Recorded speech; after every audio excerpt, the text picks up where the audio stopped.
1. The cloud of coal dust driven deeply into his lungs nearly caused Howard Reed to pull his mail truck off the road and throw up onto the stunted, burnt grass. But he coughed and spat and tightened his gut. Reed worked the accelerator and raced past the haul roads, where dump trucks lumbered across, spewing black grit into the air like burning confetti. That same air was filled with sulfur dioxide because a coal waste pile had caught on fire, as they often did.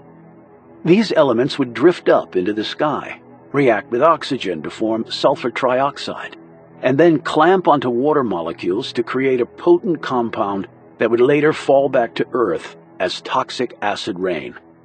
None of it was a trusty recipe for environmental harmony. Reed kept his hand tightly on the special mechanism, and his 18-year-old Ford Explorer with the rattling tailpipe and shuddering transmission stayed on the cracked asphalt.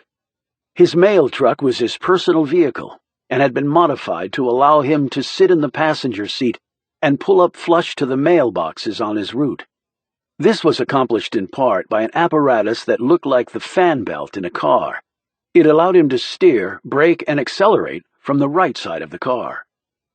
After becoming a rural mailman and learning to drive from the wrong side of the vehicle, Reed had wanted to travel to England and try his newfound skill on the roads there, where every motorist drove on the left. He had learned that this dated back to the days of the jousters. Most folks were right-handed, and back then a man wanted to keep his sword or jousting pole closest to his enemy. His wife told him he was an idiot and would most likely end up dead in a foreign land. He moved past the mountain, or where the mountain had once been before the Trent Mining and Exploration Company had blown it up in order to get to the buried rich coal seams. Large tracts of the area looked like the surface of the moon now, cratered and denuded. It was a process called surface mining. To Reed, a better term was surface annihilation. But this was West Virginia, and coal provided the bulk of the good-paying jobs.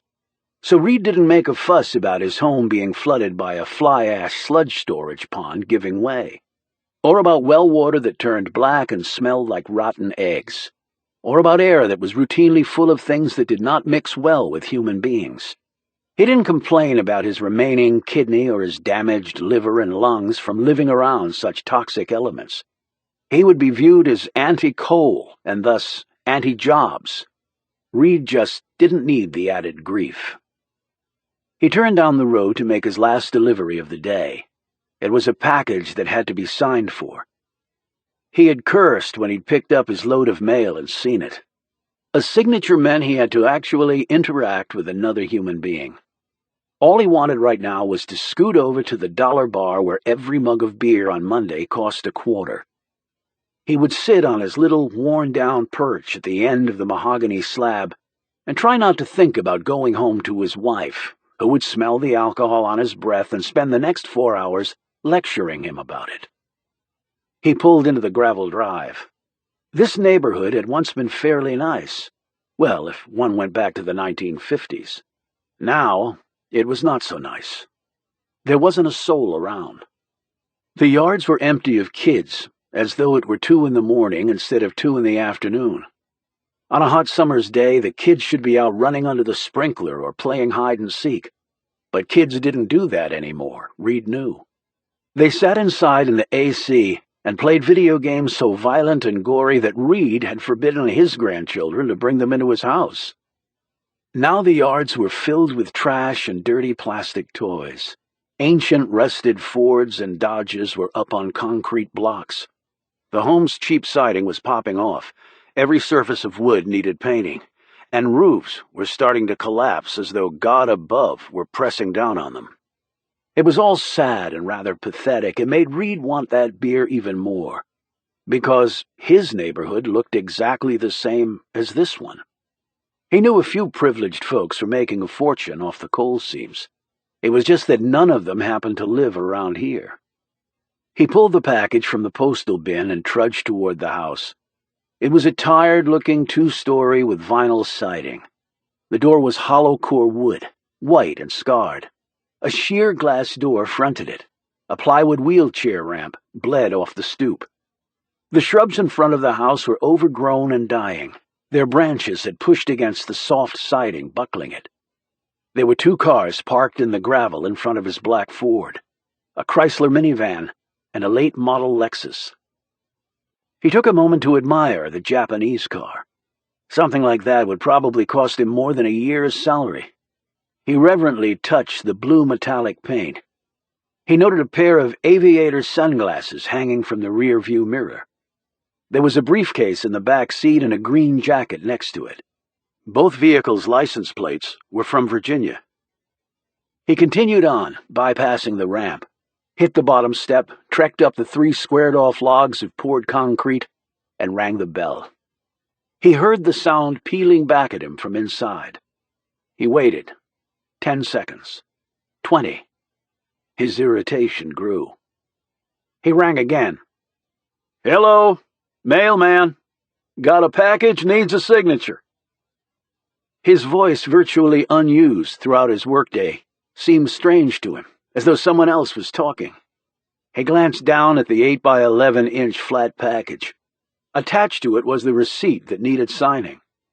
"Come on, it's hot as hell, and the dollar bar is calling my name." He glanced at the package's label and called out, "Mr. Halverson?" Reed didn't know the man, but did recognize the name from previous deliveries. Some mailmen in rural areas became friendly with their customers. Reed had never been that kind of mailman.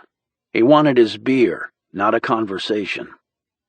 He rang again and then knocked on the glass, 2 sharp raps with his knuckles.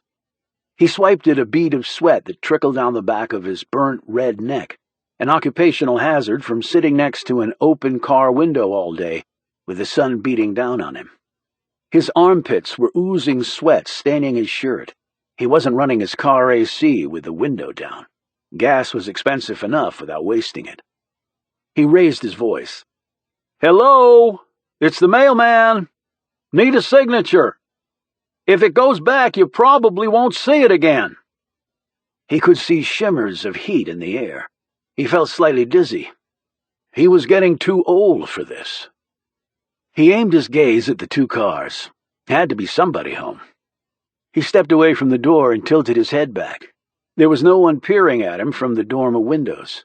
One was open, making them look like mismatched eyeballs. He rapped again. Finally, he heard someone approaching. He noted that the wooden door was cracked open a few inches. The sounds grew nearer and then stopped. Reed was hard of hearing, or he would have noticed the odd sound of the footfalls. "Mailman, need a signature," he called out. He licked his dry lips. He could see the quarter beer in his hand, taste it. "Open the damn door." He said, "Do you want your package?" I could give a rat's ass, he thought. I could just chuck it down a ravine like I've done before. The door finally inched open. Reed tugged back the glass portal. His hand extended the package in it. "You got a pen?" he asked. When the door opened more, he blinked. There was no one there. The door had opened all by itself. Then he glanced down. A miniature collie looked back up at him, its long snout and furry hindquarters swaying from side to side. It had obviously nosed the door open. Reed was not the stereotypical mailman. He loved dogs, had 2 of his own. "Hey there, buddy." He knelt down. "Hey there." He scratched the dog's ears. "Anybody home? You want to sign for this package?" When Reed's hand hit the wetness in the animal's fur, he at first thought it was dog pee and he jerked back. When he looked down at his palm, he saw the red, sticky substance that had been transferred from the collie. Blood. "You hurt, boy?" He examined the dog. More blood, but no wound that he could see. "What the hell?" Reed muttered. He stood, one hand on the knob. "Hello? Anybody here? Hello?" He looked behind him, unsure of what to do. He glanced down at the dog. It was staring up at him.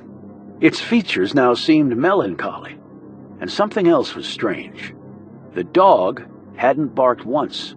His 2 mutts would raise the roof if someone came to his door. Shit, Reed said under his breath. Hello, he said in a loud voice. Everybody okay? He edged inside the house. It was warm. His nose wrinkled at the unpleasant smell. If his head hadn't been stuffed with allergies, the odor would have been far more unpleasant. Hello? Your dog has blood on him. Everything okay? He took a few more steps forward, cleared the small vestibule, and peered around the corner into the tiny living room set off the hall. An instant later, the wooden front door was thrown back, the knob punching a crater in the drywall. The glass door was kicked open so hard that it hit the metal banister on the left side of the porch, shattering the glass.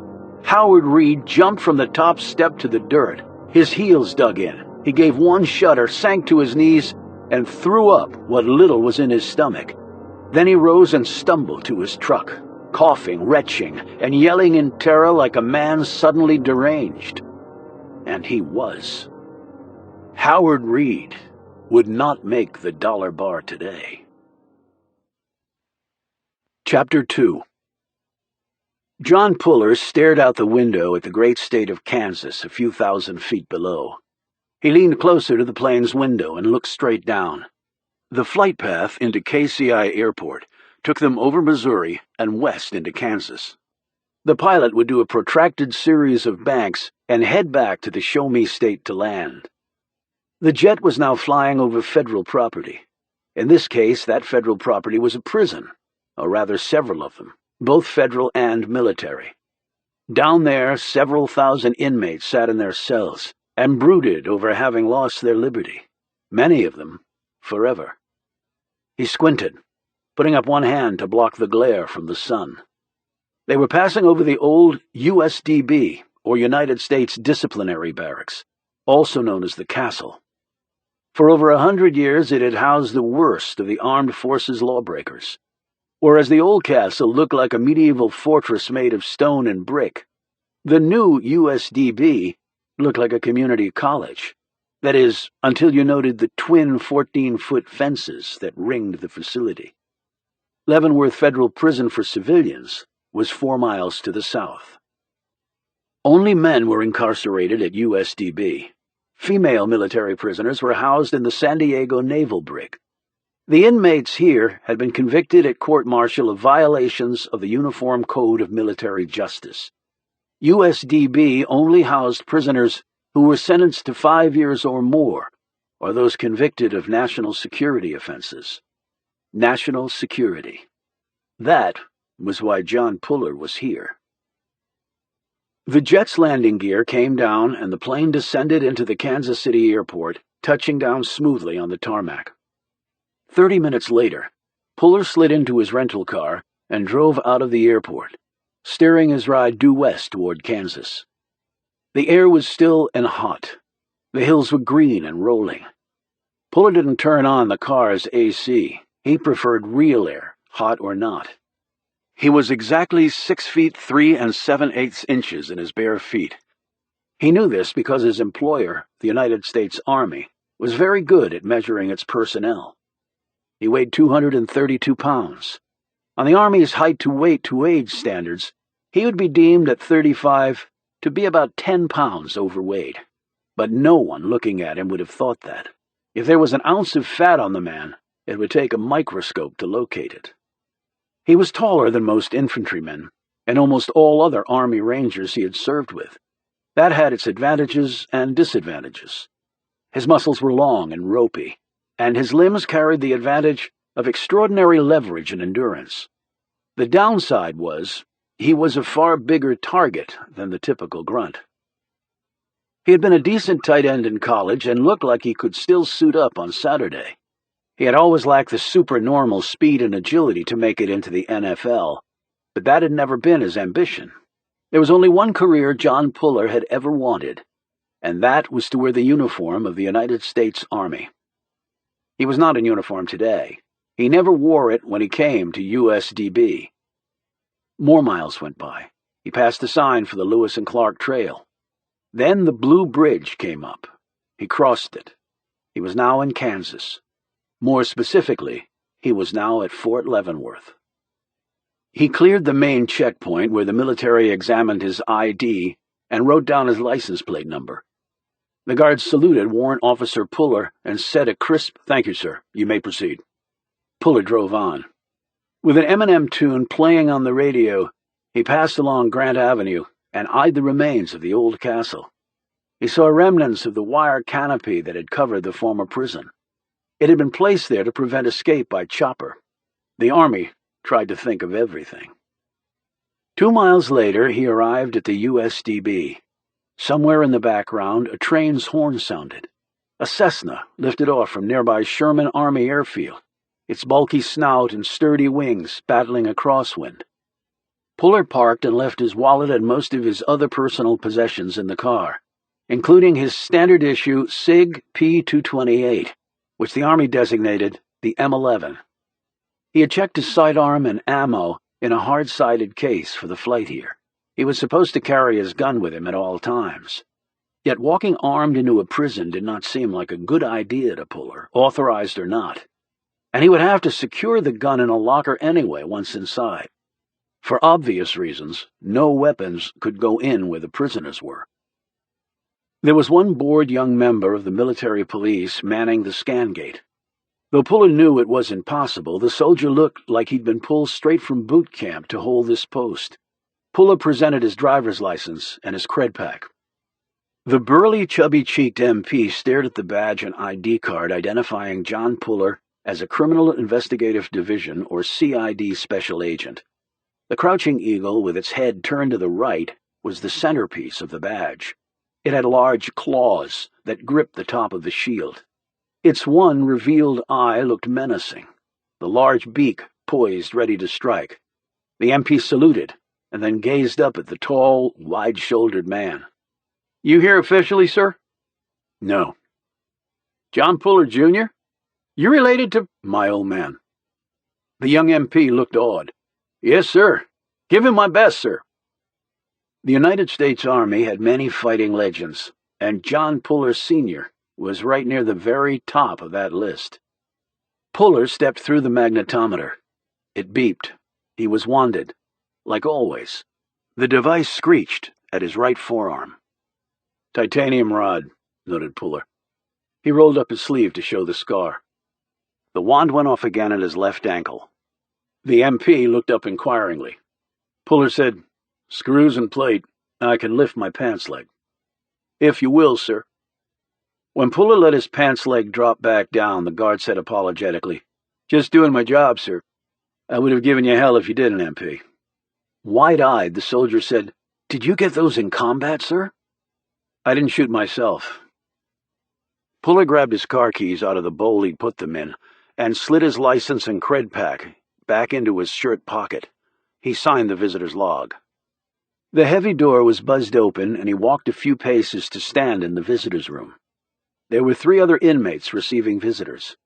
Young kids played on the floor while husbands and their wives or girlfriends talked quietly. Kids were forbidden from sitting on their daddies' laps. One hug, kiss, or handshake at the beginning and end of the visit was allowed. No hands could dip below the waist. In between, a visitor and the inmate could intertwine fingers. All conversations had to be conducted in normal voices. You could only converse with the inmate you'd come to see. One could bring in a pen or pencil, but not paints or crayons. That rule, thought Puller, had come from a big mess that someone had made, probably a child. But it was a stupid rule, he thought, since a pen or pencil could easily be turned into a weapon, whereas a crayon wouldn't be much of a threat. Puller stood there and watched as a woman who looked to be the mother of an inmate read the Bible to him. You could bring books in, but you couldn't give them to the inmate. Neither could you give them a magazine or newspaper. You couldn't bring in any food, but you could buy your inmate food from the nearby vending machines. They were not allowed to buy things themselves. Perhaps it would have seemed too much like normal life, thought Puller, which was not something prison was designed to provide. Once a visitor entered the room, leaving it instantly terminated the visit. There was only one exception to this rule, of which Puller would never be able to take advantage: breastfeeding. There was a room for that upstairs. The door at the opposite end of the room opened and a man in an orange jumpsuit walked through. Puller watched him come forward. He was tall, but an inch shorter than Puller, and possessed a more slender build. The face was similar, though the hair was darker and longer. There was a touch of white in places that Puller did not have. Both men's jaws were square, the line of the noses narrow and slightly off to the right, and the teeth large and even. There was a right side dimple and eyes that appeared green in artificial light and blue in the sun. Puller also had a scar across the left side of his neck that angled down toward the back.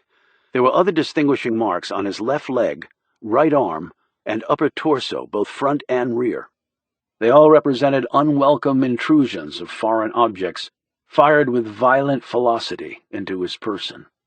The other man had none of these, and his skin was white and smooth.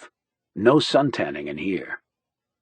Puller's skin had been roughened by brutal heat and wind and equally debilitating cold. He would be described by most as rugged-looking, not handsome, never cute. On good days he could perhaps be attractive, or more likely, interesting-looking. It would never occur to him to even think about those things. He was a soldier, not a model. They did not hug. They shook hands briefly. The other man smiled. "Good to see you, bro." The brothers Puller sat. Chapter 3. "Lost weight?" asked Puller. His brother Robert leaned back in his chair and draped one long leg over his opposite knee. "Chow here is not as good as the Air Force. Navy does it the best. Army's a distant third. That's because the wings and the water guys are wimps. Heard you made warrant officer, no longer an SFC. Same job, little bump in the pay. Way you want it?" "Way I want it." They fell silent. Puller looked to his left, where a young woman was holding hands with her inmate and showing him some pictures. Two little towheads played on the floor at Mom's feet. Puller gazed back at his brother. "Lawyers?" Robert Puller shifted his weight. He too had been watching the young couple. He was 37, had never been married and had no children. "Nothing left for them to do. Dad?"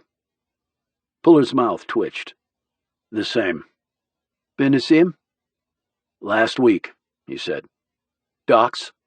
"Like your lawyers. Not much they can do." "Tell him hello for me." "He knows." A spark of anger.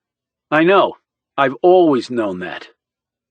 Robert's raised voice drew a long, hard stare from the burly MP stationed against the wall. In a lower voice, Robert said, "But still tell him I said hello." "Need anything?"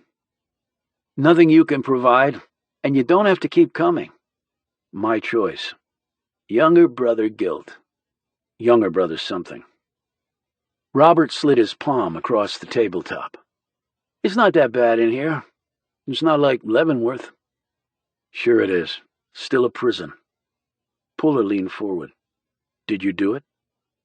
Robert glanced up. "Wondered why you never asked me that before." "I'm asking now." "I've got nothing to say on that," replied his brother. "You think I'm trying to sneak a confession out of you? You've already been convicted." "No, but you are CID. I know your sense of justice. I don't want to put you in an untenable conflict of interest or of the soul." Puller leaned back. "I compartmentalize. Being John Puller's son, I know all about that." "You always saw it as weight." "And it's not?" "It is whatever you want to make it. You're smarter than me. You should have figured that out on your own." "And yet we both joined the military." "You went officer route, like the old man. I'm just enlisted." "And you call me smarter." "You're a nuclear scientist, a mushroom cloud specialist. I'm just a grunt with a badge." "With a badge," repeated his brother. "I guess I'm lucky I got life." "They haven't executed anybody here since '61. "You checked?" "I checked." "National security, treason. Yeah, real lucky I got life." "Do you feel lucky?" "Maybe I do." "Then I guess you just answered my question. Need anything?" he asked again. His brother attempted to grin, but it failed to hide the anxiety behind it. "Why do I sense a finality with that query?" Just asking. No, I'm good, he said dully. It was as if all the man's energy had just evaporated. Puller eyed his brother. 2 years apart in age, they had been inseparable as young boys, and later as young men in uniform for their country.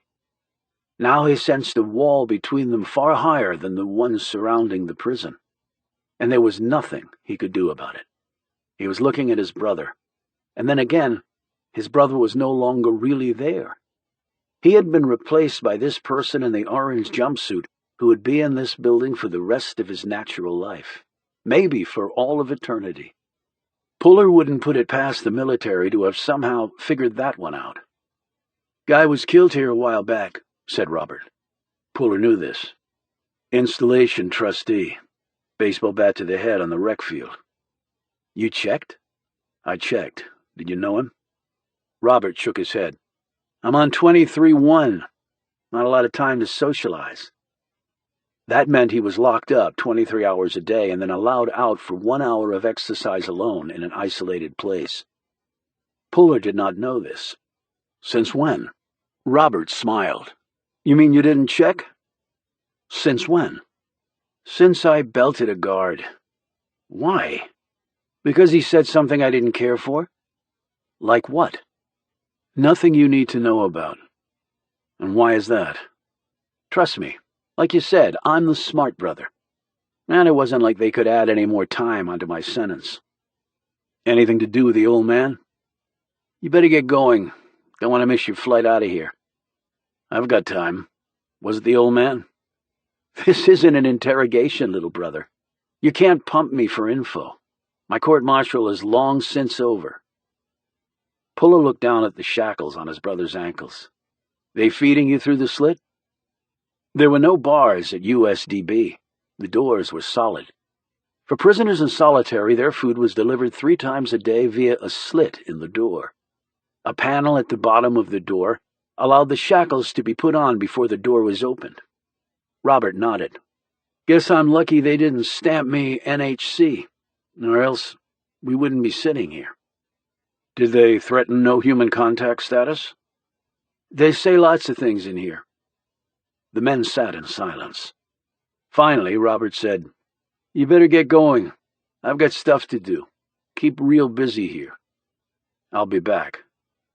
No reason, and maybe a better reason not to. I'll tell the old man you said hello.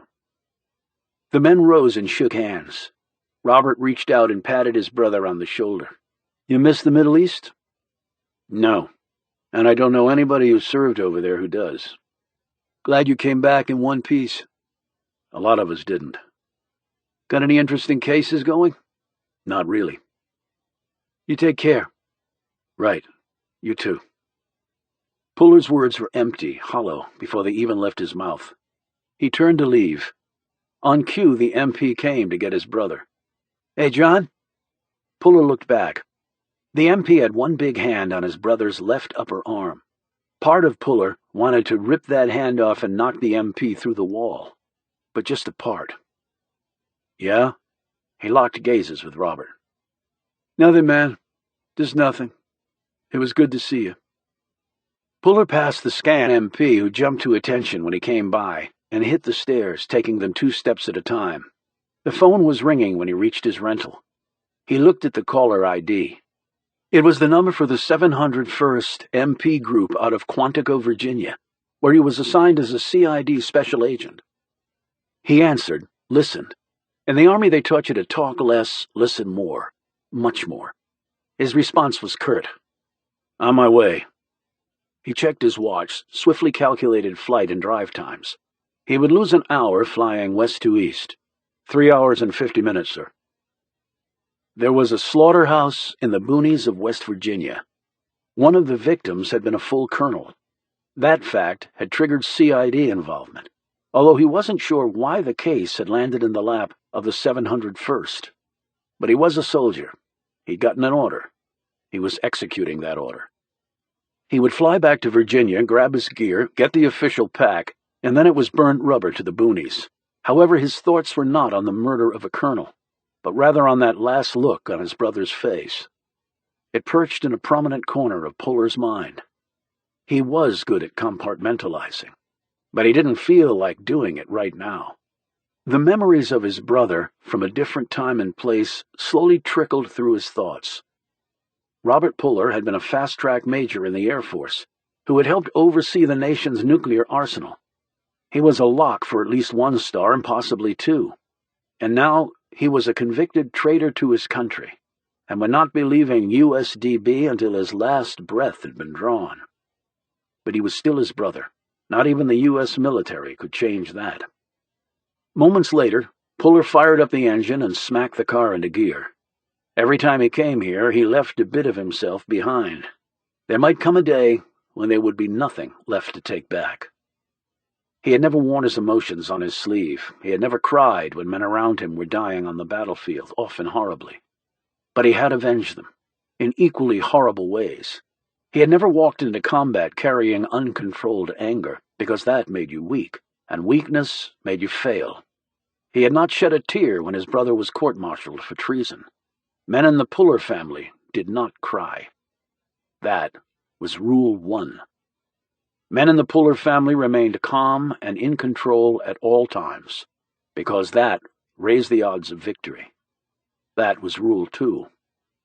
Any rules after that were largely superfluous. John Puller was not a machine, but he also could see that he was awfully close to becoming one. And beyond that, he refused to engage in any further self-analysis. He left USDB far faster than he'd arrived there. A far speedier wing ride east would take him headlong into another case. It was welcome to Puller, if only to take his mind off the one thing he had never come close to understanding, or controlling: his family. Chapter 4. "You're on your own with this one, Puller." John Puller sat across the desk from Don White, his SAC, otherwise known as the special agent in charge at the Criminal Investigative Division's headquarters in Quantico, Virginia. For years, the headquarters had been farther north at Fort Belvoir, Virginia. Then the base realignment and closure folks had decided to consolidate CID offices across all branches at Quantico, which was also home to the FBI Academy and the Marine Corps. Puller had made a quick stop at his off-base apartment to pick up a few things and check on his cat, a fat orange and brown tabby he had named AWOL, since it was always going off without getting clearance from him. AWOL meowed and then snarled at him before brushing against his leg and letting Puller run his hand over its arched back. "Case, AWOL. Be back sometime. Food, water, and litter box in the usual places."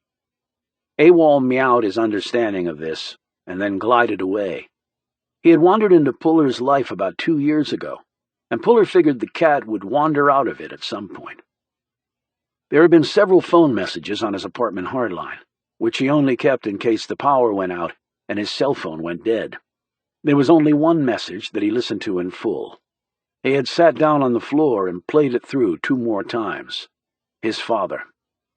Lieutenant General Fighting John Puller was one of America's greatest warriors and the past commander of the Screaming Eagles, the Army's legendary 101st Airborne Division. He was no longer in the Army, and he was no longer a leader of anything. But that did not mean the old man accepted either of those points of reality. In fact, he did not, which of course meant he was not really living in reality. He was still ordering his younger son around, as though he was at the top of the stars and bars chain, and his boy at the bottom. His father would probably not remember what he had said on the message. He might not even recall that he had phoned. Or the next time Puller saw him, he might bring it up and chastise his son for not executing the given order. The old man was as unpredictable in civilian life as he had been on the battlefield. That made him the toughest of opponents.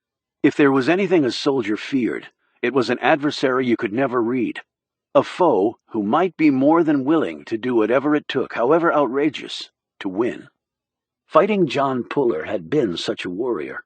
Consequently, he had won far more than he had lost, and his tactics were now a fixture in the Army training methodology.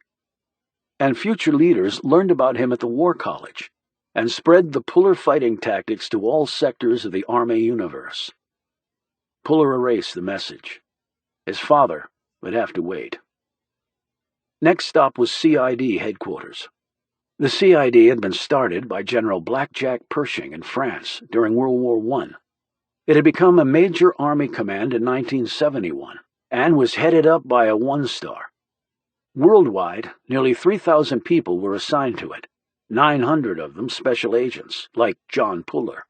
It was a centralized stovepipe command structure with the Secretary of the Army at the top and special agents at the bottom, with 3 layers of bureaucracy in between. It was a lasagna dish with too many noodle beds, Puller thought. He focused on the SAC. With an off-post homicide, we usually go heavier than a one-man team, sir. White said, I'm trying to get you boots on the ground in West Virginia, but it's not looking good at this point. Puller now asked the question that had been puzzling him ever since learning of the assignment. The 3rd MP Group has the 1,000th Battalion at Fort Campbell, Kentucky. West Virginia is their area of responsibility. They can investigate a colonel's homicide as well as we can. Murdered man was with the Defense Intelligence Agency. Sensitive slot calls for the quiet professional of the 701st. White smiled at the description often given to the highly trained field investigative personnel of the 701st CID. Puller didn't smile back. White continued. Fort Campbell. That's where the 101st is stationed. Your father's old division, the Screaming Eagles. Long time ago, sir. How's the old man doing? He's doing, sir, Puller replied tersely. He did not care to talk about his father with anyone other than his brother. And even with his brother, it was usually only a few sentences at most. Right, good.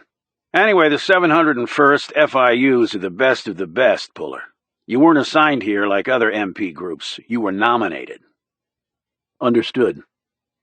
Puller just sat there wondering when the man would get around to telling him something he didn't know. White slid a file across the metal desk. Here's the prelim. Duty officer took down the initial info. Check with your team leader before you head out. An investigative plan has been formulated, but feel free to ad-lib based on conditions on the ground. Puller took the offered file, but kept his gaze on the man. Thumbnail, sir? Dead man was Colonel Matthew Reynolds. As I said, he was with DIA stationed at the Pentagon. His local address is in Fairfax City, Virginia. West Virginia connection? Unknown as yet, but he's been positively identified, so we know it's him. His duties at DIA? Anything that could connect to this? DIA is notoriously tight-lipped about its people and what they do, but we have learned that Reynolds was in the process of retiring and going into the private sector. If we need to get you read in for purposes of the investigation, we'll do so. If? Puller thought. What were his official duties at DIA? The SAC wriggled a bit in his seat. He reported directly to the J2's vice chair. The J2 is a 2-star, right? Gives the daily intel briefing to the chairman of the Joint Chiefs. That's right. Guy like that gets murdered, why isn't DIA all over this? They have badged investigators. All I can tell you is that the task has fallen to us, namely to you. And if we catch the person, does DIA, or more likely the FBI, get to swoop in and do the perp walk? Not my call. So DIA is sitting this one out. Again, I'm just telling you what I know. Okay. Do we know where he was heading to after he left the service? White shook his head. Don't know yet. You can check directly with Reynolds' superior at DIA for specifics, a General Julie Carson. Puller decided to say it. Looks like I'll have to be read in to do the investigative work, sir. We'll wait and see. That answer was nonsensical, and Puller noted his SAC didn't look at him when he said it. Any other victims? He asked. Wife, 2 kids, all dead. Puller sat back. Okay, 4 dead, probably complicated crime scene in West Virginia with the investigation also extending to DIA. We would normally send out at least 4 to 6 people with major tech support on something like this. Even calling up some bodies from USACIL, he added, referring to the Army's Criminal Investigation Lab at Fort Gillem in Georgia. We need the manpower just to properly process the evidence, and then another team to hit the DIA angle. I think you just hit on the operative word. What's that? Normally. Puller sat back up. And normally in an office as large as the 701st, I'd be getting my assignment from my team leader, not the SAC, sir. That's right. The man did not seem inclined to expand on that response. Puller dropped his gaze to the file. He was obviously expected to figure this out on his own. Phone call said slaughterhouse. White nodded. That's how it was described. Now, I don't know how many homicides they have out there in West Virginia, but I guess it was pretty bloody. Whatever it is, you'll have seen far worse in the Middle East. Puller said nothing to this. Much like the subject of his father, he did not talk about his tours of duty in the desert. White continued. The local police are in charge of the investigation since its off-installation. It's rural, and from what I understand, they do not have an official homicide detective.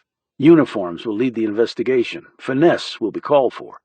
We don't really have grounds for full involvement unless it's determined the killer was military. And because of Reynolds' position, I want us involved at least on a collateral investigation basis. To do that, we need to play nice with the locals. Is there a secure facility in the area where I can store evidence? Homeland Security has a secure site about 30 miles away. Second person stationed there to witness opening and closing the safe. I've gotten your authorization. I assume that I can still have access to USDB. Yes, you can. We also did a quick phone call to West Virginia. They voiced no objection to CID involvement. The Army lawyers can paper it later. Lawyers are good at paper, sir. White studied him.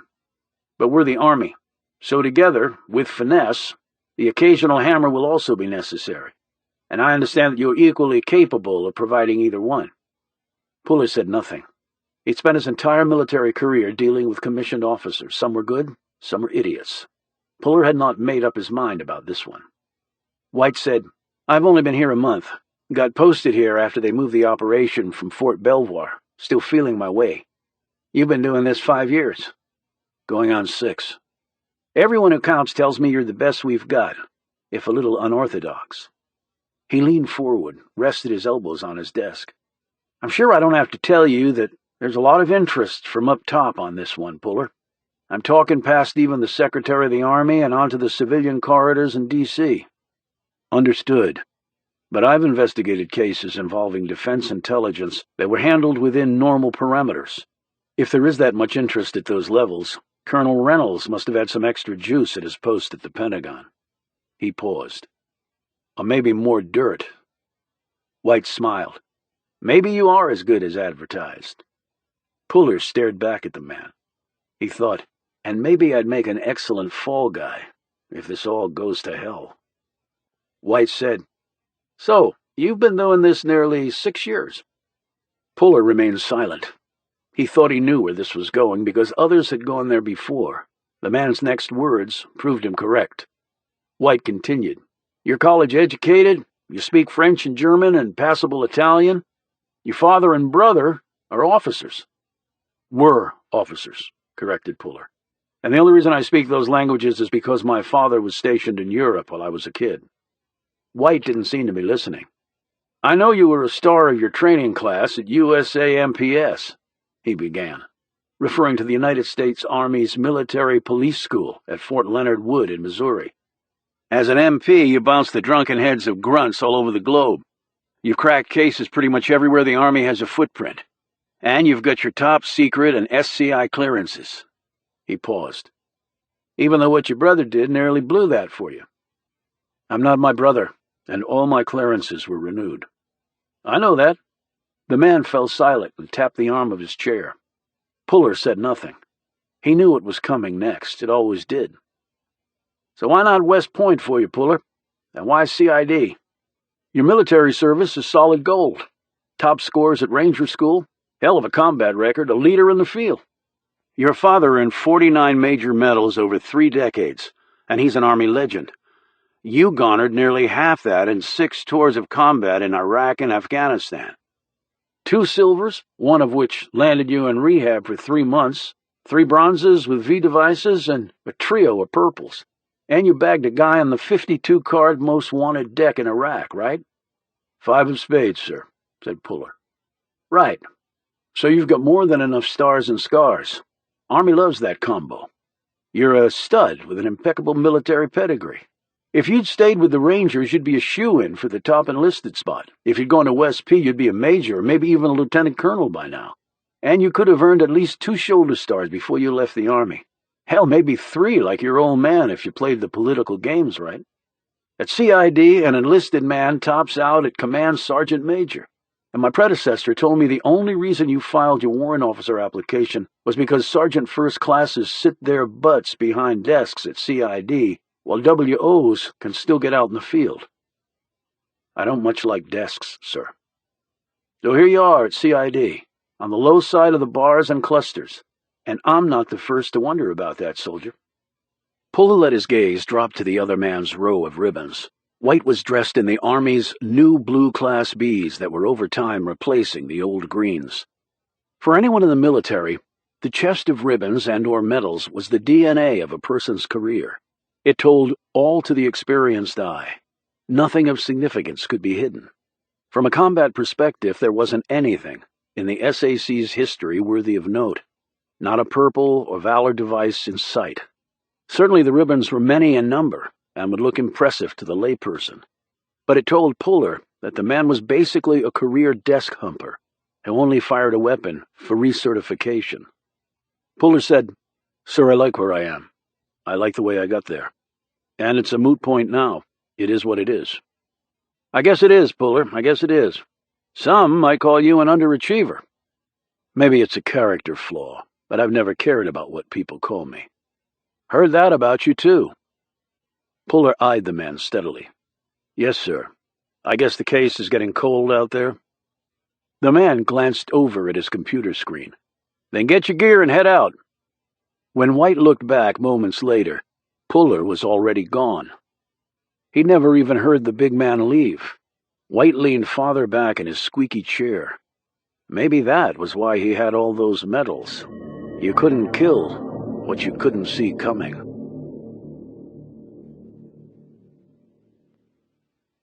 Chapter 5. Sitting on the trunk of his black Army-issued Chevy Malibu, Puller drank 1 extra-large cup of coffee while he scanned the file under the arc of a streetlight outside CID headquarters. Clustered around here were all the criminal investigative divisions of the military, including NCIS, which had become a hugely popular television show. Puller wished he could solve crimes in 60 minutes each week, as his TV counterparts did. In the real world, it often took a lot longer, and sometimes you never did get to the truth. In the background, the sounds of gunshots were relentless. The FBI's hostage rescue team and the Marines trained around the clock with live ammo. Puller was so used to the gunfire that he barely noticed it. He would only react if he hadn't heard it. Ironically, no shots fired at Quantico meant something was seriously wrong. He turned the page in the file. The Army was as methodical and precise about record-keeping as it was about everything else. The size of the file, the number of pages stapled to it, right side info versus left side, what dot and dash and triple slash went where. There were volumes of field manuals devoted to every last detail. Just the regulations that went along with maintaining the military police blotter were legendary in their exactness. But the important thing to Puller would always be what was on the page, not where in the folder it was supposed to go.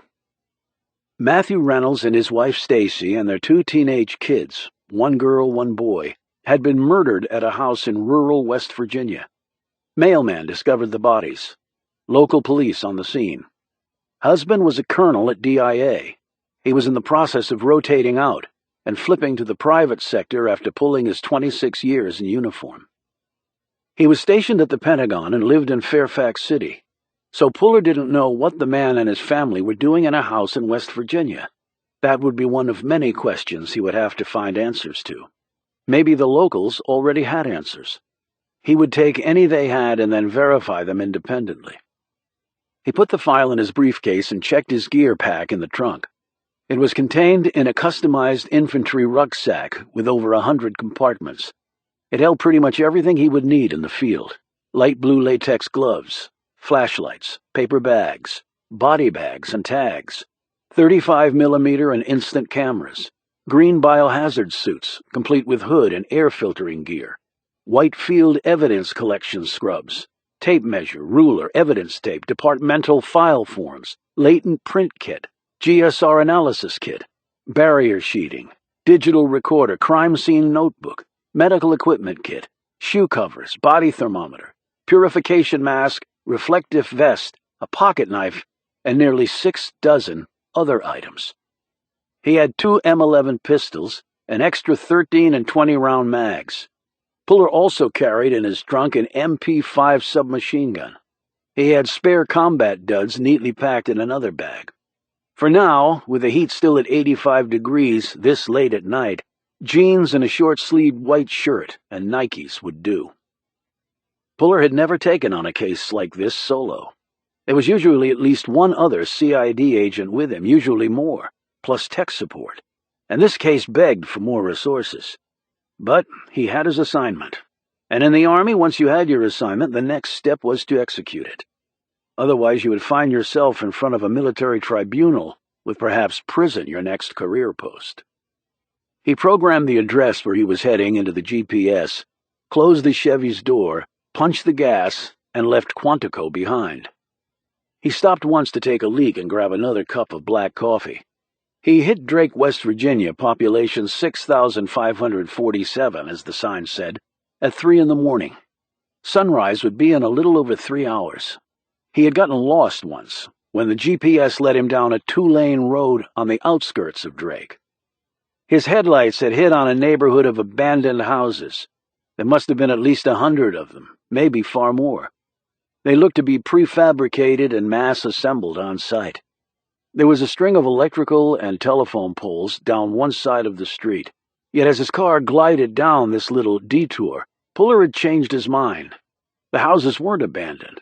At least some of them were occupied. There were old cars parked out front, but the lights that glowed in a few of the windows didn't seem to be electrical. Maybe gas or battery operated.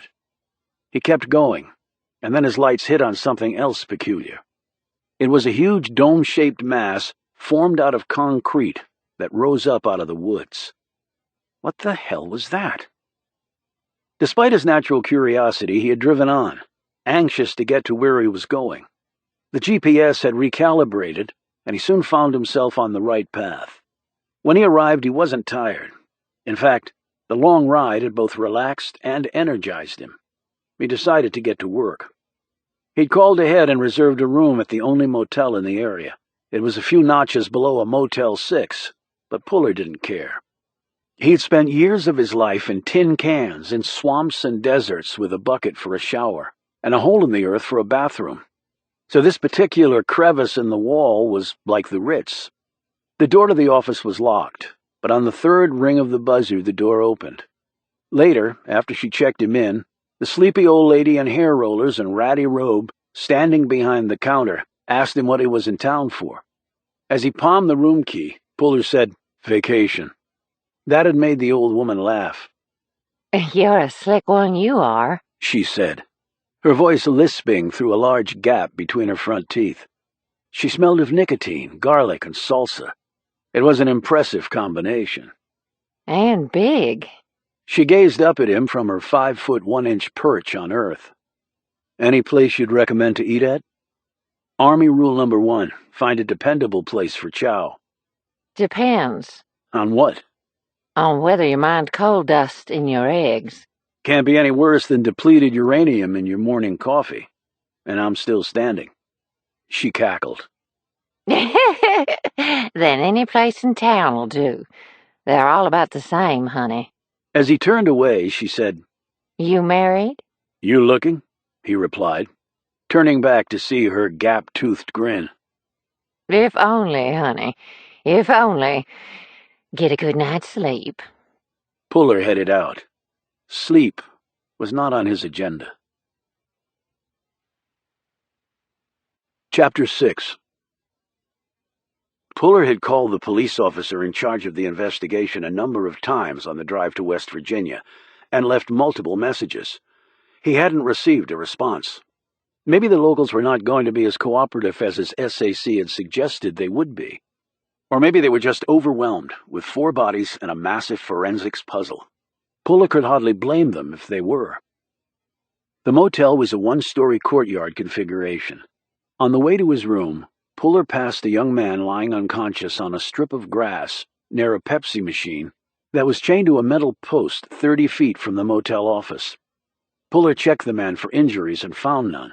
He made sure he had a pulse, smelled the liquor on his breath, and kept going. He carried his bag into his 12 by 12 room. It had a bathroom so tiny he could stand in the middle and easily touch the opposite walls simultaneously. He made some coffee from his own stock and using his portable percolator, a habit he'd picked up while on assignment overseas. He sat down on the floor with the files spread in front of him. He eyed the numbers, slid out his cell, and punched them in. The voice was female, groggy. Hello? Sam Cole, please. Speaking. Sam Cole? He asked again in a louder voice. The voice became rigid and more alert. Short for Samantha. Who the hell is this? And do you have any idea what time it is? The local accent thickened with the level of anger, Puller noted. It's 0320, or 20 after 3 for civilians. Long pause. He could see her wheels spinning, translating this to something comprehensible. Damn, you're Army, right? Her voice was now husky, attractive. John Puller, CID Special Agent from the 701st MP Group, out of Quantico, Virginia. He recited this in staccato fashion, as he had a million times before. He envisioned her sitting up in bed. He wondered if she was alone.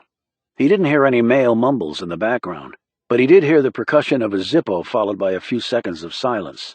Then there was an intake of breath, followed by an elongated exhale of smoke. You missed the Surgeon General's warning, Miss Cole?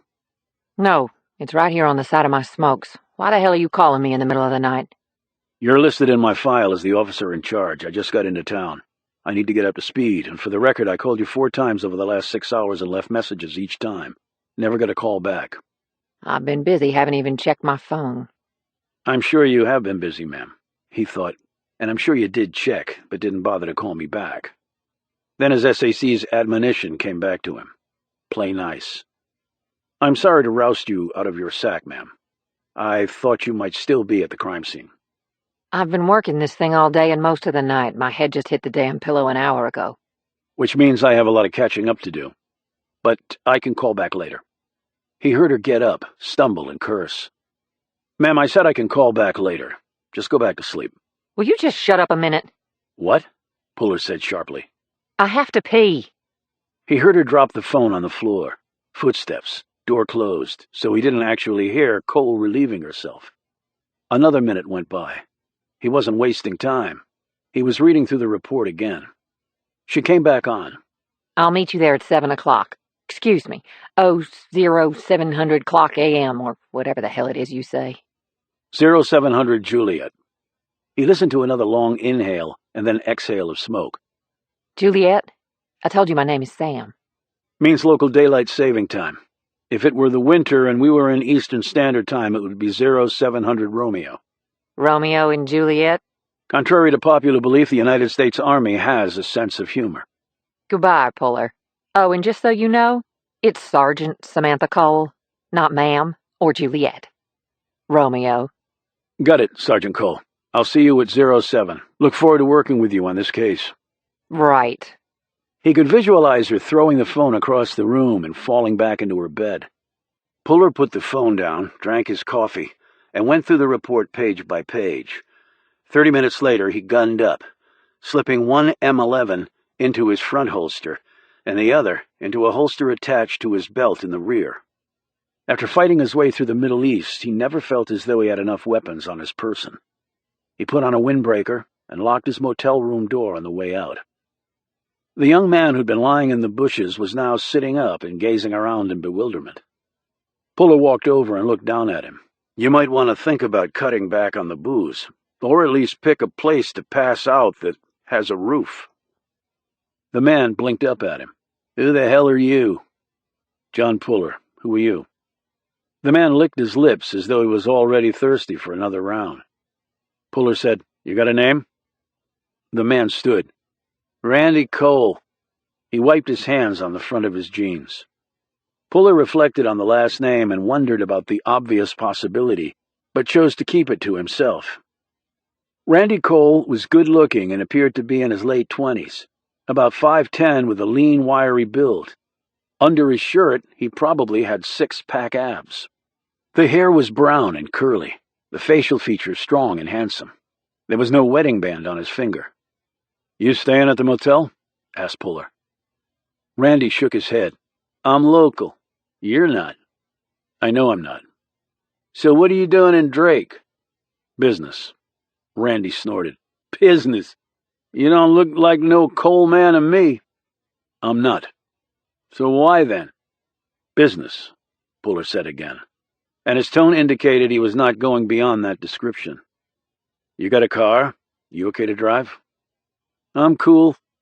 Randy climbed out of the bushes. "You sure?" asked Puller. "You need a ride somewhere, I can give you a lift." "I said I'm cool." But he staggered and grabbed at his head. Puller helped to right him. "I'm not sure you're all that cool yet. Hangovers are a bitch." "Not sure it's just a hangover. I get headaches." "You ought to get that checked out." "Oh yeah, I'll go get me the best docs in the world, pay 'em in cash." Puller said, "Well, next time, I hope you can find a bed to sleep in." Randy said, "Hell, sometimes bushes beat the shit out of beds. Depends on who you're sharing the bed with, right?" "Right," said Puller. Puller aimed his ride west, following the GPS, but really listening to his own internal compass. The high-tech stuff was good, but your head was better. High-tech sometimes failed. The head didn't unless someone had put a bullet through it, and then you had far bigger problems than just being lost. He again wondered briefly if Randy Cole was related to Samantha. Cop and drunk. Not an unheard-of situation. Sometimes the cop was also the drunk. 40 minutes later, after winding in and out of surface roads barely a car wide, and fighting switchbacks and becoming lost once, he reached the street he wanted. By his internal compass, it had taken him 40 minutes to go about 7 miles, and he noted that the GPS agreed with this. There were no straightaways in the mountainous terrain, and he had never once cranked the Malibu above 40. He slowed his car and eyed the surroundings. One of the CID's credos came to him. Look, listen, smell. He took a deep breath. It was all about to begin. Again.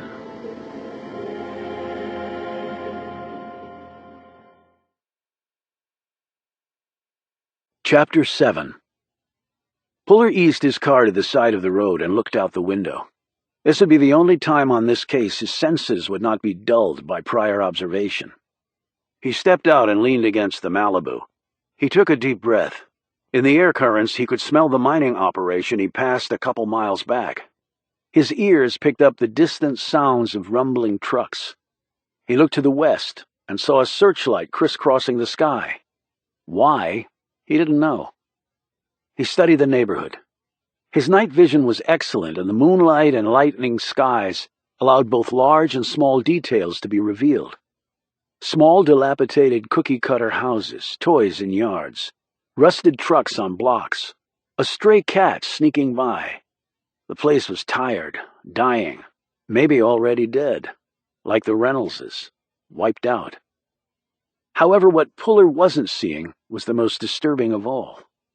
There was police tape hanging in front of the door telling everyone to keep the hell away, and someone had fashioned a jury-rigged barricade to the driveway using 2 5-gallon buckets turned upside down and more yellow police tape strung between them. But there wasn't a cop in sight. No perimeter guard, and yet the scene was barely 14 hours old. Not good. It was unbelievable, in fact. He knew the legal chain of evidence could be blown out of the water by leaving a crime scene unsecured. He didn't really want to do this, but not doing so would be derelict and might cost him and others their careers. He took out his phone and hit the numbers from memory. She answered on the second ring. I swear to holy God, I am going to shoot whoever this is. Sergeant Cole, it's Puller again. Do you have a death wish? There's no guard here. Where? At the crime scene. How the hell do you know that? Because I'm parked outside the house. You're wrong. There's a patrol car with a deputy in it on duty. I ordered that myself. Puller gazed around. Well, unless he's hiding in the woods and ditched his ride, he must have turned invisible. And isn't the point of a perimeter guard to be visible? Shit. Are you really out there? I really am. And there's really no patrol car there? There's really not. I'll be there in 35 minutes. Not faster than that? If I tried to drive faster than that on these roads in the dark, I'd end up wrapped around a tree or off a mountain. She paused, and Puller heard her clomping around in her bare feet, opening drawers, pulling out clothes, no doubt. Look, Puller, can you do me a favor and temporarily secure the crime scene? I'm going to call the deputy who's supposed to be there and chew his ass out. I can secure it. Are the bodies still inside? Why? If they are, I want to see them. The bodies are still in there. That was a long time to keep the bodies at the scene, but Puller decided not to comment on why that was. In a way, he was glad. He wanted to see everything just as the killer had left it. I don't want to screw up your crime scene. Have you dusted for prints, searched for trace? Pretty much. Going to do more this morning. Okay. Was there forced entry? None that we could see. So I can go in the front door? It's locked, at least it should be. Then I'll go in the front door. Puller. 35 minutes. Okay. See you then, and thanks for the assist. Puller closed the phone and looked around. There were 8 houses on the short dead-end street. Each one was dark. That was unremarkable at this time of the morning. Cars in the driveways of each of them. Woods at the rear of the houses on both sides. He grabbed some items from his rucksack and put them in a collapsible backpack he always carried with him. He slipped on an ear mic and connected it to a recorder that he dropped into a pouch on his belt. He slapped on his light blue gloves. He walked to the front of the house, glanced down at the gravel shoulder, and hit it with his maglite. Tread marks. Could be any of the vehicles that had come here to investigate. He went over the chronology in his head. Mailman found the bodies at about 1400 and called it in. First responders showed up at past. The call to the army had come in 10 minutes later. That was fast. Someone out here was on the ball. He wondered if it was Cole. He'd gotten the heads up in Kansas and hopped his flight back. The plane had had a hell of a tailwind, and they'd gotten in 40 minutes early. After a brief stop at home, he'd pulled into CID at 1840. He was wheels out at 1950. He'd driven like a rocket and hit Drake a bit after 3. It was now going on 0500. Puller eyed the wheelchair ramp. Matthew Reynolds was in his late 40s and in good enough shape to be in the Army. His wife was 5 years younger with no health problems. Her insurance records were clean. The kids were 16 and 17 with clean health records. They weren't using the ramp.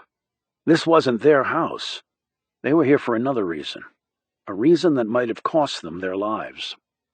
He studied the tread mark on the shoulder again, and then his gaze traveled to the dark patch, right where the engine would be if the car were pointed to the east. Careful not to impact the tread mark, he squatted, touched the liquid. Warm. Oil. Recent. The perimeter cop? Probably. If so, where was he? He moved swiftly up to the front door, noted the broken glass. He slipped on his shoe covers. The front door was locked, but it wasn't a deadbolt. It took him all of 3 seconds. He moved forward, shining his light around with one hand, the other gripping his front side M11 pistol. Puller figured you go into a house where 4 people had been murdered and the guard who's supposed to be out front isn't. Certain possibilities come to mind. He reached the living room, and his light hit them. On the couch, lined up in a row. 4 bodies, the weight of one holding up its neighbors. He holstered his weapon and, keeping well back, spoke into the mic, recording everything he was seeing. Dad to the far right, teen daughter to the far left. Mom and brother in the middle. Mom next to Dad. He hit the carpeted floor in front of them with the maglite. No blood spatters. He glanced up, aimed his beam at the heads. Dad had taken a heavy ordnance load right in the face, a near-contact wound. Mom's face was relatively intact, but her torso was destroyed. Puller glanced down at the dead woman's hands and saw that they were nearly obliterated. She'd held them up, he surmised, right before they shot her. The hands had no chance of protecting her from the blast, but it was just instinctive to block whatever part of the body the gun was aimed at. The 2 teens' kill wounds were not evident. Maybe they'd taken it in the back. The parents had not been killed here. The spatters would have covered the room. killed somewhere else in the house, moved here, lined up like a family watching TV together. Pretty sick. But then you had to be pretty sick to take out a family. Sick, or a professional without a conscience. And maybe it was the same thing. He drew closer, careful not to step on anything marked with an evidence number on the carpet. Dad was in his old green Class Bs that could be officially worn for a few more years.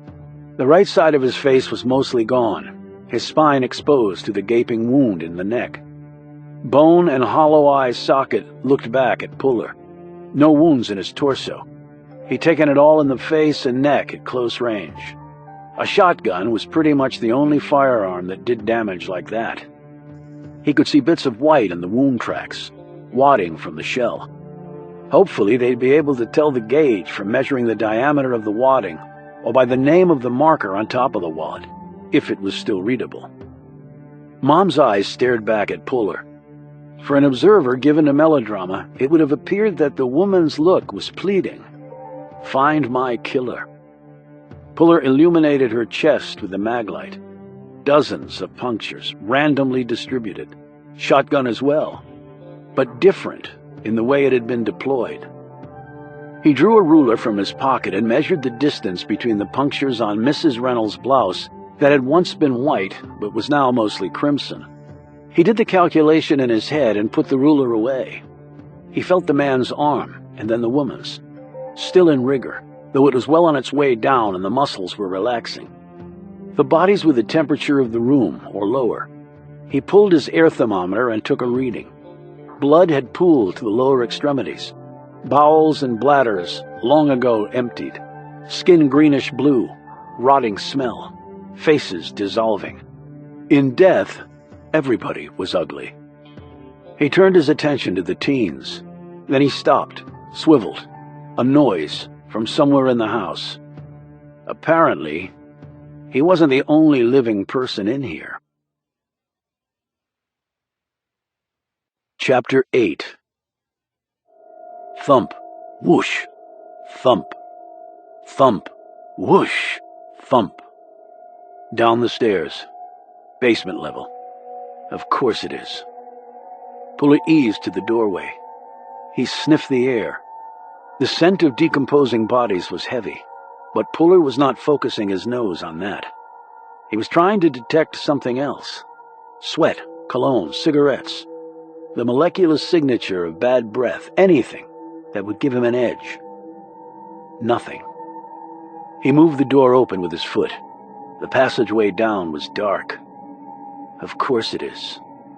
Thump, whoosh, thump. The mechanical nature of the sound did not cause Puller to relax.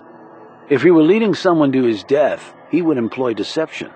In fact, in Iraq and Afghanistan, he'd done it many times, just like the other side had been trying to do to him. He pulled a pair of night optics from his knapsack, slipped them on his head, flipped down the eyepiece, and fired them up. The tunnel of darkness immediately flamed to life, albeit a green, somewhat hazy life. He squatted and pulled his other pistol from its holster. Both handguns were double single action, racked and ready. Ordinarily, he would not use two pistols at the same time, for the simple reason that his aim and accuracy could be diminished if he fired at two targets simultaneously. However, in a contained space like this, where accuracy was not so critical, he needed as much firepower as possible. Two of the main differences between MPs and CID, special agents, were that MPs carry their weapons without a round chambered. CID agents went through life with racked guns at all times. MPs turned in their weapons when their shift was done. CID agents didn't draw a breath without their guns in easy reach. When Puller applied 12 pounds of pressure on the trigger and fired, the slide would push the hammer back, and his weapon would become a single-action pull. 20-round mags, so 40 shots total, though he normally only needed one. He had never been a spray-and-pray kind of guy, but he could empty both pistols in about 10 seconds if need be, and lay down a man-sized target at 15 meters with no problem. Now, he just needed to acquire a target, preferably before it acquired him. With his silhouette narrowed and lowered, he began to proceed down the carpeted stairs. He squinted along the iron sights of the right-hand pistol. He did not like being in an enclosed space. The fatal funnel, the Army called it. He had decent firepower, but they might have more. Thump. Whoosh. Thump. Mechanical. But someone had to hit the start button. The file had mentioned a dog. Cole and her folks had to have confiscated the animal. They wouldn't have been so stupid as to leave a dog alone to mosey through the crime scene, particularly with bloody dead bodies around. Dogs, though domesticated, were carnivores after all. Thump. Whoosh. Thump. He hit the bottom step and crab-walked over to a far corner into the recon. Unfinished space. Poured concrete floor, both studded out and concrete foundation walls. Exposed ceiling. Wires snaking up the naked walls. Mildew hit his nostrils. It was far better than the smell upstairs. Against one wall he saw the marks, and on the floor in front, blood. The killing had been done down here, at least for Mom and Dad. Thump. Whoosh. Thump. He scanned the area once more, the room dog-legged at the other end. There was a space he couldn't see because of a jutting concrete load-bearing wall. Thump. Whoosh. Thump. Of course the sound is coming from there. Both guns aimed at this spot. Puller advanced, keeping low, and his torso turned to the side. He reached the corner, backed away parallel to the wall. Corners were problematic. Dynamic corners were how the Army referred to them because situations could change quickly once you stepped around one. He said, "Federal agent." Nothing. "Federal agent." He eyed the wall. Concrete. If it were wood or drywall, he would have fired some shots through it to get the attention of anyone on the other side waiting to ambush him. With concrete, his rounds were more than likely going to ricochet right back at him. "Slide any weapon out, then follow it with your hands on head, fingers interlaced. I count to 5. Noncompliance will get you a flashbang right up your ass." He counted off, wishing he had a flashbang with him. Thump. Whoosh. Thump. He holstered one pistol, slipped off his backpack, aimed, and tossed it in front of the opening. Thump. Whoosh. Thump. Either there was no one there, or he was one cool customer. Puller crouched, tensed, and did a quick turkey peek. In that momentary flash, he took in a lot. None of it was good. He edged around the corner. Following the sound, he looked down. The floor fan was on its side. The whoosh sound was the fan. The thump was the fan oscillating from side to side, where the frame made contact with the concrete on each revolution. But something had turned it on, and now he knew what that was. Puller glanced up. The man was in uniform. He was hanging from the ceiling. The strap used to hold him there had loosened. His body had dropped down, though it was still suspended. It had hit the fan, knocking it over and turning it on. Puller had just discovered what had happened to the perimeter guard. He eyed the man through his optics. Clearly dead. Eyes bugged out and glassy. Body hanging limp, hands bound, feet the same. Puller approached, touched the man's skin. Somewhat warm, but rapidly cooling. Hadn't been dead all that long. He checked for a pulse, just to be sure. There was none. Heart had stopped beating and everything else had stopped working instantly. He was past the point of no return, but not by much. They had taken his police wheels, warm oil, warm body. The dead guy looked young. The low man on the totem pole, he'd drawn the crap post assignment, guarding stiffs in the nighttime. And now he was a stiff, too. Puller eased his gaze over the uniform. Looked to be a deputy sheriff. Drake County, the shoulder badge said. He eyed the holster. No gun. No surprise. Man has a gun, he's not going to let you string him up without a fight. The face was swollen enough from the strangulation to where Puller couldn't tell if he'd been beaten. He reached down and turned the fan off. The thump, whoosh, thump symphony ceased. Puller drew closer to the body and used his optics to read the nameplate. Officer Wellman. That was ballsy, thought Puller. To come back here and kill a cop. To come back to a murder scene once you'd done the deed. What had they missed or left behind? The next moment, Puller was sprinting up the steps. Someone else was coming. He glanced at his watch. It might be Sergeant Samantha Cole. Or it might not. Chapter 9. The woman climbed out of her ride. It wasn't police wheels. It was a plain, decades-old pickup truck with a 4-speed stick drive and 3 transmission antennas drilled in the cab's roof. It also had a white custom camper with side windows and a flip-top gate on the back with the word Chevy stenciled on it. The truck's pale blue was not the original color. Samantha Cole was not in uniform. She was dressed in faded jeans, white t-shirt, a WVU Mountaineers windbreaker, and worn-down calf-high boots. The butt of a King Cobra double-action .45 revolver poked from inside her shoulder holster. It was on the left side, meaning she was right-handed. She was a sliver under 5'3", without the boots, and a wiry 110 with dirty blonde hair that was long enough to reach her shoulders. Her eyes were blue and wide. The balls of her cheekbones were prominent enough to suggest Native American ancestry. Her face had a scattering of light freckles. She was an attractive woman, but with a hard, cynical look of someone to whom life had not been overly kind.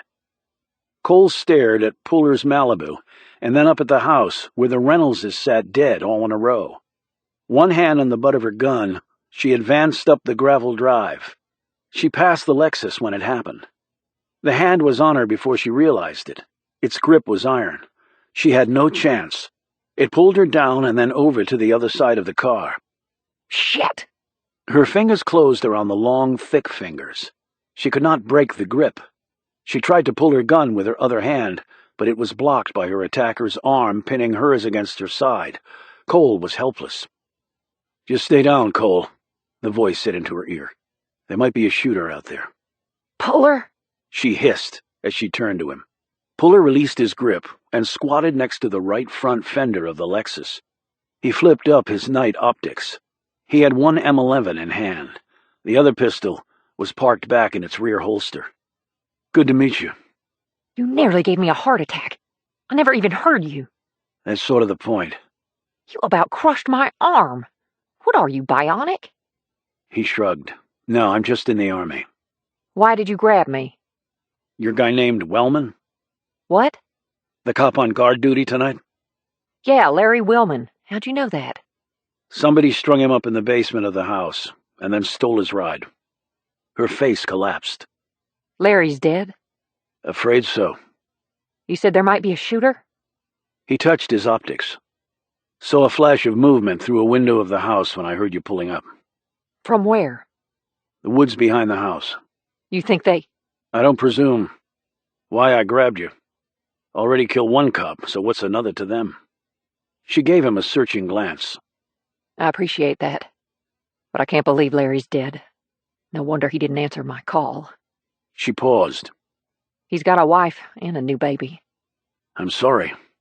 You sure he's dead? "If I weren't, I would have cut him down and tried to resuscitate him, but trust me, it would have been pointless. He hasn't been dead long, though. Body's still warm." Shit. He drew in her scent. Her breath smelled of mints, with the tobacco lapping right underneath. No perfume. She hadn't taken time to wash her hair. He glanced at his watch.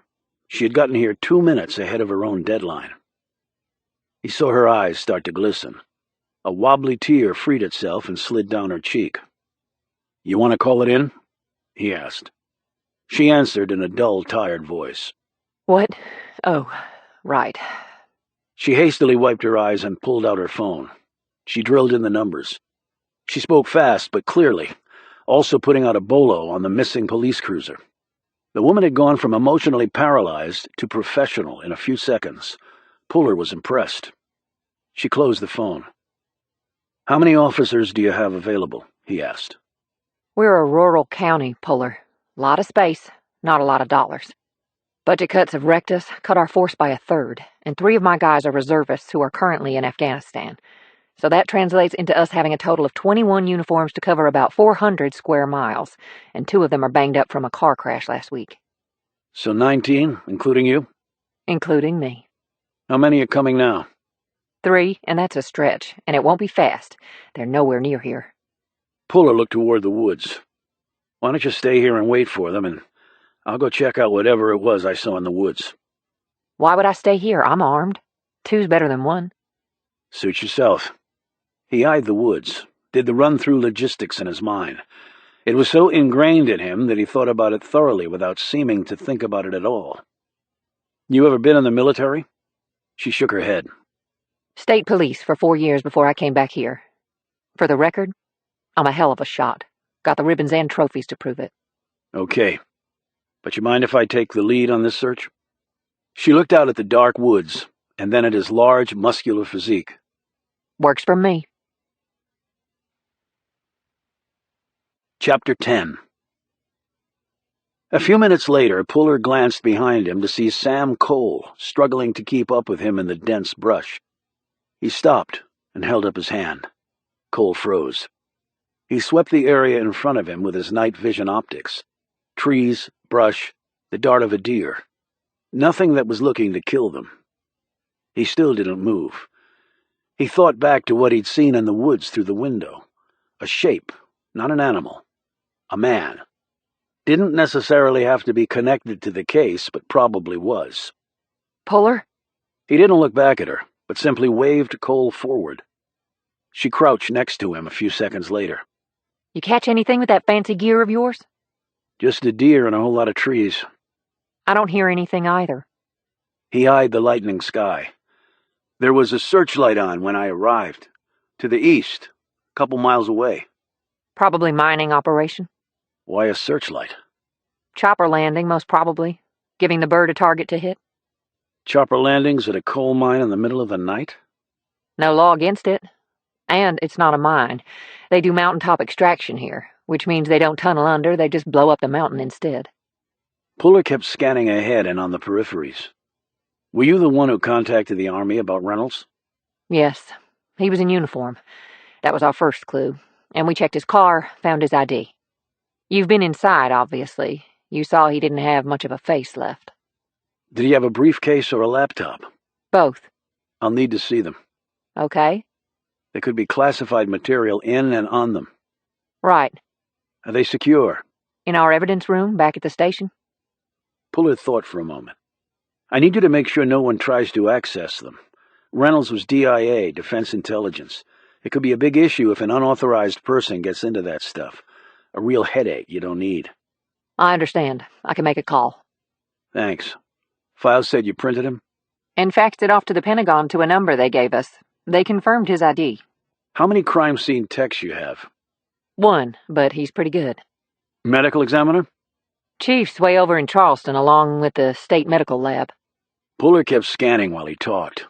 Whoever had been out here was gone. Why are the bodies still in the house?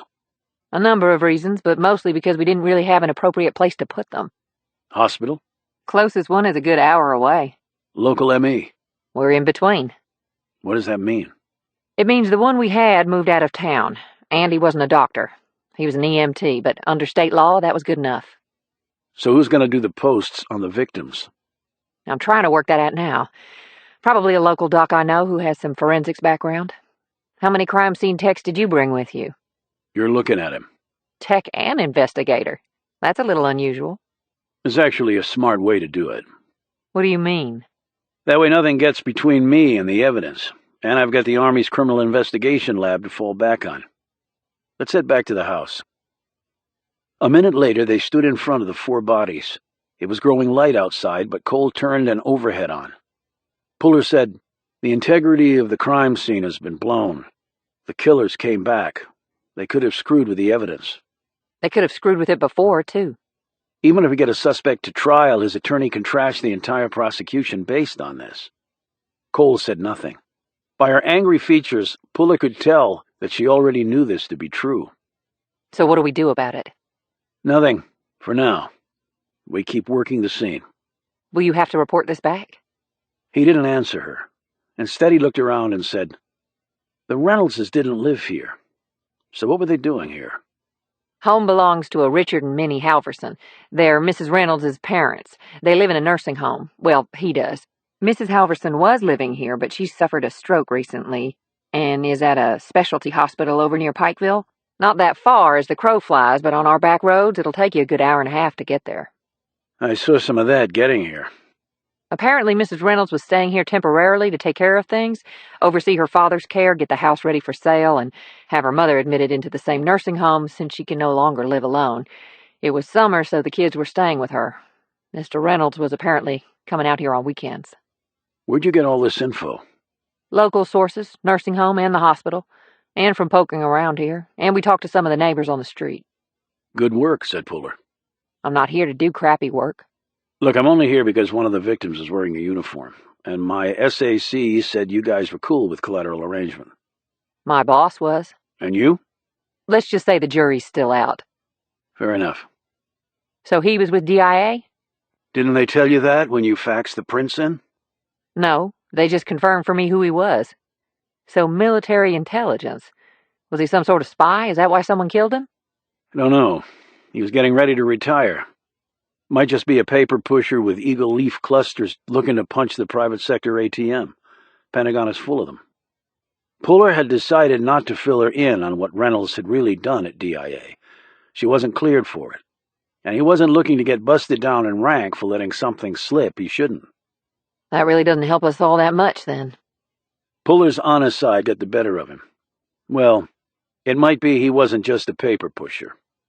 But you just said... I said might. It's not confirmed. And I'm just coming to the investigation, too. A lot I don't know. Okay. Puller drew closer to the bodies. You found them like this? All seated in a row? Yes. The adults' causes of death are pretty obvious. What about the kids? He pointed to them.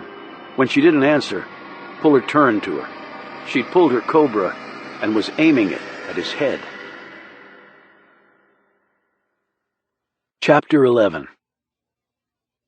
Was it something I said? Asked Puller quietly, his gaze on her face and not the muzzle of the cobra. When someone drew down on you, you watched her eyes. That told you intent. And her intent clearly was to shoot him if he said the wrong thing or made the wrong move. I must be punch drunk because of lack of sleep. Not following. I have no idea if you are who you say you are. You're the only one who said you were with CID. I should never have given you permission to enter the crime scene. For all I know, you killed Larry Wellman and made up a story about seeing somebody. Maybe you're a spy looking to steal what was in that man's briefcase and laptop.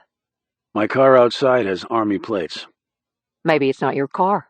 Or maybe you stole it. I've got ID. That's what I wanted to hear. She flicked the .45 caliber. Show me. Real slow. Cole backed slightly away. Puller noted she used a standard Weaver firing stance, named after a county deputy in California who'd revolutionized shooting competitions back in the late 1950s. Feet shoulder-width apart, knees locked, gun side foot slightly back on the other foot. She would employ the classic push-pull to control recoil when she fired. He could tell she had locked her dominant arm, but had not done the same with the hand. She would suffer grip tremble before she fired because of this, but she held the cobra like she knew it well. And while her form might not be perfect, it was more than good enough to take him down with one shot at this distance. He three-fingered his cred pack from his shirt pocket. Flip it open for me. Badge first and then ID card. He did so. She studied his picture and then glanced back at him. She lowered her weapon. Sorry about that. I would have done the same. She holstered the cobra. But you didn't ask for my ID. I called you to come here. Name and number was in the official Army file. Army doesn't make mistakes like that. I saw you climb out of your ride, badge on your belt.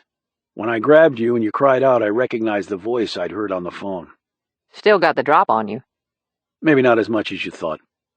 He showed her the black K-bar knife he was holding in his other hand, concealed by his forearm.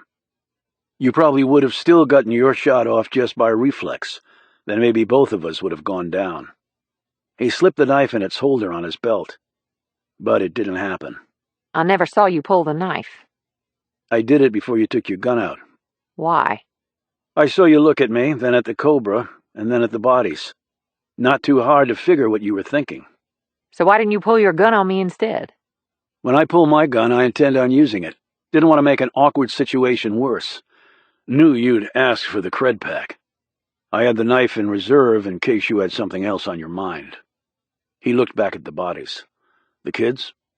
She stepped forward, pulled a pair of latex gloves from her windbreaker, slapped them on, gripped the back of the boy's neck, and tilted the corpse forward about 10 degrees. With her free hand, she pointed to a spot near the base of the neck. Puller hit the area with his maglite. He saw the large purplish bruise. Somebody crushed his brainstem. She leaned the body back to its original position. What it looks like. Same with the girl? Yes. From the condition of the bodies, they've been dead over 24 hours, ballpark, but less than 36. Your CST have a better read? Roughly 29 hours, so you were close. Puller checked his watch. So they were killed around midnight. Sunday night? Right. And the mailman found them on Monday in the early afternoon, so rigor would have just started by then. Can you confirm that as a supplemental benchmark? Yes. Did the mailman notice anything suspicious? You mean after he dry-heaved on the front lawn for the 4th time after we got there? No, not really. Killer's long gone by then. But they came back tonight. Killed a cop, in fact. Any other wounds or marks? As you can see, we haven't undressed them, but we did a pretty good look around and found nothing. But you crushed the brainstem, the person's dead. Yeah, that one I get. He was looking around the room. You have to know what you're doing, though. Precise hit, otherwise you incapacitate instead of kill. Professional, then. Puller thought. Or military. And if this is a soldier-on-soldier killing? He said, maybe, or lucky. He looked at the girl, but not lucky twice. They weren't killed here, at least the colonel and his wife. Cole stepped back away from the couch, looked at the carpet. Right, blood spatters. None up here. Basement is a different story. I noted that when I was down there. Speaking of, I need to go see Larry. Puller thought he heard her voice catch, even though she had tried to say this in a casual tone. Do me a favor first. What's that? Make the call to the station and put the seal on the colonel's briefcase and laptop. She did as he asked. As soon as she closed the phone, he said, Follow me. She trudged after Puller down the stairs. He led her over to the spot where the cop was hanging. The dead man had dropped still lower, his black leathers almost touching the concrete. Puller studied her while she was studying the dead guy. No tears this time. Brief shake of the head. Woman was internalizing it, probably embarrassed to have already teared up in front of him. And then the voice catch. She shouldn't have been embarrassed. He'd seen friends die, lots of them. It never got any easier. It only got harder.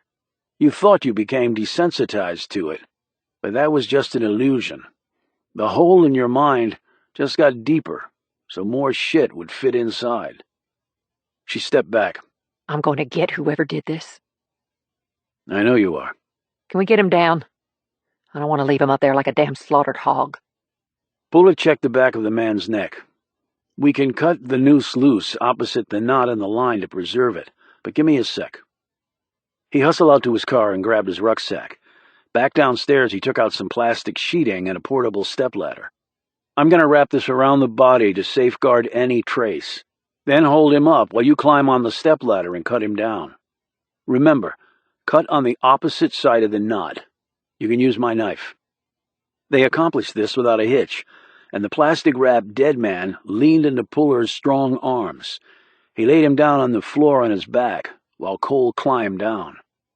Puller said, Turn on that light over there. He motioned to a wall switch. The light came on, and Puller examined Wellman's neck. Carotid and jugular compressed. Hyoid bones probably fractured. Post will confirm that. He pointed to several spots around the dead man's neck. Blood vessels ruptured. Means he was alive when they strung him up. Puller carefully edged the cop up on one side so they could see his bound hands. Check for defensive wounds or trace under the nails. If we're real lucky, we got some DNA leave behind. Cole used Puller's mag light to do this. Nothing that I can see. Don't understand that. Larry should have fought back, or maybe the killer scrubbed it afterwards. I think this probably explains it. Puller pointed to matted blood in the man's hair. They knocked him out before hanging him. He pulled a skin thermometer from his rucksack, ran it over Wellman's forehead, and checked the reading. Little under 5 degrees down from normal. He swiftly did the required calculation in his head. Dead about 3 hours. So about 2:30. They heard cars pulling to a stop outside. "Cavalry's here," said Puller. Cole looked down at her colleague. You seem to know what you're doing, she said softly, staring down at the dead man. "I'm here to help if you want it. Your call." I do. She turned and walked toward the steps. Puller said, "I know you've already processed the scene, but I'd like to do it again." He added, "I'm not looking to step on anyone's professional toes, but I've got people I have to report to, and they expect our investigations to be processed in a particular way." I don't care so long as we get the son of a bitch who did this. Cole headed up the stairs. Puller looked down at the dead cop, and then over at the far walls where the collection of blood and flesh against the studs revealed where the adult Reynoldses had been executed. Executed was really the only way to look at it. Headshot for him, torso for her. He wondered why the different treatment. And then the kids not shot at all. Usually with mass killing, the same method of murder was employed. Changing weapons took time, precious time. And killing and then moving the bodies took still more time. But maybe this killer had all the time in the world. Puller glanced back down at Wellman's body. Every murder was the same in that someone was dead from a violent cause. Yet other than that factor, everything was always different. And solving it was like treating cancer. What worked in one case almost never worked in another. They all required their own unique solution. He walked off to join Cole upstairs. Chapter 12. The 3 Drake County cops stood in a row looking down at their fallen colleague. As they did this, Puller studied them. All about 6 feet tall, 2 lean, 1 chubby. They were young, the oldest in his early 30s. Puller spotted an anchor tattoo on the hand of one. "Navy?" he asked. The man nodded, drawing his gaze briefly from Wellman's body. The tattoo, Puller knew, had been done after the man had left the service. No tattoos that were visible with your uniform on were allowed in the military. "Your Army?" said Anchorman. "I'm with the 701st CID out of Quantico." "Marines trained down there, right?" said the chubby cop. "That's right," said Puller. "My cousin's a Marine," said Chubby. "He said they're always first in the fight. Marines covered my butt many times in the Middle East." Cole came down the stairs. A miner on his way to work found Larry's cruiser about 2 miles from here, down in a ravine, and called it in, sending our tech over to scrub it down. Puller nodded. "And then he can come here? I need to talk to him." I'll let him know. She turned to her men. Considering what happened to Larry, we'll need 2 officers to post here at all times. "Sarge, that really cuts into our patrol. Pulled thin as it is," said Anchorman. She pointed down at Wellman. Maybe Larry thought that too, and look what happened to him. "Yes, Sarge." And Dwayne, I want you to head over and secure Larry's cruiser. "Yes, Sarge," said Dwayne. Puller observed the other cops for any visible reaction in dealing with a female superior. If West Virginia was anything like the Army, it was still tough going for the girls even in the 21st century. From the looks of them, it was still tough going for the ladies in the Mountain State. Special Agent Puller here will be assisting us in this investigation. The 3 cops looked at him with stiffened expressions. This didn't surprise Puller at all. In their shoes, he would have felt resentment too. He didn't say anything as patently cliché as that they were all looking for the same thing, justice. In fact, he didn't say anything at all. While he was being polite and professional, the truth was he had no authority over these folks. It was left to Cole to keep her men in line. "Where's the crime scene log?" he asked, glancing at Cole. She'd zippered up her windbreaker. Perhaps, Puller thought, to cover the sheerness of the T-shirt underneath in the presence of her deputies. In my pickup? She got the log and Puller added his name to it, recording the date and time of entry. He studied the names of the other people on the list, cops and the one tech, and a medical professional who had no doubt officially proclaimed the 4 corpses to be lawfully dead. He waited for Cole to give Dwayne the location of Wellman's ride and send him off. "Any media on this yet?" he asked Cole. They were on the front porch. Dawn had broken, and it was light enough for him to see the dark circles under her eyes.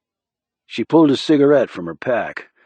He held up his hand and lowered his voice so the cops who were still inside the house couldn't hear. "Let's put together a break area in the side yard over there. This scene is going to take a while to process. You can smoke and we can eat and pile our trash up there. And we'll need a portable john." There's 2 bathrooms in the house. "We don't change the crime scene in any way. Don't touch the thermostat, use the john, smoke, eat, drink, or chew tobacco. Our stuff gets mingled with what's here. It makes things more complicated." She put the smoke away and folded her arms over her chest. Okay. "Media?" We only have 1 weekly newspaper. The nearest TV and radio stations are a ways away, so no, not much in the way of media. And I won't be holding a press conference just in case you're wondering. We're hard to get to. You have to really want to get to Drake, and right now no one in the media seems to want to. "Good." He paused, looked at her. What? She finally said under this scrutiny, "You related to somebody named Randy Cole?" My younger brother. Why? "Ran into him earlier." Ran into him where? "Place I'm staying." She assumed an uninterested air that Puller saw right through. And how was he? "What do you mean?" I mean drunk or drunker? "He was sober, What a shock. but he said he gets headaches." Yeah, I know. For the last year or so. "Told him to get that checked out." I told him the same thing. Doesn't mean he's going to do it. In fact, it means he probably won't. "I'm going to grab my gear and get to it." You need any help? "You're in charge. That's lackey work, isn't it?" Not much around here is lackey work. We all pitch in. And even if it were, Larry getting killed changes things. At least for me. Never lost a man on my watch. Now I have. Changes things. "I can see that. I'll let you know if I need a hand." You lose many of your guys over in the Middle East? Even one was too many. Chapter 13. Puller had sketched preliminary drawings of the main floor and the basement. He had put together his loose-leaf notebook, with his name, rank, and the date, weather, and lighting conditions on each page, as well as compass north designated. Measurements had been done to all relevant landmarks and other objects in the rooms. Cole, who was watching him finish the drawing, asked, Army taught you that? "Army taught me a lot of things. Why do you think they came back, Puller? To get something, or leave something. I just don't know which one." Cole let out a long breath, filled with frustration. Never thought that could happen. Coming back and killing the cop guarding the crime scene. He put the sketchpad aside and drew from his rucksack a 35mm camera, tripod, flash, and flash extension cord. He also stuck a device that looked like a flashlight into a holder on his belt. My guy already took pictures. I like to take my own. Procedure we have to follow, like I said. Okay, but he's good, and you're welcome to what we have. I appreciate that. Where is he, by the way? Shouldn't have taken him that long to scrub the car. Cole went to the window. Speak of the devil. "Landry Monroe," said Puller. How'd you know? Saw his name on the log. We call him Lan. Tell me about him. 24 years old, WVU grad, criminal justice, certified in CS processing, been with the department for 2 years. Where'd he get his certification? State runs a program. Okay. It's a damn good program, Puller. Didn't say it wasn't. I could tell by the look on your face. What's your goal here? What? Your goal. To catch whoever did this. Mine too. And if we work together and follow each of our protocols, the odds are a lot better that we'll find the people responsible. They stared at each other for an uncomfortably long few moments. Cole turned, went to the door, and called out to the man who had his head buried in his car's trunk. Lan, get your stuff and get in here. Got somebody who's really looking forward to working with you. She turned back to Puller and pointed a finger at him. Let's get one thing straight. He's a kid. You can rough him up some, show him stuff that'll make him better, but you are not to crush his confidence. You'll be leaving West Virginia after this, but not me. I have to work with him, and he's all I've got. Understood? Puller nodded. Understood. Lan Monroe came in about 30 seconds later, juggling bags and knapsacks. He was black and wearing green scrubs. He stopped at the front door and dropped his gear to put on booties and latex gloves. He signed the on-site log held by one of the officers on perimeter security and stepped inside. Monroe was not much taller than Cole, with narrow shoulders and the bulk of his weight carried in his gut, hips, and butt. His legs were thick and short. His head was shaven, and he wore wire-rimmed glasses that had slid halfway down his nose. Cole said, Lan, meet CID Special Agent John Puller. Monroe smiled and looked up at Puller, who was nearly a foot taller than he was. He put out his hand. They shook. Nice to meet you, Special Agent Puller. Just make it Puller. He glanced at the bags. Your equipment? Yep. Did you do Larry's car? Monroe nodded. The prelim didn't turn up anything. There was no blood in the vehicle. I had it towed back to the station.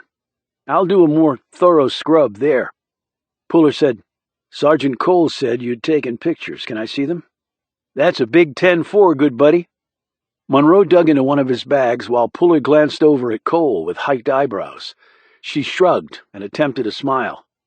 Monroe got his camera out, powered it up, and showed the range of pictures on the flip-out viewfinder. 35 mil SLR, said Puller. Yep, that's what they had us use at school. Now, I did 3 shots of everything, one in relation to nearby objects, one with ruler, and one close-up without. Good. What aperture setting did you use? Cole shot Puller a hard glance. He ignored it.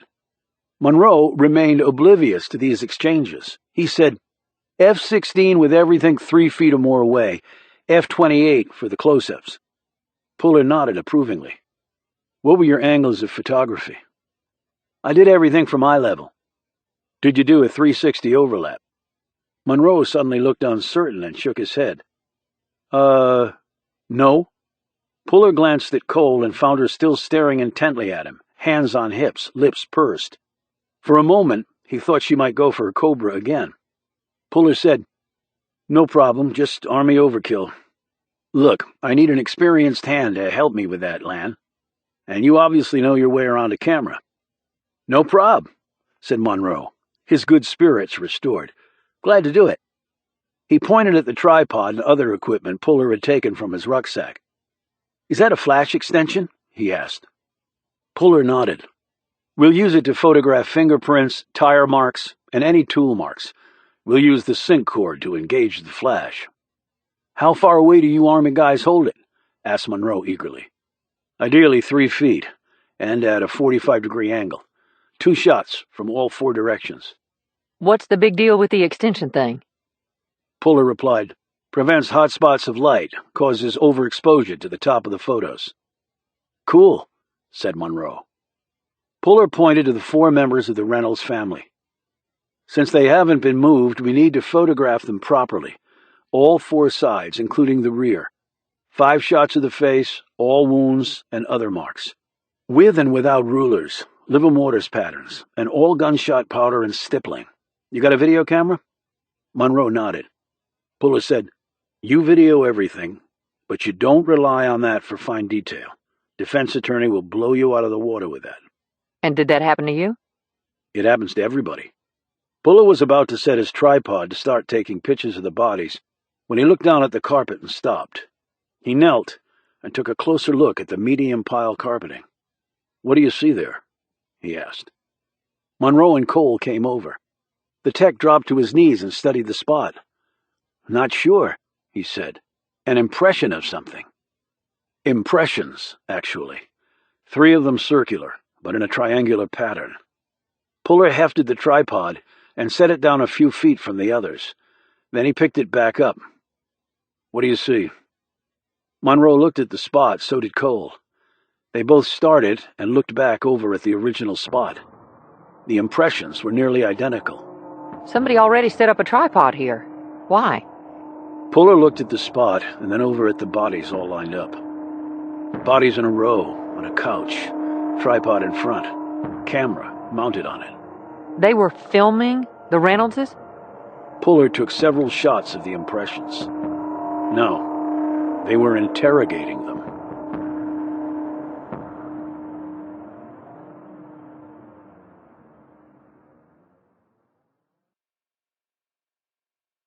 Chapter 14. Hours later, they had finished photographing the 4 bodies and processing other parts of the crime scene. Puller and Monroe had laid the bodies next to each other on white plastic sheeting spread on the floor. Larry Wellman's body had been brought up and was lying in a zippered body bag in the dining room. There were no defensive wounds on Wellman or the Reynoldses. They had all apparently been taken by surprise. Puller had recorded his observations and used the device he'd previously stuck in his belt to help him organize the investigation.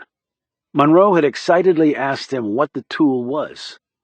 Army calls it a CSED, or crime scene exploitation device. It's a camera with a barcoder, digital screen, labeler, and printer all rolled into one. It's got a flip-out USB so I can down and upload from my laptop. My digital recorder has the same capability. And it has an electronic transcriber so it'll automatically type out what I've recorded by voice. I'm not great on the keyboard. That is beyond cool, said Monroe. Don't get too excited, Lan. Doubt there's money in the budget for us to get one of those. Puller glanced at Cole. Tell me about the dog that was here. Collie. Got a colleague taking care of it. Friendly thing. Okay, but any of the neighbors report hearing any barking? Dog can't bark. Probably the only reason they let it live. A dog that can't bark? Well, it hasn't once barked for us. Might have had an operation done. That can sometimes screw up the bark, at least according to a vet friend of mine that I asked. Looking down at the lined-up bodies, Cole said, You said they were interrogated, but didn't really explain what you meant. They obviously weren't being interrogated after they were killed. So why line them up on the couch after they were dead? I think the person wanted to see them being interrogated. And they also wanted to see on the video that they were dead. So they were broadcasting the video out to someone else? That's how I read it. Cole slowly nodded. So if we can get our hands on the video, there might be some clues. One of the killers might have stepped in front of the camera, for example, or maybe it might have caught a reflection of one or more of them. That's true. But odds are if we find the video, we'll find the killers, too. That's not something they'll leave lying around. Well, let's hope that happens. We need to get the bodies to a refrigerated environment soon, and then have the post done, said Puller, as he stared down at the decomposing bodies. At some point, courtroom evidence starts falling apart. How's it coming with your doctor friend? Should know something definitive later today. Puller knelt down next to Matt Reynolds. Shotgun to the face, less than 3 feet away, minimal pellet dispersal, wadding in the wounds. If the muzzle was chokeboard, it could muddy that analysis. He indicated the wadding. Lan, have you taken a sample yet to verify gauge? Yeah, haven't done the test yet, but I hope once I compare the diameter with sample wads, it'll give us an answer. Puller turned to the wife's body. I measured the distance between pellets, and that, together with no central wound or wadding, means she was probably shot from farther away than 10 feet. But down in the basement, said Cole, who knelt next to him. Presumably, but serology results will confirm it, said Puller. Why the basement? Quieter, but you still have problems. Like what? Shotgun blast even in a basement in the middle of the night might attract attention. And you have to control the other captives. They hear the shot, they panic, start screaming, trying to get away, knowing they'll probably be next. Monroe snapped his fingers, unlocked a metal evidence box he'd previously brought into the house, and pulled out some sealed, labeled evidence bags. I was wondering why I found these things in those places, but what you just said may explain it. Puller took up the bags one by one. Tell me what you've got here. That bit of gray fuzz came from the girl's left ear. The white thread I found inside the boy's mouth. Found a similar one hung up on the mom's left molar. Cole looked at them over Puller's shoulder. Puller said, The white thread in the mouth? Gag? And the thing in the ear? Monroe said, I'm thinking it's a piece of an earbud, like from headphones to an iPod or MP3 player. Puller said, they were blasting music into their ears when they were shooting people so they couldn't hear it. That's pretty hardcore, added Monroe. Puller said, but that doesn't explain the shotgun use. Maybe they couldn't hear it, but some of the neighbors might have. Cole rose and went over to the window and looked out. She whirled back around. You said blasted. Puller handed the bags back to Monroe and turned to her. Yeah, so? Trent exploration. They might have blasted on Sunday night, and this neighborhood is only a couple miles away from where they're doing it. Chapter 15. Puller was staring at Cole. Okay, but would the blast be loud enough to cover a fired shotgun from being heard in another house? From a basement, I'd say so. If you're close enough to them, some of those explosions can lift you right out of your bed. You never say they might have blasted. You don't know for certain? No, I live pretty far from here, but the sound of a blast reaching this neighborhood had to come from a Trent operation. It's the only one nearby. Monroe said slowly, wait a minute. I was out late that night with my girlfriend, about 2 miles from here, but in another direction. I remember hearing it. Puller said quickly, do you recall the time of the explosion? He thought for a few moments. Between midnight and 1, I'd say. That mirrors the timeline established by the body deterioration, said Puller. But having a tighter time window helps us in one respect. Alibis, or lack thereof, noted Cole, and he nodded in agreement. Puller said, but then we have to wonder why they shotgunned the parents and not the kids. Or why not blunt force to all of them, and you don't have to worry about the sound of a gun. Neither Cole nor Monroe had a ready answer to these queries. Puller looked at the tech. You get elimination prints from the victims and the wife's parents? Yeah, that's where I was early this morning before I went to scrub the car. You didn't tell them what had happened, though. Well, the mom's had a stroke. I just printed her while she was unconscious, so I couldn't tell her anything. The dad goes in and out. I made it a game so he wouldn't catch on. Dementia, said Puller, and Cole nodded. Does he have lucid moments? I think so, sometimes. You think he might be helpful? Puller shrugged. Well, if somebody local killed those folks, he might know something. Here's the possibilities as I see them. 1. They were killed because of Colonel Reynolds's employment with DIA. 2. Something connected to the mom. 3. Something connected to the kids. 4. Something connected to the wife's parents. Or 5. Something we don't see as yet. Could be a random burglary, noted Monroe. Puller shook his head. They left a late-model Lexus, a laptop computer, and the wife's wedding ring. No other valuables known to be missing, and random burglars seldom take the time to interrogate their victims. Cole added, The wife's parents probably don't have an enemy in the world, and the wife and kids were just here for the summer. I doubt they had time to make any enemies. That leaves Colonel Reynolds. Maybe. Still have to check it all out. Puller rose. Any other prints here that didn't match the eliminated ones from the first responders? The mailman's, a caregiver who works at the nursing home. Got her latent on the fridge. She was here to help Mr. Halverson before he went in the nursing home. And 2 EMTs who were called here when the old lady had her stroke. No others? There were 2, on the living room wall and 1 on the kitchen counter. I'm running the prints through our database. Puller said, let me have copies, and I'll get them to run them through the federal databases too. Thanks. Puller said, how did the killers know when the mine blast would take place? Is that public knowledge? Yes. There's a bunch of regulations about surface mining blasting. You have to get proper permits and have a blasting plan in place. You have to post blasting schedules in the local papers well in advance. People close to the blast get personal notification. You have to use a certified blaster. There are limits on noise, so they have to monitor the decibels of the blast. They also have to measure ground vibration, and they often separate the blast charges by 8 milliseconds. Why? Asked Monroe, who looked fascinated by the discussion. He caught Puller gazing at him. Went to WVU, but I'm not from around here. The 8 milliseconds allow enough separation to keep the air blast noise and ground vibration under control. Puller gazed at her. You obviously know a lot about all this. How come? She shrugged. West Virginia gal. Whole state's one big mine. At least that's what it feels like sometimes. And didn't your dad work for Trent Exploration? Asked Monroe. Cole shot a quick glance at Puller, who was staring at her even more intently. He did. Not anymore. Why not? Asked Puller. He's dead. Sorry to hear that. He paused for a few moments.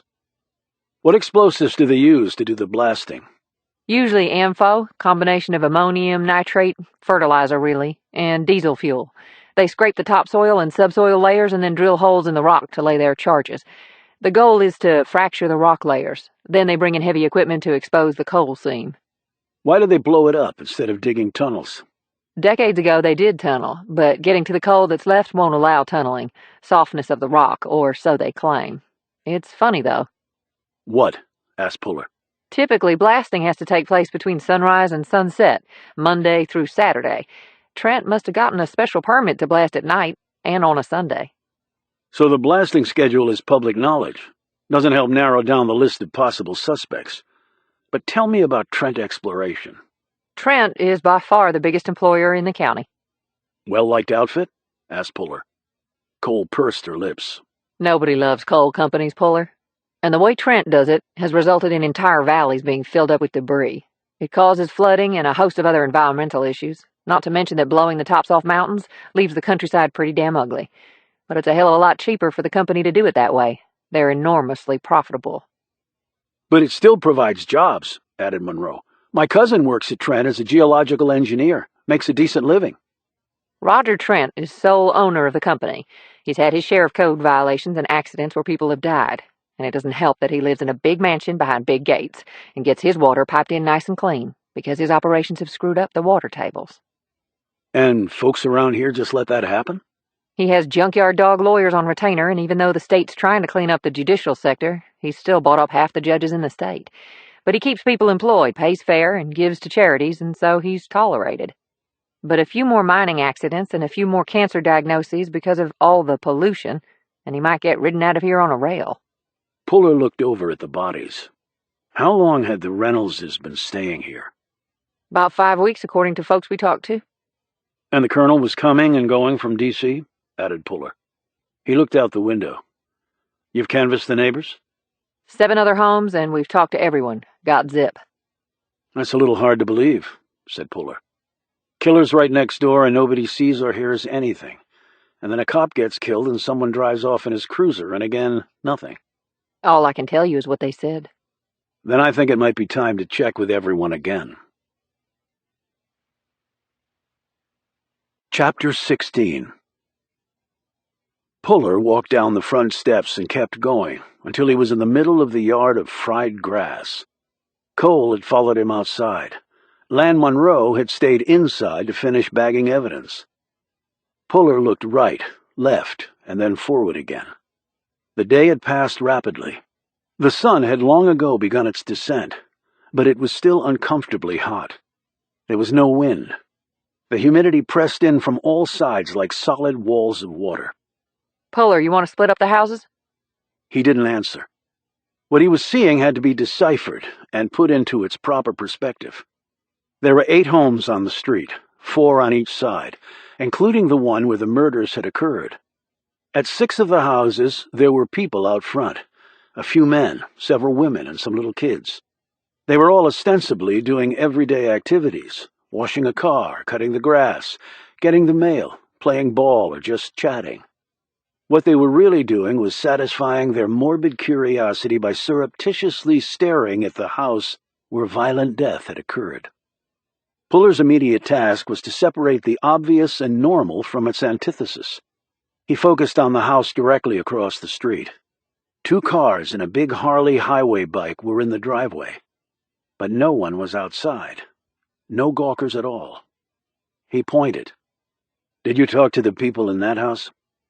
Cole looked at where he was indicating. She called over her shoulder to one of the uniforms standing guard at the crime scene. Lou, you talked to those folks, right? Lou came forward. He was the chubby cop. His leather belt squeaked as he walked. Puller knew that to be a rookie mistake. Oil the belt. Squeaks get you killed. Lou pulled out his notebook and leafed through it. Spoke to a man who identified himself as Eric Treadwell. He lives in that house with a lady named Molly Bittner. He said she'd gone to work early that morning and didn't mention hearing or seeing anything suspicious. But he said he'd check with her when she got home. And Treadwell said he hadn't seen or heard anything either. But he might have seen something last night when Larry got killed. I want every one of these folks questioned again.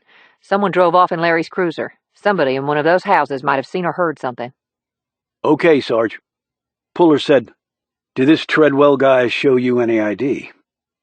Lou, who had been about to walk off to execute Cole's order, turned to him. ID? You had to prove he actually lived there. No, he didn't show any ID. Did you ask for it? No, I didn't. The tone was now defensive. How did it go down? Did you approach him? He was standing at the front door when I came up, said Lou. That's probably why I didn't ask for ID, because he was in his house. That was bullshit, Puller knew. The guy was backpedaling, building in a justification for his lack of professionalism and even common sense. But you didn't know Eric Treadwell by sight, he asked. Cole looked over at her deputy, who was scowling at Puller. Answer the question, Lou. No, Lou admitted. Any of the other deputies know him? Not that they mentioned to me. What time was it? Lou checked his notes once more. Little after 3 in the afternoon. We'd really just gotten here after the call came in. Any other neighbors around then? No, that time in the afternoon wouldn't expect it. People in Drake work, both husbands and wives. But apparently not this guy. What are you getting at, Puller? Are you trying to say this guy was the killer? Pretty stupid for him to hang around and talk to the cops, then. In answer, he pointed at the house. It's after 5 in the afternoon. There are 2 cars in the driveway. They were there when I got here at about 4 a.m. And they've been here all day. So even though you said everybody works around here, it doesn't seem to apply to that house. And at every other house, you've got people outside watching us. That's normal. There's no one in that house even peeking out the windows. Under the circumstances, that's not normal. He turned to Lou. When you were talking to the guy on Monday, were those 2 cars in the Harley parked in the driveway? Lou tipped his hat back and thought about this. Yeah, I think they were. Why? Well, you said the guy told you his wife was still at work. How many vehicles do they have? Shit, Muttered a ticked-off-looking Cole as she glared at Lou. Come on. She strode across the street with Puller and Lou trailing. She knocked on the door, got no answer, and knocked again. Nothing. Problem is we don't have a search warrant, and we've got no probable to bust in. I can try to get something. She broke off. What are you doing? Puller had leaned over the front banister and looked in the front window. Getting us probable cause. What? Puller drew his M11. What are you doing? Puller slammed his size 13 shoe against the wood of the door and it buckled inward. His shoulder finished what his foot had started. He stepped inside, keeping low, and doing visual sweeps, his gun running parallel to his gaze. He turned the corner and disappeared from view. Get in here, said Puller. But keep alert. Place isn't cleared yet. Cole and Lou pulled their weapons and followed him inside. She peered around the corner to find Puller staring at it. Son of a bitch, exclaimed Cole. Chapter 17. A man and a woman, both heavy-set and possibly in their 40s. It was hard to tell with the state they were in. The man had a heavy beard and tat sleeves ran down both bare arms. There was also an eagle tattoo across his bare pecs. The woman's hair was bottle blonde, and she was dressed in hospital scrub bottoms, but no top. They were sitting on the couch in the living room. They were clearly dead, but it wasn't obvious how they had died. Cole stood next to Puller, who stared down at the corpses. Puller looked down at the floor. No visible tripod indents, because it was hardwood and not carpet. Still, his gut was sending him a clear message. They were interrogated, too. They were both turning green. CPR was not called for. A grave was. The man had a Virginia Tech ring on his right hand, The woman had a bracelet on her left wrist, along with a Timex wristwatch. Puller said, "Looked to be dead about the same time as the Reynoldses. We'll need someone to pronounce them deceased officially." Okay, but how did they die? Puller checked the floor again. No blood splatters. He slapped on a fresh pair of gloves, pulled from a fanny pack on his belt, and tilted the man's head forward. No obvious gunshot entries or exits. There were no brainstem bruises, no knife wounds, no ligature marks on the neck, no evidence of blows to the abdomen. "Suffocation?" said Lou, who was standing farther back and looking queasy, probably from the smell. Puller carefully opened the man's left eyelid. No sign of petechial hemorrhage. He glanced at the man's torso and then at the woman's. What? Asked Cole, who'd noted his quizzical look. "The bodies have been moved, and their shirts were taken off." How do you know that? He pointed to some pale marks on the arms and around the necks of both. "Those are vibuses. Pressure on the capillaries from tight clothing keeps them from filling. That means they had shirts on for a while after death, and after death blood pools by gravity to the lowest parts of the body." Lividity. He said, "Right. 6 hours after death the capillaries coagulate. Then you have permanent post-mortem staining." Why would they take their shirts off after killing them? Lou said, "Well, we don't know anybody killed them, do we? Maybe they committed suicide, took poison or something, and took their shirts off before they croaked." Puller shook his head at this suggestion. "Tox screens will tell for certain, but in most poisoning cases, the hypostatic areas have distinct colorings, cherry red, red-brown, or dark brown. Don't see any of that here." Cole examined each of their hands. No sign of defensive wounds. Nails look relatively clean. But why take off the shirts? Especially her, I mean. If I'm a woman and I kill myself, I sure as hell don't want to be found topless. She drew her gaze away from the woman's heavy-veined breasts, which sagged nearly to her belly button. Puller said, "The killers took off the shirts because they wanted us to work a little harder to find out how these people died." Meaning?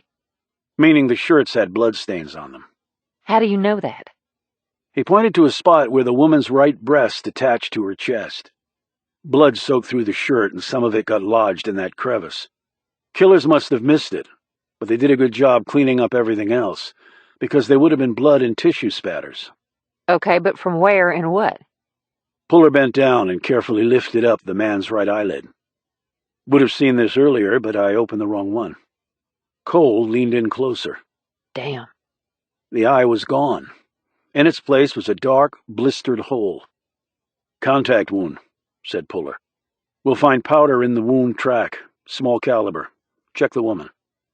Cole slapped on gloves. The woman's left eye was just a hole, too. Gray brain matter clustered around the opening. "Only seen that once before," said Puller. "In Germany. Soldier-on-soldier special forces. Their knowledge base on killing people runs pretty deep." Cole straightened up and put her hands on her hips. Why the subterfuge? Even if we didn't catch it here, the Post would have.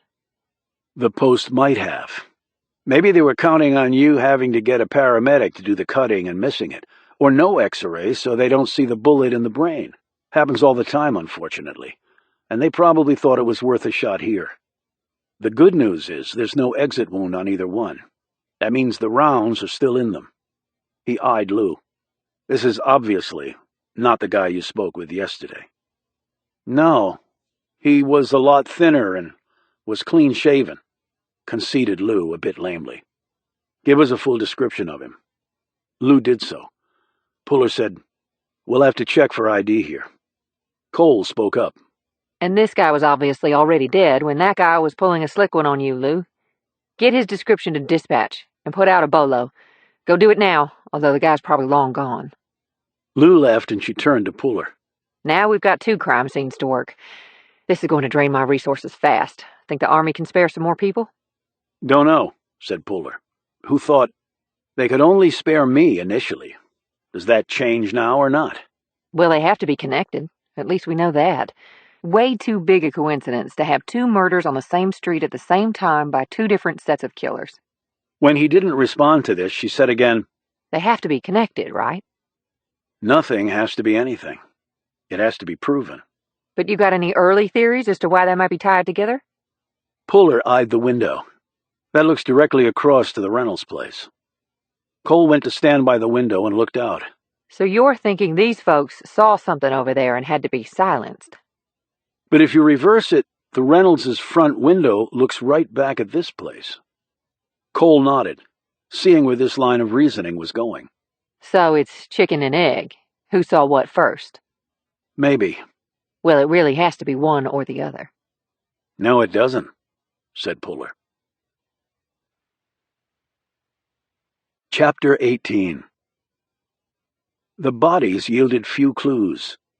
The basement was far more interesting. Puller and Cole had searched the lower level and come to a door that was locked. With Cole's okay, Puller opened the door using a tire iron he found in an old storage bin set against one wall. The revealed room was 10 feet wide and 12 feet deep. On a long folding table were propane tanks, bottles of paint thinner, a can of camp stove fuel, mason jars, rolls of tubing, gas cylinders, pill bottles and rock salt, funnels and clamps, coffee filters, pillowcases, coolers, and thermos bottles. "You got a biohazard team?" asked Puller, putting a hand over his mouth and nose to shield his lungs from the smell of solvents and chemicals. Meth lab. "Meth lab," repeated Puller. "You got a biohazard team?" he asked again. "This thing could blow up and take the crime scene upstairs with it." We don't have a biohazard team, Puller. "Then I'll make one." 20 minutes later, with the neighbors and Cole and her deputies watching, Puller re-entered the house dressed in a hooded green biohazard suit with an air filter, red shoe coverings, and green gloves, all of which he kept packed in his rucksack. Puller methodically pored over the site, dusting for and lifting prints, separating potentially volatile substances from each other, and photographing and tagging all of it. 2 hours later, he stepped outside and noted the sun was nearly down. He took off his hood. His body was drenched with sweat. The house had been hot. Inside the suit added at least another 20 degrees. Cole saw the beads of sweat on his face, the flattened wet hair. She handed him a bottle of cold water. You okay? You look whipped. He drank down half the liquid. "I'm good. A lot of stuff in there. I worked a bunch of drug lab cases in the Army. That lab was pretty rudimentary, but effective. They could turn out some decent product, just not that much." While you were working that, I found a place to take the bodies. "Where?" Local funeral home. They have refrigeration facilities. "It needs to be secure." I'm posting 2 deputies here and 1 there. Rotate 24/7. Puller stretched out his back. You hungry? "Yeah." There's a good restaurant in town. It's open late. "Late enough for me to grab a shower and change my clothes?" Yes, I plan on doing the same. Try to get the stench out. "Tell me how to get there." Where are you staying? "Annie's Motel." Restaurant's only 3 minutes from there, 2 blocks to the east. Hang a right on Cyrus Street. Can't miss it. Hell, everything here is only 3 minutes from each other. That kind of town. 40 minutes to the hotel, 10 minutes to shower and dress, 5 minutes there. I'll see you in 60 minutes. But the minutes only add up to 55. I need 5 minutes to communicate with my boss. I should have done it before now, but things got a little busy.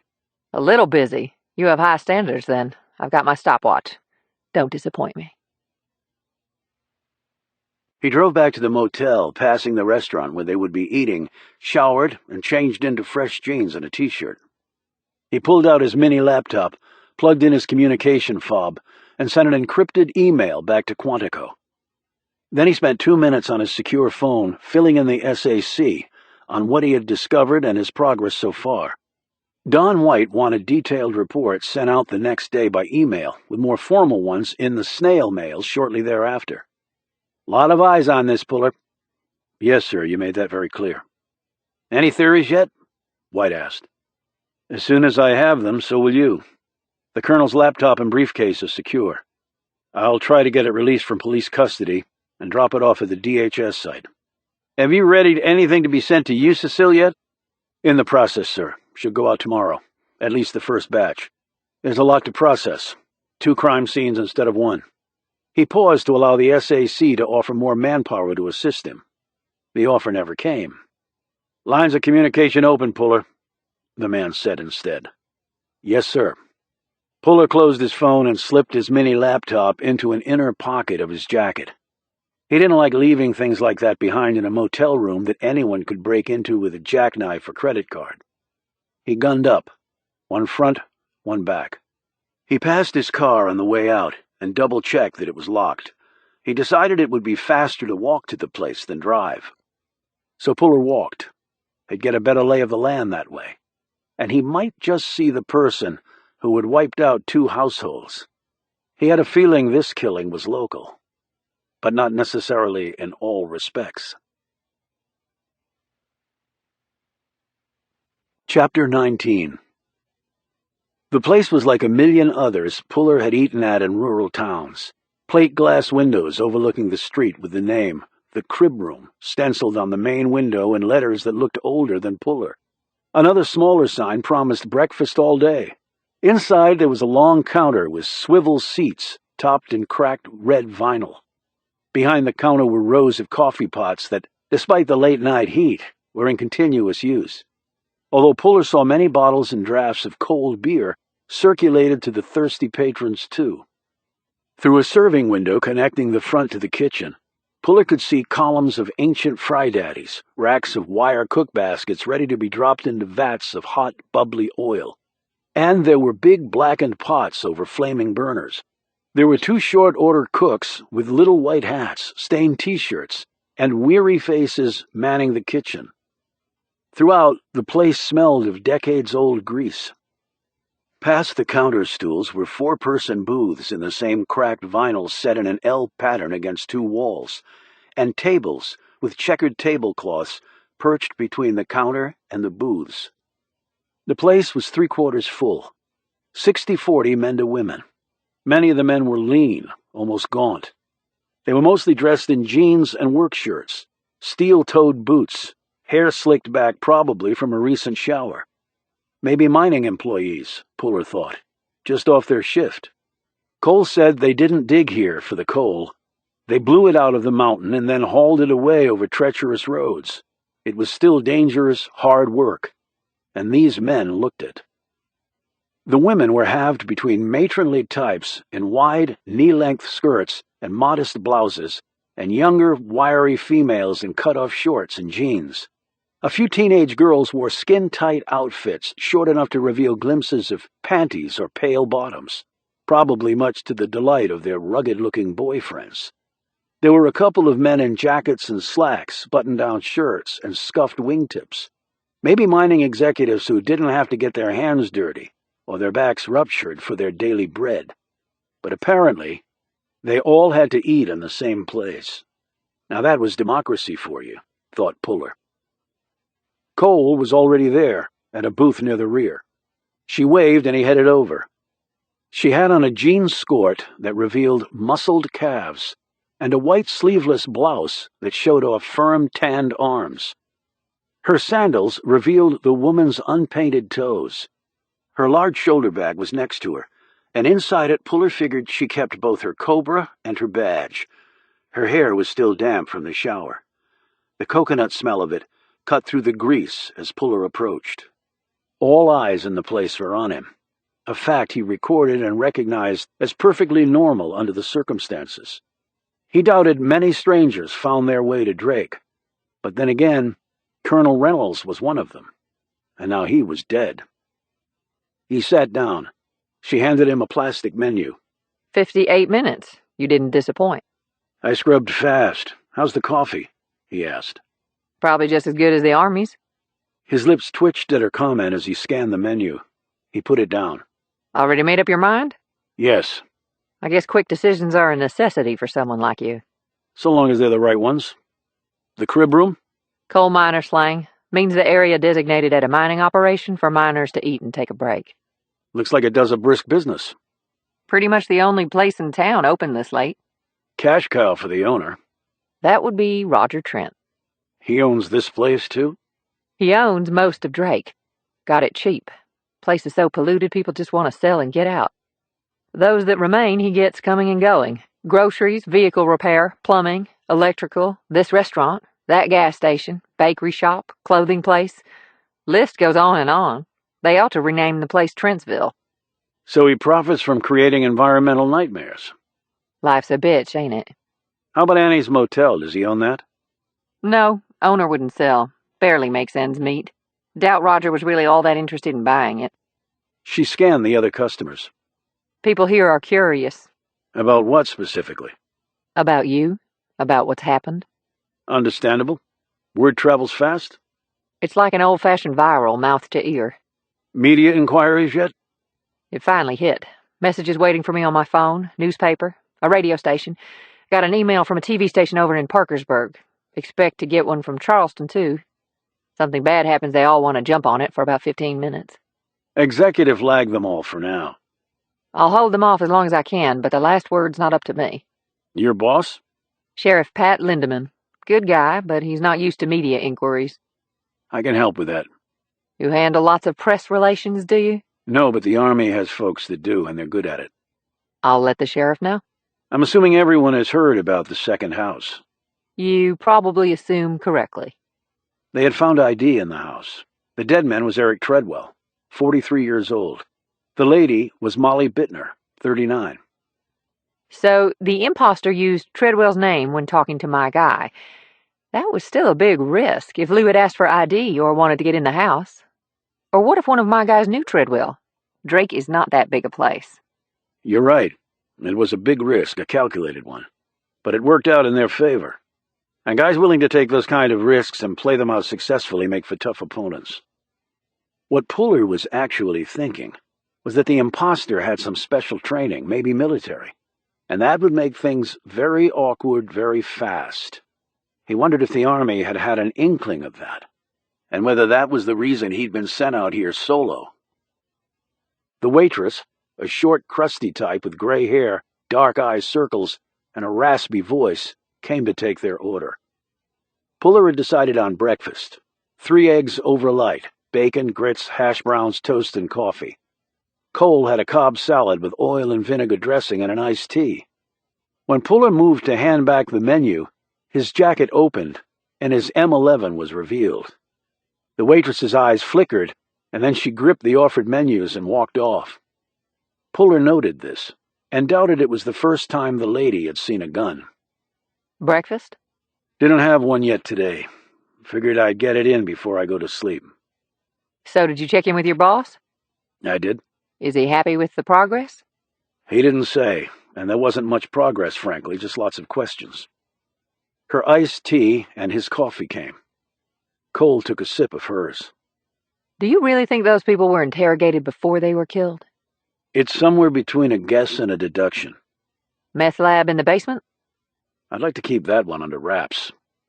We're doing our best. I put a seal on everything with my guys. She hesitated, looked away. Puller read her mind. But this is a small town, and sometimes things slip. She nodded. What would they have been interrogating them about? Let's say the folks who killed Treadwell and Bittner were working with them in the drug business. One or more of the Reynoldses sees some suspicious activity. They're caught doing that.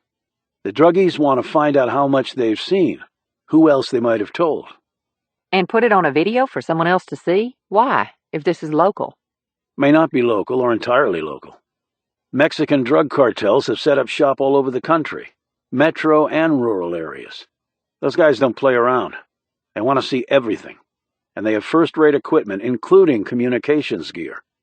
And it could have been a live feed. But you said it was just a simple meth lab with not much product coming out. That may have been a sideline for Treadwell and Bittner. They might have been working for a distribution ring in another capacity. You have drug problems here? What town doesn't? More than most? I guess we have more than our share. But a lot of it is prescription drugs, so go on with your theory. Why kill Bittner and Treadwell? Maybe they drew the line at murder and they had to be killed too, to keep them silent. I don't know. I guess that works. It only works with what we know so far. That can change.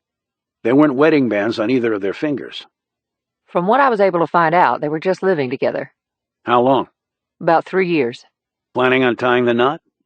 No. According to what I found out, they were just doing it for expenses. He looked at her curiously. What?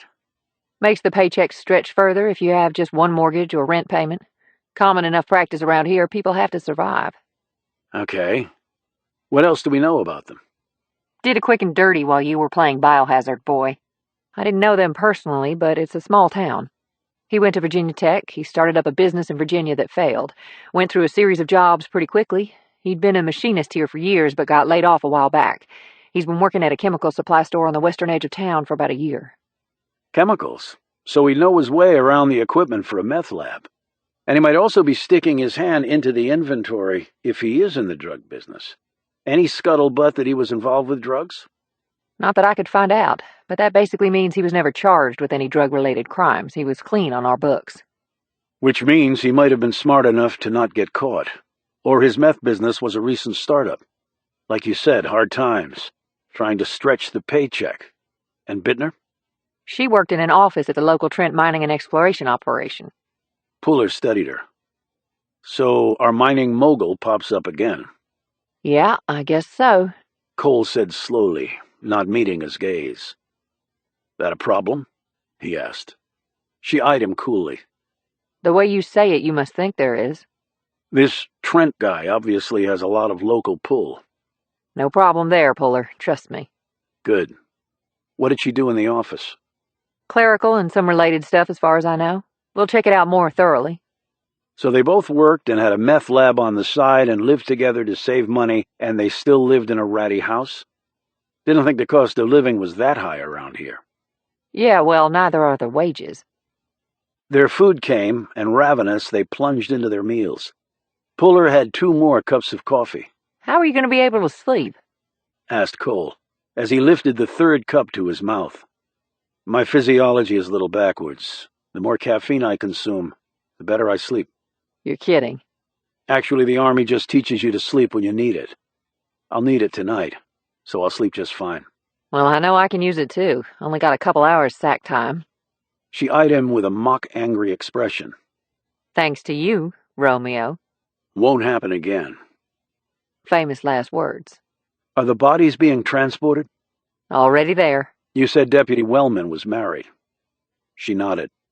Sheriff Lindeman has been to see Larry's wife. I'll go tomorrow. I don't know Angie that well, but she'll need as much support as possible. I guess she's a wreck. I would be. She have family in the area? Larry has. Angie moved here from Southwest Virginia. Why? She scowled. I know it seems like people would just be moving out of here, not the other way. Didn't mean that. And you told me that people were trying to get out. I'm just trying to figure out the landscape. Larry went to community college over in Virginia. It's not that far as the crow flies. That's where they met. He came back here and she joined them. What about you? She set her glass of iced tea back down. What about me? I know you have a brother here, and your dad's dead. Anybody else in the area? He glanced at her hand. No wedding band. But maybe she didn't wear one on the job. And maybe she was still on the job. Not married, she said, catching this glance. Both my parents are dead. My sister lives here too. What about you? I have no family in the area. You know that's not what I meant, smartass. Father and brother. Are they in the military? They were. So they're civilians now. You could say that. Puller put some cash down on the table. What time do you want to meet tomorrow? She stared at the money. How about 0700 again? Juliet. I'll be there at 06. Any chance I can get the Reynolds' laptop and briefcase tonight? It's technically evidence. It technically is. But I can tell you that there are folks back in D.C., and not just the ones in uniform, who are very anxious to have those items back. Is that a threat? No. As I alluded to before, I don't want you inadvertently to do something that'll get you in trouble later. I can tell you that anything not classified and having to do with the investigation will be turned over to you. As determined by who? The appropriate parties. I'd like to determine that for myself. Fine. Do you have top secret or SCI clearance? She moved a strand of hair from her face and glowered at him. I don't even know what SCI means. Sensitive compartmented information. It's a bitch to get. On top of that, the DoD has SAPs or Special Access Program clearances. Reynolds was fully charged with TS, SCI, and SAPs for his compartment and program areas. Consequently, if you try and access the laptop or check the colonel's briefcase without proper authorization, you could be charged with treason. I don't want that to happen, and I know you don't. I realize all these acronyms probably sound stupid, but people in the government arena take them very seriously. And the consequences of running afoul of these parameters, even by accident, are pretty severe. It's just a big headache you don't need, Cole. Strange world you operate in. No disagreement on that. All around them, the good folks of Drake were shooting curious glances in their direction. Two suits in particular were taking a special interest, as was a table of 4 beefy guys outfitted in corduroy pants and short-sleeved shirts that showed off their burly arms. One had on a javelin cap. Another wore a dusty cowboy hat with a sharp crease on the right side. A third quietly drank his beer and studied the air in front of him. The fourth, smaller than the rest, but still weighing in at about 210, watched Puller and Cole via a large mirror on the wall. Cole moved her gaze to look at the cash. The police station is only 3 minutes from here, like everything else. Actually, it's about 8. Can I get the stuff? Can I trust you? I can't make that decision for you. So maybe I can. She put some dollars down to pay for her share of the meal. I think my cash covered them both with a tip, said Puller. I don't like owing people. She rose. Let's go. Puller left his money right where it was and followed her out as the town of Drake continued to stare. Chapter 20. They walked down the street. The few people there stared at Puller and his blue jacket with the gold CID lettering. It didn't faze him. He was used to being the outsider. He only showed up in towns like this when something bad had happened. Nerves were tight. People were often dead by violent means. A stranger snooping around just added to the misery, the suspicion. Puller could deal with all that. But he also knew there was at least one killer out there, probably more. And something told him they were still here. Maybe a mere 3-minute walk away from here, like everything else. Except the police station. Cole nodded to some of the passer-by and said hello to one old woman using a walker to slowly amble along. The woman said in an admonishing tone, Young lady, you haven't been to church in a while. Yes, Mrs. Baffle. I'll do better. I'll pray for you, Sam. Thank you. I could use it, I'm sure. As the woman shuffled on, Puller said, Small town? With all its thorns and rose petals. They walked some more. Cole said, At least we know whoever killed the Reynoldses wasn't after his military stuff. Or else they would have taken the laptop and briefcase with them. Maybe that rules out the spy angle.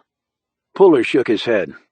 You can download a laptop's hard drive onto a flash drive, so you don't have to take the hardware. Did you happen to see if anything was in the briefcase? She feigned astonishment. My God, Puller, and me not having an SCI or an SAP? I wouldn't think of it. I could be charged with treason. Okay, I deserve that. But did you see anything? It was locked with a combo code. I didn't want to break into it, so it's in pristine condition. Keeping his gaze straight ahead, he said, Someone's on our 7, last 3 blocks, 20 meters back. Cole kept her gaze straight, too.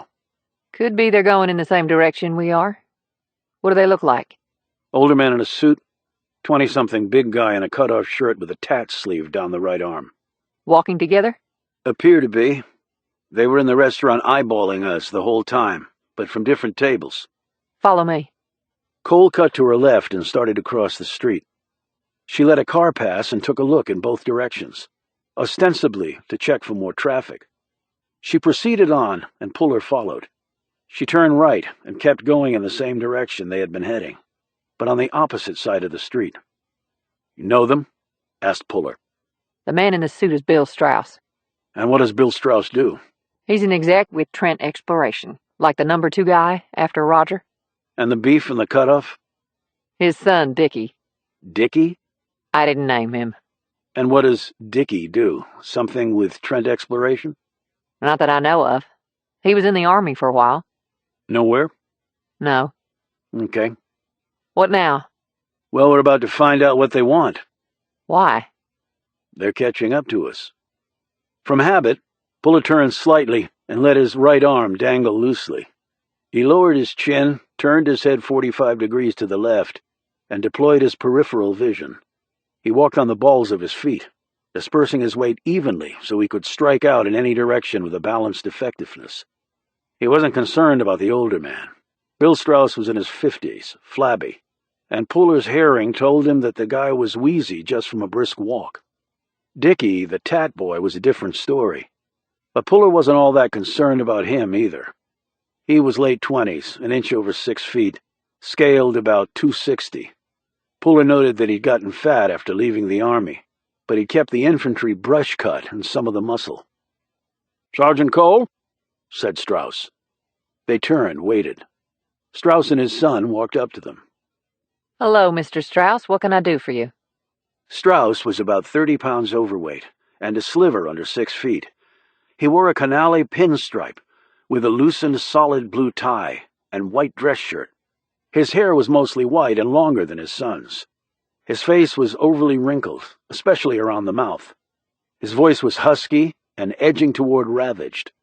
Puller noted the red and white pack of Marlboros sticking from his breast coat pocket and the nicotine fingers. "Lung cancer cometh, Mr. Wheezy." His son's face was filled out, the cheeks reddened from too much sun. His pecs bulged from too many bench presses, but he'd grown light in the quads, hammies, and the all-important calves from neglecting his lower body. Puller seriously doubted the man could run the Army 2 miles in the allotted time. His tat sleeve also caught Puller's attention. Strauss said, "I've heard about the bodies being found. Molly Bittner worked at my office." "That we know." "It's just awful. I can't believe she was killed. She was a very nice woman." "I'm sure she was. Did you know her well?" "Well, just from the office. She was one of a bunch of gals who worked there, but we never had any issues with her." Puller said, "And would you expect to have had issues with her?" Strauss shifted his gaze to Puller. "I understand you're with the Army. An investigator?" Puller nodded but said nothing. Strauss eyed Cole again. "If you don't mind my asking, why aren't you handling the case?" "I am. It's a collaborative investigation, Mr. Strauss. One of the victims was in the military.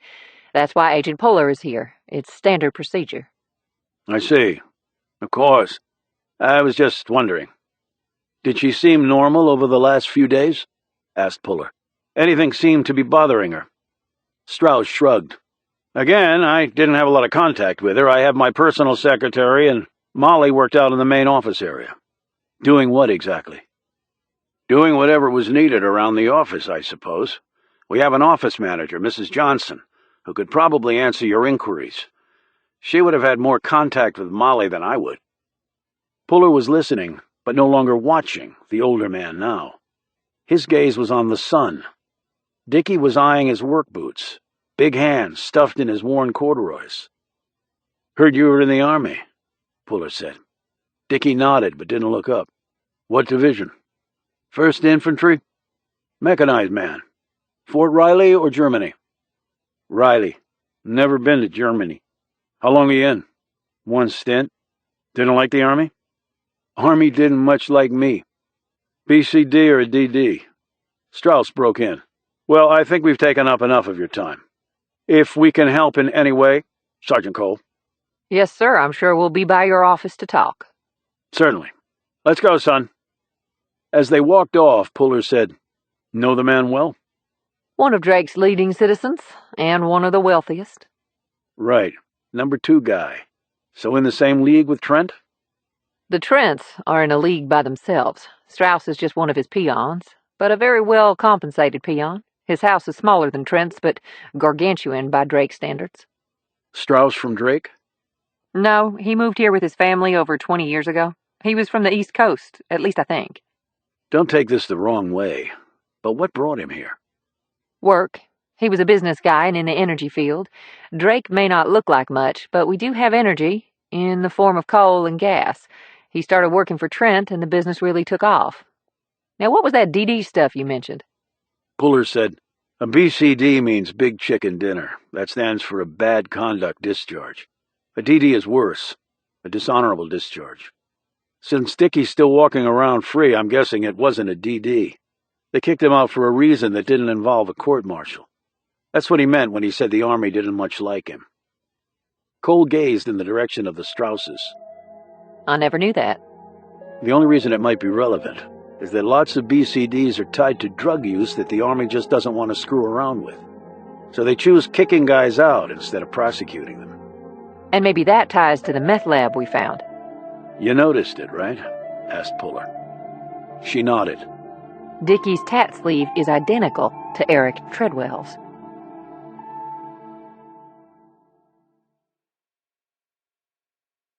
Chapter 21. Puller snagged the laptop and briefcase from the Drake Sheriff's Office evidence room. Puller had to fill out the necessary paperwork to maintain proper chain of custody. As they walked out, Cole yawned and stretched. He said, "You should head home and get some sack time. I promise not to call and wake you up." She smiled. I appreciate that. The tat sleeve? Is that a gang deal? Or do people around here just like that particular arm design? I suppose I've seen it on Dickie before, but never really focused on it. I can ask around.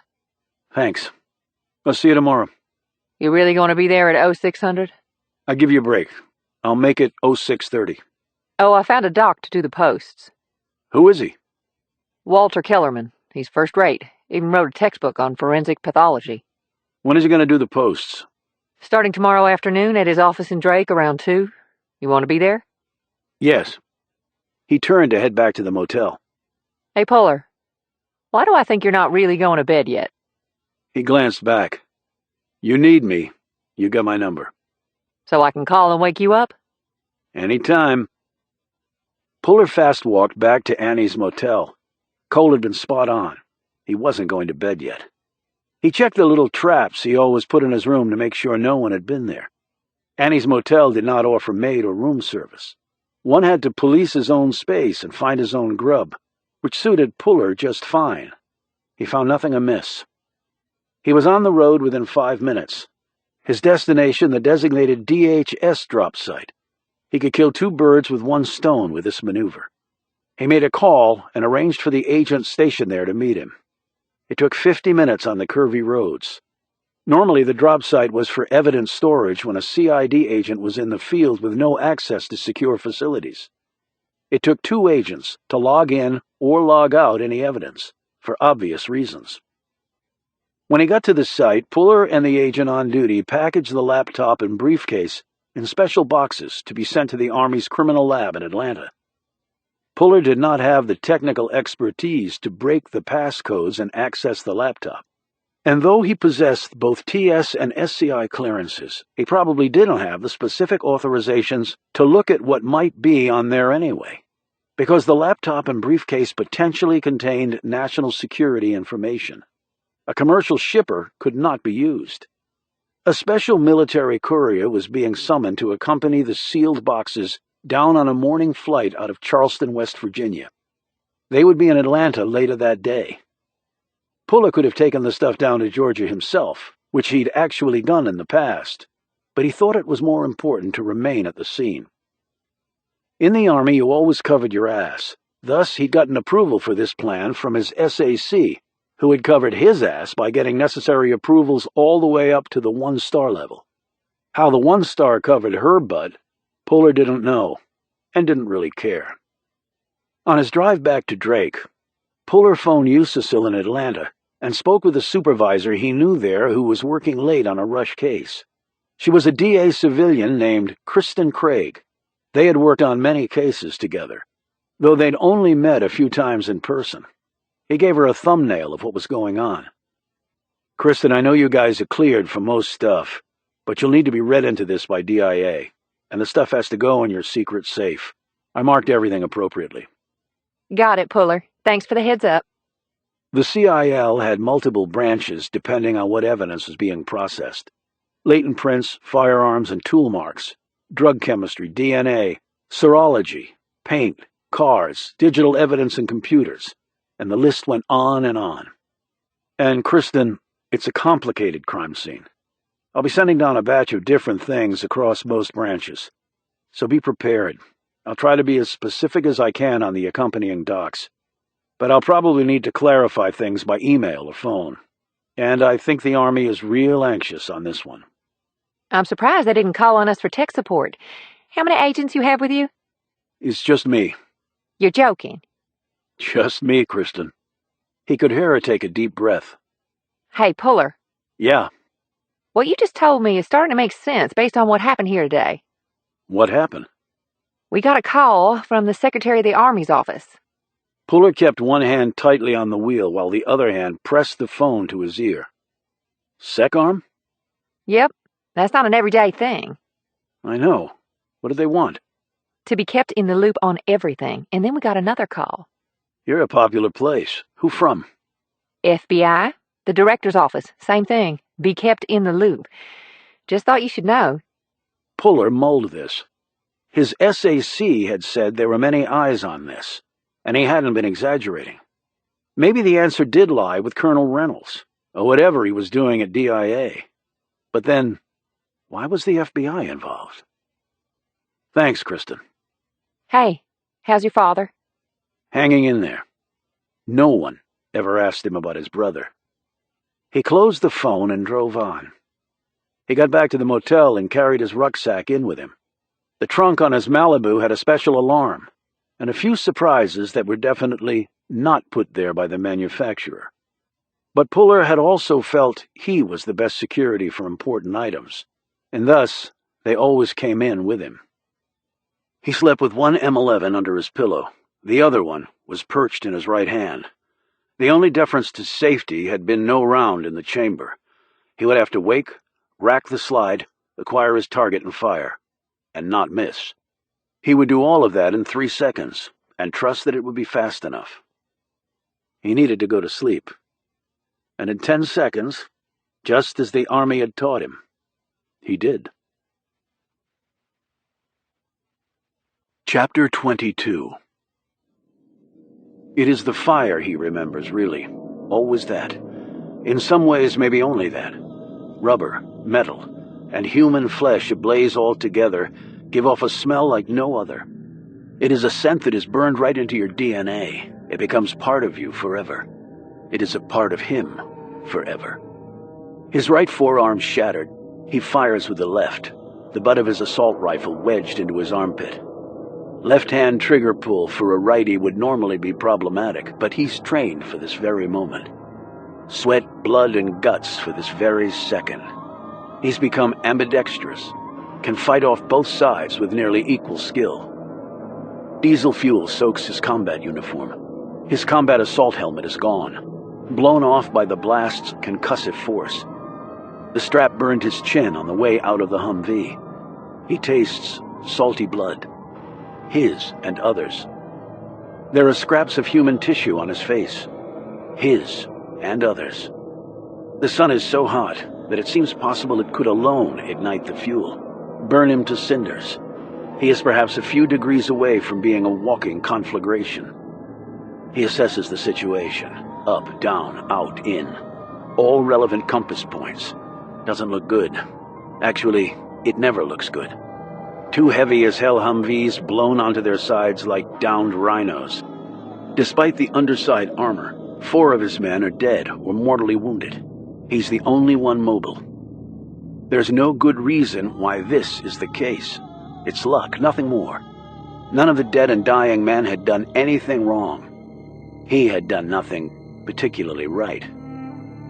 The IED had packed some serious punch. The terrorists were getting better. Americans armor up, so the turbaned bombers make a bigger boom to compensate. He sprays the area with his assault weapon, empties 2 mags, drops it, shakes free his pistol, and fires off the extended mag on that. He's not really looking to kill the enemy with the barrage, only to get their attention, to let them know he's still around, to let them know that they can't come and just take him and his men, that it won't be easy or smart to try. The next weapon he pulls from the wrecked Humvee is his favorite, the Army bolt-action sniper rifle. This time he will fire with more deliberation, with far more care. He uses the metal skeleton of the Humvee as his support. He wants them to know he is serious. He fires off one round merely to warm his rifle barrel. No matter how good a shot you were, a bullet traveling down a cold barrel often misses its target. Snipers normally had spotters, but he doesn't have that luxury right now. Thus, he counts his mil dots, gauges angles, distance, ordnance drop, ambient temp and wind among other factors, and dials in the necessary adjustments on his scope. He does this automatically without really thinking, like a computer executing a tried-and-true algorithm. The longer the shot, the greater small mistakes in calculations add up. An inch off here or there meant you missed your target by yards over a great distance. He is chasing breathing figures, performing horizontal sprints across the street. These men are all lean and can run all day, not an ounce of Western fat on them. They are brutal, hardened. Mercy is not in their lexicon. Yet he is also brutal, hardened, and mercy has been absent from his vocabulary since the day he put on the uniform. The rules of engagement are clear and have been ever since men first took up arms against each other. He relaxes his breathing and then lets out a long exhale, reaching his cold zero point of physiological perfection for a sniper. Between heartbeats, to minimize barrel motion, he executes a long, sure, and unhurried trigger pull, using the ball of his finger to avoid a sideways pull on the weapon. The shot impacts its targets and spins the Taliban runner like a ballerina. He hits the Afghan soil at the mid-street point. He lies still for all time, his brain disintegrated by Corporal John Puller Jr.'s heavy round. He exercises the bolt on his weapon and slides home another 7.62 shell. A split second later comes another run by an even taller, leaner Taliban. Puller performs his kill algorithm at lightning speed, his synapses traveling far faster than even the bullet he's about to deliver. Another trigger pull, and then there occurs a second spin of Afghani flesh and bone, with essential brain parts missing. The target twirls with grace, with utter finality. There are no second acts on the desert stage. This Taliban, like the first, doesn't even realize he's dead, because the brain is slow on the uptake in such situations. The howls of his comrades rip the air. Racks on weapons pull back. They are pissed. His preliminary mission is accomplished. Upset people never fight well. Yet there will be some caution, for they know he is a force to be reckoned with. He looks at his men. He triages from a distance as blood pours out of his own body from multiple points. 3 of his guys are dead, already burned nearly beyond recognition, because the fuel and ammo loads have blown up in their laps. No chance for any of them. One man has been thrown clear of the fire, but is dying nonetheless. A chunk of his chest and right leg are missing, and as Puller watches, something bursts inside the wounded man, and superoxygenated arterial blood sprays over him like a horrific fountain of red. He'll be dead in seconds, yet there are 4 injured men he can still save, or die trying. Shots come his way. The Taliban aren't running anymore. They take cover, raise their weapons. Often they're American-made weapons from the Russian invasion decades ago, and do their best to end Puller's life. They are determined. So is he. They have fellow warriors they are fighting for. So does he. There are many more of them. He has called in for backup. It will take longer to get here than he probably has to live. To get out of this, he will have to kill them all. John Puller is prepared to do just that. In fact, he expects to do just that. All extraneous thought is banished. He focuses. He doesn't think. He simply employs his training. He will fight until his heart stops. Total focus. This is it. All those years of sweat, of agony, of having someone screaming that you can't do something, but actually expecting that you will do it better than anyone ever has. All for the next 3 minutes. Because that's probably how long it will take to declare a winner in this encounter between desperate men. If you multiply all these individual fights to the death by a factor of 1,000,000, it will add up to something called a war. He lets their gunfire pass. The sounds ping off American Humvee armor. Others rip past his head, sounding like miniature jet fighters. One grazes his left arm, a totally unremarkable wound among all the others.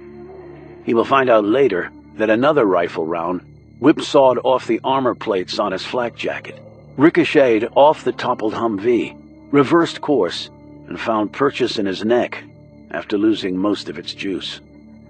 To the docs, it will look like a big metal zit right underneath the surface of his skin. Right now, he doesn't even notice, doesn't care. And then John Puller raises his weapon once more. Chapter 23. As always, Puller didn't jerk awake. He simply eased off his thin mattress at Annie's motel. He was in control, his movements measured, steady. He was not on the outskirts of Kandahar fighting turbaned killers.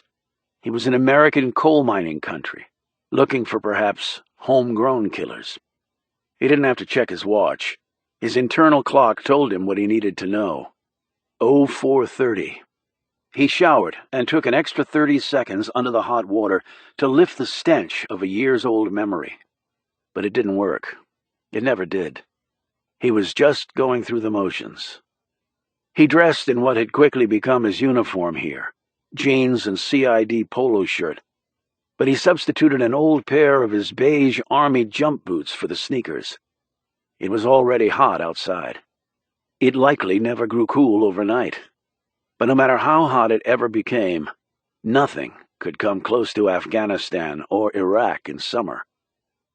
That was a heat that was impossible to forget, especially when it was fueled by diesel fire, by the screams of men burning to death, turning black and raw, and then disintegrating right in front of you. His cell phone rang. The office, or maybe Cole. Maybe something else had happened. He checked the ID on the screen. His expression changed from one of alertness to something else. Something diminished. John Puller. You never call me back, XO. Out on a mission. He paused, but only for a second. How you doing, General? John Puller Sr.'s voice was like the bark of a large, big-chested dog. It was an army myth that the man could kill men simply with his voice, by making their hearts seize up with fear. You never call me back, XO, he said again, as though he hadn't heard Puller's reply. Was going to today, sir. Problems? My command is going to shit. Puller's father had had his sons later in life. He was 75 now, and in failing health. You'll whip them back into shape. Always do. And they're good men. They'll respond. Rangers lead the way, General. Puller had long since given up trying to reason with his father, tell him that he no longer had a command of any kind, that he was old and sick and dying far faster than he believed. Or it might be the old warrior didn't think he was ever going to die. I need you down here. You can get them in line. Always count on you, XO.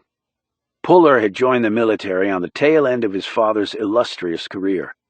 They had never served together, but the old man had kept a close eye on his youngest son's accomplishments. Things had not been made easier for him because of his connection to the lieutenant general.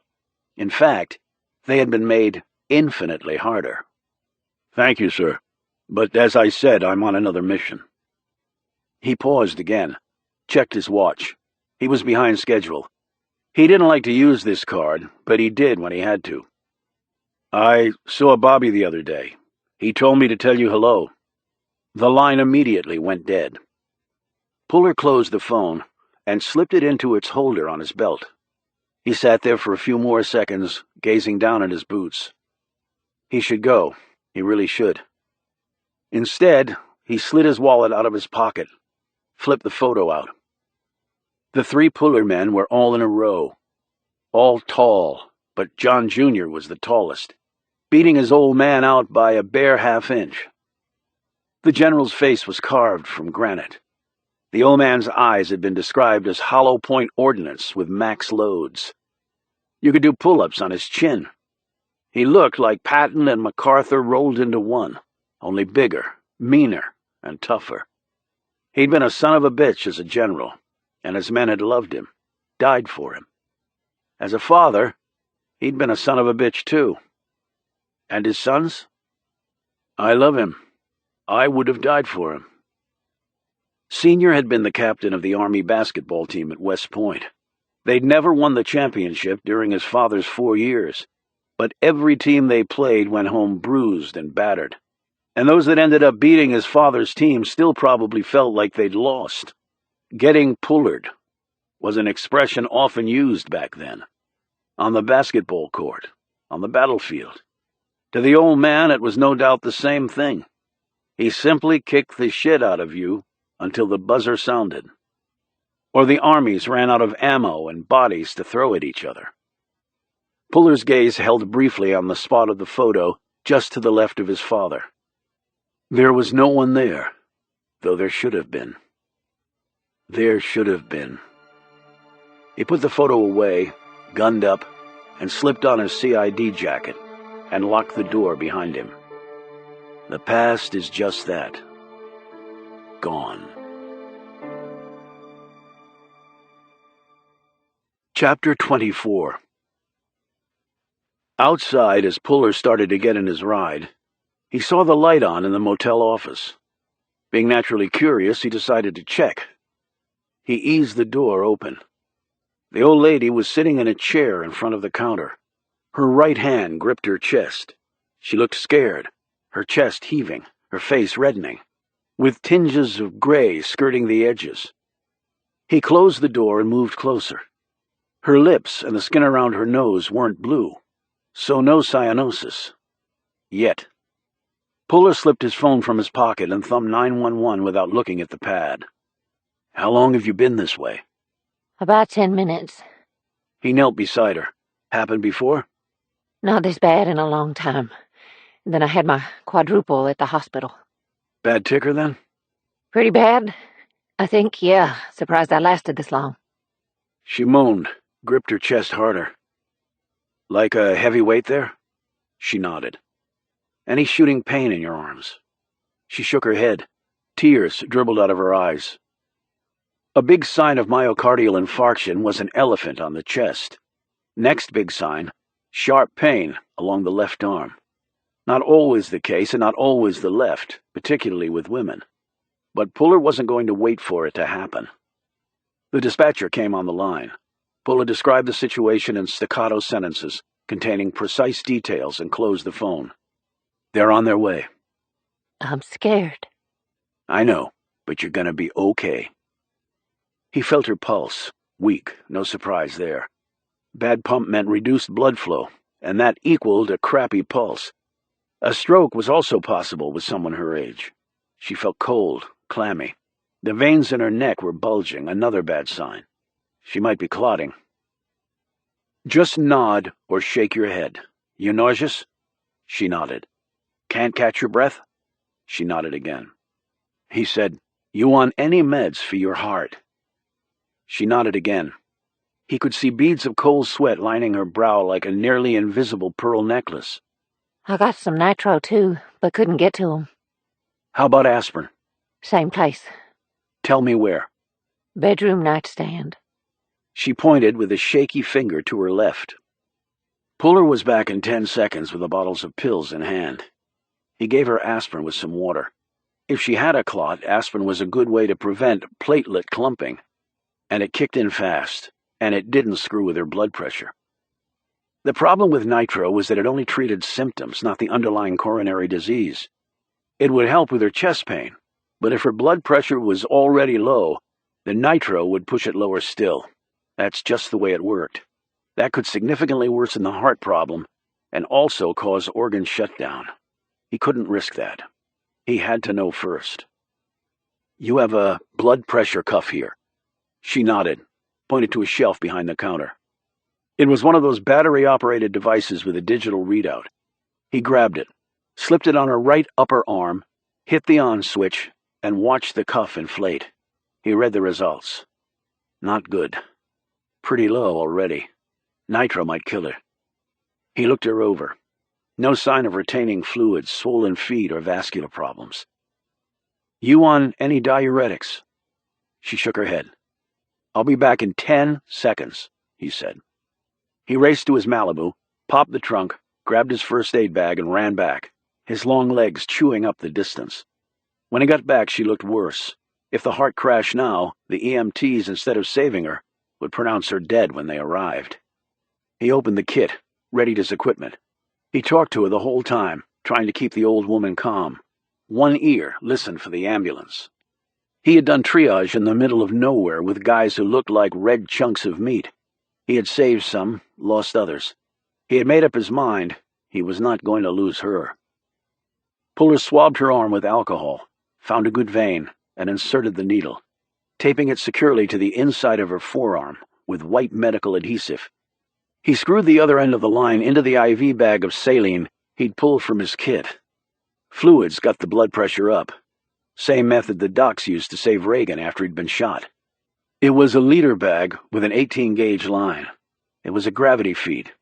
He held it above her head and opened the feed wide. It would take 20 minutes to empty the bag. She had 5 liters of blood total. A liter of saline would boost her by 20%. When the bag was half empty, he punched the on button on the cuff again. He read the numbers. Both were up to safer levels. Whether safe enough he didn't know, but he didn't have much choice. She was gripping her chest tighter. Her moans both deepened and lengthened. He said, "Open your mouth." She did, and he slipped the nitro tablet under her tongue. The nitro pop worked. A minute later, she was calming. Her chest stopped heaving. She took her hand away from it. With heart distress, your artery was undergoing spasms. The nitro knocked that out. With the spasms gone, lots of good things could happen, at least until the ambulance arrived. Take long, deep breaths. Paramedics are on the way. Aspirin, nitro, and fluids have helped. You're looking better. You're going to be fine.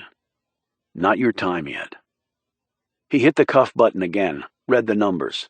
Both up, both better. Her color was improving. It was a mini miracle in the middle of coal country. Hospital is a long way away. Should have moved closer. He grinned. We all have regrets. She smiled weakly, took his hand. He let her squeeze it as hard as she wanted. Her fingers were tiny, weak. He barely felt the pressure, like a rippling breeze. He could see her face relax. Her teeth were yellowed, black in places, gaps in other places, and nearly all the remaining teeth were crooked.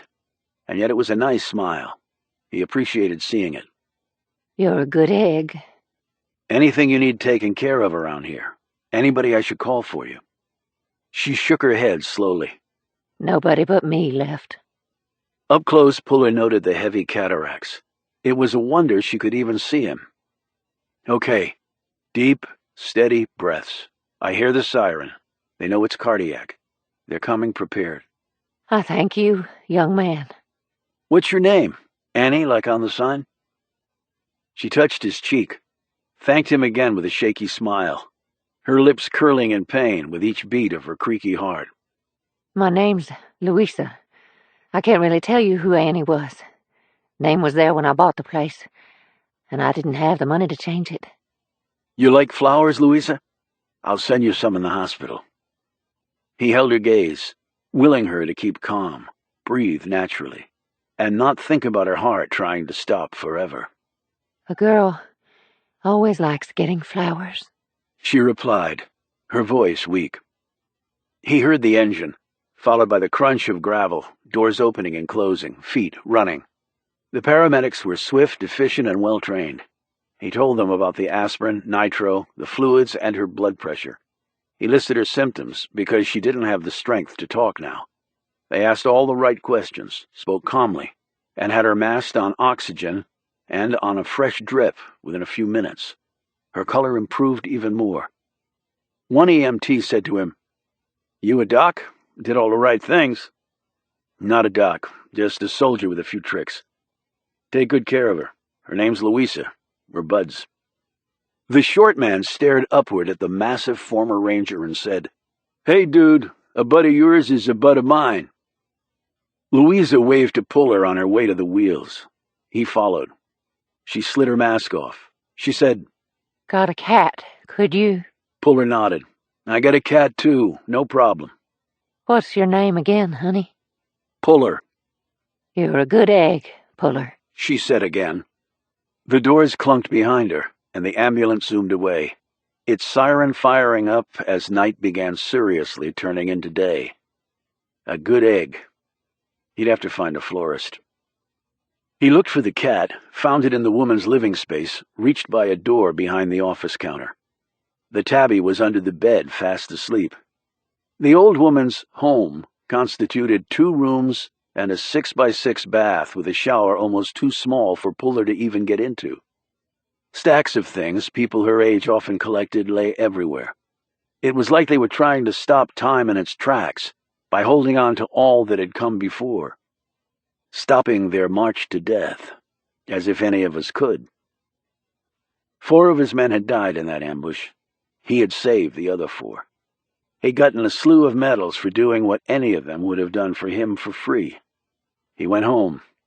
Half of the 8 did too, in shiny coffins draped with the stars and stripes. An all-expenses-paid ride to Dover Air Force Base, then 6 feet under at Arlington.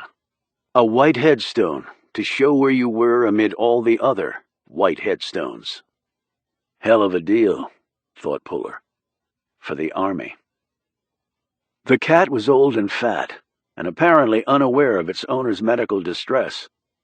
Puller made sure the food and water pails were full and the litter box clean.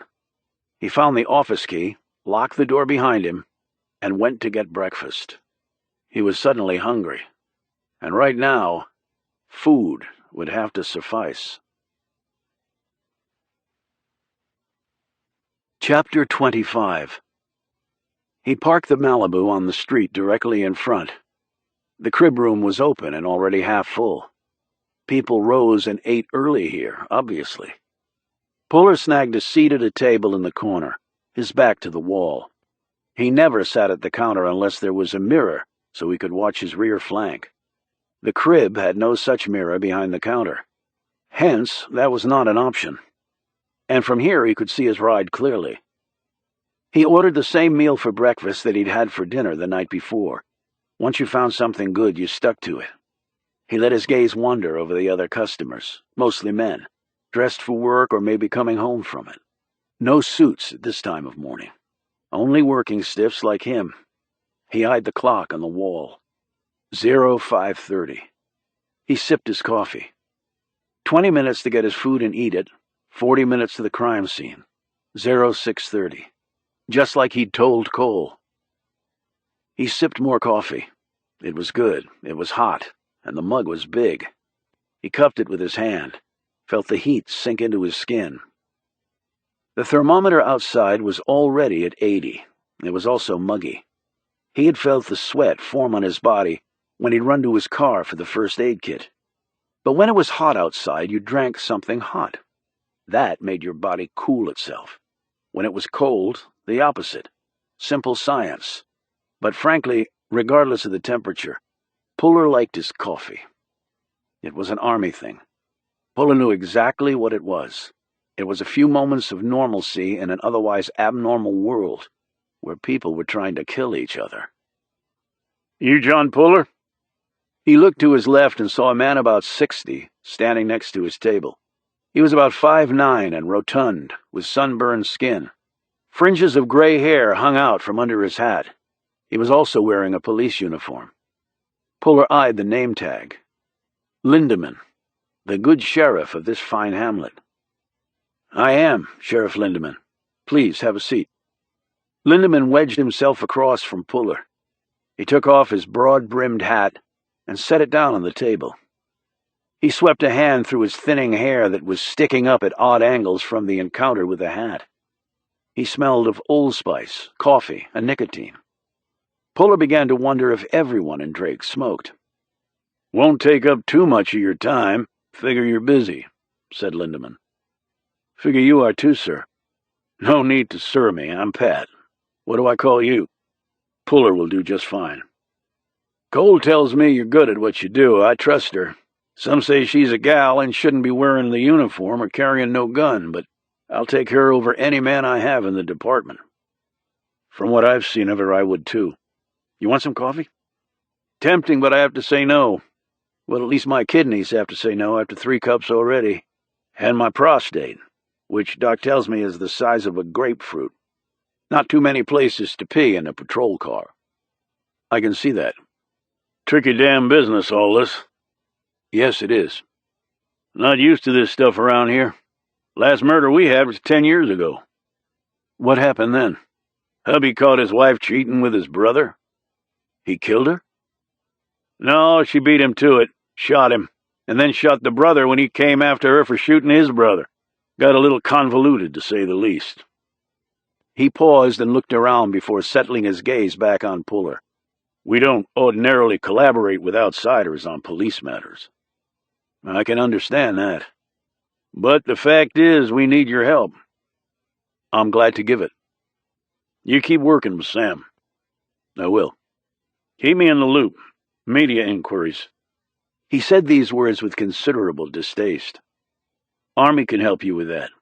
I can give you some contact info. I'd appreciate that. Puller took a business card from his pocket and wrote a name and number on the back and slid it across. The lawman picked it up without looking at it and eased it into his shirt pocket. I best be heading on, said Lindemann. Enjoy the rest of your breakfast. I'm sure I will. Lindemann slid his hat back on and trudged out of the crib. As Puller's gaze followed him out, a guy sitting 2 tables away caught his attention for one reason only. He had on a U.S. Postal Service cap. Chapter 26. Puller watched him. The man ate his food slowly, deliberately. Coffee the same. 1 sip, then the mug went down. 10 seconds, another sip, then down again. Puller's food came. He ate it faster than he had originally intended. The carbs and protein pumped up his energy level. He left cash on the table, not even waiting for the bill. He knew the amount from the night before. He rose, cradling his last cup of coffee, walked past tables, ignored the stares, and stopped at the postman's booth. The man looked up. You Howard Reed? Asked Puller. The skinny, sallow-cheeked fellow nodded. Mind if I join you for a few minutes? Reed didn't say anything. Puller flipped out his cred pack, badge followed by ID, and sat down without waiting for an answer. I'm with Army CID, investigating the murders you stumbled onto on Monday, he began. Reed shivered and pulled his cap down lower. Puller ran his gaze over him. Too lean in an unhealthy way. Spoke of some serious internal problems. Sunburnt skin. Probably looked 10 years older than he was. Stooped shoulders. Body language spelled defeat. In life and everything. Can I ask you some questions, Mr. Reed? The man took another careful sip of coffee and set it down. The mug just so. Puller wondered if he had OCD. Okay, said Reed. It was the first word he'd said. His voice was hoarse, weak, like he didn't use it much. Can you take me through your steps that day, starting with you pulling down the street? What you saw, what you heard. Maybe something you usually see or hear, but didn't that day. You follow me? Reed slid his paper napkin from next to his empty plate and wiped off his mouth. He went step by step. Puller was impressed with the man's memory and method. Maybe you got that delivering a zillion pieces of mail, covering the same ground, seeing the same things over and over. You'd get a sense if something looked different. You ever see the Reynoldses before? Puller asked. Who? The murdered family was named Reynolds. Oh. Reed considered this, took his time, and treated himself to another deliberate sip of coffee. Puller noted the wedding band on the man's gnarled finger. Married, but eating his breakfast out at 5:30. Maybe that's where the hopeless look came from. Saw the girl one time. She was out in the front yard when I was delivering. Never saw the man. Maybe saw the woman once passing by in her car when I was coming through. Did you know the Halversons? The folks who live there? Yeah. Reed waggled his head from side to side. Never did see them. Wouldn't have gone up to the house, but I needed a signature for the package I was delivering. Certified mail. Return receipt requested. Were they killed too? No, they weren't there at the time. Puller remained silent for a few moments. What happened to the package? He asked. The package? Reed's cup was halfway to his lips. Yeah, the one that required the signature. Reed put his cup down and placed a finger against his cracked and dry lips. I went in the house with it. He shuddered and gripped the laminated tabletop. Then I saw... Right, I know what you saw, but focus for me, please, package in hand. Then you turned and ran back out, hit the door, broke the glass against the banister. Puller had learned all this from Cole. Reed looked alarmed. Am I going to have to pay for that door? I didn't mean to break it, but I had never seen anything like that in my life, and hope to God I never do again. Don't worry about the door. Focus on the package. Was it addressed to the Halversons? Reed nodded. Yep, I remember seeing the name on there. Puller didn't respond. He just let the man think about it. Pictured the package in his mind. The mind was a funny thing. Give it time, and something fresh usually popped. Reed's eyes widened slightly. Now I think about it, it was a CO. Care of? Right, Reed replied excitedly. He slid his hands along the tabletop, bumping against his empty plate. He didn't look hopeless anymore. He looked engaged. Maybe for the first time in years, thought Puller. Puller reasoned. So it wasn't meant for the Halversons, really. It was just sent to their house. Was there any other name on it? The Reynoldses. They were the only ones staying there. Reed remained silent, his gaze pointing slightly upward as he thought it through. Puller said nothing. He didn't want to break the man's focus. He took a drink of his own coffee, now lukewarm. He performed a long visual sweep of the diner. More than half the heads there were turned his way. He didn't flinch when he saw Tatboy. Dicki Strauss was sitting at the far end of the diner, facing Puller's way. He had a much bigger man with him. The second guy had sleeves, so Puller couldn't tell if the arms were inked in a similar way or not. They were watching him while trying very hard to seem not to. It was pathetic, really. Dicki must have forgotten all his military training, thought Puller. He focused on Reed to find the man staring at him. I can't remember, he said apologetically. I'm sorry. Do remember the CO, though. That's okay, said Puller. The package? Was it big, small? Size of a piece of paper. Okay. Do you recall who sent it? Or where it was mailed from? Not offhand, but I can maybe find out. Puller slid across a contact card. Any of these numbers or emails will get to me. Now, do you remember what happened to it?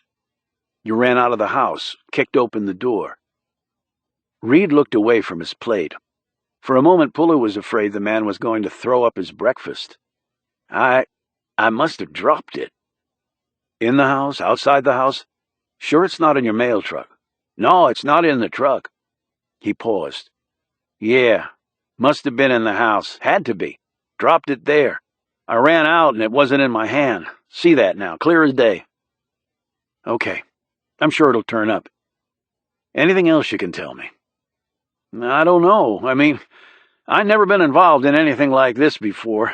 Don't know what's important and what's not. House right across the street. Notice anything funny over there? Treadwell's place? Right. He lived there with Molly Bittner. You know them? In Cole's report, Reed had stated that he didn't know anybody in the neighborhood, but Puller preferred to hear it for himself. Reed shook his head. Nah, only know the name because I'm the mailman. He gets lots of biker magazines, has a Harley, parks it out front. Puller shifted in his chair. He didn't know if Reed was aware that Treadwell and Bittner were dead. Anything else? Just the usual stuff. Nothing that sticks out. I just deliver the mail, just check the addresses. I don't really do more than that. That's fine, Mr. Reed. I appreciate your time. He tapped his contact card. "When you find out who sent the package, please get in touch." Puller rose. Reed looked up at him. Reed said, "Lot of damn mean people in the world." "Yes, sir, there are." "Know it for a fact." Puller leveled his gaze on the man, waited. "Yep, know it for a fact." He paused, his mouth working but no words coming out for a few seconds. "I'm married to one." After Puller walked outside, Dicki Strauss and his large friend followed. Puller had been pretty sure they would. Chapter 27. Puller jiggled the car keys in his pocket, leaned against his Malibu, and waited for them. Dicki and his friend stopped on the pavement a few feet away. "What can I do for you?" asked Puller. Dicki said, "It wasn't a big chicken dinner, and it wasn't a DD." "Good to know. But if you're lying, I can find out in about 5 minutes. Just a few keystrokes to get a reply back from the Army Records Center. So what was it?" "A parting of the ways." "Why?" Dicki looked at his friend, who was keeping his gaze on Puller. "It's personal, and it wasn't nothing bad." His friend added, "And it's none of your damn business." "So what can I do for you?" Puller asked again. "I hear Eric Treadwell got killed." "You know him?" "Yeah." Puller eyed the tatted arm. He pointed to it. "Where'd you get that done?" "Place here in town. Treadwell had one just like it." "Not just like it, little different. But I used his as a model." "Why?" "Why not?" That's not really an answer. The bigger guy stepped forward. He was an inch taller than Puller and outweighed him by about 50 pounds. He looked like a former Division I defensive lineman. Not good enough for the pros, but decent enough for 4 years of college on a full-ride scholarship. "It's his answer," said the guy. Puller swiveled his gaze to the man. "And you are?" "Frank." "Okay, Frank. I thought this discussion was between Dicki and me." "Well, maybe you need to rethink things." "I don't see a reason to do that." Puller watched as Frank pulled his hand from his pockets and balled up his fists. He also saw what was in the man's hand, although Frank was trying to hide it. "I got 2 pretty good ones right here," said Frank, holding up his knotty fists. "No, you don't, Frank. You really don't," Puller said evenly, as he stood straight and also took his hands from his pockets. Puller had nothing in his hands, but he didn't need to. "I know you got a gun. Saw it in the crib," said Frank. "I won't be needing it." Frank said, "I outweigh you by 40 pounds. "More like 50. "Okay, so do you get the point?" Dicki said nervously, "Hey, guys, it's cool." He put a restraining arm on his friend. "Frank, don't, man. Ain't worth the hassle." Puller said, "Your bud is making sense, Frank. I don't want to hurt you. But if what I'm seeing in your body language gets transferred into action, you will get hurt. The only question is how badly." Frank snorted and attempted a confident grin. "You think just because you're in the Army you can kick everybody's ass?" "No, but I know I can kick your ass." Frank's right hand swung, but Puller had already launched. The top of his head hit the other man flush on the face. Puller's skull was far harder than the other man's nose. A stunned 280-pound Frank whipsawed backward, his face bloody. Puller took hold of Frank's left arm, windmilling it back and torquing the limb nearly to the breaking point. He slid a foot behind Frank's left leg and the big man went straight down to the pavement. Puller had knelt along with the falling Frank, cupping his head with his free hand before it hit the ground so the man's skull wouldn't crack. Puller dug the roll of quarters out of Frank's fist, dropped it on the pavement, rose and looked down. When Frank, who was holding his broken nose and trying to dig the blood out of his eyes with his knuckles, tried to stand, Puller put a foot on his chest and nudged him back down. "Just stay there." He turned to Dicki. "Go in the crib and get a bag of ice. Do it now." When Dicki didn't move, Puller gave him a shove. "Now, Dicki." or I'll throw you right through the window to speed your ass up." Dickie rushed off. "You didn't have to do that, you son of a bitch," Frank said through his bloodied hands. "And you didn't have to take a swing at me with a roll of quarters." "I think you broke my nose." "I did break your nose, but it was already broken before. It goes off to the left and has the hump in the middle. Probably caught it on a face mask during a game. Doubt it was ever reset properly. And you've probably got a deviated septum, too. Now when they fix you up, they can make all that right." Dickie came back out, with the ice enclosed in a small towel. When Puller looked over, everyone in the restaurant was standing at the window watching. Dickie held out the ice to Puller. "I don't need it, Dickie. Your bud there does." Frank took the ice and held it against his nose. What in the hell is going on here? Puller turned to see Sam Cole pull up in her police cruiser with the window rolled down. She was in full uniform. She parked at the curb and got out. Puller noted that her gun belt didn't squeak. She looked down at Frank and saw the roll of quarters. She glanced over at Dickie and then at Puller. You want to explain what's going on? Did he attack you or did you attack him? Puller looked at Dickie and then at Frank. When neither of them seemed willing to speak, Puller said, "He slipped and broke his nose. His buddy got him some ice." Cole hiked her eyebrows and then glanced at Dickie. He mumbled, "That's right." She looked down at Frank. That your story too? Frank sat up on one elbow. "Yes, ma'am." And what, a roll of quarters just fell out of your pocket? "Shirt pocket," said Puller. "When he fell. I heard him say something about doing his laundry. Explains the quarters." Cole put out her hand and helped Frank up. You better go have that looked at. "Yes, ma'am." They slowly walked off. "Ready to get going?" asked Puller. What I'm ready for is for you to tell me what really happened. "You saying I lied?" That guy didn't slip. He looked like he'd been hit by a truck, and that roll of quarters was probably in his fist when he took a swing at you. "All conjecture and speculation on your part." Well, here's some firmer evidence. She reached up and smacked him lightly on the forehead. You have blood right there. I don't see a cut, so it's probably his blood. That means he took a swing, and you headbutted him. I'd like to know why.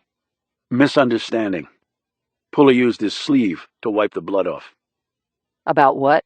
"About personal space." You're really starting to piss me off. "It's not important, Cole. Small town insider-outsider thing. If it turns out to be more than that, you'll be the first to know from me."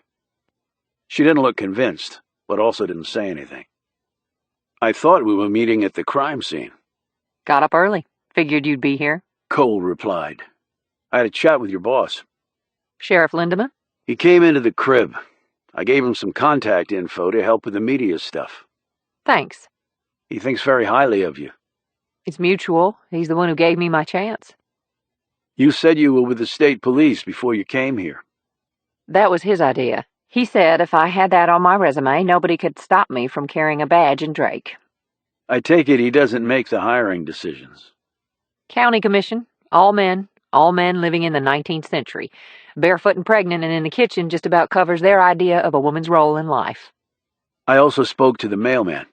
Mailman? You mean Howard Reed? "Yeah, he's in there finishing his breakfast. He said he left the package he was delivering inside the house. Dropped it in there, more likely. He said it was sent in care of the Halversons, which means it was probably addressed to the Reynoldses. Do you have it?" Cole looked puzzled. There was nothing like that. Puller gazed steadily at her. "Didn't you wonder why the mailman was at the door in the first place?" He told me he was there to get a signature for something. I just assumed. Her voice trailed off, and her cheeks reddened. I screwed up. I shouldn't have assumed. "But you're saying the package wasn't found in the house. Reed was pretty sure that's where he dropped it." Maybe that's what they came back for night before last. "Yeah, but your people had all day in there. Why didn't they find the package?" Let's go get an answer to that, Puller. Right now. Chapter 28. 2 county cop cars were parked side by side, hood to trunk, outside the 2 houses. The officers inside the vehicles were chatting when Cole skidded to a stop, with Puller right behind in his Malibu. She slid out of the car before it even seemed to have stopped rolling and approached the twin cruisers. You two spend all night jawing or actually doing your job? Puller walked up behind her and noted that the two cops were ones he'd never seen before, which made sense if they were pulling the graveyard shift. The cops climbed out of their rides and stood at semi-attention, although Puller interpreted far more contempt in their body language than respect for a superior officer. In the Army, that situation would have been taken care of in a matter of a few painful minutes, with a months-long penance by the transgressor to follow. Anything to report? Both of them shook their heads. One said, "Saw nothing and heard nothing. Did rounds regularly, but changed up the timing so nobody watching could catch a pattern." Okay. She pointed to Puller. This is John Puller from the Army CID. He's working with us on this case. The pair didn't look any friendlier than the ones had yesterday. That didn't bother Puller. He hadn't come here to make buddies with anybody. He nodded at the two, but then glanced at Cole. It was her show to run right now, not his. You two were at the crime scene on Monday. Did either of you notice a package that the mailman might have dropped in the house over there? She pointed to the Halversons. They both shook their heads. "Any evidence found gets logged in," said one of them. "Didn't see any package." The other said, "If it didn't get logged in, we didn't find it. But we weren't the only ones in there. Lance should know if a package turned up," he added. Cole snarled. I should have known if a damn package turned up. "So maybe there is no package, Sarge," said the first cop in a calm, even tone. Puller scrutinized each of them without seeming to do so. Still, he didn't have a good read on them. He couldn't tell if their obvious resentment at being ordered around by a woman was also masking something else, like a lie. He said, "Well, I guess it will turn up, or it won't." Both cops looked at him. Before either of them could speak, Puller said, "So, no activity last night? No cars, no people walking? No kids outside playing hide-and-seek?" "There were cars," said one cop. "And they all went to their houses, and they're all still there." The other said, "A few kids outside. None came near the houses, and nobody was out walking last night. It was hot and muggy, and the skeeters are out like you wouldn't believe." Puller looked over at the house where Treadwell and Bittner had been killed. "They have any next of kin that need to be notified?" We're checking into that. The Reynolds has had some besides the wife's parents. We're in the process of trying to contact them. Army can help you with that. They'll have info on the colonel's relatives. Cole nodded at her officers. Okay, your shift is up at 8. You can go back to work. The men turned and strode off. "Attitude like that all the time?" said Puller. Well, I basically accuse them of either screwing up or withholding evidence, so I can understand a little attitude. I'd probably be the same. I guess I shouldn't have gone off like that, but I'm pissed that I missed the damn package. She glanced up at him. Mind if I smoke a quick one? "I don't, but your lungs will." You think I haven't tried to quit? "My old man smoked for 40 years. What got him off? Hypnosis? You're kidding. Really? Surprised me, too. I didn't think stubborn people could be hypnotized. But apparently they're the most susceptible." You calling me stubborn? "I'd rather call you a former smoker." Thanks, Puller. I might just try that. "So the next step is checking the evidence log, and what else?" Lan will be here this morning. She looked at her watch. In about an hour or so. "And if the package doesn't turn up?" I don't know, Puller. I just don't know. Reed said he could maybe find out where it came from back at his office. Check the certified mail records, but maybe you can speed that up officially. Yes, I can. It would be nice to know what was in a package that was worth maybe one of my men being killed. He turned and looked at the house. "Were you one of the first responders?" No, 2 others. Jenkins over there, and Lou, who you met yesterday. The one who talked to the imposter from the Treadwell house. "When did you get here?" About 90 minutes after the call came in. I was way on the other side of the county. "And the dog was still in the house?" Yeah, why? What did the dog have to do with anything? It didn't bark, I told you that. "Well, dogs pick up stuff. They chew stuff. They eat stuff they're not supposed to." Cole looked over at the house, her features stark. Let's go, Puller. She started to run. Chapter 29. 40 minutes later, Puller watched as Cole lifted the edge of the hemming around the sofa the bodies had been on. He handed her a mag light, and she shone it under the piece of furniture. Got something, she said. She pulled out a dog bone and 2 plastic dog toys. Seems to be the mutt's hiding place, said Puller. Anything else? She tried to edge farther under the sofa. Hang on, he said. Puller lifted one end 4 feet into the air. Cole stared up at him from the floor. Now that's using your brain and muscle. He looked down. Bit of cardboard, like from a package. And this?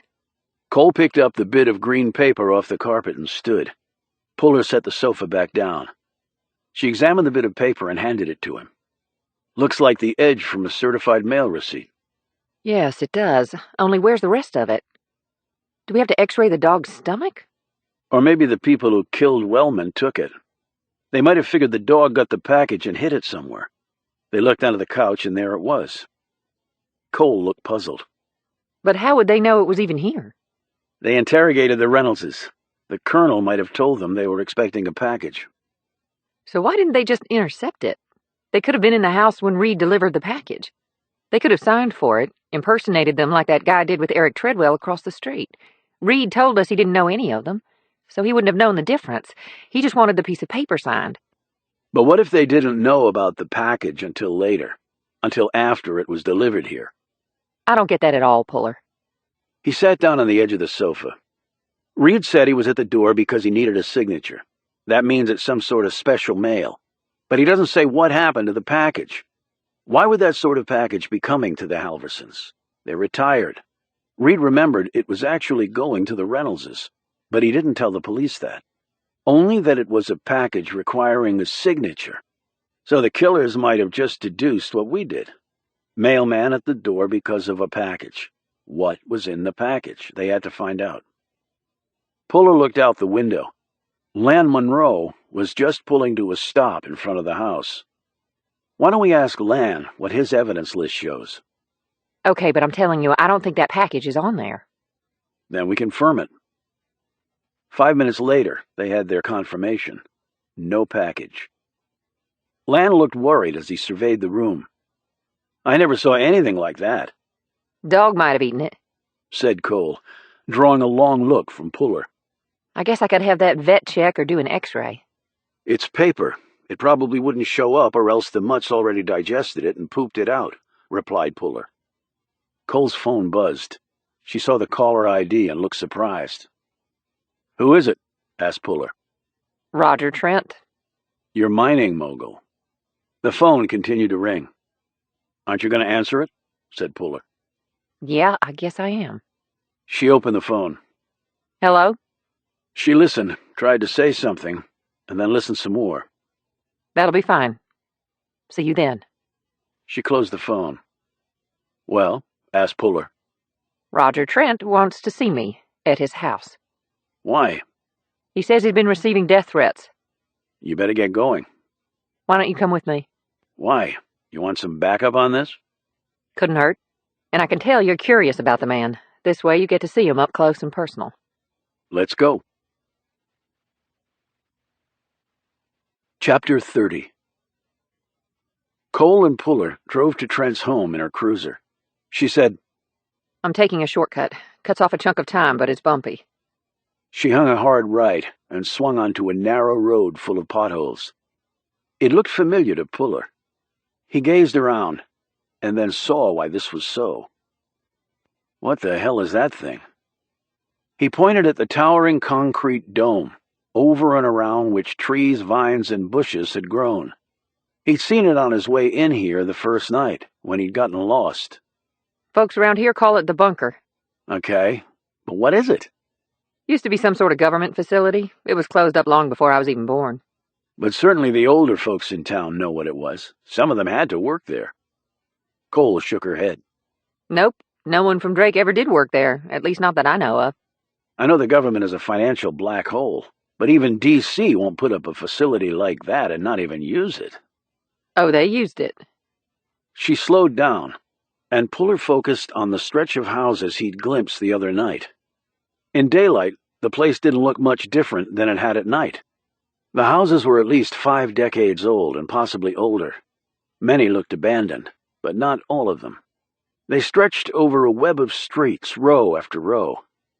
They reminded him of military housing. Each one looked the same as its neighbor. Are you saying they brought in people from outside the area to work the bunker? She nodded. And they built all those homes to house them. I see there are people living in them still. Only over the last few years. Economy cratered, people lost their jobs and their homes. These places are old and haven't been kept up, but when you're on the street, you can't be choosy. Any problems? Desperate folks sometimes do desperate things, especially when they're in close proximity to each other. We patrol it pretty regularly. What crime there is has been just petty stuff. People mostly stay to themselves. I guess they're grateful to have a roof over their heads. County tries to help them out. Blankets, food, water, batteries, books for the kids, stuff like that. We're over here a lot telling them not to use kerosene heaters and crap like that in the houses for heat, and ways to keep themselves safe. Already had one family nearly died from carbon monoxide poisoning. And the government just lets you use the housing? I think the feds have forgotten it was ever even here. Sort of like the end of that movie, Raiders of the Lost Ark, one more box in the warehouse. Puller glanced back at the bunker. When did it shut down? Don't know exactly. My mom told me it was sometime in the 60s. And all the workers? Packed up and moved out. And the concrete? My daddy said that was something to see when they did it. It's 3 feet thick. 3 feet? What my daddy said. And nobody in Drake ever talked to these folks? Found out what they were doing in that place? From what I heard, the government supplied the workers with most of what they needed, and it was all guys, all of them in their 40s and single, according to my parents. Of course, some would come into town on occasion. My dad said they were real tight-lipped about what they did here. If they were in their 40s back then, most, if not all of them, are probably dead by now. Guess so. Puller eyed the bunker and saw the rusted fencing with barbed wire topper that ran around the facility. In between the structure and the neighborhood was a stand of trees. Next, Puller shifted his gaze to a little boy and girl who were playing in the front yard of one of the houses.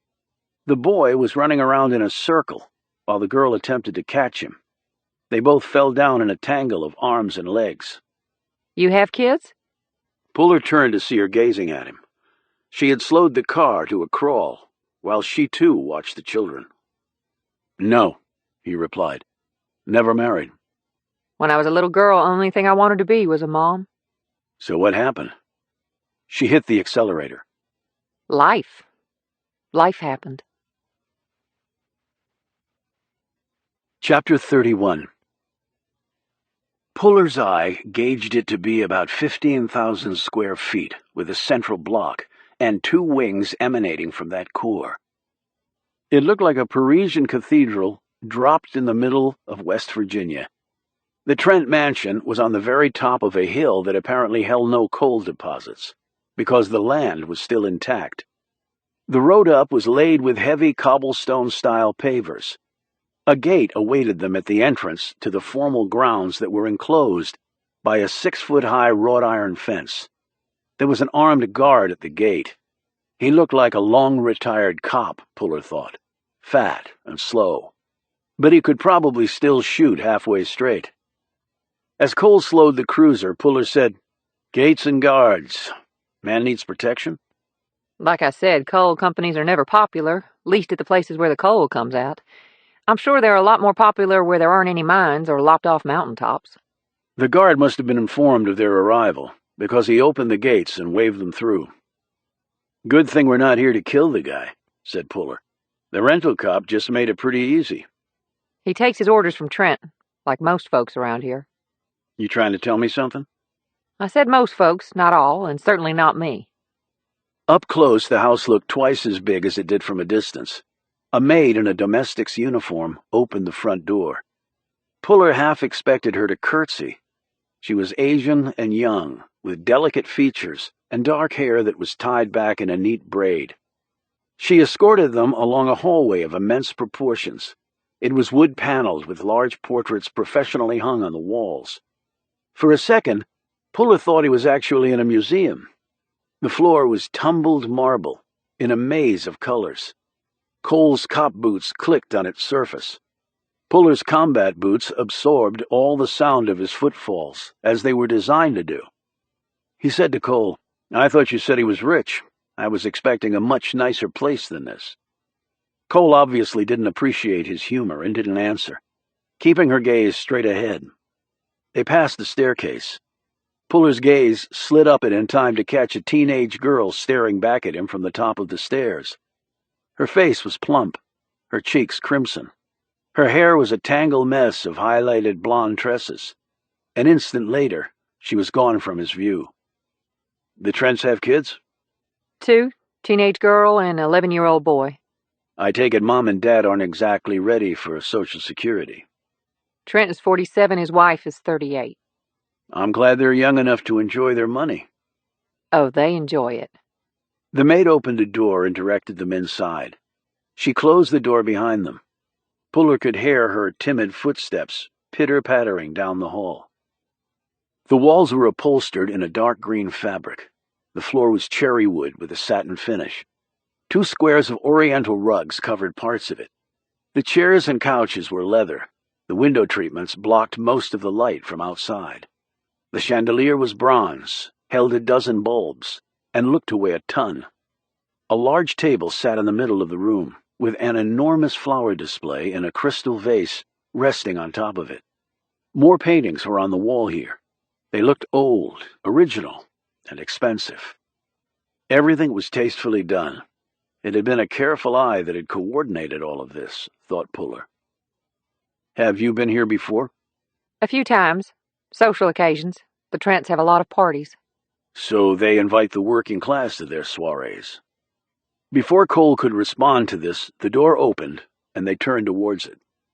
Roger Trent was 6'1", and quickly eating himself to obese status. His neck was thick, his chin had a twin, and his expensive suit could not hide the width of his waist. The room was cool, and yet he was sweating. Maybe from the long walk down the hall, thought Puller. "Hello, Roger," said Cole, as she put out a hand for him to shake. Puller shot her a glance that she ignored. "Roger?" Trent snarled. "I'm getting tired of this shit, you know that?" "Well, death threats are pretty serious." The coal baron glanced up at Puller. "Who the hell are you?" "This is Special Agent John Puller from the Army CID back in Virginia." Puller put out his hand. "Nice to meet you, Roger." He glanced at Cole in time to see her grimace. The men shook hands, and Puller came away almost believing he'd just held a fish. "Death threats?" said Puller. "How did they come to you?" "Phone calls." "Did you happen to record them?" Trent gave her a patronizing look. "The recording only works if you don't answer the phone." He sat down in a chair but didn't motion for them to do the same. "We can try and trace them." "I already had my people do that." "And?" "Disposable phone calling card." "Okay. How many threats? When did they come, and what phone number were they called into?" 3. All around 10 p.m. the last 3 nights. All on my cell phone. Puller asked, "You have caller ID?" "Of course." "And you answer calls where you don't recognize the number?" "I have many business interests outside this area and even in other countries. It's not unusual for me to receive such calls, and at odd hours." "How many folks have your personal cell phone number?" Trent shrugged.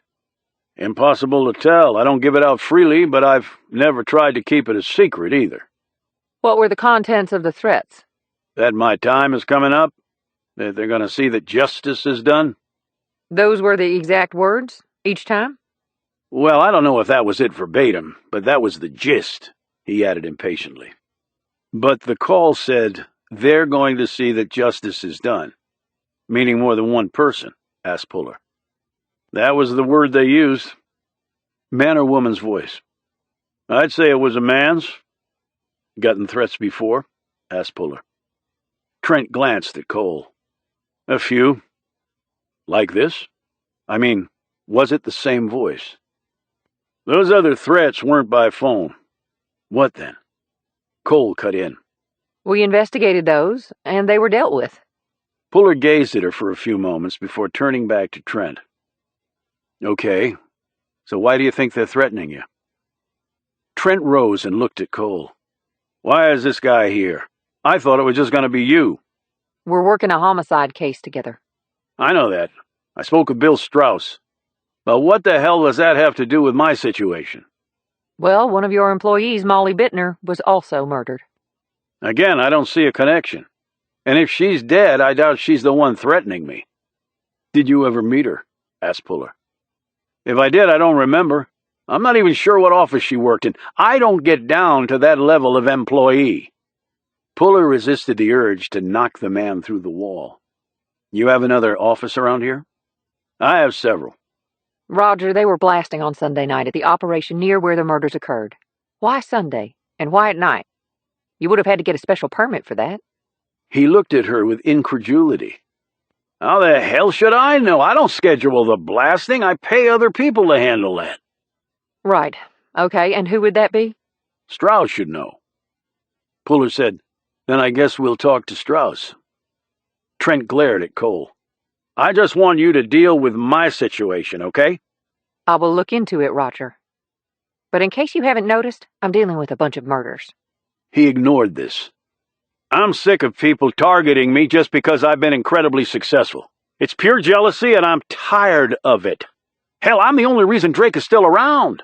I'm the only one who creates any jobs here. These losers should be kissing my ass. Puller said, Yeah, I'm sure your life is very hard, Mr. Trent. Trent's features turned dark. You obviously don't have what it takes to build a fortune. The vast majority of people don't. You have a small number of haves and the rest have-nots. And the have-nots think everything should be given to them without working for it. Puller said, Yes, sir.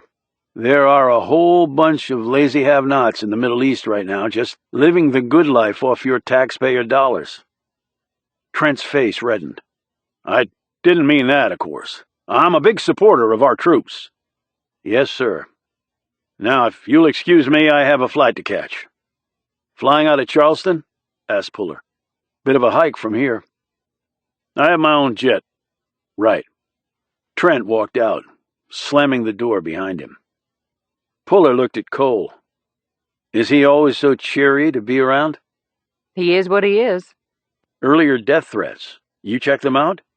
Did you find who did it? That investigation is closed, and he's right. You really aren't part of this one. You asked me to come.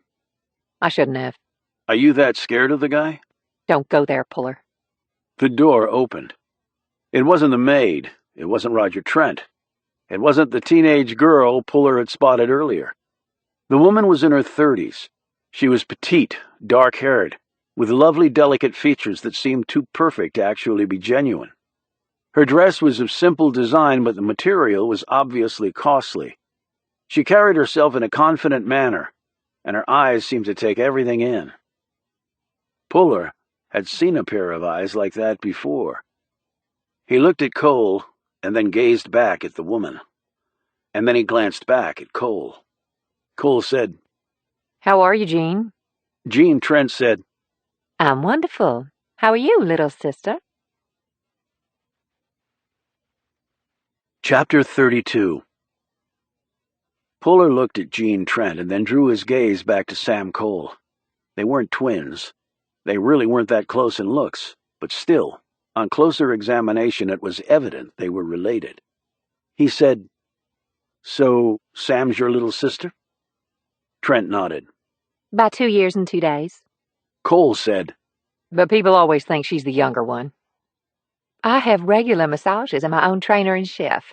You go on stakeouts and high-speed chases and eat crap, Sam. It takes its toll. I guess it does. Cole added, Some more death threats? What he says. You don't seem too concerned, observed Puller. Roger travels with a bodyguard. We have more than adequate protection here. He's licensed to carry a concealed weapon, and he does. People around here don't like him, but no one has ever actually attacked him. If you say so. Puller glanced back at Cole. You ready to roll? Let's go.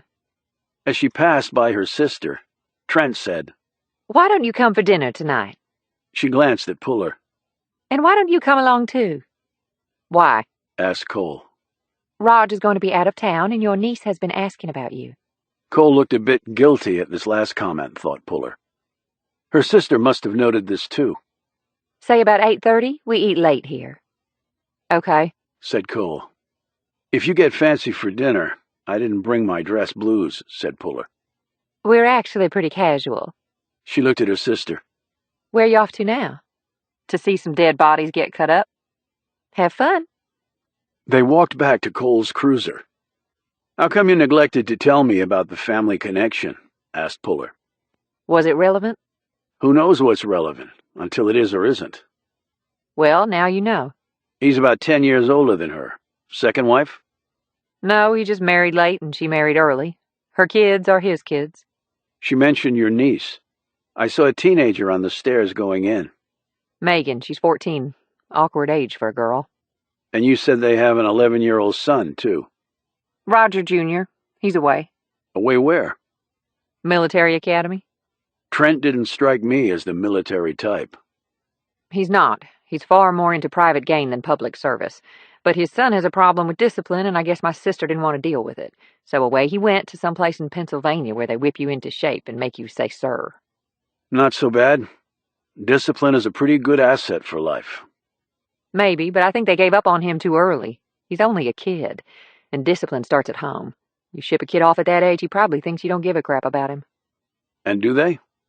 Give a crap about him. Not my place to know, really. Not close with your rich relations? Who really knows anybody? That's more true than not, thought Puller. He said, So, earlier death threats? She whipped around, hands on hips. I told you they were investigated and the case closed. I know that's what you told me. So why do you keep bringing it up? Because I want to know more than what you've told me. That's generally why I ask questions. Well, I don't feel like elaborating. Where does your brother live? In Drake. What does he do? Generally, as little as possible. Is this an interrogation?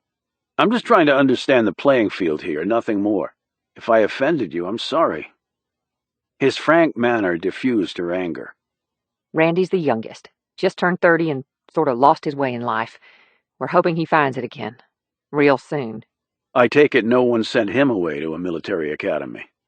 Maybe someone should have. They climbed into the cruiser. Puller clicked his seatbelt. Any hits on that guy from your bolo? None. Something tells me he left Drake a long time ago. She clipped her seatbelt across her and fired up the engine. What did you do with the laptop and briefcase? On their way to Usasil via military courier. Good place? Best place. You can tell right from the moment you walk in when you see it on the floor. See what? The lab's logo. Bought it back in the 50s from some guy for $1. What is it? Detective Mickey Mouse. The guy who sold it was named Walt Disney. A crime lab's logo is a cartoon character? When you're that good, who cares what your logo is? If you say so. They left the Trent mansion behind and headed back to the real world. Chapter 33. Dr. Walter Kellerman had once been a far heavier man, but had dropped a lot of weight, noted Puller, when they arrived for the autopsies. He deduced this from facial skin that sagged, and his belt, having 4 additional holes cut in the leather to accommodate his shrinking waist.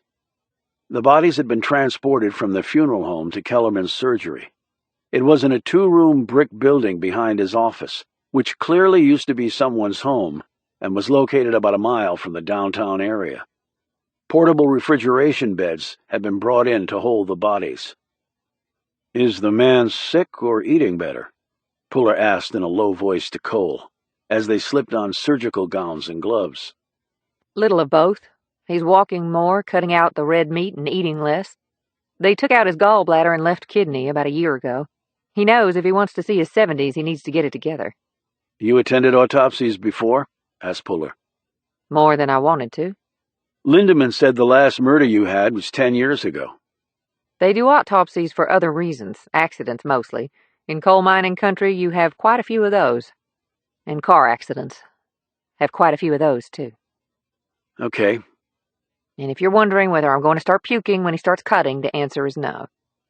Kellerman had a trim white beard, blue eyes, little hair on his head, and a friendly manner. When he was introduced to Puller, he said, I pulled one stint in the Air Force, 2 years in Vietnam, But the GI Bill helped pay for college, and I went on and got my medical degree.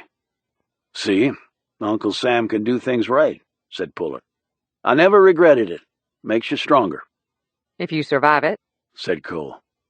Puller noted the body on the steel table with the sheet over it. Who's first? Colonel Reynolds. Kellerman glanced at the portable cold beds. I have 2 trained assistants helping, but it's still going to be a long day. We're just here to observe and ask questions. You're very welcome to do both. I looked over the bodies this morning. An interesting mixture of wounds. Shotgun, small caliber handgun, strangulation, and blunt force trauma. Any idea what was used to kill the teenagers? Asked Puller. Probably a hand. How can you be sure of that? I'm not sure. He asked if I had an idea, and that's it. But why a hand? A bat, metal tool, or other foreign object would have almost certainly left some sort of residue or telltale mark on the skin. Did one post where you could make out the logo of a Louisville Slugger bat on the deceased's chest. But the hand leaves a distinctive mark, too. And I found trace embedded in the neck of the boy. What was that? Asked Puller. Looks to be a bit of black leather. Meaning they wore gloves. How I see it, yes. It's not easy to hit the medulla just right to kill someone, noted Puller. It's only about 3 inches long. I'd say you were looking for someone with special training, maybe martial arts. Or military, suggested Cole. Right, or military, agreed Kellerman. He slid down his clear face mask, lifted the sheet from the dead colonel, and readied his instruments. Shall we? Even with the 2 assistants' help, the 7 bodies took many hours to properly autopsy. Puller had boxed up quite a bit of the evidence in special containers, carefully marked, that he would ship down to Usasil. He would include with the packages specific instructions for the lab at Fort Gillem when they processed the evidence, and he would follow up those instructions with an email and a phone call. Kellerman had left his assistants to sew up the Y incisions, changed his clothes, and gone home. Cole and Puller walked outside. Puller put the boxes into Cole's car. He had also filled up his recorder with notes on the posts, and Cole had taken extensive handwritten notes as well. Yet there was nothing too remarkable revealed by the process. Shotgun wadding was taken from Reynolds' head and would be compared to find the gauge of gun used. Some of the white material found embedded in his face had not been wadding. Kellerman had theorized it was a blindfold they had made the colonel wear. Probably why he didn't try to defend himself or throw up his hands, said Puller. He never saw it coming, added Cole. Stacy Reynolds' torso had been filled with shotgun pellets. The 2 kids had died from strikes to their necks, as they had speculated. Eric Treadwell and Molly Bittner had been killed by .22 caliber shots into their brains. The bullets had come out in reasonable shape, and now all they needed was a gun to match them to. Wellman had been struck on the head hard enough to cause unconsciousness. His life had not been ended by a broken neck. That required a considerable drop that the low ceiling in the basement could not provide. Instead, Wellman had suffered a slow asphyxiation. Cole and Puller leaned against her car. She slid out a cigarette and lit up. Don't look at me like that, Puller. I just sat through 7 bodies being cut up. It's stressful. They didn't leave much behind. You have any ideas? None that work all the way through right now. She checked her watch. Dinner at my sister's. Why does she want me there? I don't know. Other than you're younger, taller, and fitter than her husband. So you're saying she cheats on him? I'm not saying anything because I don't know. Roger's gone a lot. She didn't seem overly concerned about the death threats. Roger is not a popular guy. I guess you get desensitized to it. She might be, but he clearly isn't. He was both pissed and scared. Well, he's the target, not her. True. I can drop you off at your car and then pick you up at the motel. Give us both time to shower and change. I need to scrub hard to get the smell of death off me. I don't think anyone can scrub that hard. I'm sure as hell gonna try. Chapter 34. Puller drove straight to the post office, which was a few minutes away from Annie's motel. He arrived right before it closed for the day. He mailed off the boxes via priority shipping to Atlanta, and then focused on the young woman behind the counter, who gazed up at him expectantly. He flashed his cred pack to her. "I'm with the Army's Criminal Investigation Division." I know you are. "How's that?" he asked. Small town, and you're too big to miss. "I need to find out about a delivery." What delivery? He explained about the certified mail package Howard Reed had delivered on Monday to the Reynoldses, but in care of the Halversons' address. She nodded. Howard mentioned that to me this morning when he came in to get his delivery load. "It's really important that we find out where the package came from." The young woman gazed behind her. I really should get my supervisor involved with this. "Okay." But he's gone for the day. Puller put his big hands on the counter. "What's your name?" Sandy Dreidel. "Okay, Sandy. Let me lay it out for you. This delivery might be very important in finding out who killed those people. The longer we wait, the farther away they get. All I need is the name and address of who sent the package, that's all." I understand that, but we have policies and procedures. Puller suddenly grinned. "I understand that. I'm in the Army. For every policy the post office has, the Army has 10, guaranteed." Sandy smiled back. Sure thing. I bet you're right. "But there is a way to find out the information?" Well, yes, we have records. "Probably just a few clicks of that computer there will tell you." Sandy looked embarrassed. Well, we don't have everything in computers just yet, but we have logbooks in the back. Puller held out his notebook and a pen. "If you could take a couple of minutes and just write the name and address down here, that could really help us find whoever killed all those people." Sandy hesitated, glanced over Puller's shoulder and through the window overlooking the street, and then took the items from him. It took her 5 minutes, but she returned with the notebook and pen and handed them to Puller. He glanced down at what she had written and then looked up. "This is a big help, Sandy. I really appreciate it." But you won't tell anybody I did it? "No one will ever find out from me." Back at his motel room, Puller studied the name and address that Sandy had written down for him. The company name he didn't recognize. The address was Ohio.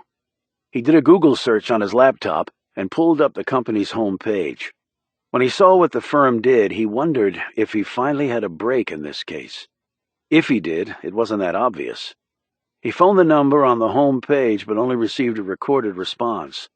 The company was closed and would reopen tomorrow morning at 9. Stymied for the moment, Puller called the hospital where the motel owner, Louisa, had been taken. He couldn't find anyone who would tell him her condition, but he did purchase a vase of flowers from the hospital gift shop, paying for it with his credit card. On the card, he had them write, "Cat is fine. Hope you are too. Your good egg, Puller." He put the phone down, stripped off his clothes, and stepped in the shower. The Army taught you to wash fast and dress faster, so he was dry and clothed 5 minutes later. He was just sliding his M11 into the front holster when he saw it. Someone had slipped a piece of paper under the door to his room. He immediately checked the window next to the door. He could see no one. The little courtyard was empty of both cars and people. He stripped the pillowcase off one of the bed pillows, knelt down, and used the pillowcase to pick up the paper. He turned it over. The writing was laser print. The message was straightforward. "I know things you need to know." There was an address listed. And then there was one more word printed. Now. Puller used the map app on his phone to find the location. From where he was, it was a 15-minute ride by car. That would probably put him even more in the middle of nowhere than he already was. Perfect place for an ambush. Long-range shot. Or shotgun at close range. Or 10 guys on one. Maybe Dicki and his big friend with the broken nose had decided to get even and would be bringing necessary reinforcements this time. Puller looked down at his phone. He could call Cole and fill her in. He probably should. He hit the numbers. The phone rang, went to voicemail. She was probably still in the shower, scrubbing death off her. He left a message telling her about this latest development. He gave her the address he'd been given and then clicked off. He made one more call to his friend Kristen Craig at USDB. He gave the lady a heads up on what he was sending and what results he was hoping for from the lab. "How are things coming on the laptop and the briefcase?" he asked her. "Did you get read into it by DIA?"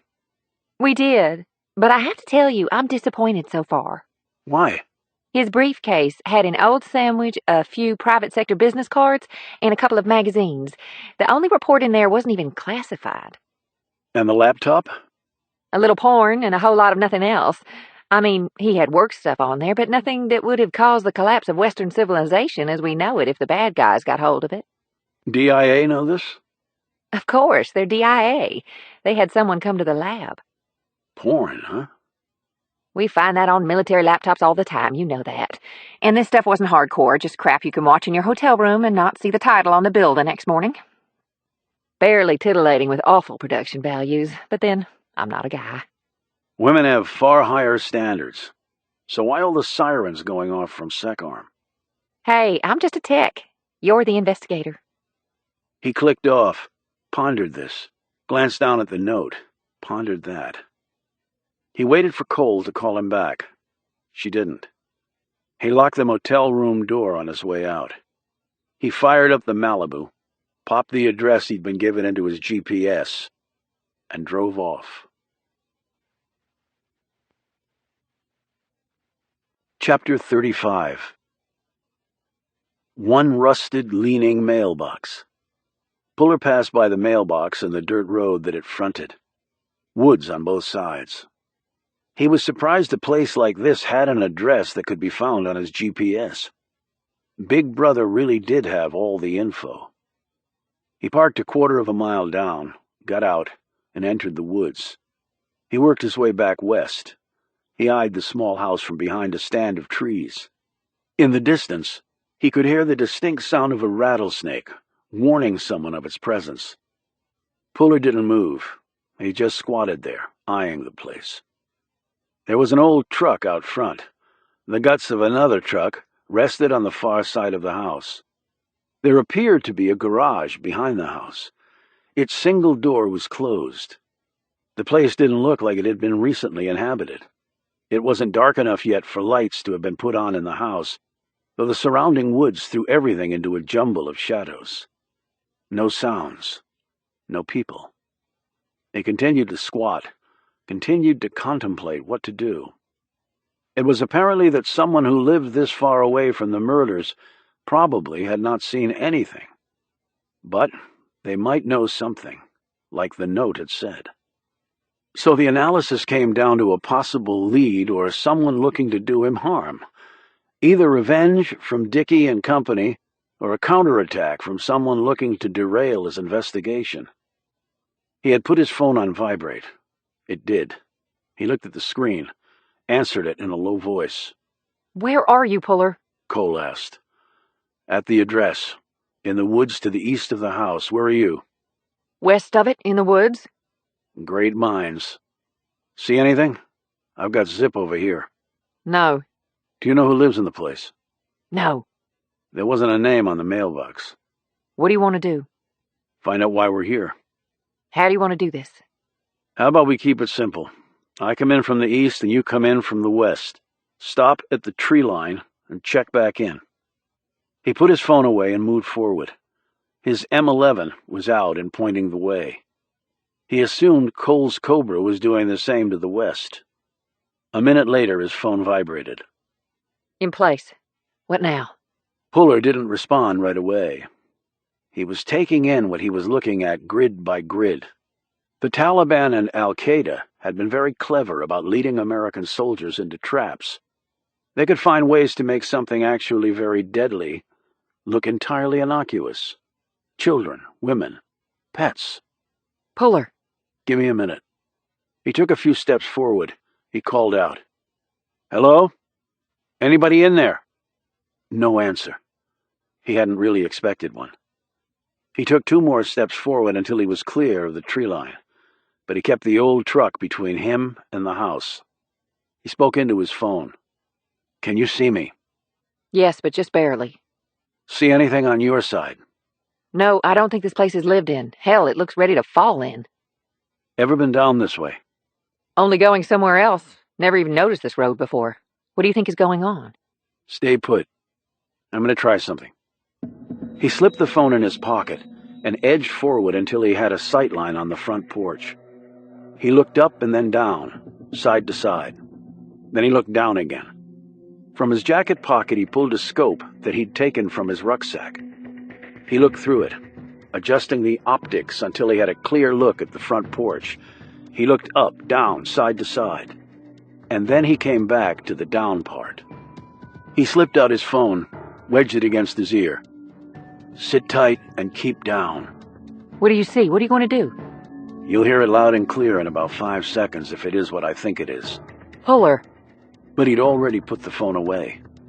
He attached the scope to the top of his M11. He gave one more look around. "Hello, it's John Puller. You asked me to come here. I'd like to talk." He waited 5 more seconds. Did they think he was just going to walk right up to the front door? He lifted his gun and took aim through the scope. His muzzle was pointed at the front porch floorboards. He fired 3 times in rapid succession. Pieces of the deck shot into the air. He heard the ping of metal on metal. That could only mean one thing. He'd been right. He crouched down. The front door blew open. The shotgun blast ripped the old fragile wood cleanly. Anyone standing in front of it would have been obliterated. Anyone being me, thought Puller. Jesus! He looked to his left and saw Cole staring first at him, then at the large hole in the front door, and then back at him. How'd you know it was booby-trapped? New floorboards in front of the door. They put the pressure plate under it, ran a wire inside the house and attached it to the trigger on the shotgun that they mounted on something at gut level. Heard my rounds impact the plate. He moved away from the truck. Still can't figure out why they thought I would just mosey up to the door and get my head blown off. I'm just glad you're smarter than they give you credit for. She moved forward, too. Puller saw it and launched. He hit Cole right in the gut, lifting her off the ground. They tumbled back toward the tree line 2 seconds before the truck detonated.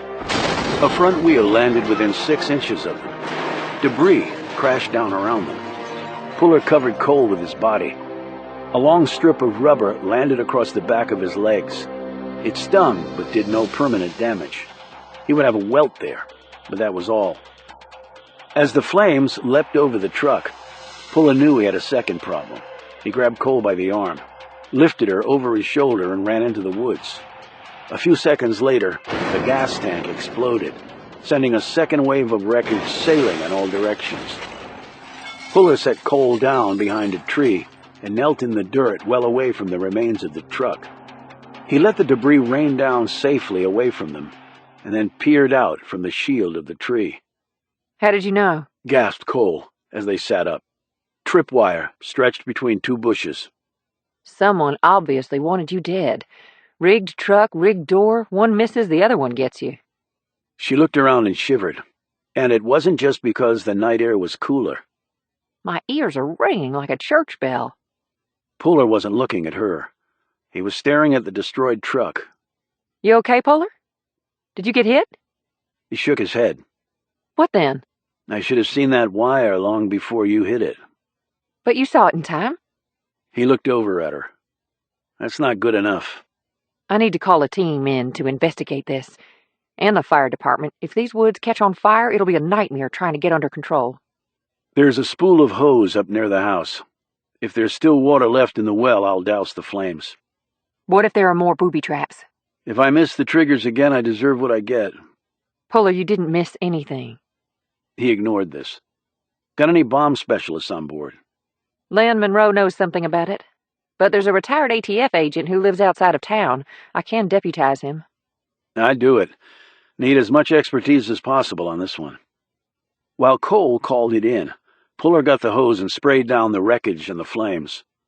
Within 10 minutes, 2 deputies showed up along with 2 fire engines. Lan Monroe called and said he was on his way. Cole reached the former ATF agent and arranged for him to come as well. While the fireman took care of the remaining patches of fire and wetted down the truck remains, Puller got the attention of the deputies and pointed to the house. I wouldn't go near that sucker right now. What I'd do is find a motorized robot and send it in before anyone with a heartbeat gets close. State Police has one of those. I'll make the call. After she did that, Puller said, "Well, I think we have a dinner to get to." You still want to go? Yeah, I do. You have any clean clothes in your car? Always. Then we can stop by my place and shower. And I can change, too. My place is closer to the Trents than your motel. They walked back to their rides while the investigation team stood as far away from the house and detonated truck as possible. When they reached the road, Sheriff Pat Lindeman was leaning against the passenger door of his Ford. He dabbed his face with a handkerchief and spit on the dirt. "Exciting times in Drake," he said as they approached. Too exciting. "You saved me having to get a new sergeant, Puller. I owe you for that." "I almost didn't." "What counts is what happened," said Lindeman. He eyed the drive back through the woods. "You're making somebody uncomfortable. They left you the note at your motel?" "Slid it under the door when I was taking a shower." "So they're watching you." "They appear to be." "You two have any idea what in the hell is going on here?" Not yet. But they just made it personal. So every waking moment of my life is going to be devoted to this, Sheriff. He nodded, spat again. "Allergies. Never had 'em before." He eyed Puller. "You want some protection from our department?" "No, I'm good." "Suit yourself. Well, I best get on. The missus is holding supper for me." You take care, Sheriff. After he drove away, Puller said, "You angling for the job? He already seems to have checked out." He's a good cop, but he's been doing this over 30 years, and I don't think he ever expected something like this on the tail end of his career. As she opened her car door, Cole said, I found out what you did with Louisa over at Annie's motel. That was really good of you. "She needed help, so I helped. No big deal. How is she?" I don't know. I haven't had a chance to call the hospital, but she'd be dead for sure without you. "Do you know her?" Everyone knows Louisa. Salt of the earth. "It's nice to help the salts of the earth," replied Puller quietly. "They usually get the shaft." She put a hand on his shoulder. I want you to stop beating yourself up about that tripwire, Puller. "If I'd done that overseas, my entire squad would be dead." But we're not dead. "Right," he said dully. Puller got in his car and followed her out. Chapter 36. After a 25-minute ride, Cole turned down a street in a neighborhood of older, well-kept homes with wide front porches and nice lawns. She pulled into the driveway of a salt box that had gray shingle siding, a white picket fence, and colorful landscaping. It looked more New England than West Virginia. He climbed out of his car, got his clean clothes from the trunk, and joined her at the front door. "Nice place. How long have you lived here?" I grew up here. "Your parents' place?" I bought it after they died. "They died at the same time?" That's right. She did not appear willing to supplement this information. Puller said, "Looks like it belongs on the rocky Maine coast, though." I know. That's why I like it so much. "You a saltwater girl?" Maybe I want to be. He looked around at the other homes in the neighborhood. "Yours sort of stands out. How come?" My dad was in the Navy for a while. Saw the world as a young man. Loved the water. He built this place himself. Puller touched the sturdy front porch support posts. "Handy guy. So how come he came back here if he was an ocean guy?" He's from West Virginia. He came back home. I have a few calls to make. You can take the bathroom upstairs. Towels and everything else you need should be in there. "Thanks." He found the bathroom, started the shower, stripped off his clothes, and stepped out of the water. 5 minutes later, he was dry, dressed, and out of the bathroom. He bumped into Cole, who was coming down the hall, dressed in a long terry cloth robe. Good God. You're already done? She said, staring up at him. In her bare feet, he was more than a foot taller than she was. "You got 1,000 guys wanting to take a shower you can't linger, sort of built into my psyche now." I'm not as fast as you, but I won't be long. You want to use this one since I'm done? No, I've got all my stuff downstairs. But isn't your bedroom up here? You have no need to know where my bedroom is, Puller. He took a step away from her and looked over her shoulder. Okay. Mind if I get some water? Getting blown up makes you thirsty. Bottles in the fridge in the kitchen. Tap's okay with me. Not our tap. Use the bottled stuff. Downstairs, he split off to go to the kitchen while she went into the bathroom. He heard the water come on, envisioned her stepping into the shower, and then he stopped thinking about that at all. Business, at least his business, never mixed well with anything else. The kitchen looked like the galley on a ship, functional, nice use of space, neat as a pin. Navy Dad had obviously carried his theme throughout the house. Both parents had died at the same time. Must have been an accident, he thought. But apparently Cole did not want to elaborate, and it was none of his business anyway. He wrenched open the fridge and pulled out a bottle of Deer Park. While he drank it down, he looked out onto the backyard. The grass was cut, the flowers watered. There was a small stone fountain with trickling water. Farther back there was a white garden swing, a fire pit, and a grill under a wooden arbor that was draped with purple-colored vines. It was all peaceful and soothing, and did not match in any way the place he thought Sam Cole would live in. Why, he wasn't sure. He didn't really know the woman. He stepped out onto the back porch and drank some more of his water. He closed his eyes and thought back to the tripwire. He hadn't seen it.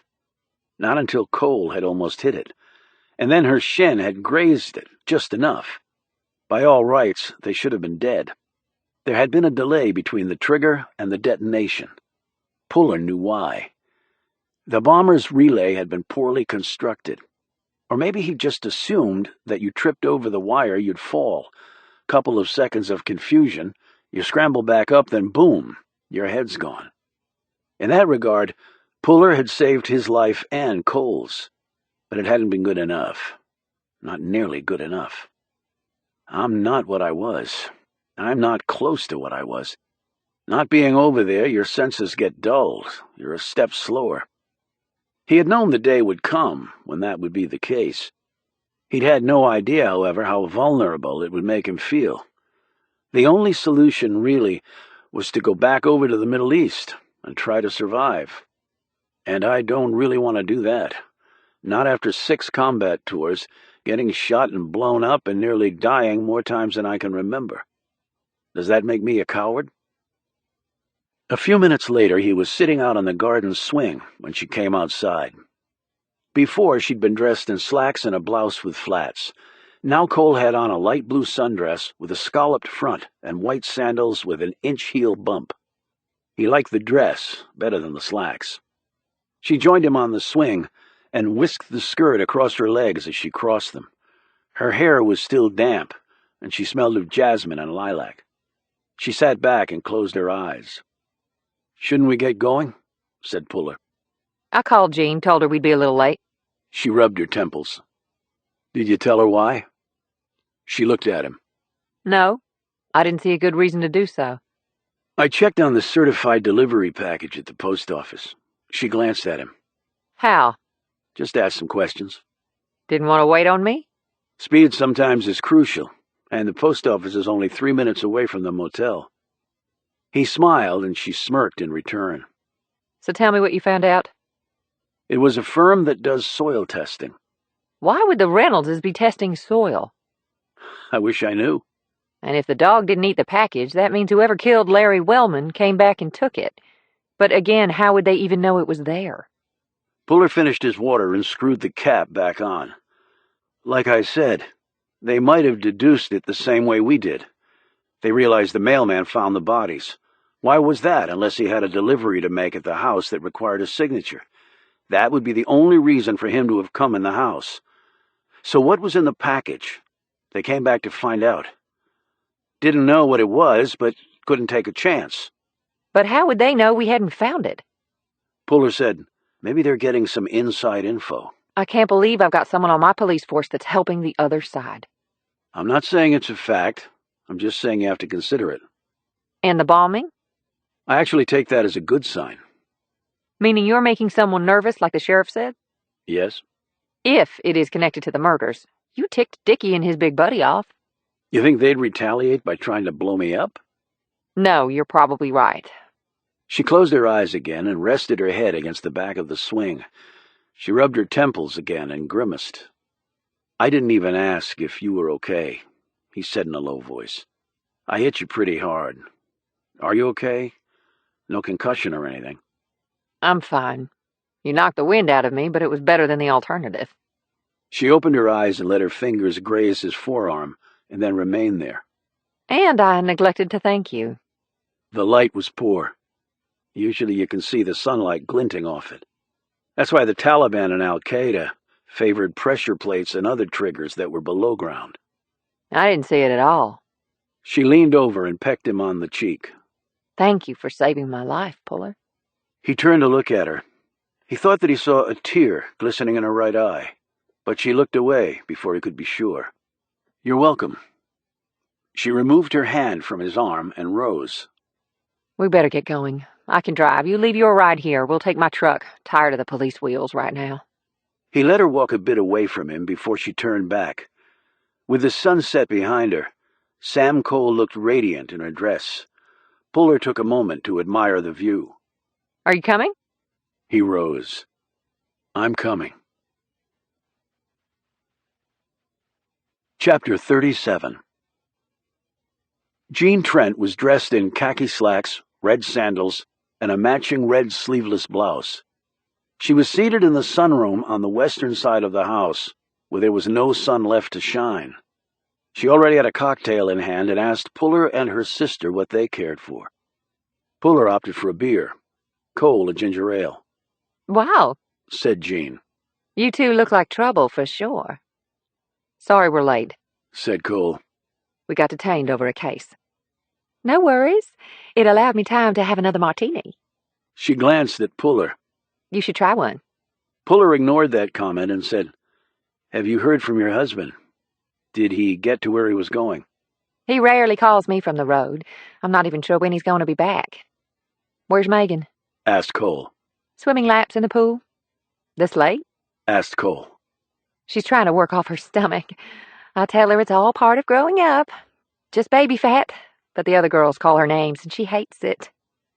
I would too, said Cole. Roger is large-boned and prone to weight problems. We never had that issue in our family. Jean added, looking over at Puller, who perched on a small settee, covered in green and purple vine fabric. Now, if you're any indication, height runs in your family. It does. Father or mother? Father. And your mother? Asked Jean. Puller didn't answer. He turned away from her and looked around the room. Jean looked at his waistband. Do you have to carry a gun to dinner? Regulation. Have to carry it with me always. Cole said. Will Megan be joining us for dinner? Doubtful. She's also starving herself. Not good, sis. Young girls are prone to eating disorders. I've talked to her until I'm blue in the face. I've had her seen by specialists. They wanted to put her on all these pills, but I put my foot down. We hope it's just a phase that she'll grow out of. Cole did not look convinced of this. So, it's just the three of us for dinner, then? Probably, said Jean. Well, are we or aren't we? I can't definitely answer that right now. Great, Cole said disgustedly. Did I tell you I have enough unanswered questions in my day job? I'm going to see my niece. I didn't see a pool in the yard when we were driving up, said Puller. It's an indoor pool, said Jean. We're not sun worshippers here. And coal dust might turn the pool water black, said Cole. Her sister turned to her. That is complete and total bullshit, and you know it. Do I? The maid arrived with their drinks, and Cole took her ginger ale and handed the beer to Puller. She said, Okay, I'm going. You two can chat about me behind my back. She left, and Jean turned to Puller and clinked her glass against his bottle. She's a little intense for my taste. She's a cop. She has to be intense. And she's a woman, so she has to be even more intense to be accepted. If you say so. You two are pretty different. Not in looks, but in every other way. I wouldn't disagree with that. So why were you two really late? You're not sleeping with her already, are you? Already? He said in surprise. She certainly doesn't strike me as the type to sleep around. I didn't mean that. And she's not. She's attractive and unattached, and you're attractive, and I don't see a wedding band on that big hand of yours. That doesn't explain the already comment. Well, I think my little sister is getting a little desperate. Puller leaned back and took a drink of his beer. No, we weren't sleeping together. We were getting blown up together. She sat up straighter. Excuse me? Someone booby-trapped a truck at a house we were at. Came a few seconds away from not joining you for dinner tonight or any other night. Jean put down her glass and stared at him. You're joking? I don't joke about almost getting killed. Why didn't Sam mention it? I don't know. She's your sister. You obviously know her a lot better than I do. She picked her glass back up but didn't take a drink. She stared down at the olives. I wish she had never become a cop. Why? It's dangerous. Lots of things are dangerous. You know what I mean. She's a public servant, risking her life to keep the peace, to keep the good citizens of Drake safe. I admire her. And you're a soldier, right? A public servant? That comes with the job description, yes. Iraq and Afghanistan? Both? A young man I had a crush on in high school, Ricky Daniels, joined the Army right after he graduated. He died in the first Gulf War. He was only 19. If he had come back, would you have married Roger Trent? She swallowed the rest of her martini. I see no reason why that's any of your damn business. You're absolutely right.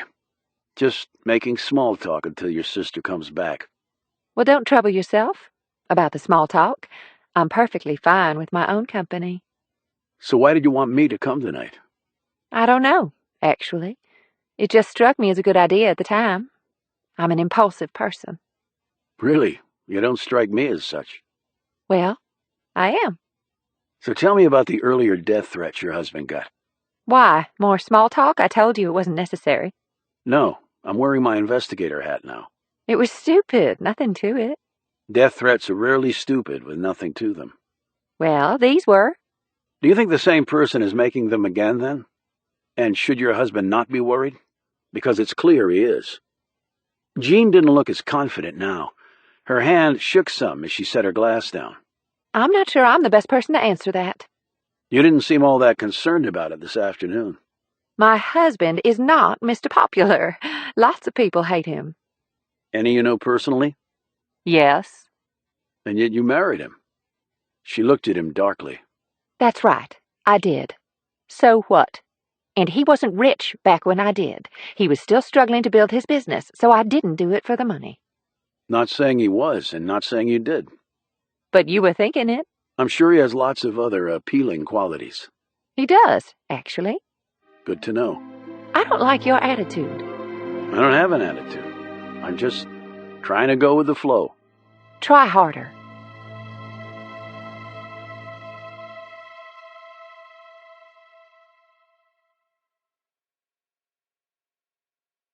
Chapter 38. Cole walked back into the room. Well, Megan is far more interested in burning off fat than talking to her aunt. She stopped speaking when she saw her sister scowling at Puller. Everything okay? She said, glancing at him. He said, "Everything's just fine." The door opened again. Randy? Exclaimed Cole. Randy Cole had cleaned himself up since Puller had seen him last. He had on freshly laundered jeans, a black t-shirt, and loafers. His hair was neatly combed, and he'd shaved. Sam Cole seemed genuinely surprised, but pleased. Jean looked stunned, but not unhappy. Randy came forward, and Cole hugged him. How are you doing, stranger? She said in a light tone. Puller assumed she was trying to diffuse any possibility of tension. "I'm doing," said Randy. He looked over at Puller. "Seen you at Annie's." "Yeah, she did." "You the Army guy everybody in town's been talking about?" "Guess I am." "I wanted to join up." "Why didn't you?" asked Puller. "Failed the physical. Eyes not up to snuff and something in my chest. Probably from breathing all this fresh air my whole life." Jean said, Let's head into dinner. The dining room was large, paneled in zebra wood with enough moldings, cornices, and medallions to qualify for palace status. They occupied one end of an antique Sheraton table, that was long enough to require 3 pedestals for support. Randy rubbed his hand over the highly polished wood. "Damn, coal sure pays good, big sister." "You never been here before?" asked Puller. He was sitting next to Randy and had noted him looking around in wide-eyed astonishment at the opulent surroundings. Jean said quickly, Not for lack of asking. That was why I was surprised to see you tonight. You never came before when I invited you. Puller glanced at Randy. The Trents had been married all these years, and Randy had not come to their house? Then a possible answer struck him. "How long have you lived in this house?" he asked Jean. She kept her gaze on her brother. 5 years. Took that long to build the place? Added a lot of workers to the job roles, I can tell you that. "Yeah," said Randy. "Hey, sis, why don't you get your hubby to build a couple more of these? Knock the county unemployment down for sure." Jean laughed uneasily. I think we have all the space we need, Randy. "Damn shame," said Randy. But you know there's a job for you at Trent if you want it. She said. "What would that be? Vice president? CFO? Chief ass kisser?" Cole turned to Puller and said hastily, Randy and our father worked for Trent Exploration. "Doing what?" "Finding coal," said Randy, "and we were damn good at it." Yes, you were, agreed Jean. They found rich coal seams in the most unlikely places. Randy said, "Daddy never went to college. Hell, he barely finished high school. Then the man went into the Navy for a spell, but he knew how to read a geological report. And he knew this country better than anybody. And he taught me all he knew." He stared at Jean. "And I know it better than anybody now. Even Roger with all his fancy equipment." Which is why it would make perfect sense for you to go back to work for him. "You mean to make him even more money?" Cole said. Randy, if... Randy cut her off by saying, "Hey, can a man get a drink in this place?" Cole said, How'd you get here, Randy? Feet or wheels? "I won't be driving drunk. I might stay here overnight. Hey, Jean, you got room for me? I can hang out with the family just like old times." She said quickly, Absolutely, Randy. I'd love that. "Well, maybe not. I might have something to do in the morning. Or maybe even tonight." Puller glanced at Randy, trying to get a read on his pupils. He drew a slow intake of air. No alcohol. He glanced at Cole in time to see her doing the same thing. Puller said, "You see yourself staying in Drake?" Randy grinned and shook his head. "Man, I don't see myself staying anywhere." Cole said, Randy, you're not making any sense. Randy nudged Puller with his elbow. "They think everything has to make sense, Puller. I just don't get that shit, do you?" Puller sensed Randy didn't expect or even want an answer, so he said nothing. He looked around at the 2 sisters, then at the brother. What was missing was obvious. Mom and Dad. Cole had said they had died. The house was 5 years old. Randy had never been here. He wondered if Mom and Dad had died 5 years ago. He looked at Cole again. He started to say something, but it was almost as if Cole could read his mind. Her look was pleading. Puller closed his mouth and looked down at his hands. The meal was served. There were 4 courses, and all of them were good. The Trents obviously had not simply a cook, but a chef. Puller felt self-conscious as the hired help ladled out the soup and meticulously served every course. But he figured if he'd gotten up and started serving himself, it might cause the maids more distress than anything else. Over an hour later, they all pushed back from the table, their bellies full. Randy wiped his mouth one last time with his napkin and finished off his glass of what Puller suspected was a very expensive red wine. When he was a kid, his father had taken him and his brother to Provence and Tuscany. While the boys had been too young to drink, even by European standards, their father had taught them about wine. The general had been a connoisseur and collector. It also didn't hurt that he spoke fluent French and Italian. "Thanks for the victuals," said Randy. "You still swimming in the cement pond, Jean? Keep that girlish figure of yours for old Roger?" An embarrassed Cole glanced at Puller. Randy, I don't think you need to play the Beverly Hillbillies act for Agent Puller. "Oh, it's not an act, Agent Puller. I'm clearly white trash that's got rich relations." But I just refuse to put on airs. Let that be a lesson to you. Never forget where you came from." Should I get a room ready for you, Randy? Asked Jean. "Changed my mind. Got places to go, people to mess with." Cole said, Would that include people like Roger? Randy stared over at her, his smile deepening but also hardening, Puller thought. Still, it was an infectious smile. Puller felt his own lips tug upward. "Man's out of town, ain't he? That's what I heard." "You have sources on his movements?" asked Puller. "No. I saw his jet fly over Drake earlier." Would that include people like Roger? Cole asked again. Puller glanced at Cole. She looked about as tense as Puller had seen her, and that included quite a few stressful situations. "I'm cool, Sister Cop," said Randy. "Roger goes his way, I go mine, and you folks go yours." He spread his hands to indicate the members of his family. "But I guess your way is the same as Roger's." Don't talk about things you don't know anything about, said Jean. It's a bad habit. Gets folks into all sorts of trouble. Randy rose, dropping his napkin on the table. "Damn nice visiting with you. Let's shoot to do it in another 10 years or so."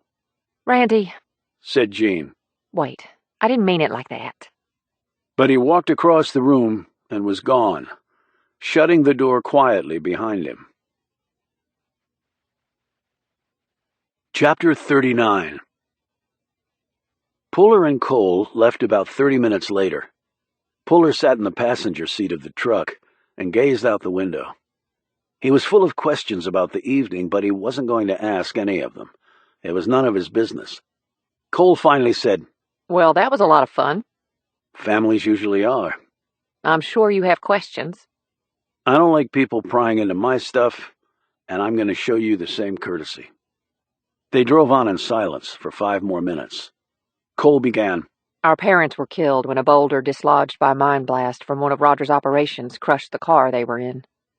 Puller turned to look at her. About 5 years ago? About, yeah. And Randy took it hard. We all took it hard, she said fiercely. Then her look and tone softened. But Randy took it the hardest of all. He and our parents were always close, especially he and Daddy. Cole drove for a few more miles in silence. Puller looked around the truck's interior and noted the new vinyl seats and the rebuilt dashboard with what looked to be original equipment. Even the floorboards looked new, with not a trace of rust. Did your dad redo this truck? Yeah, why? Reminds me of the cottage. Did you buy it along with the house? Yes, paid the money into the estate. Is that what Randy lives off? Jean obviously doesn't need the cash. Yes, that's how we set it up. Randy needed it more than me. I can see that. It's funny. No one thought Roger Trent would amount to anything. So how did he end up where he is today? I have to admit he worked hard, and had some vision, and some luck. He worked his way up in the coal business. He's ruthless, arrogant, but he's got a sixth sense for making money, and my daddy and brother did find a lot of coal for him, even if it's destroying the land. But I guess it provides jobs. Not nearly as many as it used to. Why, is the coal running out? The coal is always running out, from the first scoop you take. But all mining operations in Drake and a lot in West Virginia are now surface mining. Where they basically blow up the mountains to get to the seams. Coal companies will tell you the decision to do surface versus deep mining is based on geology, topography, and pure economics. The lay of the land, depth, and configuration of the coal seams, the cost of extraction versus the available profit, stuff like that. The reality is, you need fewer workers to do surface mining, which means more profits to the coal companies. Now, Trent will argue that a lot of the surface mining is covering ground that was already deep mined. They're just coming back to get what the deep mining couldn't. So it's a second shot, and at least some economic activity and jobs are created. And he may be right about that, but it's not a compelling argument when there's no food on the table or a roof over your head. She stared over at him. I have no idea if it will turn out to be relevant to the investigation, but it might make sense for you to learn some things about coal country. Part of Puller wanted to say no. He had little interest in the intricacies of coal mining, and he felt the focus on the investigation slipping some. But he could sense that Cole wanted to talk about it. and the Army had drilled into him the value of knowing the field on which the battle will be fought. He found the same to be true for the investigative side. Okay. Chapter 40. 20 minutes later, she stopped the truck and pointed up ahead. The moonlight was especially strong tonight, and Puller could easily see what she was trying to show him. What do you make of that? The object was a 300-foot-high mound that looked startlingly out of place between two other peaks. Tell me. That's what's called a valley fill. What they fill it with, the coal companies call overburden. That's basically everything they tore off the land, trees, soil, and rock that the coal companies sweep away to get to the seams. They have to put it somewhere. And since West Virginia has a Reclamation Act, meaning the coal companies have to put the land back close to how they found it, the companies take the overburden, dump it in a valley, hydroseed it, fertilize it, cover it with mulch, and go on their way. Problem is, when they dump the overburden like that, they've turned the geology upside down. Topsoil is on the bottom, and rock that was on the bottom is now on top. Native plants and trees won't grow in it, so they introduce non-native plantings that are royally screwing up the ecosystem. But they've met the letter, if not the spirit of the law, and they move on. And this dumping also changes the topography of the land. Rivers get redirected, flash floods occur, mountains fall down and crush homes. I didn't really see that many folks living around here. That's because Trent has bought out entire neighborhoods. Why? People wanted to sell? No, they just didn't want to live next to a mining operation where they were blowing up the land.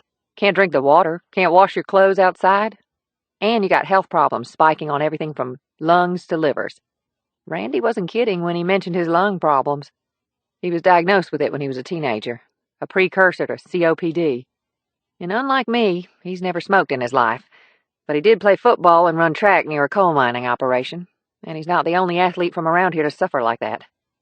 Quality of life went to shit. Where there were towns and communities, now all you see is one little trailer or one little house in the woods. That's all that's left. Used to be over 20,000 people in Drake County. Now we don't have even a third of that. Next 10 years, we might just disappear, right along with the coal. She drove on, stopping in front of a chain-link fence with warning signs posted on it. Behind the fence was a large metal facility rising many stories into the air. It had long chutes running from it in several directions, and at several levels. That's a loadout, where they crush the coal and load it in trucks and on rail cars. There's a railhead that runs right up to it. They're working late, said Puller, as he watched lights flick back and forth from the facility and from trucks rumbling around. They work 24/7, like you said. Used to be they knocked off work at dark, but no more. Time is money, and the only thing they have to sell is the coal. Does them no good sitting here. That stuff will go to power the electrical grid. Keeps the light bulbs and laptops going, as they like to say around here. At least in the coal company marketing materials. I take it you hate all parts of it. Not all parts, no. It does bring jobs. It does help the whole country because we need the power. But some folks think there might be a better way to get the stuff than blowing up the land. And at some point the costs do outweigh the benefits. Some folks will tell you we hit that tipping point a long time ago. But if you're not from around here and you don't have to deal with black water in your sink or big rocks falling on your house or your kid getting cancer because the air pollutants are off the charts, what do you care? They call us the United States of America, but we're not really united about anything. Appalachia brings the coal to the rest of the country. And when all the coal is gone and West Virginia looks like Pluto, what does the rest of the country care? Life goes on. That's the reality. How did your dad feel about it? He sounds like he was a salt-of-the-earth guy. He spent a good part of his life looking for coal. I think he stopped thinking about what it was doing to the planet, if he ever did. And Randy? What about him? He looked for coal, too. Was apparently good at it. Now he's obviously dropped out of life. Puller paused. Was he the source of the earlier death threats against Roger? She put the truck in gear. Got one more thing to show you. Chapter 41. Cole pulled her truck to the side of the road about 5 miles later. She got out, reached behind the seat, and pulled out 2 construction hard hats. She handed one to Puller. "Where are we going that we need these?" he asked. To see my parents? Puller slipped the hat on and followed her. Cole had pulled a powerful flashlight from the bed of her truck and turned it on. They walked through the woods down a gravel path that soon turned to dirt.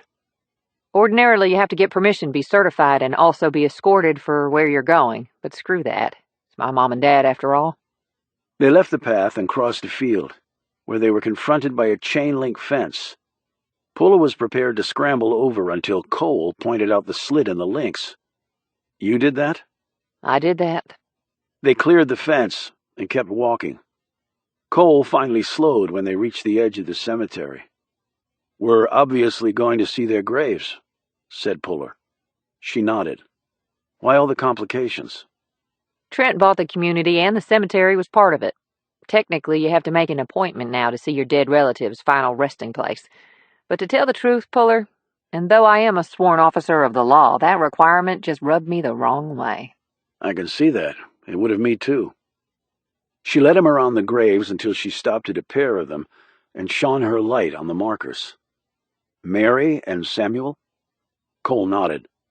"You were named after him." She smiled bitterly. They thought I was going to be a boy. When I turned out to be a girl, they named me Samantha and called me Sam. They didn't think they were going to have any more kids, you see. Randy was a little surprise that came along years later. Puller read the birth and death dates carved in the marble. A boulder? Wrong place, wrong time. Senseless. Cole didn't say anything right away. When she did, her voice was deeper, huskier, like the walls of her throat were closing in. Could you give me a minute? Sure.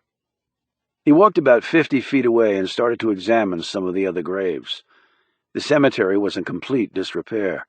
Headstones toppled, weeds and grass thigh-high in places, and everything coated in dust.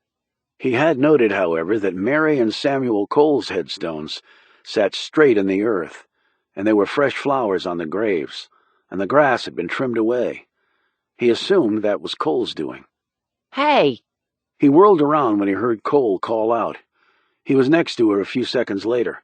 Somebody's over there, she said, pointing to her left. Puller squinted into the darkness. Cole aimed her light in that direction and did a sweep. There! Cole pointed to the figure of a man fleeing to the east. She held her light steady and kept him in the crosshairs. Her mouth dropped. Randy? Randy! She called in a louder tone. The man was out of range of the light a few seconds later. "That was your brother?" asked Puller. Yeah. I wonder what he's doing here. "Maybe the same thing you were. At dinner he said he had places to go and people to see. Maybe he meant coming here." He paused. "You want to go after him?" No, let's just leave. She drove them back to her house. His Malibu was in the driveway. They got out of the truck. You want to come in for some coffee? You said it helps you sleep. Jean's fancy dinner didn't include any. She's more into after-dinner liqueurs or teas with names I can't even pronounce. I just want my coffee Maxwell House Black. Puller really wanted to head back to the motel and get some work done, and he almost said that. But instead he replied, "Thanks. Sounds good." She made the coffee and poured it out in 2 mugs. They carried it outside and sat on the swing in the backyard. She took off her heels and rubbed her feet. "No mosquitoes. I'm surprised," he said. I spray. And one benefit of the mining up here is that the skeeters don't seem to like the coal dust and other byproducts any more than we do. Plus, they've filled in so many sources of water that it's cut down on the breeding grounds. They drank their coffee. I appreciate you letting me vent tonight about my family. No problem with venting. Helps to clear the mind. But we have 7 homicides and a bombing to solve. And to think, just last week, the biggest problems I had were drunken disorderlies, a few moonshine stills, and a burglary involving a microwave and a set of false teeth. Part of my brain has been working it all through dinner and right up to now. And what does your brain say? That we're making progress. How do you know that? Somebody tried to kill us. So what next? Keep digging. But I have to go back to D.C. tomorrow. Her face fell. What? Why? Reynolds worked for DIA. I've got interviews set up there. Angle I have to cover. Can't somebody up there do that? Army must have lots of agents. They do. They've just decided not to deploy them on this case. I still don't understand. It is what it is, Cole. But I'll be back soon. Her cell phone rang. She answered it, listened and asked a few questions. Then she clicked off. That was Sheriff Lindeman. And what did he have to say? He's not happy that his peaceful hamlet is now the scene of murders and bombings. I can understand that. They put the fire out. The house where you were going to has been abandoned for years. No prints on the letter slipped under your door. The explosive used was dynamite, and the ATF guy said the detonators on both devices were professional jobs. Good. I hate going up against amateurs. They're too unpredictable. I'm glad you can pull some good news from all that. So, no clues, no leads? Not right now. Seems hard to believe that someone could get the necessary elements and set 2 bombs in a place like this, and no one notice. Lots of explosives up here, Puller, and lots of people who know how to use them. He finished his coffee and set the cup down on the arm of the swing. He stood. I better get going. Yeah, I guess you better. Thanks for the primer on coal country. You're welcome. Still beating yourself up about that tripwire? He didn't answer. You're a strange man. I've been called worse. I actually meant it as a compliment. She looked over at the door to her house, and then back at him. It's late. You can stay the night if you want. She kept looking at him. Reading her mind, he said, "You know, sometimes the timing on things really stinks." She smiled weakly and said, You're right. It does. She rose, took his cup. Get going. It's late. What time do you want to meet tomorrow? I'll buy breakfast. Let's sleep in. 0800 at the crib. She smiled. Juliet. Not time for Romeo yet. She went up on her tiptoes and pecked him on the cheek, her hand pressing lightly against his chest. Famous last words, again. He climbed in his car and drove off. She waved at him from the front porch and then went inside. He eyed her in the rearview mirror until he couldn't see her anymore. He steered his car in the direction of Annie's motel. Chapter 42. Puller killed his headlights and slid his M11 out. The lights were on in the motel office. A pickup truck was parked out front. He had planned to check on Louisa's cat, but someone else was in there now. He crept forward, keeping his weight balanced and his gaze swiveling. It might be nothing, but after nearly being blown up, Puller was taking nothing for granted. The bomber obviously knew he was staying here. Maybe he was back for another try. He reached the truck and made sure it was empty. He opened the passenger door, checked the glove box, and read off the name on the registration. Cletus Cousins. The name meant nothing to him. He left the truck and moved to the little porch in front of the office and peered in the window. The man was short, in his 20s, and carrying a large cardboard box. Puller tried the doorknob, not locked. He opened it, his gun pointed at the man's head. The young man dropped the box. "Please, God, don't shoot! Please!" His head was shaven. He had a flabby gut, a trim goatee, and looked ready to crap in his dirty jeans. "Who the hell are you?" asked Puller. The man was shaking so badly, Puller finally lowered his gun a notch. He flipped out his creds. "Army investigator," said Puller. "I'm not going to shoot you unless you give me good reason. What are you doing here?" "My granny told me to come." "Who's your granny?" "Not Louisa. She said she didn't have any family in the area." "She don't, but my granny is her best friend." "What's your name?" "Wally Cousins. My granny and Nellie Cousins. We've been in Drake our whole lives. Everybody knows us." "Truck registration says Cletus Cousins." "That's my daddy.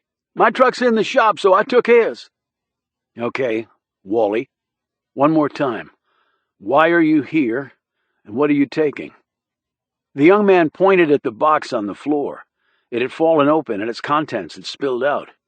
Puller could see some clothes, a Bible, some books, a few framed photographs, and some knitting needles and balls of colored yarn. "To get this stuff," he said. "Why? Are you taking it to Louisa at the hospital?" The young man looked confused. "No, sir." "What then?" "Taking it to my granny." "So you're taking Louisa's belongings to your grandma, and that's not stealing? Why?" The young man's eyes widened. "Well, She ain't gonna use it no more. She's dead." Puller blinked. "Dead? Louisa's dead? When?" "Yes, sir. Died about 3 hours ago. And Louisa told my granny she could have this stuff when she passed. Like I said, they were good friends. About the same age and all." Puller eyed the box again, and then lifted his gaze to Cousins. "You don't wait very long around here, do you, before you start scavenging the body?" "Don't you know, mister?" "Know what?" "A lot of folks around here ain't got nothing. They find out you dead and ain't got no relations, your stuff's gone before you know it. Why you think so many empty houses around here all trashed? So when Miss Louisa passed on, Granny told me to get myself over here and get this stuff Louisa said she could have before it was gone." Puller lowered his pistol. "How did your granny know Louisa died?" "She called the hospital." "Someone else I know called the hospital. They wouldn't tell her anything." "My aunt is a nurse there. She told Granny." "I thought she was doing better." "I guess she was. My aunt said she looked better, but then the machines started going off. She just stopped breathing. My aunt said that happens sometimes with old folks. They just get clear tuckered out. Tired of living, I guess." Puller examined the box more closely and saw that there was nothing of value. He eyed one of the photos. It was of 2 women in their mid-20s wearing poodle skirts, tight blouses, and pink heels with hairdos so big they looked like bees' nests on steroids. He flipped it over and looked at the date written in pen on the back. November 1955. "One of these ladies your granny?" Wally nodded. "Yes, sir. She's the dark-haired one." He pointed to the young blonde woman on the left. She had a mischievous smile and looked ready to take on the world. "And Miss Louisa's right there. They sure look different now, especially Miss Louisa, of course." "Yeah." Puller looked around. "You taking the cat?" "No, Granny got 3 dogs. They'd eat that dang thing up." He eyed the gun. "Can I go now?" "Yeah, go on." Wally picked up the box. "Tell your granny I'm sorry about her friend." "I will. What's your name?" "Puller." "I'll tell her, Mr. Puller." A few moments later, Puller heard the truck start up and slowly roll out of the motel parking lot. He eyed the room and then heard the meow. He walked past the counter and into the back bedroom. The cat was on the unmade bed, lying on its back. Puller checked the food, water, and litter tray. The cat hadn't eaten or drunk much. Maybe it was waiting for Louisa to come back. If so, it would probably be dead soon, too. It looked about as old in cat years as Louisa had been in human ones. He sat on the bed and gazed around. From 1955 and a poodle skirt with the world lying before her to this crappy existence decades later. People taking your stuff before you were even in the ground. "I thought I'd saved her. Couldn't do it. Just like my guys back in Afghanistan. Couldn't save them either. Way it went, beyond your control. But the Army taught you to control everything. Yourself, your opponent. What all the training didn't tell you was that the most important things, the ones that actually decided life and death, were almost completely outside your control." He rubbed the cat's belly, rose, and left. He popped his trunk, took out the tape, and strung it across the entrance to the motel office after securely locking the door. The yellow tape was visible from a long way away. Its message was clear. Do not enter. Next, he eyed the door to his room. His gaze drifted to the spot in front of the door. He looked for wires, a new piece of wood, saw none. He hefted a large rock from the flower bed encircling the parking lot and tossed it at a spot in front of the door. As it flew through the air, he ducked down behind his car. The rock hit, and nothing happened. He picked up another rock and aimed it at the door handle. It struck the spot solidly. Again, nothing. He pulled from his rucksack a long telescoping pole with grips on the end that could be fixed at virtually any angle. He placed his room key in the grips and played out the pole. He looked around. The place was empty. He seemed to be the only one staying here right now. He inserted the key in the lock, turned it, and using the pull, pushed open the door. No explosion. No fireball. He put the pole away, locked his car, and went inside his room. He stood there for a few moments, letting his eyes adjust to the darkness here. Everything looked just where he had put it. He checked his little booby traps to tell him if someone had been here.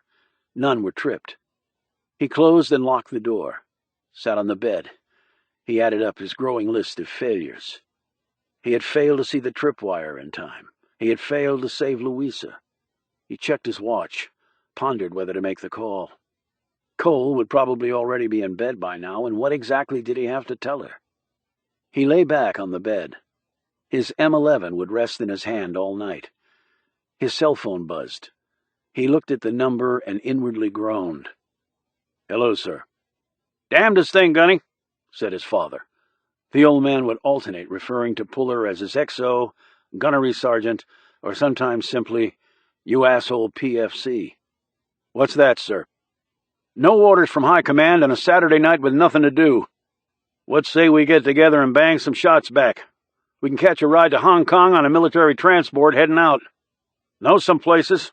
Good times, lovely ladies." Puller untied his jump boots and kicked them off. "I'm on duty, sir." "Not if I say you're not, soldier." "Special orders, sir. Straight from HC." "Why don't I know about it?" his father said in a clenched tone. "Bypass local chain of command." "I didn't ask why, General. It's the Army. I just follow lawfully given orders, sir." "I'll make some calls. This bullshit has to stop. They try to run around me one more time, they'll regret it." "Yes, sir. Understood, sir." "Hell to pay." "Yes, sir." "Have a good time in Hong Kong." "You hang tight, Gunny. I'll be back in touch." "Roger that, sir." His father clicked off, and Puller wondered if they had stopped giving the man his nighttime meds yet. When medicated, he usually was sound asleep by this time, but he now called his son twice late at night. He'd have to check on that. He stripped down to his civvies and lay back on the bed. Every time he had a conversation like this with his father, it seemed to tear a little piece of his reality away. There might come a time when his father called and Puller would actually believe everything the man said. That he was back in the Army, heading up his own corps, that Puller was his XO, or his gunny, or one of his 100,000 asshole PFCs. One day, but not tonight. He turned out the light and closed his eyes. He needed to sleep, so he did. But it was a light sleep. 3 seconds to wake, aim, and fire at the enemy. Bombs, bullets, sudden death. It was as though he'd never left Afghanistan. Chapter 43. By 0600, Puller was up, showered, shaved, and dressed. He sat outside on the porch in front of the office and drank a cup of percolator coffee. No one had broken through the yellow tape he'd strung after Wally Cousins had left. 8 o'clock at the crib was eggs, ham, and grits with more coffee. Cole was back in uniform, her femininity buried under polyester, police gear, and regulation black shoes. "Louisa died yesterday," Puller said. I hadn't heard about that, replied Cole, her fork poised halfway to her mouth. He told her about Wally Cousins' visit to the motel. Cole confirmed that Cousins' grandmother and Louisa were longtime friends. "I called the hospital this morning and said I was her grandson," he said. "They told me that she died in her sleep." Not a bad way to go, I guess. "Better than a boulder crushing your car with you in it," thought Puller. "She has no family left here," she said. "What'll happen to her body? Funeral? And what about her motel?" I'll make some calls. We'll take care of it, Puller. Drake isn't what it once was, but we still have good folks here that care, who take care of their own. "Okay." He took a sip of coffee. "Do folks really have to move that fast around here when someone dies?" She shrugged. I won't tell you Cousins was wrong. When folks have nothing, they do strange things. "Like that neighborhood you showed me next to the concrete dome." I admit, some of those folks go scavenging around the area, and sometimes they take things from people who are still alive and kicking. We call that burglary or robbery or grand larceny, and they have to pay the price. Jail? Sometimes, yeah. Puller took a bite of eggs. He'd called his SAC back at Quantico and brought him up to speed on all the latest developments. When he'd mentioned the bombing attempt, Don White had said, "You've obviously gotten someone excited." "Yes, sir," Puller had said. But he didn't ask for additional assets. If the SAC wanted to send them, he would. Puller was not going to beg. He had also arranged to be on a commercial flight out of Charleston later that day. He had to make inquiries at the Pentagon about the late Colonel Matthew Reynolds, and he also needed to visit the man's house in Fairfax City. Puller had hinted that another CID agent back in Virginia could see to this detail as well as he could, but the SAC made it clear that Puller was the entire show right now, at least as far as the U.S. Army was concerned. How long will you be gone to D.C.? Not sure. Depends on what I find out, but not longer than a couple of days. Any word from your fancy lab in Atlanta? Nothing on the briefcase and laptop. They just got the other items. They're good, but they need some time. I'll check in with them today and fill you in on what, if anything, they found out. How about that soil testing company in Ohio? They open at 09, so at 09 I plan to hit my speed dial. They may not tell you much without a court order. Maybe not, but we can't get a court order. Cole said nothing. She just drank her coffee and looked around at the other patrons of the crib. Puller studied her. "You never answered my question about Randy and the death threats." I guess you didn't have to be a world-class detective to figure that one. Parents killed by Trent, probably how Randy sees it. He lashes out at the SOB, so he sent the earlier threats. You investigated and found out the source. You dealt with it, and don't want to talk about it further. That's a pretty good read. Okay, now, here's the question. Is he the source of these new threats? Don't think so. But you're not absolutely sure. I've been a cop long enough to know that anybody can be violent if given the right motivation. You want me to talk to him? She shook her head. Puller, that is not your investigation. You are here for one reason only. How do you know it's not connected to what happened to the Reynoldses? And that is my turf. How could it be? I don't know. That's why we investigate stuff. Will you let me talk to him? I'll think about it. But I don't even know where he is right now. How does he support himself, other than the money your parents left? He works odd jobs. Does Roger think Randy's behind the new threats? Is that why he called you directly? Probably. When does Trent get back into town? I don't know. I don't keep the man's calendar. I think this morning would be a good time to go to the office where Molly Bittner worked and ask some questions. You really think there's a connection between them and the Reynoldses? I mean, aside from them maybe seeing something. That's what we have to find out. But for the record, I don't really believe in coincidences. They both turned to the plate glass window as a pale silver Mercedes SL600 pulled up in front of the crib. The top was down, and the occupants were clearly revealed. "Speak of the devil," said Puller. "That's your sister driving, and your brother riding shotgun." Chapter 44. As Gene Trent and Randy Cole walked into the crib, heads at every table turned their way. Gene Trent was dressed in a short, dark blue skirt, white sleeveless blouse, and 3-inch heels. And her hair, despite the open-top ride in the Benz, looked lovely, and her makeup was expertly applied. It was a wave of glamour pouring into the crib that probably left everyone there, from the working class to the office dwellers, slightly lightheaded. It was as though a movie star had decided to breakfast in Drake, West Virginia. She smiled and waved to folks at various tables. Randy had none of his cocksure manner from the night before. He slouched and studied the floor. He wore dirty jeans, a white T-shirt with an Aerosmith silkscreen, and a lousy attitude on his features. Puller studied the pair before rising and waving to them. "Gene, over here. We have room." For Christ's sakes, Puller, hissed Cole. He looked down at her. "You don't want to catch some more family time?" Gene and Randy headed toward them. Puller got up so Gene could slide into the booth, and then he sat back down. Randy settled in beside his other sister. Cole said, were you at the grave sites last night? Pretty sure I saw you. "Law against it," her brother mumbled. Gene said, I corralled our wayward brother when I was driving into town. Convinced him a meal with his big sister wasn't a fate worse than death. She eyed him. And you look like you could use some meat on your bones. You hardly touched your dinner last night. What were you doing at the gravesite? Cole asked. What were you doing there? He shot back. Paying my respects. So was I. You got a damn problem with that? Okay. You don't have to get all pissed off. He looked around. Can we order some breakfast? I'm hungry. He rubbed his head.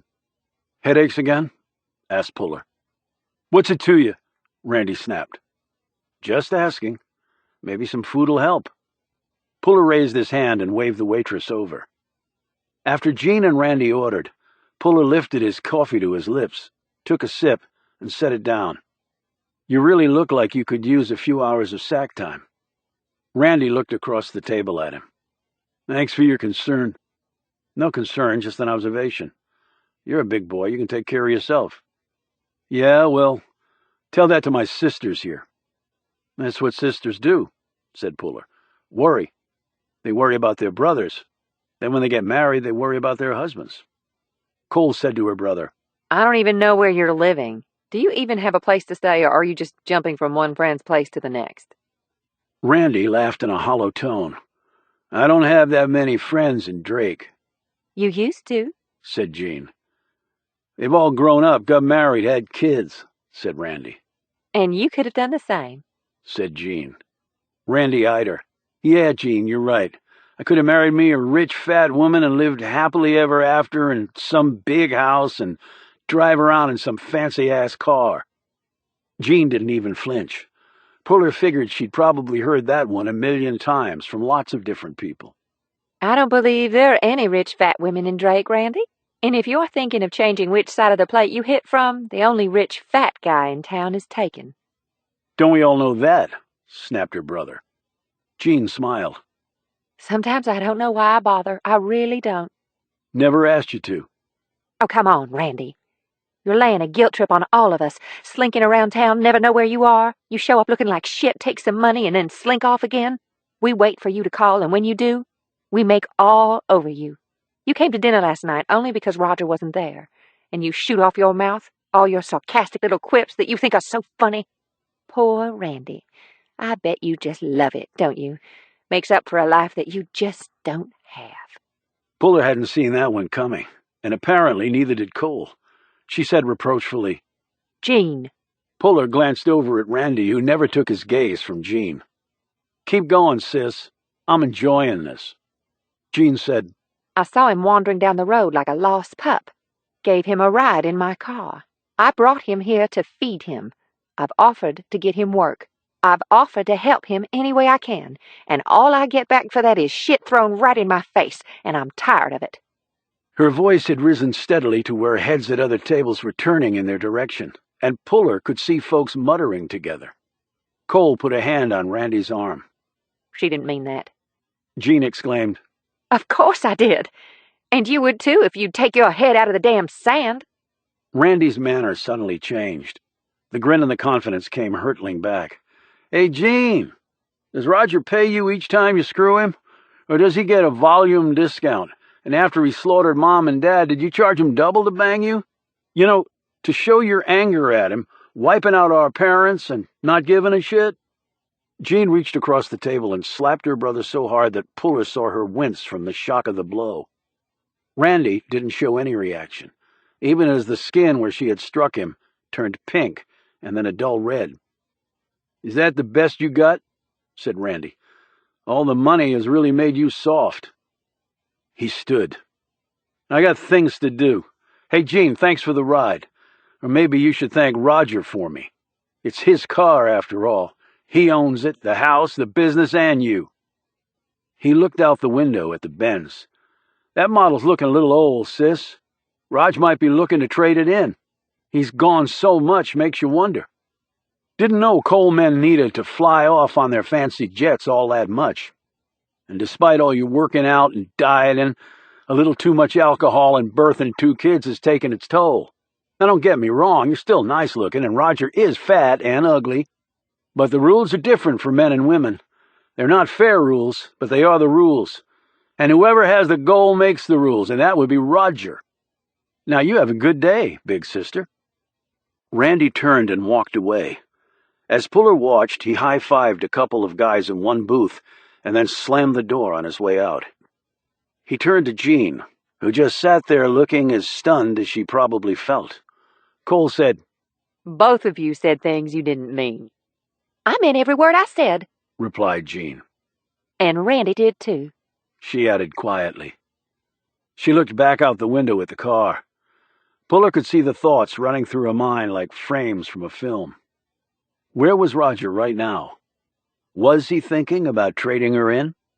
Cole reached over and took her hand. "Jean, what Randy said was bullshit." "Was it?" her sister snapped. Cole looked down. Jean glanced at Puller. "What do you think? You're supposed to be a great detective." Puller shrugged.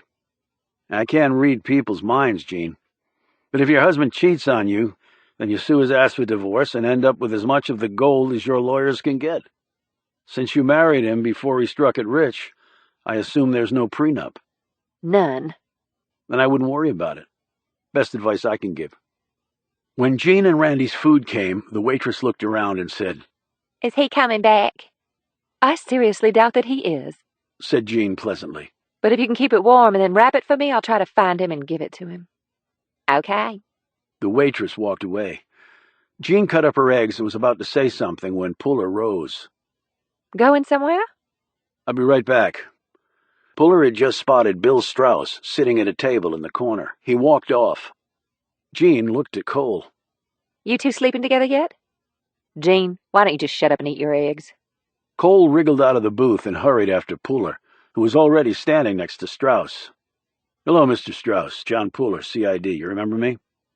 Strauss nodded. He had on another expensive three-piece suit with a French-cuffed monogrammed shirt. "Certainly, Agent Puller. How are you?" Puller said, "Great." "Investigation coming along?" "It's coming," said Cole, as she came to stand next to Puller. He said, "When do you expect your boss back in town?" "I'm not actually sure." "Boss doesn't fill in his second-in-command?" asked Puller. "Why do you need to know when he'll be back?" Puller said, "That's really between Trent and us." He slapped Strauss on the shoulder. "Tell your boss I said hello." He turned and walked back to Jean's table. "I'll need to talk to your husband again. Tell Roger we'll need to see him when he gets back into town." She put her fork down. "Why?" "Just give him the message. Thanks." He walked toward the door. Cole laid cash down for their meals, said a hasty goodbye to Jean, and hurried after Puller. He was already outside, where he was looking at the silver Benz. "What were you trying to do in there with Strauss?" "Just getting some info. He's the COO?" "Chief Operating Officer, yeah." "How long?" "Pretty much as long as Roger's been in business." "Strauss is older. "Yeah, but Roger's more ambitious, I guess." Or at least he's more of a risk-taker." They started walking back to the car. "Still heading to D.C.? "Yeah, no way around it." "Think things will start hopping here soon?" Puller said, 7 people have already been killed. I think it's been hopping for a while." Chapter 45.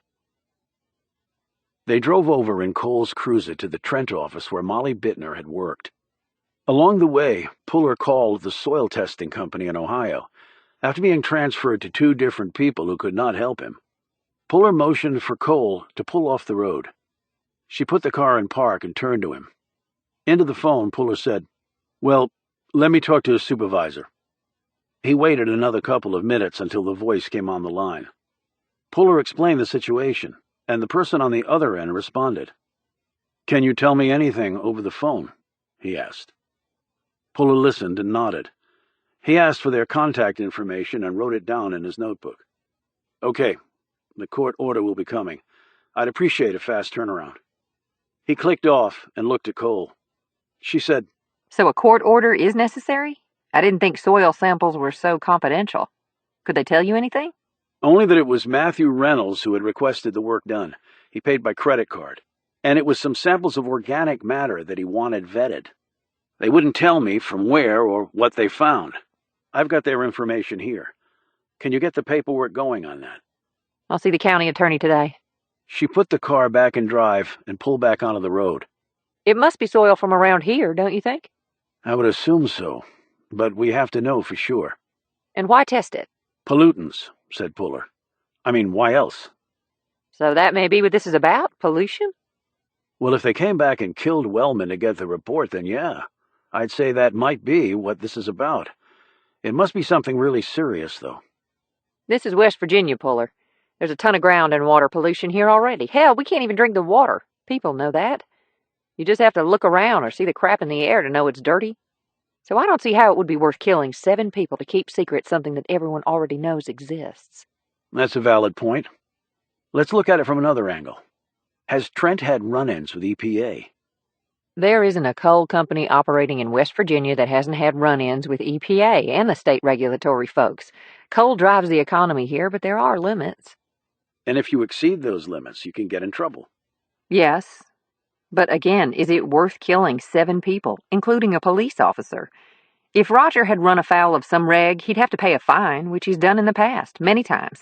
He has the money to do that. He doesn't have to resort to murdering people. What if it was more than just butchering a reg? What do you mean? You told me if people kept dropping dead from cancer that Trent might get run out of town on a rail. Foul water, sickness, maybe kids dying. That could crater his whole company, cost him everything, including that big house and his private jet. Maybe he goes to prison, too, if it's shown he knew about it and did nothing. Maybe they stumbled onto something like that. Cole didn't look convinced. A few miles passed before she broke the silence. But how would the Reynoldses be involved in that? I mean, I can understand Bittner. She worked at one of the Trent offices. Maybe she found out something, overheard something, saw something in a file or on a computer screen she wasn't supposed to. But if so, why not just send in the soil sample request herself? Why use the Reynoldses? Maybe she thought someone suspected her, so she used the Reynoldses as a go-between to shield her own involvement. They're living right across the street. Maybe they spoke, became friends of a sort. They see Matt Reynolds in his uniform. He's official, a soldier, works at the Pentagon, sworn to protect his country. They think he can help with all his connections. He agrees to do it. But then someone finds out. They send in the hit team. Take both families out. Lot of firepower. It's not like Roger has teams of killers at his beck and call. How do you know he doesn't? Union and coal company battles can get pretty intense. He already has security. And Gene told me he carries a concealed weapon. Are you telling me he doesn't have guys with guns on his payroll to handle stuff? Intimidation? Scare tactics? With surface mining, you don't really have much union involvement because you don't have miners going underground to get the coal out, so those types of battles don't happen that much around here. In fact, the Union Hall closed years ago. I concede it's a theory we need to work out. Let's hope we can find out something where Bittner used to work. And we can't forget about the meth lab. If this is tied to drug dealers, we need to know sooner rather than later. The drug angle, in my mind, is more viable to explain all this than the coal angle. Drugs, guns, and violence just go hand in hand. But that doesn't explain the soil sample, or the Reynolds' involvement, or Wellman getting strung up. My brain is starting to fry. Okay, let's focus on what's coming up next. How do we handle Bittner's office? What tack do you want to take? Ask broad questions, and hope for equally broad answers. We keep our eyes and ears open. Anything in plain sight is fair game. Well, if you're right, and the company killed all those people to keep some secret, I doubt Bittner's office co-workers will be too forthcoming. They're probably scared shitless. Never said it would be easy. Chapter 46. The Trent satellite office was a one-story concrete block building painted light yellow that was reached by a winding gravel road. The parking lot held about a dozen cars and trucks. One of the cars was a Mercedes S550. It was parked in a spot right next to the door. "Bill Strauss's?" asked Puller, as they passed it on the way to the entrance to the office building. How'd you guess? The car was parked in front of the crib. The only other guy in town who could afford a ride like this is Roger Trent, and he's not in Drake right now. Strauss beat us here somehow, probably when I told you to pull over, or he took another route. He eyed the dilapidated facility. I would have expected some fancier digs for the company's COO. The Trent Company philosophy is take the money home, not waste it on office space in the middle of a coal mining operation. Even Roger's office at company headquarters is pretty Spartan. So there's an operation near here. A loadout like the one I showed you last night, and a surface mining op about a half a mile north. So they blast close to here. Blast close to just about everywhere around here. That's why the population has shrunk so much. Who wants to live in a combat zone? She gave him a quick glance. Military company excluded. Trust me, soldiers would prefer not to live in a combat zone. Who do you want to talk to here? Let's start at the top. They walked inside, asked at the front desk for Strauss, and were shown back to his office. It was paneled with crudely stained plywood. The desk was cheap, as were the chairs. There were old metal file cabinets stacked in one corner. A ragged couch and dented coffee table occupied another corner. There was another door that Puller suspected led to a private bath. Strauss probably had drawn the line at having to urinate with the hired help. There was a shiny computer with a 23-inch screen on his desk. This was the only sign Puller saw that modern technology, rather than goodwill inventory, had come to the Trent Empire. When he thought of the mansion he had been in the night before, he now saw what Cole had meant. They really do take the money home. At least the head honchos do. Strauss rose from behind the desk and greeted them. He had taken his suit jacket off, revealing a pot belly covered by his starched white shirt with the French cuffs. The jacket hung on a hook on the back of the door. His fingertips were yellowed with nicotine, and he must have just crushed out a cigarette in the overstuffed ashtray because the air was heavy with smoke. Puller waved his hand in front of him to clear the air, while Cole took several deep breaths. Maybe she was trying to suck in as much of the foul air as she could, thought Puller. Second-hand smoke, gratefully inhaled. Thanks for meeting with us, Bill. No problem, Sam. If I knew you wanted to meet with me this morning, we could have done it at the crib. He motioned them in the chairs. We'll try not to take up too much of your time. Right. I understand you had dinner with Jean last night. Yes, she invited a few of us over while Roger was out of town. Where is Roger, by the way? Asked Puller. He's doing business in New York, answered Strauss. Business in New York, said Puller. I thought the company was a private concern. Strauss settled his gaze on him. That's right. Trent Exploration is private. But it's also very profitable in the energy sector. That makes it attractive to all sorts of investors. So, is Trent thinking about going public? Asked Puller. Strauss's smile was tight. I really can't comment on that, and I fail to see how that might be relevant to your investigation. He sat back down and glanced at Cole. So, what can I do for you? As I mentioned to you before, we need to talk to Molly Bittner's coworkers. But before we do, I'd like you to give us a description of what she did here and how long she'd been working at Trent. Strauss sat back and interlocked his fingers behind his head. He glanced at the pack of Marlboros on his desk and the stuffed ashtray next to it, but must have decided against lighting up again. Puller studied the man and his body language as he awaited Strauss's response. She'd been here about 4 years. Before that, she worked in another of our offices, the one on the north side of town. Why the change? Asked Puller. Strauss shot him a glance. We often have workers switch between offices. It's based on the needs of the company and also the desires of the workers. The north office did more work with a surface mining operation near there. This office handles more of the centralized operations, sort of a clearinghouse for multiple sites. I can't give you the exact reason Molly came here because I don't know. It may be that some of her co-workers could answer that question. We'll be sure to ask, said Puller. And what did she do here? Prompted Cole. Filing, answering phones, dealing with orders from the field. Pretty normal stuff. She wasn't in a position to order anything without higher approval. In the business world, she would be described as a secretary or assistant office manager, I suppose. Good worker? Any problems? As far as I knew, we never had any problems with her. You noticed anything unusual about her over the last several weeks?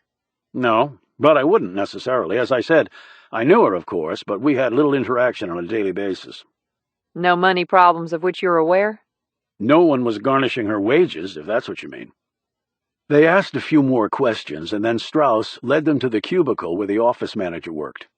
Before Strauss left, Puller said, How's your son doing? Strauss turned to face him. Just fine. Why? Just wondering. You know, you had no right to ask him about his military career. And quite frankly, I found your questions insulting to him. Sorry you felt that way. Were you ever in the military? No. If you were, you probably wouldn't have thought they were insulting. Strauss looked at Cole, scowled, and left them.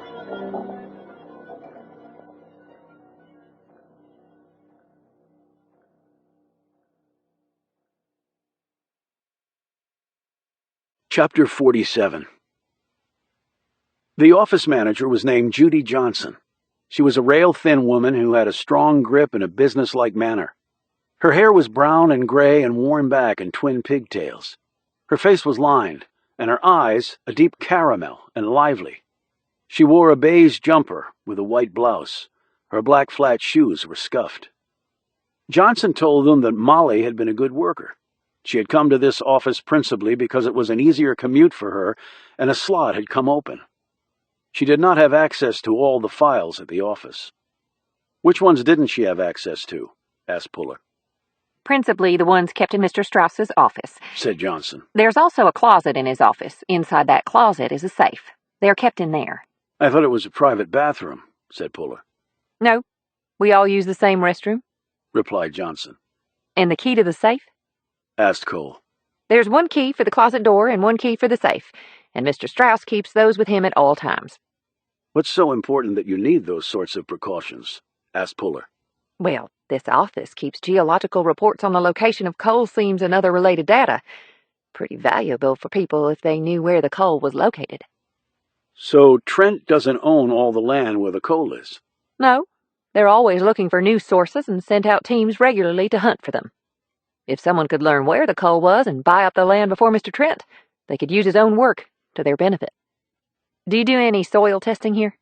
Asked Cole. Johnson looked puzzled. Soil testing? In what regard? For pollution, things like that. We comply with all pertinent environmental regulations. Johnson said automatically. Obviously she'd been well coached on that, thought Puller. I'm sure, but you didn't answer the question. Persisted Cole. We do soil testing all the time. Johnson said. Okay, but you just seemed puzzled when I asked the question. That was because I thought you were here to talk about Molly, and she had nothing to do with any of that. Are records of soil testing kept here? If so, Mr. Strauss would keep them in the safe. But I think most of that work is done by outside contractors, and the results are then sent directly to the office in Charleston. So I understand Molly and Eric Treadwell were just living together for expenses. That's right. Common practice around here, so Sergeant Cole told me. Yes. How'd they meet? Johnson said, I believe at a Trent company picnic. Eric had come with some friends. He and Molly hit it off. They had both been married before, and I don't think either was inclined to do it again. They liked each other's company. And like Sergeant Cole said, it's not that unusual around here. She paused and played with one of her pigtails. Now, is there anything else? So were you close with Molly? Asked Puller. We were friends, sure. Any idea why someone would have wanted to harm her and Eric Treadwell? I can't think of a one. Did you ever visit them at their home? Puller asked. Johnson looked away before she answered. Once or twice, maybe. We usually met in town for a meal or to go to the movies. You ever think that Molly or Eric might have had a drug problem? Molly, drugs? No, never. So you're familiar with the signs of a drug user, said Puller. Johnson hesitated. My son. He's had some issues with that. I think I know what to look for. So nothing like that from Molly. How about Eric? I never noticed anything like that about Eric, but I didn't see much of him anyway. So nothing unusual you can think of. Johnson hesitated. Well, there was one thing. I'm sure it's not important, but it was a little unusual. Tell us, said Cole. We'll figure out if it's important or not. Well, Eric came here once drunk as all get out and made a ruckus. Did you report it? Asked Cole. No, we didn't even tell Mr. Strauss. It was after WVU won the Big East, so we just let it pass. Guess a lot of folks got drunk and partied after that one. And as I recall, Molly got him to calm down. He was going on and on about the Mountaineers, had a WVU sweatshirt on and was waving one of those big hand things. Then he passed out on Mr. Strauss's couch. We just closed the door and let him sleep it off. Molly would check on him from time to time. Was Strauss here? Asked Puller. Oh, no, of course not. He was out of town. So when exactly was that? Last December. That's when they play for the Big East Championship. So that was the only time something out of the ordinary happened with Molly here. So far as I know. They asked a few more questions and then left Judy Johnson to her pigtails and cubicle world. They spoke to other people who worked in the office. None of them had anything helpful to add. Molly was a good worker. They could think of no reason why anyone would want to kill her. As Puller and Cole walked back to her car, she said, Not much to go on there. We were both in Treadwell's house. I know that. So? You see the ring on his finger? I noted it, yeah. It was a Virginia Tech ring. And there was a Virginia Tech poster in his bedroom. Virginia Tech Hokie alums are pretty intense about their football teams. So even if he lives in the state, why would he get so excited about West Virginia winning the championship?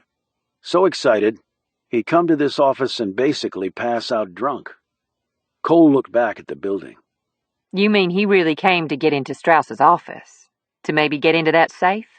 Looks that way to me. Now the question is, did he? Chapter 48. Cole dropped Puller back off at his car. As he climbed out, she said, Do you think Eric Treadwell got into the safe? Yes, and I think Molly helped him. How? Strauss hangs his jacket on the back of the door. Presumably his keys are in the side pocket. I think while Strauss was using the public bathroom, Molly snuck in there and took impressions of those keys. Treadwell was a machinist. Easy for him to make duplicate keys. He pulls his fake drunk act and gets to the couch. Maybe somebody goes out to get him something and leaves him alone in the office. He has the keys in his pocket. Molly closes the door and basically stands guard. He jumps up, opens the closet door in the safe, and takes out what he needs. Molly comes in to check on him. Maybe she has some files she's carrying with her. He gives her the stuff from the safe and she hides it in the files. I noted there was a big copier in a pretty secluded corner of the office. Molly makes copies of the stuff there and takes the originals back to Treadwell when she checks on him again. He puts the originals back in the safe, and no one's the wiser. They probably knew Strauss wouldn't be in that day. She could easily access his schedule. And so what were in the documents? Like Johnson said, geological maps. Worth killing people over? Apparently so. I just don't get it. Right now, neither do I. Puller watched her drive off, and then turned around to head to his motel room and prepare for his flight to D.C. He stopped when he saw Randy Cole come around the corner of the motel. Sorry about rushing off this morning, Randy said with a grin. No sweat. I think Jean took it pretty hard. Randy sat down on the front porch and Puller joined him there. Don't let that act fool you. She's hard as steel. Harder than all of us. She's probably forgotten all about it by now. He rubbed his cheek where she had struck him. Yep, hard as steel. Guess she has to be, married to a guy like Trent. Got that right. So you pretty much hate the man. He killed my parents. I heard it was an accident. That's what everybody says. You no different? Damn straight I do. Can you prove it? He owns this place, lock, stock, and barrel. It wouldn't matter if I had all the proof in the world. Come on, Randy. Your sister's a cop, and I don't see her as a big fan of Trent's. If you had proof, she would work like hell to bring him down. Am I wrong about that? Randy looked away, and his confident demeanor faded. He rubbed his temples. Lot going on up there? Said Puller. Lots of nothing but pain. You really need to see a doctor about that. Yeah, right. Have it your way. If there is something wrong, the longer you wait, the worse it'll be. I'll take my chances. Suit yourself. Your parents' grave markers are the only well-kept ones in the cemetery. Is that your doing or Sam's? Both. Sam told me a boulder, dislodged by a mining blast, hit their car. Randy nodded, and his eyes suddenly glistened. He turned farther away from Puller and rubbed at them. They were driving over to Jean's. Trent was blasting nearby. Stuff came down right on the road. He paused, collecting himself. And they died, said Puller. Randy nodded. Doctor said it would have been pretty much instant, so they didn't suffer. Good thing. It was a while before we found them. Who did find them? I did. You said they were headed to Jean's. You mean their old place? Randy nodded. Why were they going there? It was my birthday, Randy said in a voice so small Puller barely heard it. Jean was throwing me a party. So they died on your birthday? Randy nodded, his head dipping low. It was a shitty present, I can tell you that. Haven't celebrated my birthday since. How'd you find them? When they didn't show up, we tried calling. No answer. Then we split up. 3 ways they could have come. And lots of times they closed roads up here for work and such. So they never took just one way. We had to cover 'em all. Sam went to one, Jean to another, and I took the third. I took the right one. He teared up again, and this time Puller looked away. Where was Roger while all this was happening? Back at the house, getting drunk? He slowly shook his head. You know what he told me after he found out what had happened? What? Shit happens. The bastard just told me that. Shit happens. I'm sorry, Randy. Yeah, he said curtly. Puller looked down. I can see how that might mess a person up. I'm good. You really believe that? Yeah, I really do. Hell, you can't pick your family. You just gotta deal with the one you have. Tell me about it, thought Puller. And Jean? How did she take it? She goes her own way, does her own thing. She keeps busy. She was as broke up as the rest of us. But she's young and rich, and she's got a lot to live for. Family to take care of, kids to raise. And how about you? You got a long life ahead of you. You think? The way he said it made Puller look at him intently. You thinking about ending it prematurely? Because if so, that would be pretty stupid. Nah, I'm not worth that much grief. You been sending the new death threats to Roger? Didn't know he was even getting any. How's your investigating going? Guess the whole town's talking about it. Pretty much, yeah. It's going slow. Hard to figure all those people killed. Did you know Eric Treadwell or Molly Bittner? No, not really. Either you did or you didn't, Randy. Which is it? I knew them to say hello. That was about it. Did you know them well enough to tell me if they were doing drugs? Maybe dealing? No, I didn't. But I'm not into drugs, so I wouldn't know. My choice of addiction is beer. Randy looked over his shoulder at the motel office. Nice what you did for Louisa. I only did what anybody else should have done. One way to look at it. Sam's a good cop. She'll be good helping you on this. She already has. Jean told me about the bomb. You saved Sam's life. I almost didn't. I cut it too close. Still a hero in my book. Probably don't tell her enough, but I'm proud of my sister. Then tell her yourself. Life's short. Maybe I will. You want back in your family, Randy? The other man rose. I'm not sure, Puller. Just not sure. Well, at some point, you have to make that choice. Yeah, I know. He turned and walked off the way he'd come. Puller watched the man go.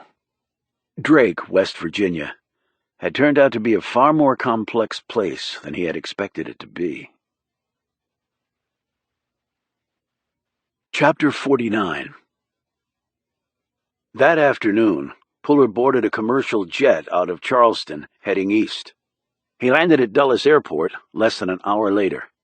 He rented a car and checked in at CID headquarters in Quantico to fill in as SAC, Don White.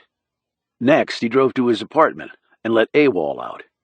While the cat was enjoying some fresh air, Puller filled up its food and water dishes and cleaned out the litter box.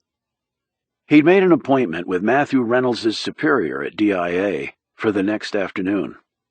After 6 full hours of sleep, he woke, had breakfast, ran 5 miles, lifted some weights at the gym at Quantico, showered, made some phone calls, and finished up some overdue paperwork.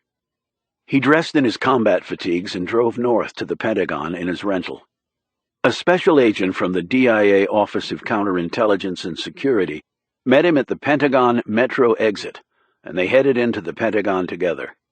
Both men showed their cred packs, announced that they were armed, and were given clearance into the building without an escort. The DIA agent was named Ryan Bowling. He was a compact 5'10" former Marine who'd been with DIA for a decade. He was a civilian now, as were all of the personnel at DIA's Counterintelligence and Security. As they walked along, Puller said, "Thought you guys would be a little more hot to trot on this case. Feeling lonely out there all by myself. Not my call. I just do what I'm told, Puller."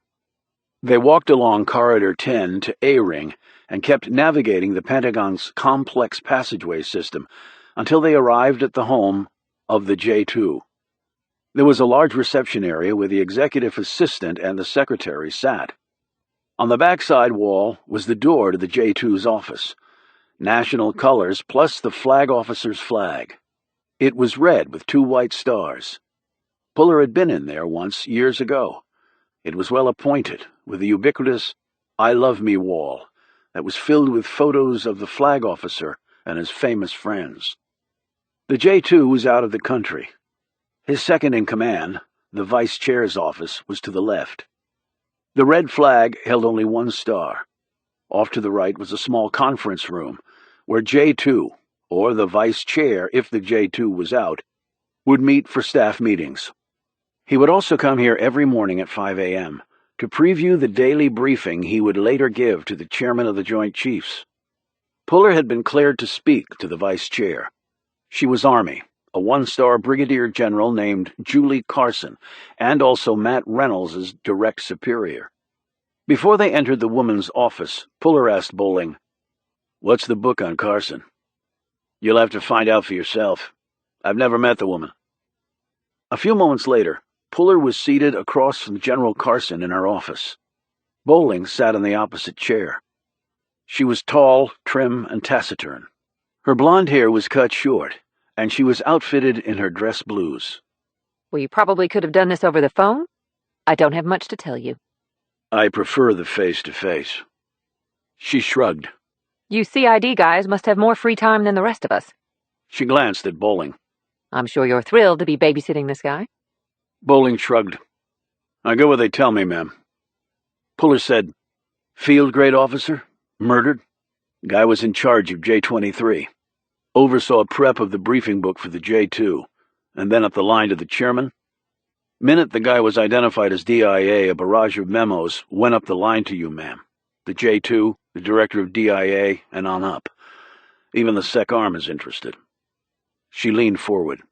And your point? Puller leaned forward, too. "Your casual attitude puzzles me, quite frankly." My attitude is not casual. It's just that I don't think I have any information that will be helpful to the investigation. Well, let me see if I can change that opinion. What can you tell me about Colonel Reynolds? Our career paths crossed from time to time. We were rank equals until the last few years when I started to hit the fast track. It was ironic that I ended up with the star and he didn't. But he wanted to get out, and I wanted the star.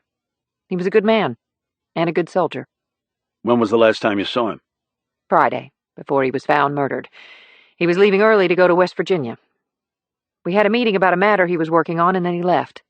In fact, we met in the conference room across the hall. Did he seem disturbed or anxious about anything? No, he seemed perfectly fine. You say you two had served together at other places? Yes.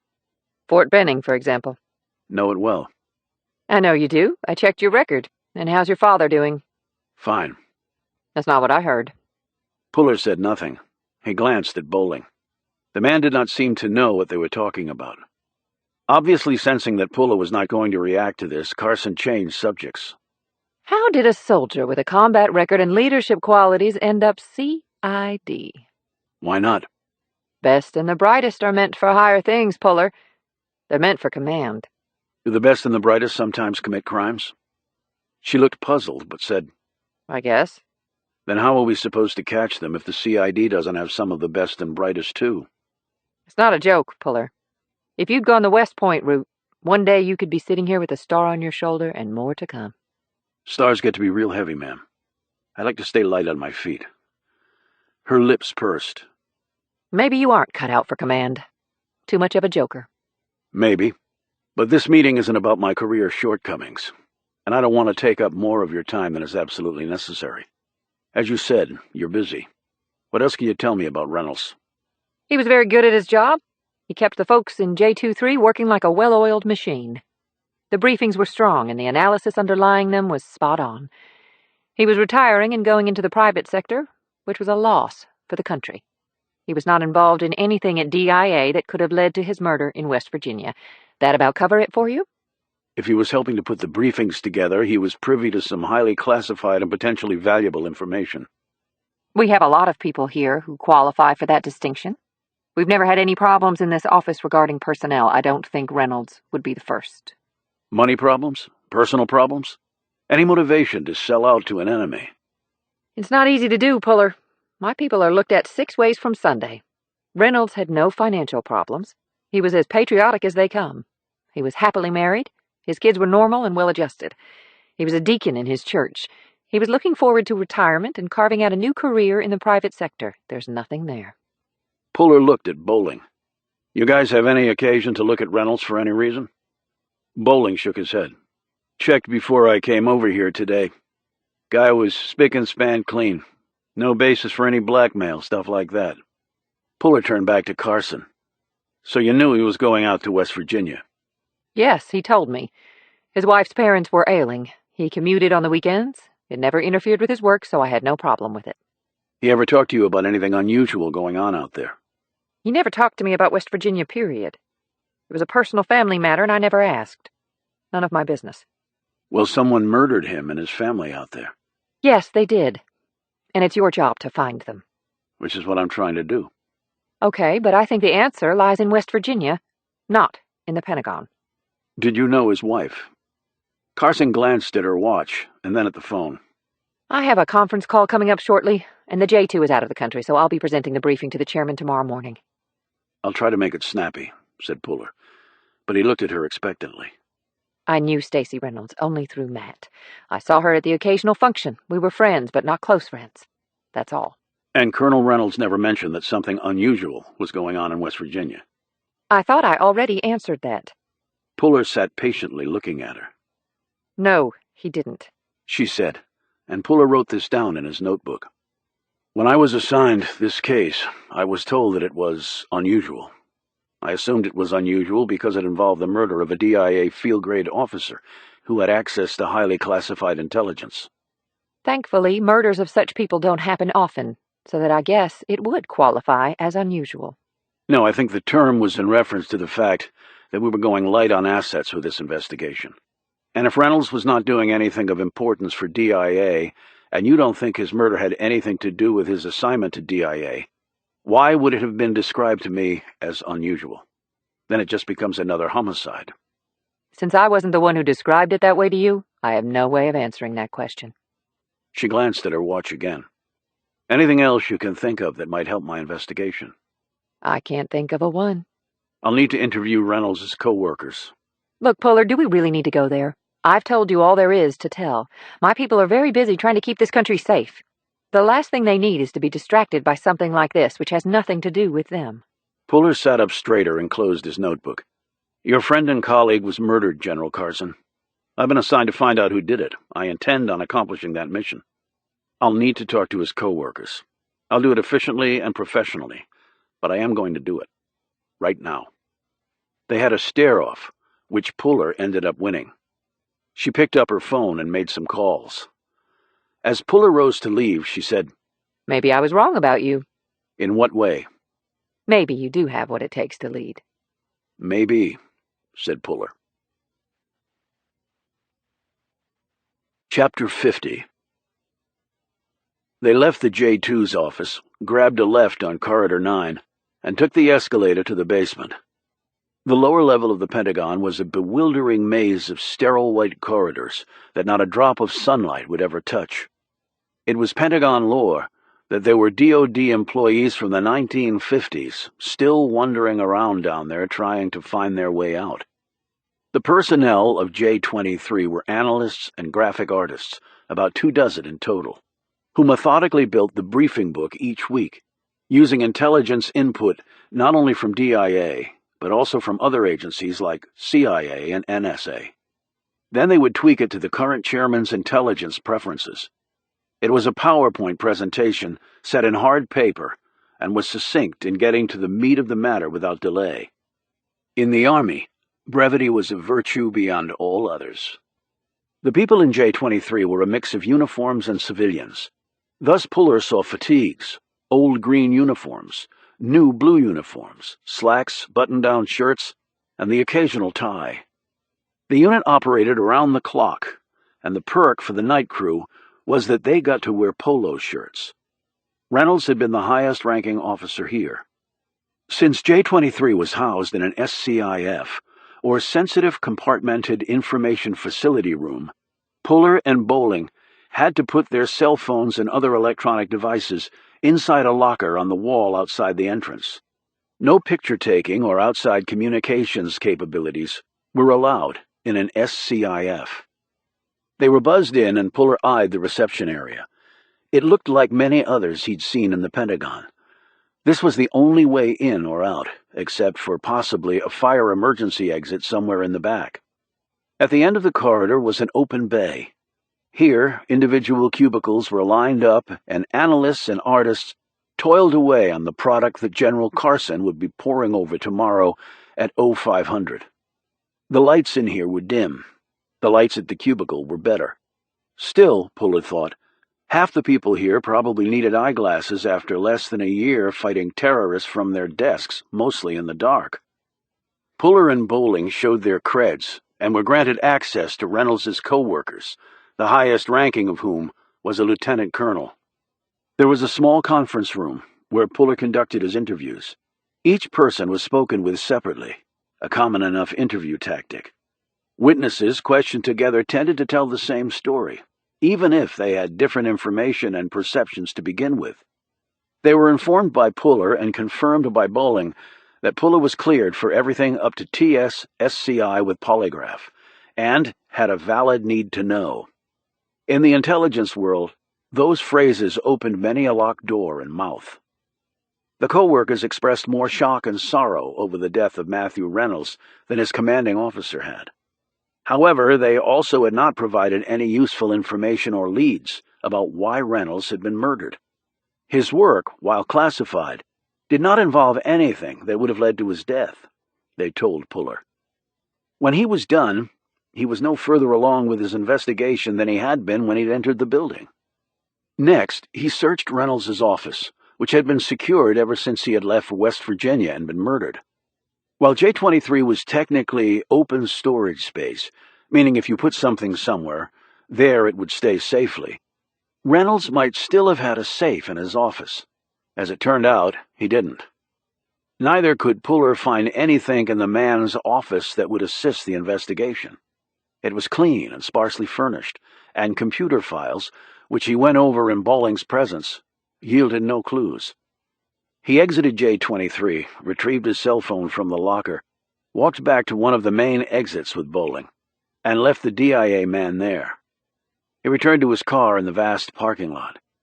But instead of driving off right away, he sat on the hood of his green Army Ford and studied the five-sided building that was the single biggest office space in the world.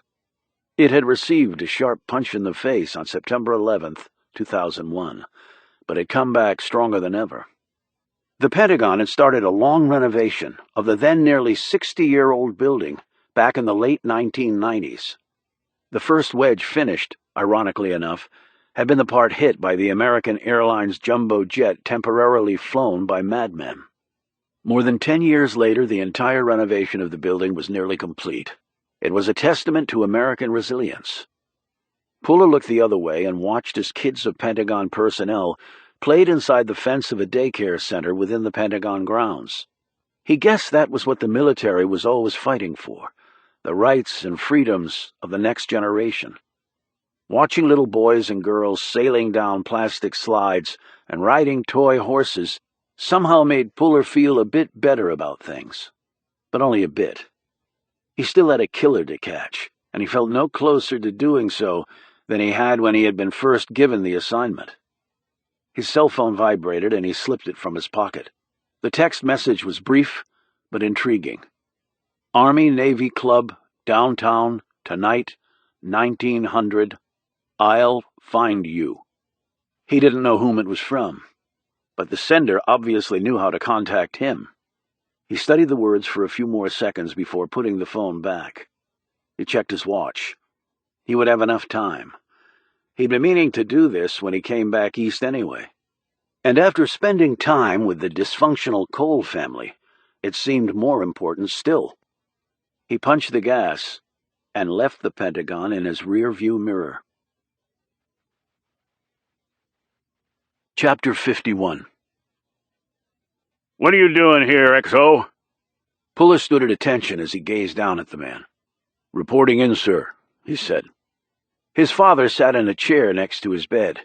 He was wearing pajama bottoms, a white T-shirt, and a pale blue cotton robe cinched at the waist. He had socks and slippers on his long, narrow feet. He had once been over 6'3", but gravity and infirmity had sliced 2 inches off him.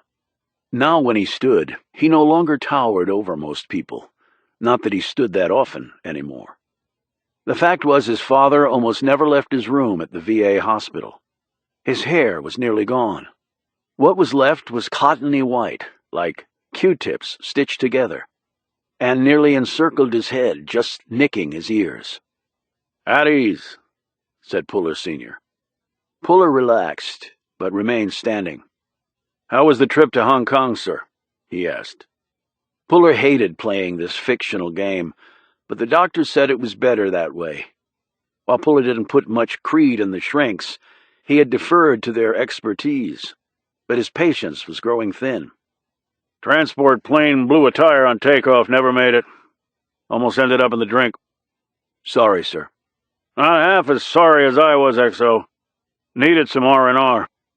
"Yes, sir." As his father looked at him, the first thing Puller noted was his eyes. It was also part of Army lore that Puller Sr. could kill you with a look that would induce such a deep sense of shame at your having failed him that you would just curl up and die. It wasn't true, of course, but Puller had talked to many men who had served with his father, and every one of them had been on the receiving end of such a look, and every one of them said they would remember it to their final day on Earth. But now the eyes were just pupils in the head. Not lifeless, but no longer full of life. They were blue, but hollow, flattened.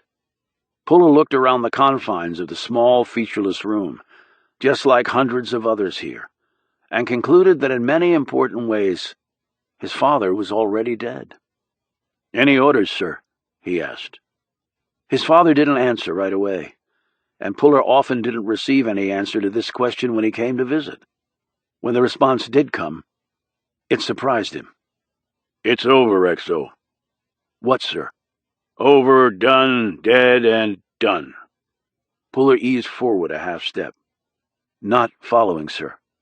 His father had hung his head, but now he turned to look at his son. The eyes flashed like blue ice thrown at the sun. "Scuttlebutt." "Scuttlebutt?" "You have to pay attention to it. It's shit, but they get you in the end." Puller now wondered if paranoia had been added to his father's list of issues. Maybe it had always been there. "Who gets you, General?" His father waved a careless hand around the room as though they were right there. "The people who count. The bastards who call the shots in this man's army." "I don't think anyone is out to get you, sir." Puller was not wishing he had not come to visit today. "Of course they are, XO." "But why, sir? You're a 3-star. Puller caught himself too late. His father had retired a 3-star, a lieutenant general. That would have been a career achievement worthy of virtually any person who ever wore the uniform. But Puller Sr. had belonged to that rare percentile who expected to reach the very top of the mountain with everything they did. It was well known in the Army that Puller Sr. should have gotten that 4th star. The man also should have received something even more coveted, the Medal of Honor. He had earned it on the battlefield in Vietnam. There was no question about that. But in the Army, it wasn't just about valor in the field. It was about politics, far away from battle. And the fact was, Puller Sr. had ticked off many important people who had a great say in his career path. Thus, the 4th star and the Medal of Honor would never be his. And while his career kept advancing after that snub, it didn't do so at quite the same trajectory. When the trajectory flattened, the highest targeted goals were no longer achievable. You would miss them. He had missed them. He did have 3 stars, and every medal, other than the one he had wanted above all others. "It's because of him," snapped his father. "Who?" "Him." "I don't know who you mean." "Major Robert J. Puller, United States Air Force, D.D., convicted at court-martial of treason, imprisoned for life at USDB. They blame me for what that bastard did." His father paused, drew an angry breath, and added, "Scuttlebutt, the sons of bitches." Puller's face collapsed in disappointment. His brother had been convicted and imprisoned long after their father had retired, and yet he was blaming his son and Puller's brother for his career problems. On the field, Puller Sr. had never let the buck of responsibility pass him by. He took the credit and the blame. Off the field, though, it had been another matter. His father had been a finger-pointer. He laid blame on the most unlikely of places. He could be petty and vindictive and callous and unfair, brutal and unyielding. These personality traits could also be applied to his description as a father. Normally, Puller would say something before leaving. He would play out the fiction as the shrinks had requested. As he started for the door, his father said, "Where are you going, XO?" Puller didn't answer. "XO!" yelled his father. "You have not been dismissed." Puller kept walking. He passed down the hall of the VA hospital that was filled with old, sick, and dying soldiers who had given their all so that the rest of the country could live in peace and prosperity. He could hear his father screaming until he was 300 feet away. There had never been anything wrong with the old man's lungs. When he hit the exit, he never looked back. Family time was over. The Army and Navy Club was next. He was back on the hunt, where he really belonged. Chapter 52. Old, architecturally impressive, efficiently run.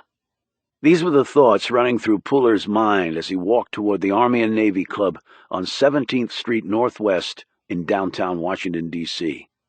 He nodded to the men working the valet zone as he headed inside. He took the short flight of steps up and looked left and then right. He was in his dress greens. The Army was phasing out the green and white uniforms in favor of the blue. They were in essence going back to their roots.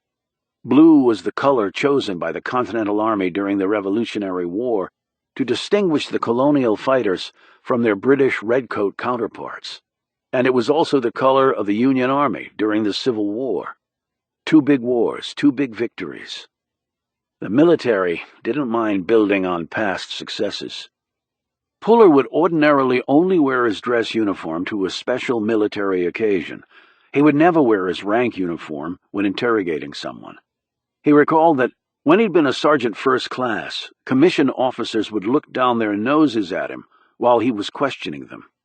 That no longer happened now that he was a warrant officer.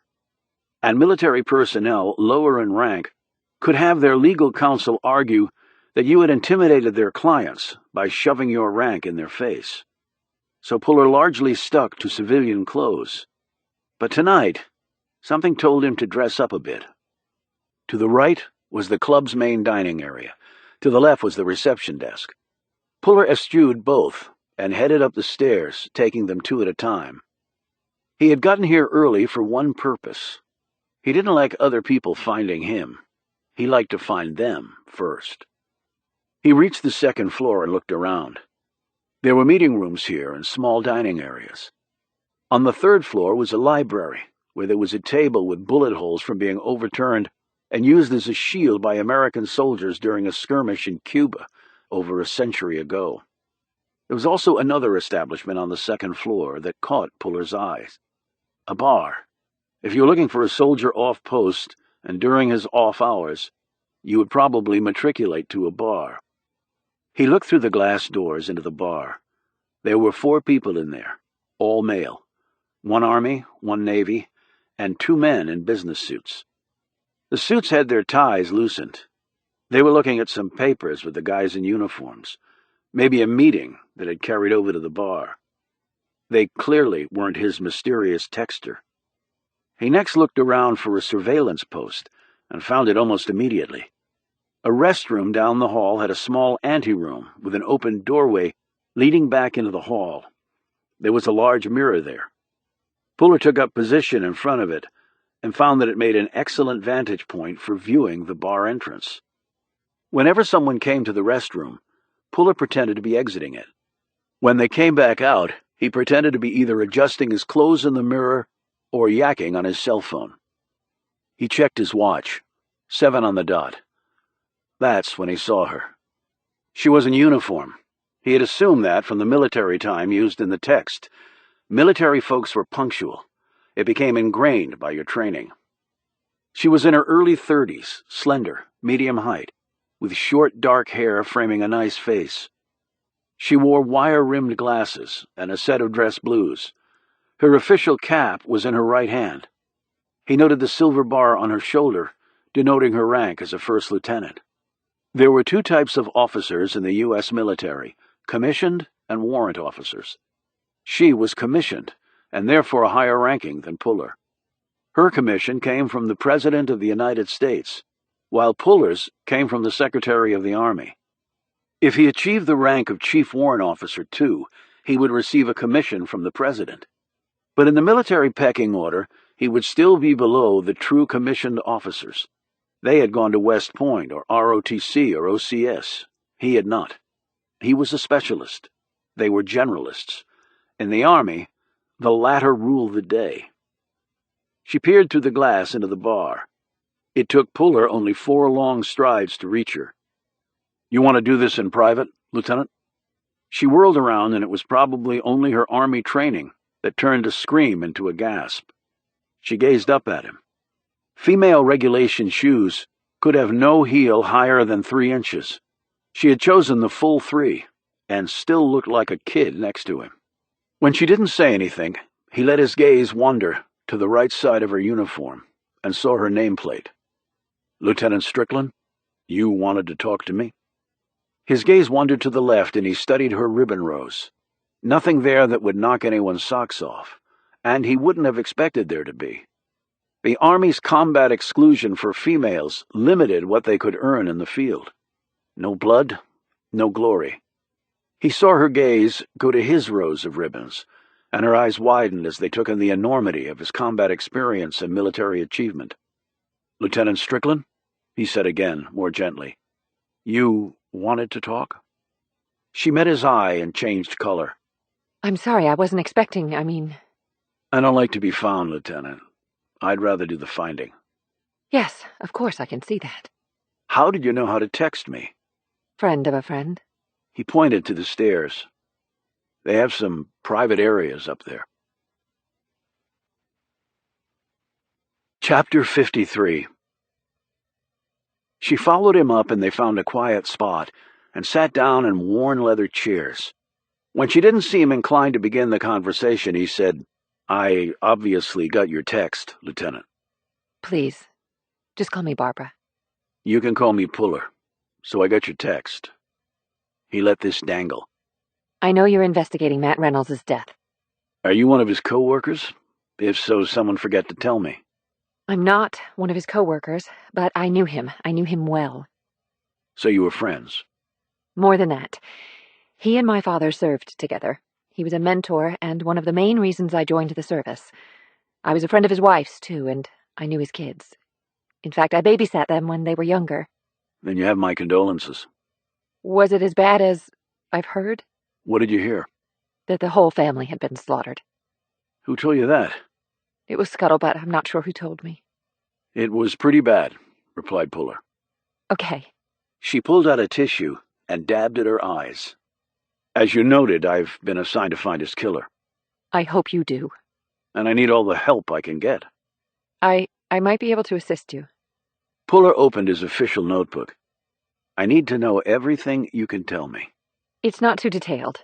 I knew that Matt and Stacy had been going back and forth to West Virginia to care for her ailing parents. They took the kids, too. They hated it, of course.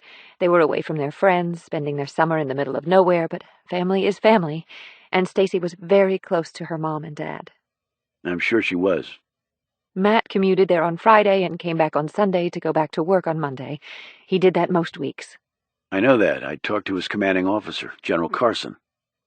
Strickland's face flushed at this comment, but she hurried on.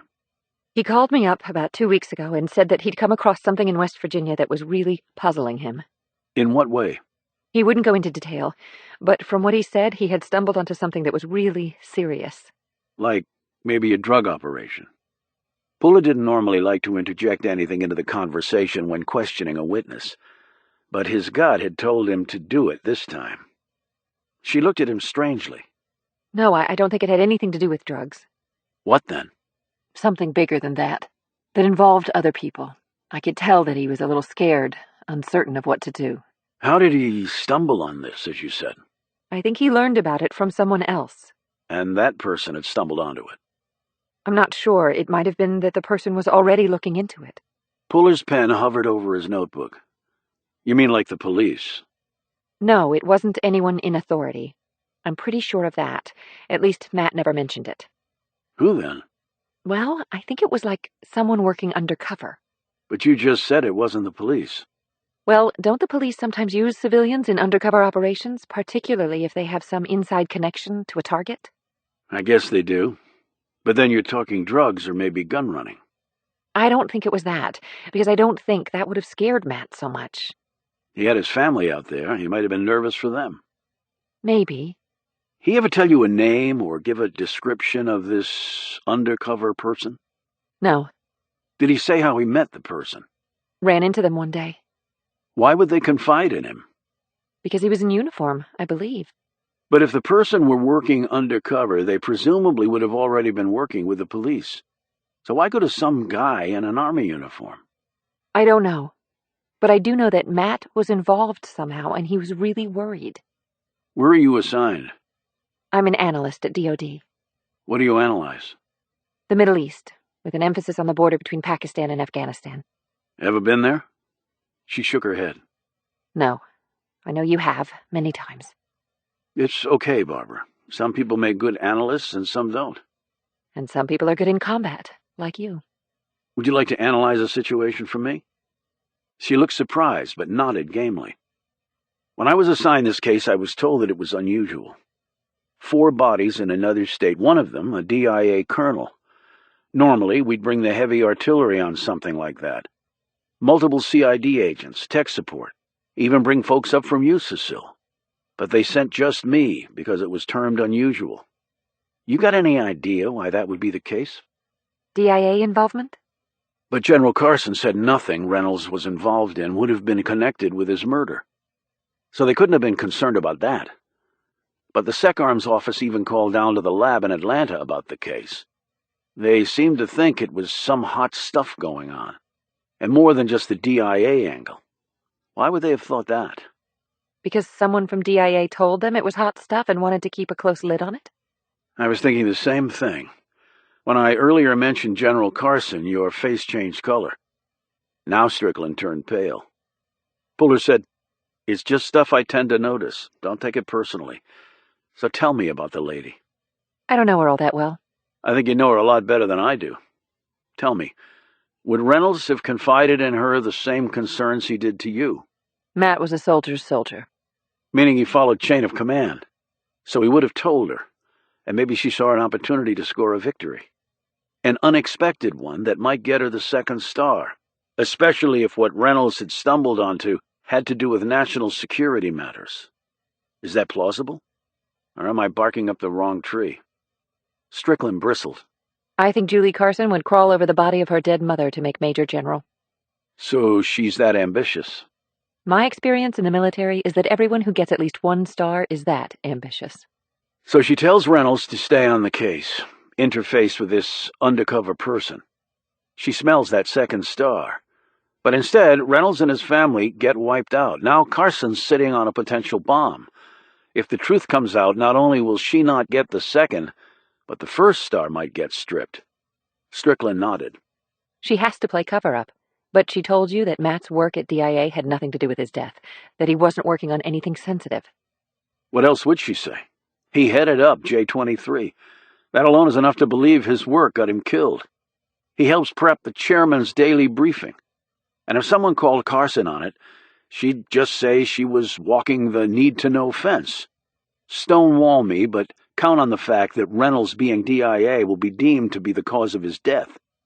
And she probably is hoping against hope that whatever really got Reynolds killed never comes out. And she's safe. Otherwise, she's looking at a lot of explaining if it's discovered that she kept the lid on something big in order to score professionally. She went for the home run and popped up to the shortstop. If that's true, she's in real trouble. Strickland looked almost gleeful. My job is to nail a killer, not knock off a one-star from her chosen career path. She might have screwed up, and if she did, she might have to pay the piper. But that's not my goal, okay? The gleeful look fled Strickland's features. What are you going to do? Have a second conversation with a certain one-star. I appreciate your help, Lieutenant. Strickland again turned pale. You won't tell her it was... No, I won't. Chapter 54. What the hell are you doing here? Julie Carson was not in uniform. She had on jeans and a sleeveless army green t-shirt, and her feet were bare. Her arms were tanned and muscled. She probably hit the gym every day and ran at lunchtime to catch the rays and keep her body lean, thought Puller. She gazed up at Puller, who stood on the other side of the door to her condo. In his regulation dress uniform shoes, he was about 6'5", and the breadth of his shoulders filled the doorway. Got some follow-up questions. How do you know where I lived? I don't mean to insult your intelligence, but I'm an Army investigator and you're in the Army. Like looking in the phone book. I still don't like it. Duly noted. Can we do this inside in private? I already talked to you. Yes, you did, and like I said, I had some follow-up questions. I'm busy.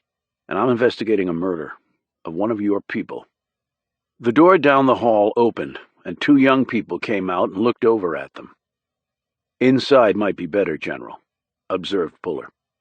She glanced at the young couple, stepped back, and let Puller in, closing the door after him. She led him down the hallway. Puller noted the high-end fixtures, oil paintings, and tasteful furnishings in her condo across from Pentagon City Mall. That was only one metro stop from the Pentagon. Nice commute for you. Yeah, it is. They settled in the living room. She pointed him to an upholstered chair, and she sat on a small love seat across from him. On the walls were pictures of Carson with an array of high-ranking military personnel and politicians. Every one of these people, and they were mostly men, had probably been instrumental in her career path. He had noted a similar photo wall in her office at the Pentagon. Nice place. I like it. I still live like I was back in college. I'm sorry. Maybe it's time you grew up.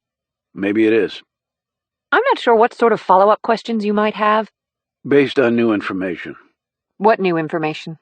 About Colonel Reynolds. He stopped and stared at her. Okay, I'm waiting, or am I supposed to guess? Puller took his time, sliding out his official notebook and uncapping his pen. While he was doing that, he was also watching her. He saw Carson run her eye over his ribbon rows. You didn't wear your ribbons or medals on your fatigues, but the dress uniform showed them in all their glory, and she could not help but come away impressed. Like his SAC had observed, Puller had been a stud in the field. The colored ribbons and bits of metal had never meant much to him. The actions behind the official awards were what he remembered. But if the military's display of bragging rights got someone's attention in an investigation, they were worth their weight in gold to him. You've accomplished a lot, Puller, she said, with grudging admiration. The only thing I want to accomplish right now is to find a killer. Then you're wasting your time sitting here talking to me. I don't think so. Get to the damn point. I've got better things to do than this. As I told you, I have to give the briefing tomorrow morning. Yeah, I'm kind of surprised you're still not there making sure it's perfect for the 4-star. That's none of your damn business. And let's not forget which of us has the star. I'm beginning to lose my patience, and just so you know, I've got good contacts at CID. I'm sure you do. He glanced up at her photo wall to see the image of the current CID head staring back at him. And I'm sure they're better than mine. So get to the point. Talk to me about what Colonel Reynolds told you about what was happening in West Virginia. Specifically, what he was concerned about. She looked at him in bewilderment.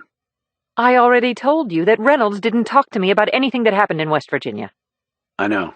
I've got it written down in my notebook. I just wanted to give you the opportunity to correct the record before it becomes permanent. The two stared stonily at one another. I don't like what you're implying. And I don't like being lied to. You're way out of line. What's out of line is giving me false information. That will make it that much harder for me to find Reynolds' killer. Who told you that I knew anything about this? I'm an investigator. It's my job to find out things. If people are saying false things about me, I have every right to know. If they're false, but not if they're true. She folded her arms and sat back. He noted this. Before, her posture was aggressive, hands on knees, torso angled toward his, just begging to tell the truth and get this over with. Now things had changed. She must have noted his appraisal because she said, I helped revise the manual on interrogation techniques, Puller, so spare yourself the embarrassment of trying to read me. Would that be enhanced interrogation techniques, ma'am? You know as well as I do that the Army adheres to the Geneva Convention. Yes, ma'am. But she still sat farther back, and her eye contact was not as direct. He decided to press his advantage. Was Reynolds a good soldier? Yes, he was. I told you that. And good soldiers follow chain of command. Yes. So if I told you that Reynolds had told someone else of his concerns, who was not in his chain of command, it seems likely, does it not, that he would have told his direct superior as well, meaning you. He's the Eagle Cluster, you're the 1-star, as you so clearly pointed out to me. She crossed her legs, her chin dipping slightly. I don't know what to tell you. Sure you do. The truth will do just fine. I can have your ass in a stockade for a statement like that. But you won't. Why, because of your old man? He's long gone from the ranks, Puller. So don't try that leverage on me, legend or not. That's not what I was thinking. Sure it was. Your poker face leaves a lot to be desired. Puller continued on as though he hadn't heard her. Actually, I was thinking of that star on your shoulder. Her features hardened even more. She actually looked like she might jump up and attack him. But to an experienced interrogator such as Puller, he could see just beneath the hard shell the beginnings of fear in the woman. Why? Thinking of trying to knock it off?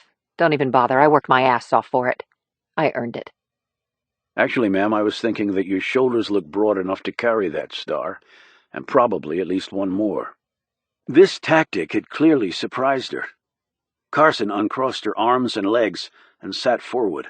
She eyed the notebook. Acknowledging this subtle gesture, he said, "This will all go in the report, as though it took place at our initial meeting at the Pentagon." Frankly, I didn't expect that sort of nuance from you, Puller. Probably most people don't. She looked down, her fingers nervously rubbing together.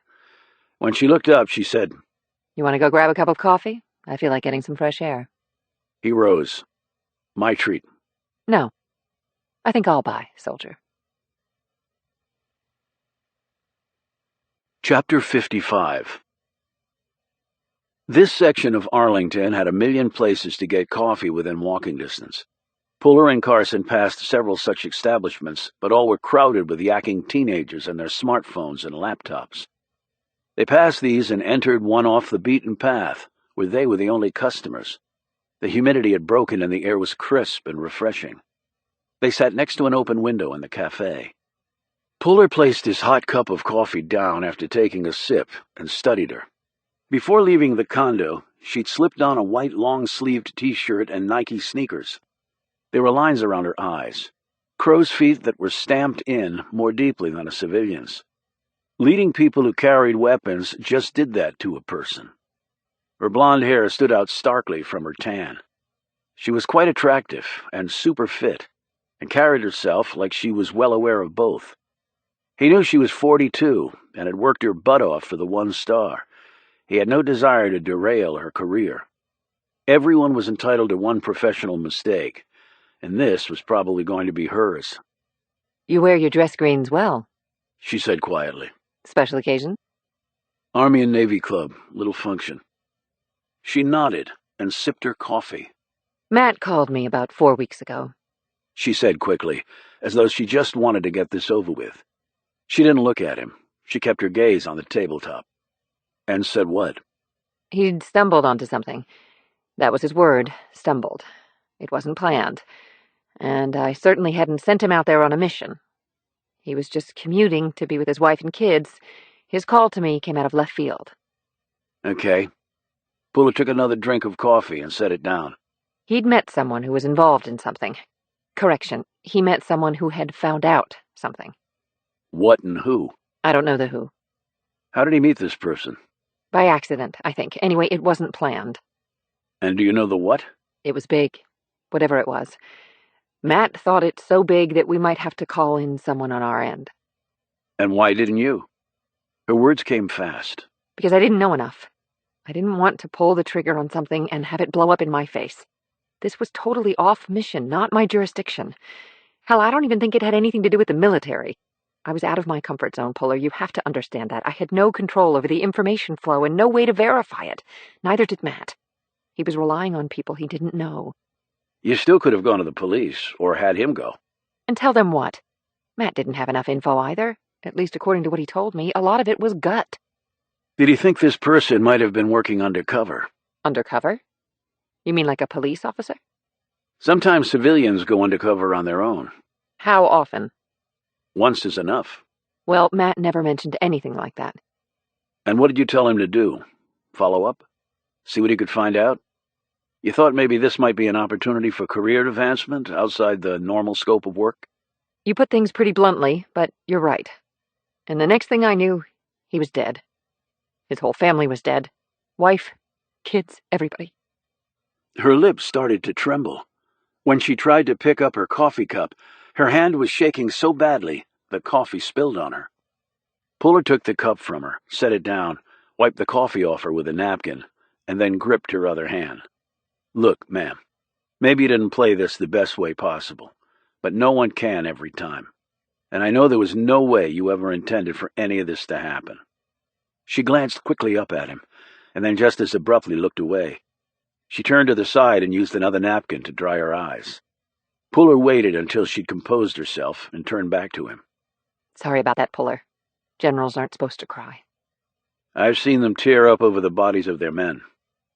She smiled resignedly. I was talking about female generals. Okay. When you found out what had happened to the Reynoldses, what did you do? Quite frankly, I freaked, and when I calmed down, the only thing I could think of was the potential blowback to me. Doesn't paint a very flattering picture of me, but it's the truth. And you figured that the murder of the head of J-23 would generate enough interest on its own. You knew there would be a lot of backdoor maneuvering from people in slots way above either one of us. And maybe you dropped some hints that until they knew for sure what was behind it all, it was better to go in light with just one CID agent. Treat it like a normal homicide investigation. See where the chips fell. I'm not sure my plan was that refined, but I realized as soon as I said anything that it might come out anyway, and I would look really bad. It's been a hole in my gut ever since. I can understand that. But you might have been closer to the truth than you thought. You said he fell into it by accident. Yes. Matt also said he thought it might have national security implications. I mean, he really did say that to me. I had no way to verify it, but I know he believed it. You ever been to Drake, West Virginia? She shook her head. Well, it's not exactly a hotbed of terrorism, if that's what we're talking about. All I can tell you is what Matt told me. Fair enough. And someone did kill him because of it. Puller thought some things through while Carson stared miserably down at her hands. Don't beat yourself up too hard, ma'am. You were just seeing if maybe you could get something done, something to help the country. Let's just call a spade, Puller. I thought I could use this to help get the second star. I was selfish and myopic, and now 4 people are dead who shouldn't be. 7, thought Puller. Actually, 7 people are dead. Okay. Anything else you can think of that might help me? Matt did say that he thought whatever it was would happen soon. Soon because they were afraid of exposure, or soon because the plan had been in place for a while and it was time to execute? Probably both, considering they felt the need to kill Matt and his family. I'm surprised that he didn't provide you more details. He didn't leave any evidence of who the person might be? You're sure? We didn't find much of anything. We do think a soil sample might be involved. She looked at him with a quizzical expression. A soil sample? He nodded. The killers may have come back for it, in fact, so it must have been important. That ring any bells with you? Well, he did say that this thing might have far-reaching implications. But he never said how. No. Now I wished I had pushed him for more details. I just never thought it would end like this. I guess I should have. The Army teaches you to provide for every contingency. We're human, so that means we're not perfect. The Army expects us to be perfect. No, they just expect us to be better than the other side. She eyed the notebook. How will your report read? That you were very cooperative and provided me with valuable intelligence. I owe you, Puller. I had you all wrong. No, you probably had me pegged right, but your aim was a little off. Hustling for a star and being a female can add up to a lonely life. You've got a big family around you. It's called the United States Army. She smiled weakly. Yeah, I guess so. When this is over, look me up. Maybe we can have a drink. Maybe we can, said Puller, as he closed his notebook and took his leave. On the way to his car, he glanced at his watch. He had one more stop, and then he could be back in West Virginia by taking a morning flight. Unfortunately, he probably wasn't going to make it. The four men had surrounded him.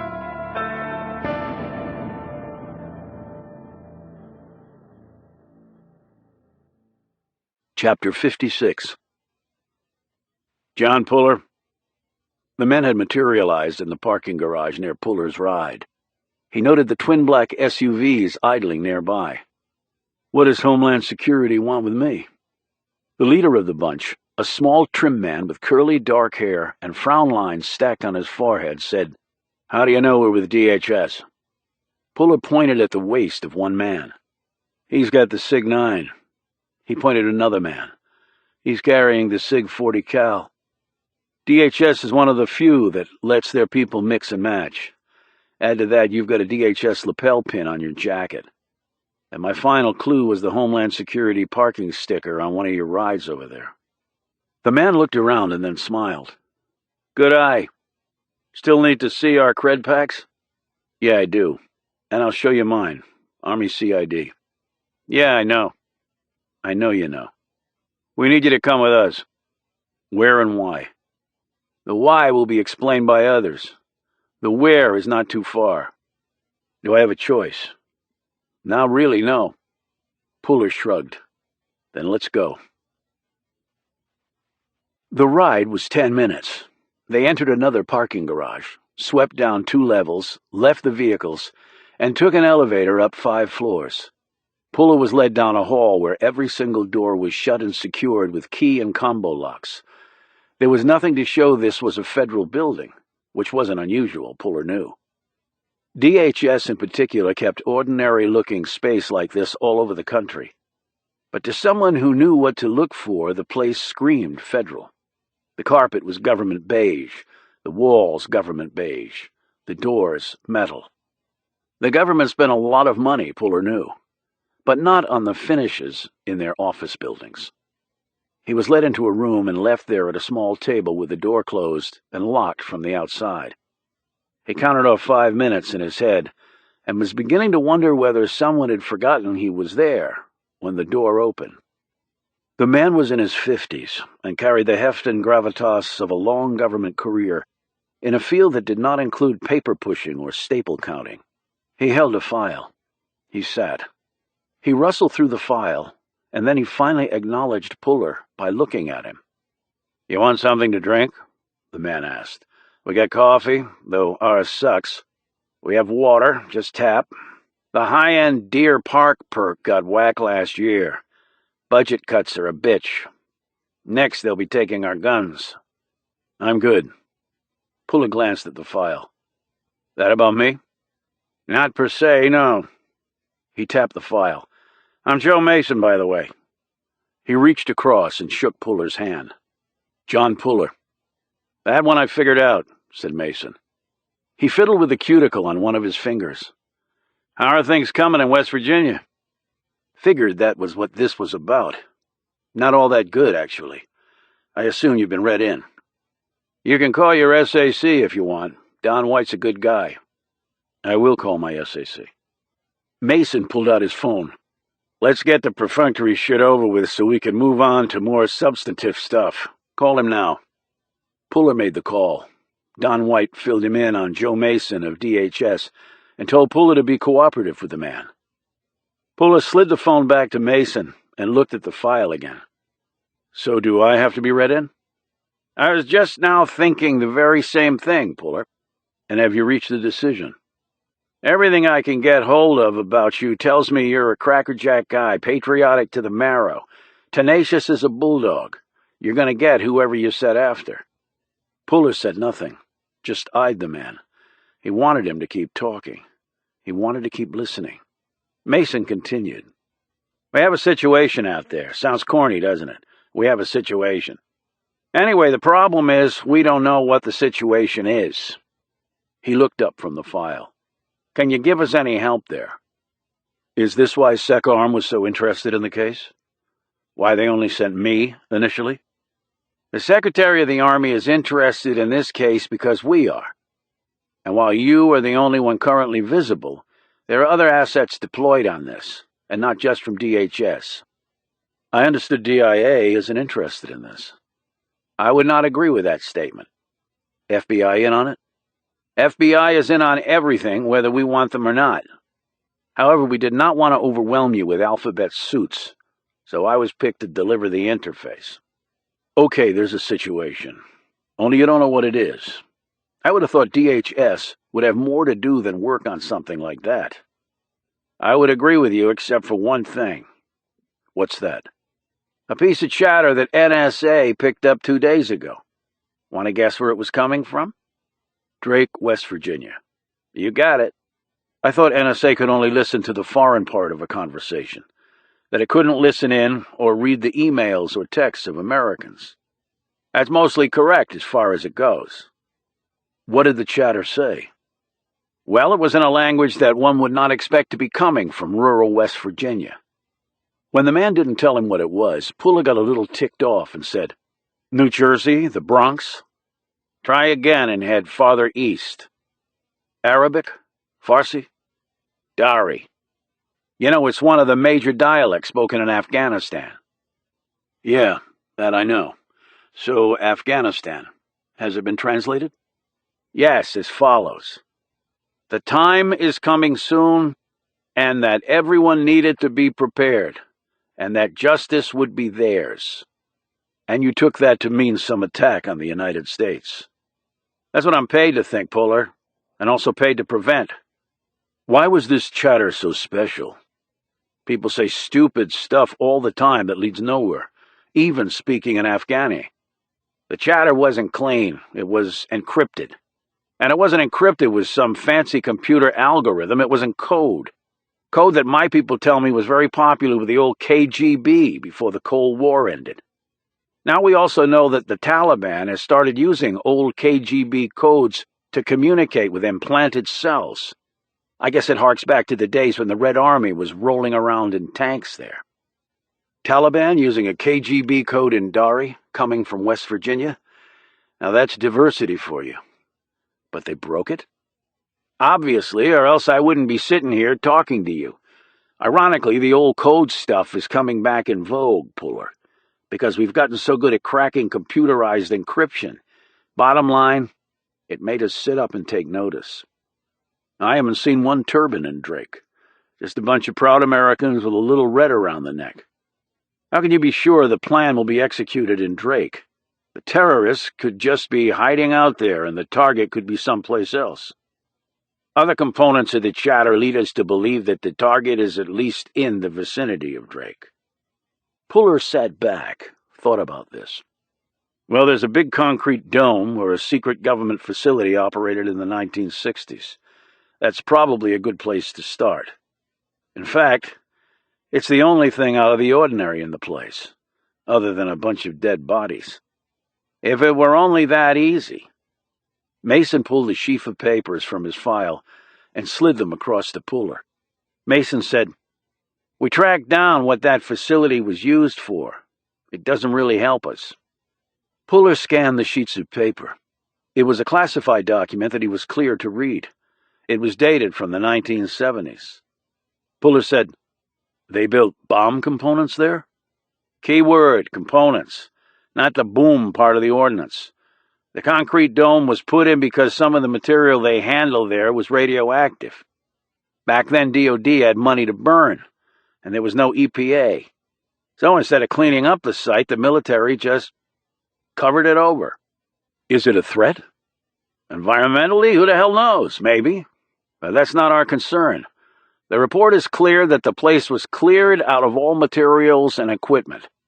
And you're not going to punch through 3 feet of concrete to see if your Geiger counter goes nuts. What if someone were to blow it up? Maybe release the radioactivity, if there's any left in there." "Yeah, Puller, you need a mountain of explosives.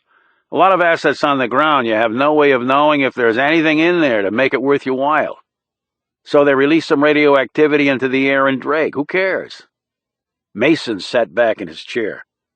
"No, the answer has to lie somewhere else."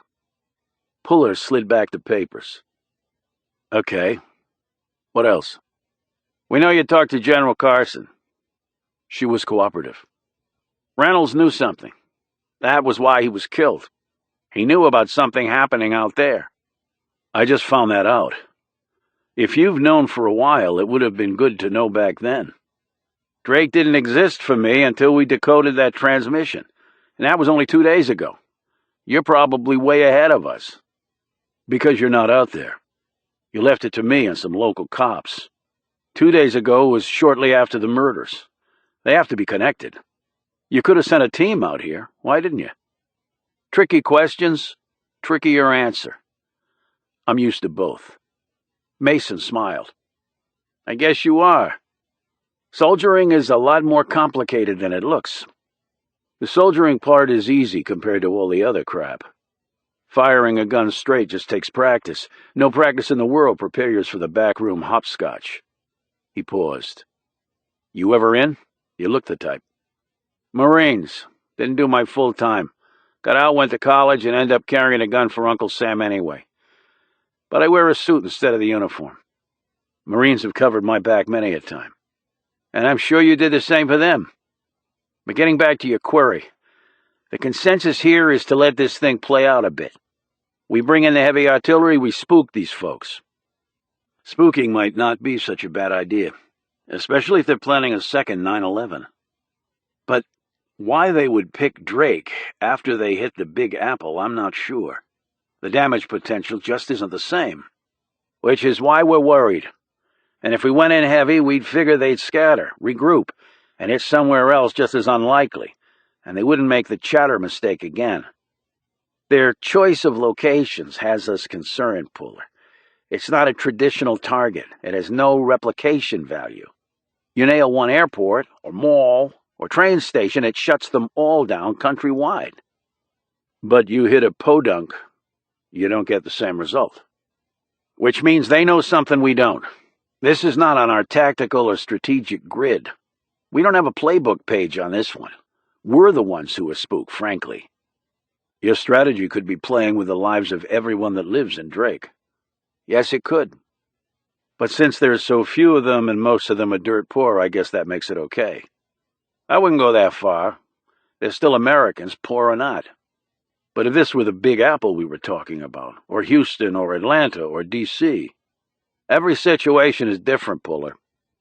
The more things are different, the more they're the same. An Army guy who's also a philosopher, I'm impressed. Seriously, though, I don't want any innocent citizens to die. But it's tricky. But if it were New York, or Chicago, or L.A., and certainly D.C., we'd be going in with the big guns, certainly. So Drake is the experiment in evolving tactics? Drake is an opportunity. Okay. Reynolds was military, and maybe that was enough to make him a target. What about Marley Bittner and Eric Treadwell? Right across the street and all. Could one of them have been the one Reynolds stumbled onto? That's the word Carson used. What makes you say that? Asked Mason. From what I can tell, they never went anywhere other than the nursing home or hospital, which isn't even in Drake. The only people they would logically come into contact with would be the neighbors on the street. My focus, obviously, is on the only neighbors to end up murdered too. I see where you're going with this, and I like the angle. We don't have anything concrete on either of them, but it still might be a promising lead. So what do you want from me? To do what you've been doing, keep digging. The only change will be that you'll report directly to me instead of your SAC. You're going to be our eyes on the ground there, Puller. Mason rose. I know you want to get back. I was going to go by the Reynolds house in Fairfax City, check it out. We've done that canvass already. Nothing there. Your SAC can verify that. If you want to go over there, feel free. Puller didn't hesitate. I'd rather see for myself. Pretty sure you'd say that. You'll have full access. You can go right after you leave here. Thanks. Now that the prelims are out of the way, fill me in on your investigation. Puller gave him the condensed version. Mason perked up when he mentioned the probable videotaping of the Reynolds family. That sounds ominous, he said. Yes, it does, replied Puller. When he got to the soil report, Mason stopped him. I'd like to see it. Yes, sir. Why a soil report? Must have been important somehow. And we don't know from where it was taken. No. After you go by the Reynoldses, you need to get back to Drake. I'd let you ride on DHS wings, but I don't know who might be watching. Right now I'm not trusting many people. Not a problem. I'll go the way I came. As they walked down the hall, Mason said, Samantha Cole? Asset or liability? Asset. Good to know. What's your gut telling you about this? Mason stared straight ahead. That it'll make a lot of people forget 9/11. Mason turned left down another hall. Puller kept walking straight ahead. Right now it was the only direction he could go.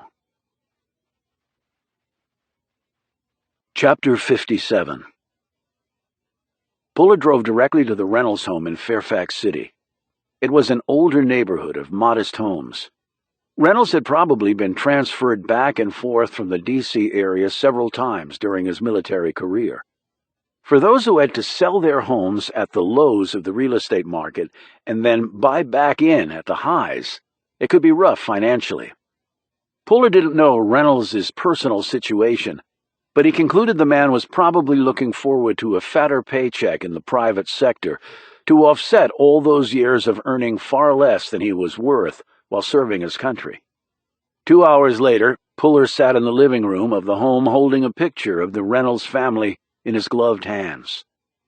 Though the place had already been processed by DHS, he never broke crime scene procedures.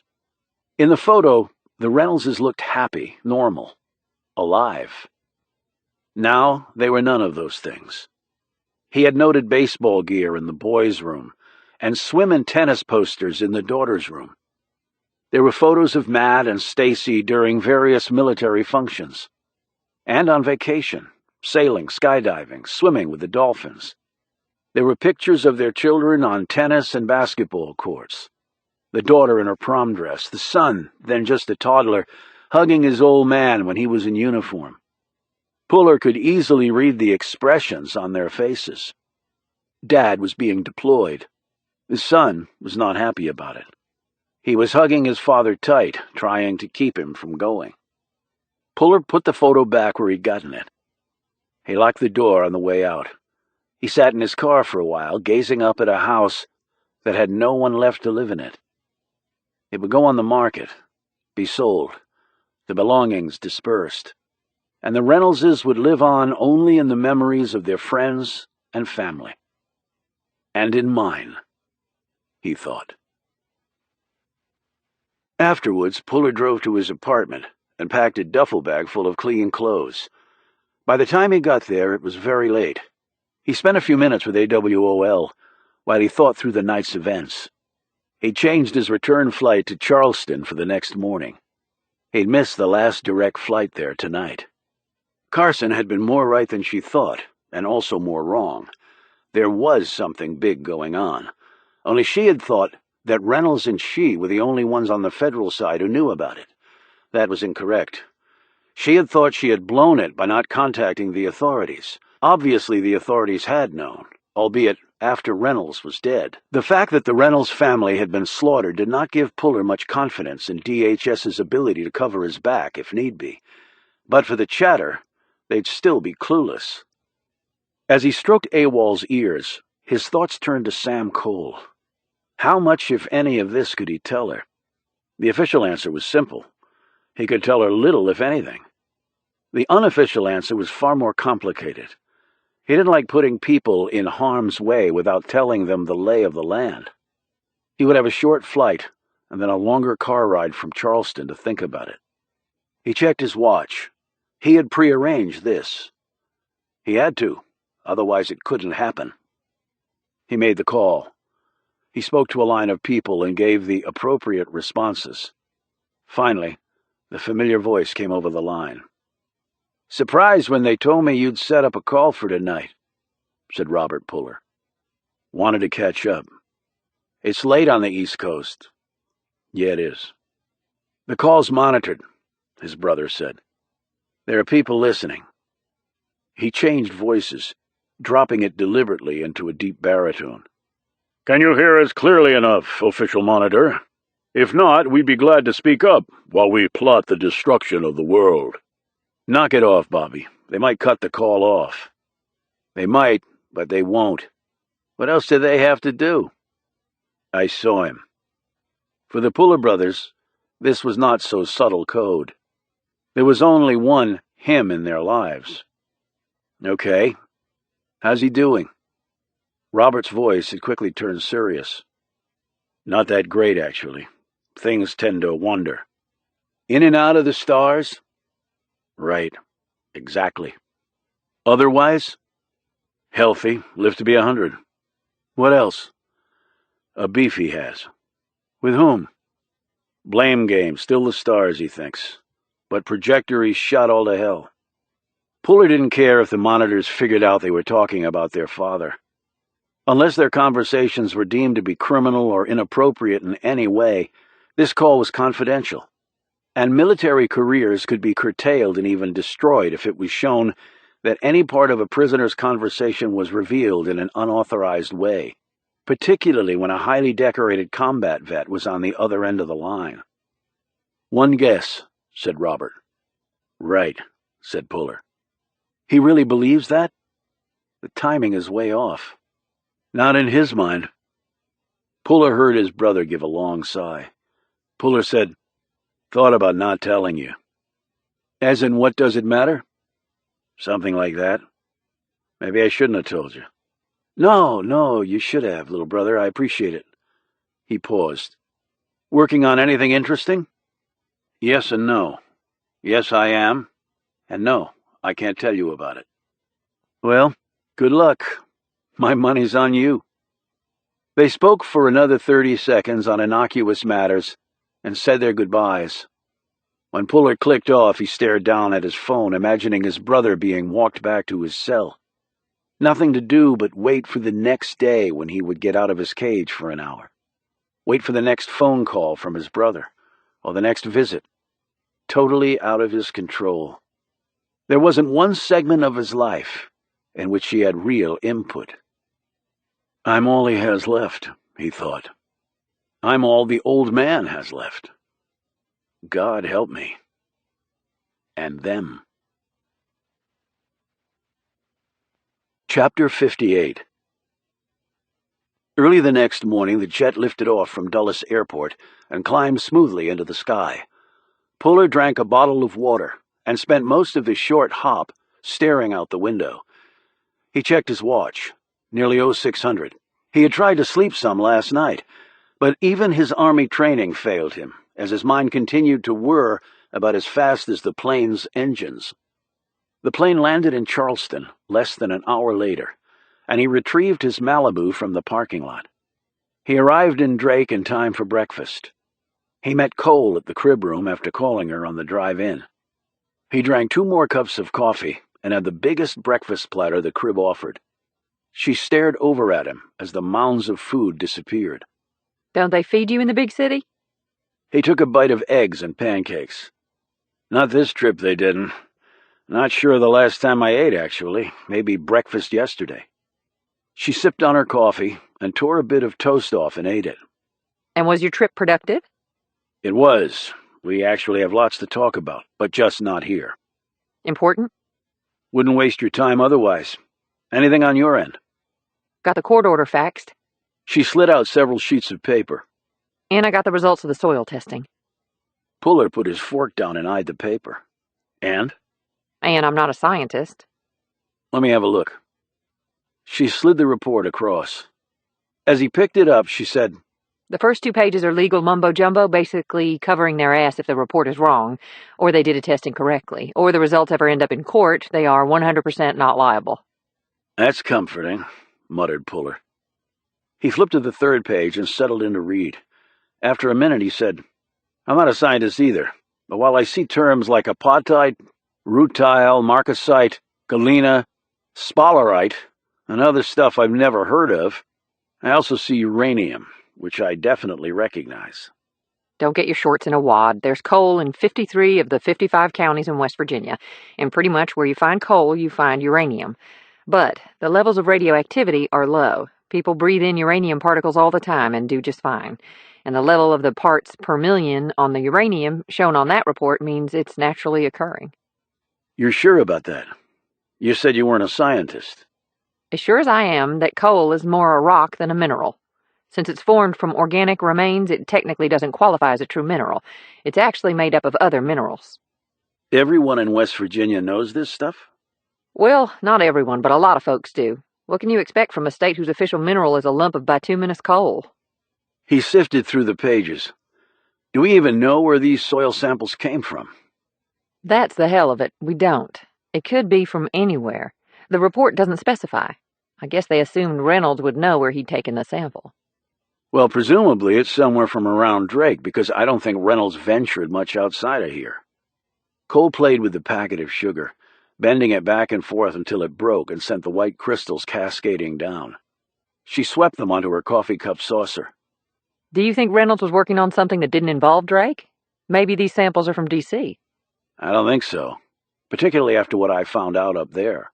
So why don't you hurry your butt up and finish eating so we can leave here and you can tell me all about it?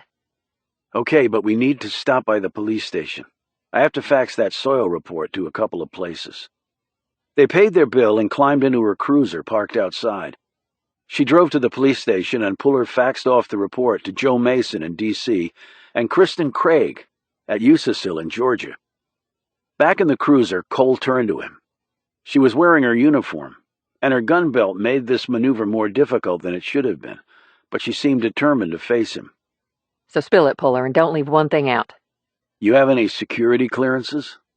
I already told you that I don't, unless you count the little certificate I got when I was a state trooper, and I doubt that would impress you federal types. Duly noted. Now I know that going in. And what I'm about to say is probably classified, and my ass could get fried for telling you. Duly noted, and they won't find out from me. He gazed out the window. Dicki Strauss and his big friend were in the crib watching us. Along with half the town of Drake. We still need to run down his tat connection with Treadwell. Yes, we do, but right now all you need to do is talk. Start driving. I'd rather be on the move when I tell you what I'm about to. And head east. Why? Because after hearing it, you might want to keep going until you hit the ocean. Chapter 59. It took Puller about an hour, but he brought Cole up to speed on most of what he'd learned while he was in D.C. He did tell her about DHS's interest, but he did not tell her that Drake was being used, essentially, as bait for a possible terrorist cell operating in the area.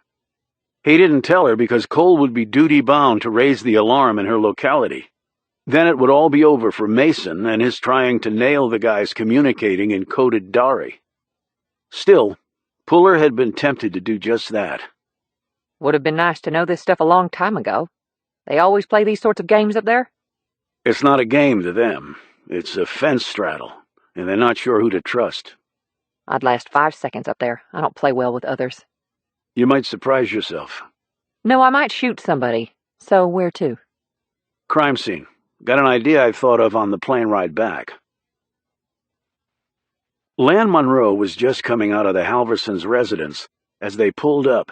An evidence kit was banging against his short leg. He threw up his free hand and smiled as they climbed out of the car. "Welcome back, Puller," he said. "Glad to see D.C. didn't eat you alive." Puller looked at Cole and said in a low voice, "You always this discreet with info?" She looked uncomfortable and said to Monroe, You finished up in there? "Yeah, it's all ready to be released." She nodded and watched him load his gear in his vehicle. Puller observed the police car parked out in front. He recognized the deputy named Dwayne. As he continued to watch, Dwayne flicked his cigarette butt through the open car window. They're not supposed to smoke on duty, but Dwayne is trying hard to quit, and he's a real bastard without his nicotine pop. I know that better than most. She stopped talking because Puller had abruptly walked off. Hey! She called out and followed him. Puller passed between the Halversons' home and the house next to it. He stopped and eyed the deck built onto the back of the neighbor's house. It was made of pressure-treated lumber, long since grayed from the sun and elements. He looked from the deck to the nearby woods facing it. Cole caught up to him. What are you doing? Having an epiphany. Is this the idea you had on the plane? No, this is the idea I had 5 seconds ago. He eyed the thick glass ashtray that rested on one railing of the deck. It was filled with butts. He wondered why he hadn't noticed it before. Who lives in that house? Old couple by the name of Duggett, George and Rhonda, if I remember correctly. I talked to them before when we were canvassing the neighborhood. Who's the smoker? He is. When I interviewed them, I found out his wife won't let him do it in the house, hence that ashtray on the deck. So what's the big deal about the guy being a smoker? You want a one-person bandwagon to reclaim the souls of all of us poor, dumb cigarette addicts? No. It's that the ashtray is on a deck that overlooks the woods. He pointed between the two spots. Cole looked at where he was pointing. What are you getting at? How old is Duggett? The guy, I mean. Late 70s, bad shape, overweight, pasty, got some kidney problems, or so he told me when I talked to them. He was TMI on his health issues in general. I guess it's an old person thing. Not enough to fill up their lives otherwise. So that means he's up at night trying to pee and nothing is coming out. He gets frustrated, can't sleep. Comes out here for a smoke because it's too hot during the day to do it. Probably, but he also told me he sits in his car during the day with the engine running and the AC on so he can light up. But so what? Are they home now? Car's in the driveway. They only have the one. Then let's put my idea to the test. Chapter 60. Puller cleared the steps up to the Duggett's front door, 2 at a time, with Cole in his wake. He knocked. 4 seconds later the door opened and George Duggett stood before them. He was barely 5'5", and his bloated figure, pale features, wobbly knees, and bent spine bespoke numerous health problems and lots of pain. He looked like he could drop dead at any moment, and probably on occasion wanted to. "Sergeant Cole," he said. "Back for more questions?" He sounded almost gleeful. Puller figured the man's life was otherwise pretty dull.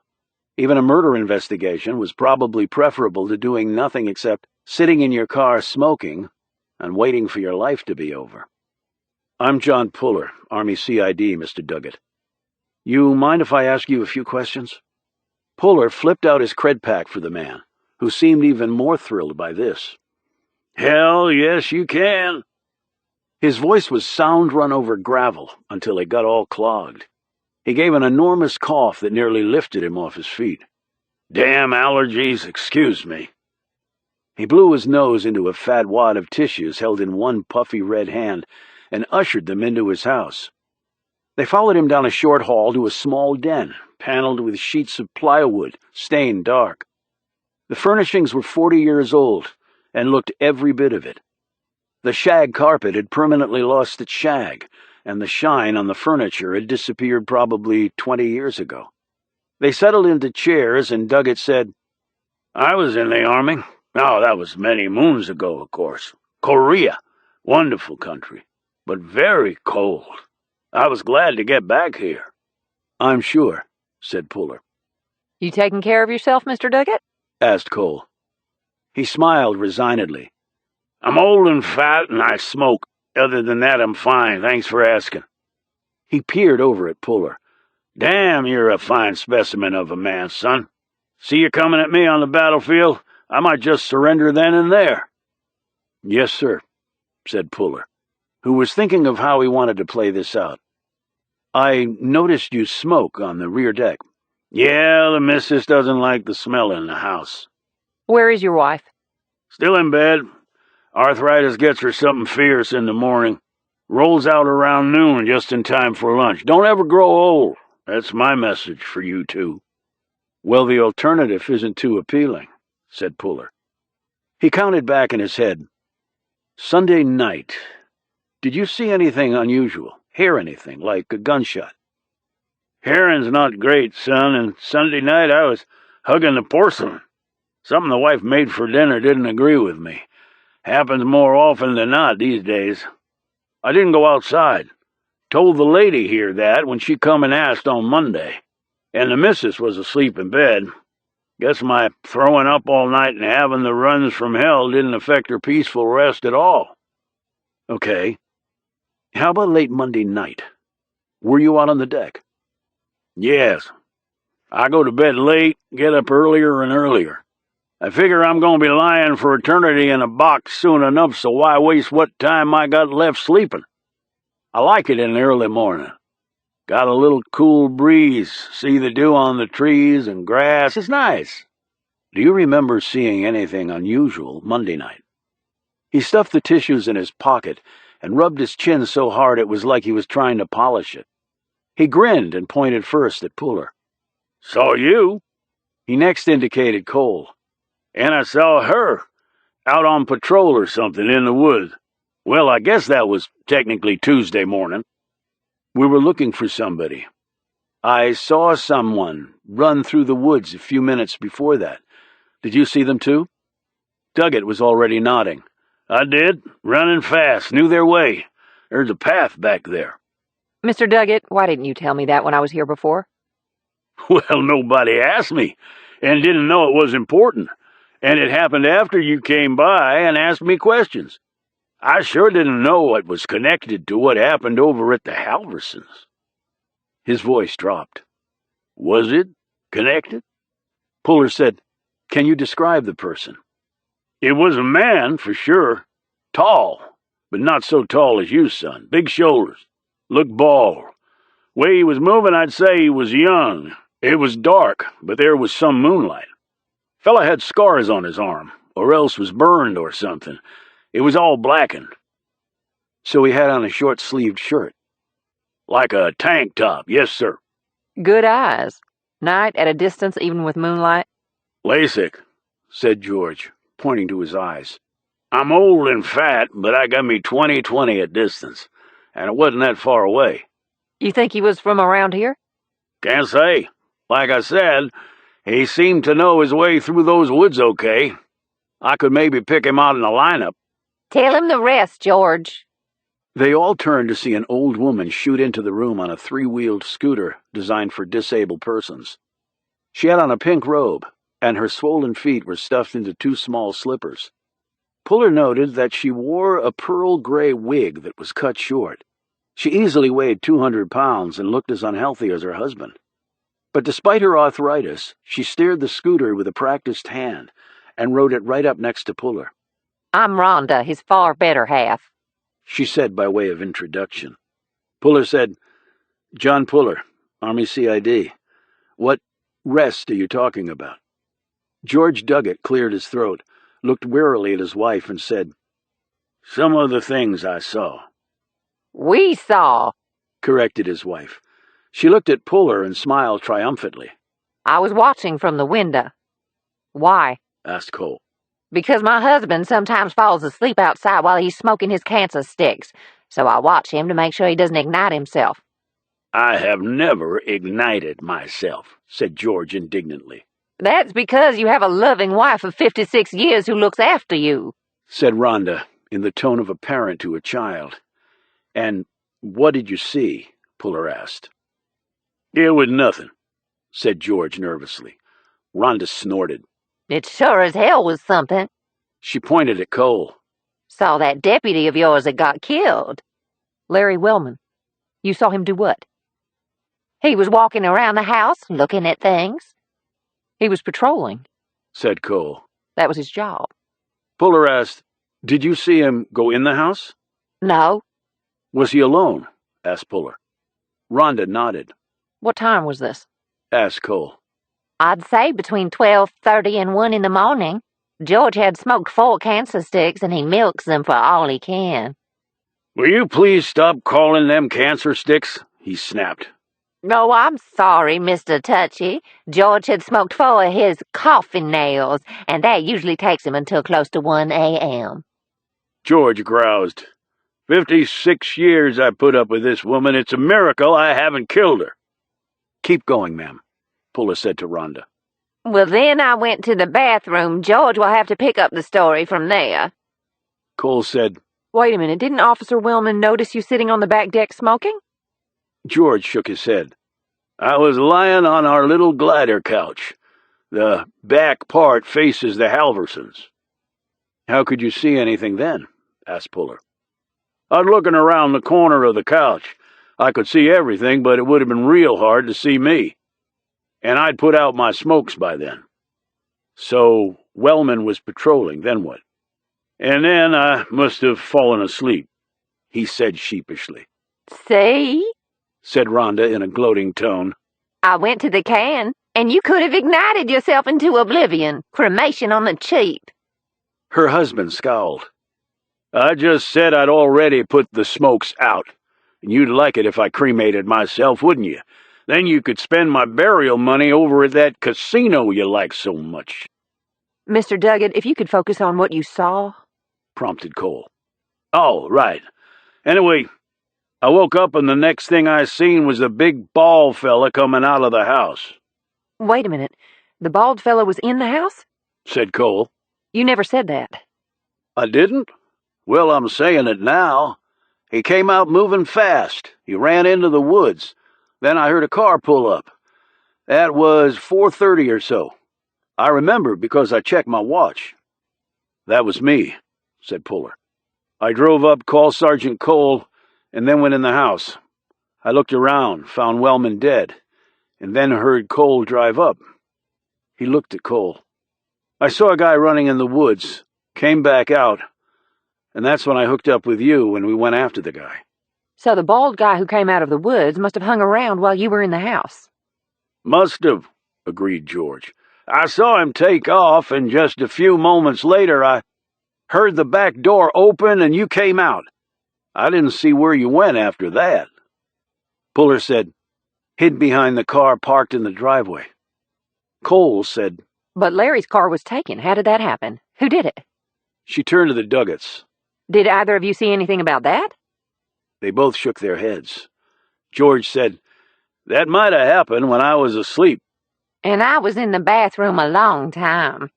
When you're old, everything just takes longer. Puller said, Just to get the timeline straight, you last saw Wellman patrolling between 12:30 and 1. He didn't go into the house. The next you saw was Baldy leaving the house shortly before I arrived. I found Wellman dead around 5, and he was killed about 3 hours or so before that, or 2 a.m. That would be about an hour after you saw Wellman patrolling, and then you fell asleep. But Baldy could have already been in the house or come there when you were asleep. Cole interjected. That means Baldy could have killed Larry and then fled. Puller shook his head. But what happened to the car? This guy apparently didn't drive off in it. And if this guy did kill him, why hang around in the woods at all? Why not just get the hell away? It was only because he hung around that I spotted him. It's a real head knocker, added George. Puller said, Did you notice if the patrol car was missing when you woke up? Or did you hear a car start up? Neither, said Duggett. I must have really been out. Would you two like some coffee and cupcakes? Asked Rhonda. Her husband barked, It's the morning, for Christ's sakes, Rhonda. Who the hell eats cupcakes in the morning? I do, she said primly. "We already ate," said Puller. "Well, we hope we were helpful to you," said George. Do you think we're in any danger? Asked Rhonda, in a way that demonstrated she was thrilled at the prospect. "I've got a gun," said George grimly. You've got no bullets for it. Said his wife. And even if you did, you haven't fired it in years. Probably shoot yourself before you'd hit anything else. Cole and Puller left the couple bickering over this point and walked back to the police cruiser. So where does that leave us? We've got to find Baldy. Any thoughts on that? Yeah. Chapter 61. As they were driving back through Drake, Cole slowed her cruiser and pulled to the curb. Puller looked where she was staring. "Roger Trent is back in town," he said. A black Cadillac Escalade with gold trim sat idling at the curb. A man he'd never seen before at the wheel. Puller eyed the driver closely, his gaze taking in all relevant details, and his mind crunching through those observations and arriving at certain conclusions. Interesting, he thought. Next to the vehicle stood Roger Trent. He was dressed in a suit. Puller noted that it looked baggy and wrinkled, as though the man had slept in it. He had opened the door of the vehicle and was about to step inside. "Looks like he just walked off the plane," he noted. "Let's have a chat with him." She pulled to a stop next to the Escalade, and Puller rolled his window down. Hey, Roger, got time for a cup of coffee in the crib? Trent scowled at Puller and then glanced at Cole. "I just had a cup of coffee there." Got some things to talk to you about. Won't take long. "Is it about those death threats?" Yep. "I'll give you 10 minutes. He turned and walked into the restaurant. A minute later, Puller and Cole were seated across from him. They ordered their coffees. The place was about 3/4 full, and everyone there kept shooting nervous glances at the trio. Puller noted this and said, "You come here often? I understand you own it." "I own just about everything in Drake, so what?" Puller ran his gaze down the man's wrinkled suit. "You just got back into town?" "Yeah, again, so what?" He glanced sharply at Cole. "I thought you wanted to talk to me about those death threats." We're working on it, Roger. "Right. Well, you might want to look a little closer to home, just like last time." I have, and I don't think that's the source. I wanted to let you know that. "I'm not sure you're the most objective person to make that decision." "We think Molly Bittner's murder had something to do with her working at your office, Roger," said Puller. This comment drew a sharp glance from Cole, but Trent didn't catch it. He was staring at Puller. "And why do you think that?" "Soil reports." "I don't know what that means. What sort of soil reports?" "You know, the environmental kind." "I still don't understand." Eric Treadwell and Dicki Strauss were friends. Did you know that? "Not really, no." "They have the same tat sleeve. Dicki said he copied it from Eric's." "What does any of that have to do with me?" "I'm not sure, Roger," said Puller. He took a sip of coffee and studied the man. "How'd the trip to New York go?" Trent looked startled. "How did you know that's where I went?" "Bill Strauss told us. He wouldn't tell us why, but he did say that your company was very profitable and investment opportunities were everywhere." Trent glanced away, and Puller saw a small tremor start up in the man's left hand. "Everybody needs energy," added Puller. "Right," said Trent curtly. "I'll be done here because you clearly have nothing to tell me that is helpful." Cole glanced at Puller. He said, "I guess so. You should probably go home and get some sleep. You look beat." "Thanks for your concern," snapped Trent. As the other man rose, Puller did too. He stepped closer and said in a low voice, "I would take those death threats seriously, Roger, but maybe not for the reason you think." Trent grew a shade paler, turned and left. A few moments later, the Escalade roared off. As Cole and Puller walked outside, she said, What exactly was that about? "That man is scared, for a lot of reasons. Personal, business. Why do you think that is? He owns the whole town, big fish in a little pond." I don't know. "Big fish in a little pond," repeated Puller. Cole got it. There's a bigger fish in town. Could be. Who? We find Baldy. How? You said you had an idea. Let me put it another way. We find Dicki Strauss. You think he's the guy Duggett saw running from the house? Fits the physical description. Burns on the arm? Try a tat sleeve. And if it wasn't Dicki, it might have been one of his tat sleeve crew. There aren't any gangs in Drake, Puller. None that you're aware of. Why would Dicki Strauss have been in that house? And if he was, then that means he killed Larry Wellman. Why would he do that? That's not necessarily so. What do you mean? They were both in the house, and Larry ended up dead. Somebody had to kill him. He didn't hang himself. Agreed.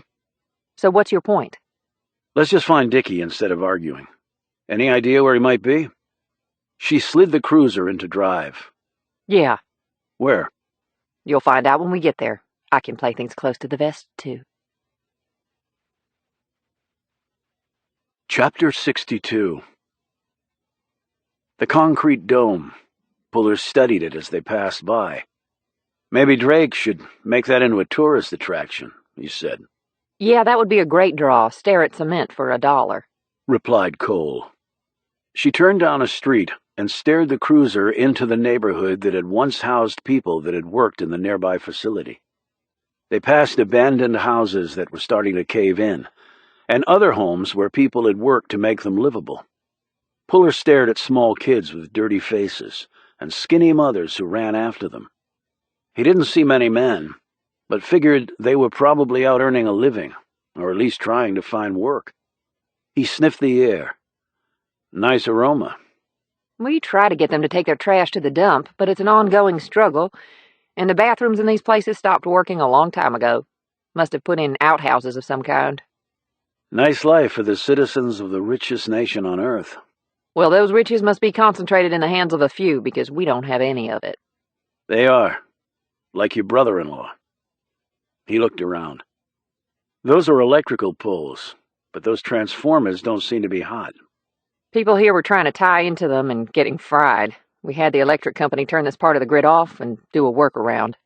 She pointed to a telephone pole that had some cable running from it down to the ground, where it snaked inside some of the homes.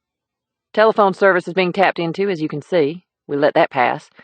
Folks here can't necessarily afford cell phones, but they can still talk to people. Phone company's okay with it. Hell, more and more people don't even have landlines these days. They make their money off cell phones and data usage and stuff like that. Cole pointed up ahead. There's our destination. The place was at the end of the street and far larger than the other homes. Puller stared at the massive overhead doors painted red, though the paint had mostly faded away. It struck Puller what he was looking at. A firehouse? Used to be. Hasn't been used for that since they domed over the bunker. At least that's what I was told as a kid. So what do they use it for now? The next instant, Puller heard the motorcycle start up. Actually, it was more than one motorcycle. Harley Club, of which Dicki Strauss is a member. They call it Xanadu. Some of them might not even know what it means, but it helps keep most of these boys out of trouble. And Treadwell, too? He had a Harley. Is that where the tat sleeve came from? I don't know about the tat sleeve, and no, not everyone in the club has one. But it would have been nice to know that Dicki and Treadwell belonged to the same club. We just found out that it might have been Dicki that ran out of the Halversons' place. Until then, I had no reason to suspect he was involved. But maybe the motorcycle gang was connected to Treadwell's death. It's a club, Puller, not a gang. Most of the members are older guys. They have families and bills to pay. She pulled the car to a stop in front of the old firehouse and they got out. Through the open doorways, Puller could see an old fire truck with rotted wheels in one bay, and the ubiquitous fire pole just beyond it. Wooden lockers lined both sides of the wall, and there was old firefighting equipment stacked in piles. In the other bay were a half-dozen vintage Harleys. Puller counted 5 men inside, 2 on their Harleys and revving the motors, and the others tinkering with their machines. How come those guys aren't out working? Probably because they can't find jobs. So they just sit around playing with their expensive rides? Most of these bikes are 20 years old, Puller. Nobody's playing with anything. I know most of those men. They work hard. But when there's no work, what do? County unemployment rate is nearly 20%. And that's folks who are still looking. Lots of people have just given up. Do they keep their bikes here? Sometimes. Why? You said the people who live here are scavengers. Yeah, but they don't touch the motorcycle club stuff. Why not? Because the club members help them. How? They collect food, blankets, and hire some of the guys to work for them when they have jobs lined up. Most of the club members have special skills: mechanics, plumbers, electricians, carpenters. Like I said, hard workers. They'll go by the houses and fix stuff for the families free of charge. Bunch of good Samaritans. We do have them here in Drake. They walked up the cracked concrete drive to the front of the firehouse. Several of the men looked up. Puller saw Dicki Strauss walk out of a back room, stop, stare at them. He was wiping his greasy hands on a work rag.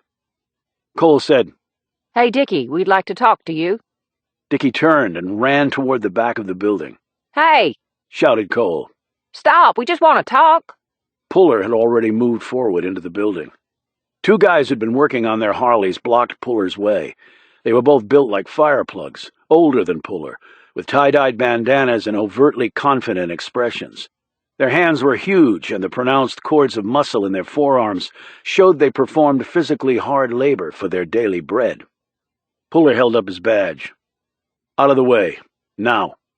One of the men said, "This is private property. Let me see your warrant."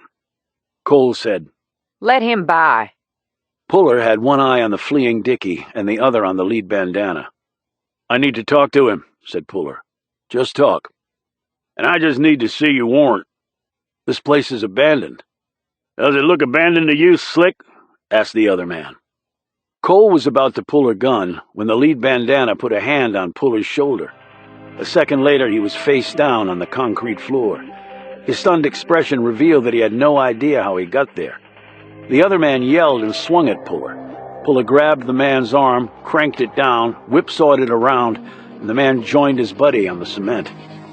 When they tried to move, Puller said, "If you get up, I will put you both in the hospital. And I don't want to do that. This is not your fight." Both men collapsed back down and stayed there. Puller had just straightened up when Dicki's huge friend Frank rushed at him from a darkened corner of the building. His nose was bandaged, and he had two black eyes from the previous collision with Puller's head. He was holding a long board.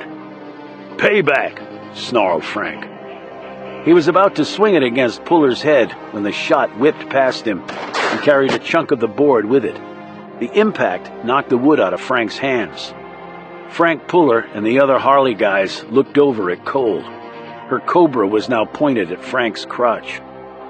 "Your choice. Do you want kids or not?" Frank quickly backed off, his hands protectively over his privates. Puller raced past them and out the rear entrance. The dirt bike whizzed around the corner and came at him. Dicki had taken the time to put on a helmet, or else Puller would not have done what he was about to. He pulled his forward M11, took 2 seconds to aim, and shot out the rear tire. The bike slid sideways. Dicki fell off, and the two-wheeler came to rest about 20 feet from him. A few seconds later, Dicki was yanked up by Puller. "You could have killed me," shouted Dicki. "If I'd shot out your front tire, you'd have gone head over bars. This way the only thing you hurt was your ass. But then again, with you, I don't see much difference between that part of your body and your brain, if you actually have one." Cole rushed up to them and holstered her Cobra. She got right in Dicki's face. "Are you an idiot or what? What the hell kind of stunt was that?" "I just freaked," whined Dicki. "Were you really infantry?" asked Puller. "Because 1st Division has pretty high standards, and I don't think there's any way they would have let a screw-up like you in the ranks." "Go to hell!" snapped Dicki. "Where you're going is jail." Cole snapped back. "What for?" "Trying to kill a military officer, for one thing," said Puller. "That'll put you in a federal pen until you're middle-aged." "I didn't try to kill you." "What do you call trying to run me down with your bike?" "You were trying to kill me," Dicki shot back. He glared at Cole. "He shot out my tire. Could have killed me." "Well, I'm sure you gave him a damn good reason. Now tell me why you took off like that. All we wanted to do was talk." "This guy already beat up Frank. I didn't want him to come after me. He's a psycho." "That's bullshit and you know it. Why did you run, Dicki?" The young man said nothing. He just looked down at the ground, his chest huffing in and out. There was blood on his elbow from where he'd hit the ground. "Okay, Have it your way. Cole cuffed him and read him his rights. My dad'll be pissed about this. I'm sure he will be. That's your problem. But if you talk, it'll go a lot easier with you. I'm not saying anything. I want a lawyer. This is bullshit. My dad will sue your ass off. Did you kill Officer Wellman? Said Puller. That'll get you a one-way ticket to life in prison. Too bad West Virginia doesn't have the death penalty. Dicky's face collapsed, and the anger bled out of him like a ruptured artery. Puller continued.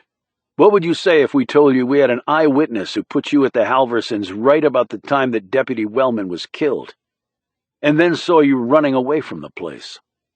When he spoke, Dicky's voice was so low they could barely hear it. That's not... I'd say that person was nuts. There was nothing behind the words. Dicky looked like he might throw up. Puller said, Up to you, but we have eyewitness testimony, and I'm betting you touched something in that house. We'll get prints and DNA samples from you.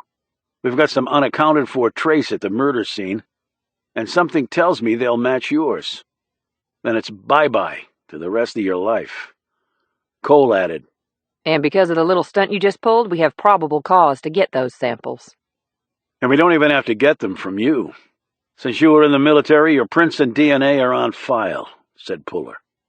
You can't access those for a criminal investigation, said Dickie. Only to ID remains. Puller smiled. So you checked. Interesting. Dickie's face turned the color of vanilla. I didn't kill nobody. But you were at the house, said Puller. Dickie looked around. The Harley guys were clustered near the back of the firehouse watching them. Frank and the two that Puller had laid out were looking particularly homicidal, but made no move to advance on them. Can we go somewhere private and talk about this? Dickie asked. First smart thing you've said since I've known you, answered Puller.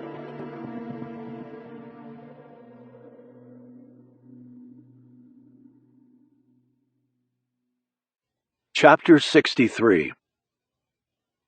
Dickie sat in the back seat of Cole's cruiser with Puller next to him. The younger man gazed out the window, looking like he was being driven to his execution. Puller studied him, tried to absorb what he was thinking. He could have asked questions, but he didn't. He wanted Dickie to just think about things right now.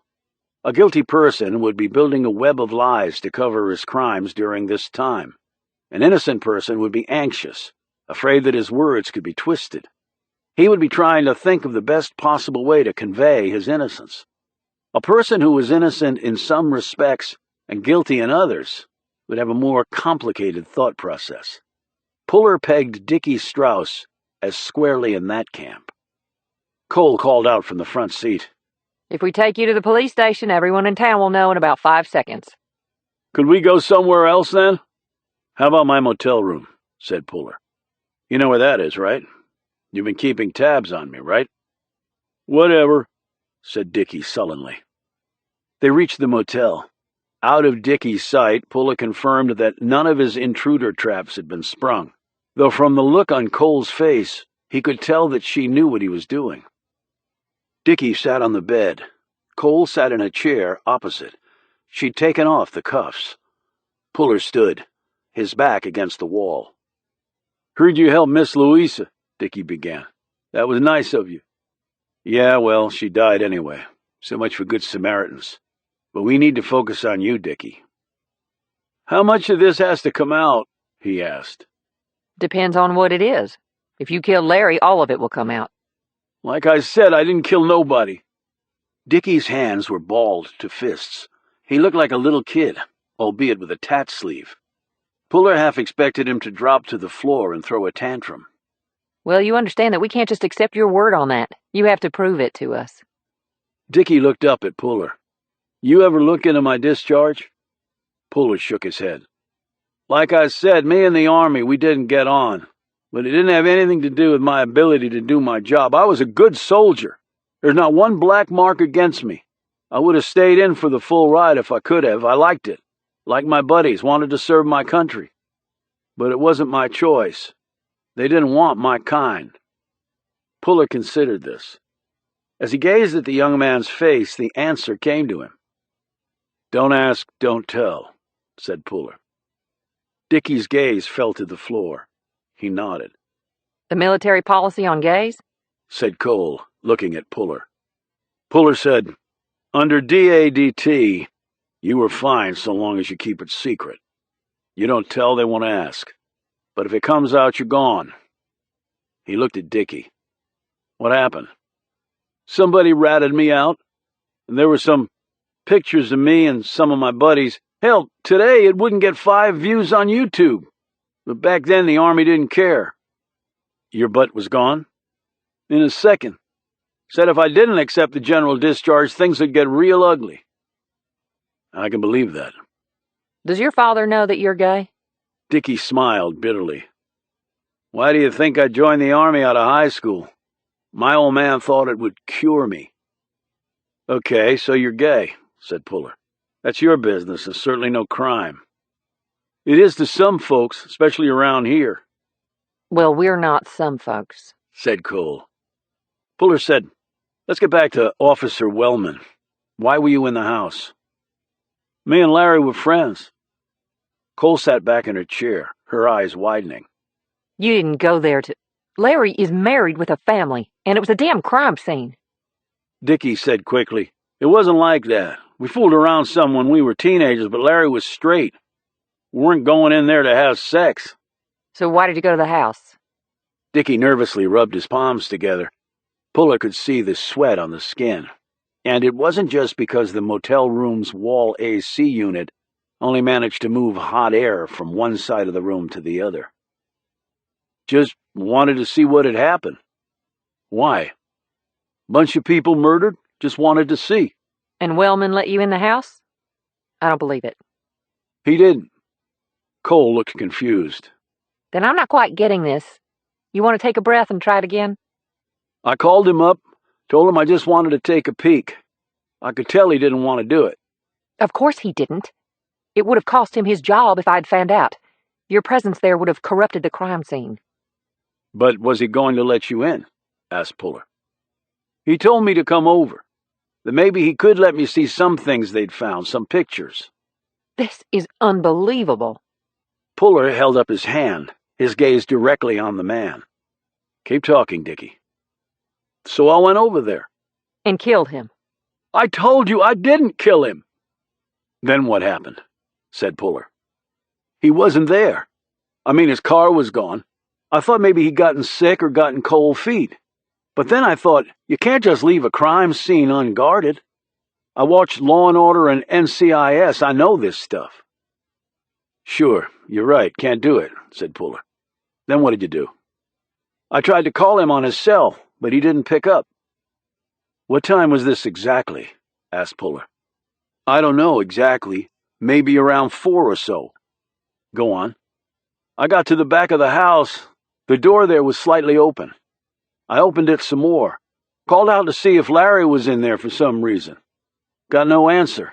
I was scared. But you went in anyway. Why? Asked Puller. I thought Larry might be hurt. He told me to come by, and then he wasn't there. I was worried about him. Bullshit. You wanted to see the bodies. Dickie looked up at him, scowling, but then his features relaxed. You're right, I did. I figured maybe Larry got called off on something else. That's why his car was gone. Anyway, I went inside. He stopped, his face draining of any remaining color. You saw them, Puller said. Dickie nodded slowly. I'll see him in my dreams, in my nightmares till I die. Very poetic, said Cole sarcastically. What did you do then? Asked Puller. I was going to leave, but I heard something from the basement. What was the sound? Puller tensed. A lot would depend on the answer. Like a squeak. Like somebody stretching something. Puller eased. Okay. What next? I had my knife with me. I called down the stairs. Thought it might be Larry. I didn't want him to shoot me. No answer. Cole said in an incredulous tone, So you went down into a basement in a house full of dead people in the middle of the night because you heard a sound? You know, in addition to the crime shows, you might want to take in a few movies like Halloween and Friday the 13th. You never go into the damn basement, Dickie. But you went down there, said Puller. What happened?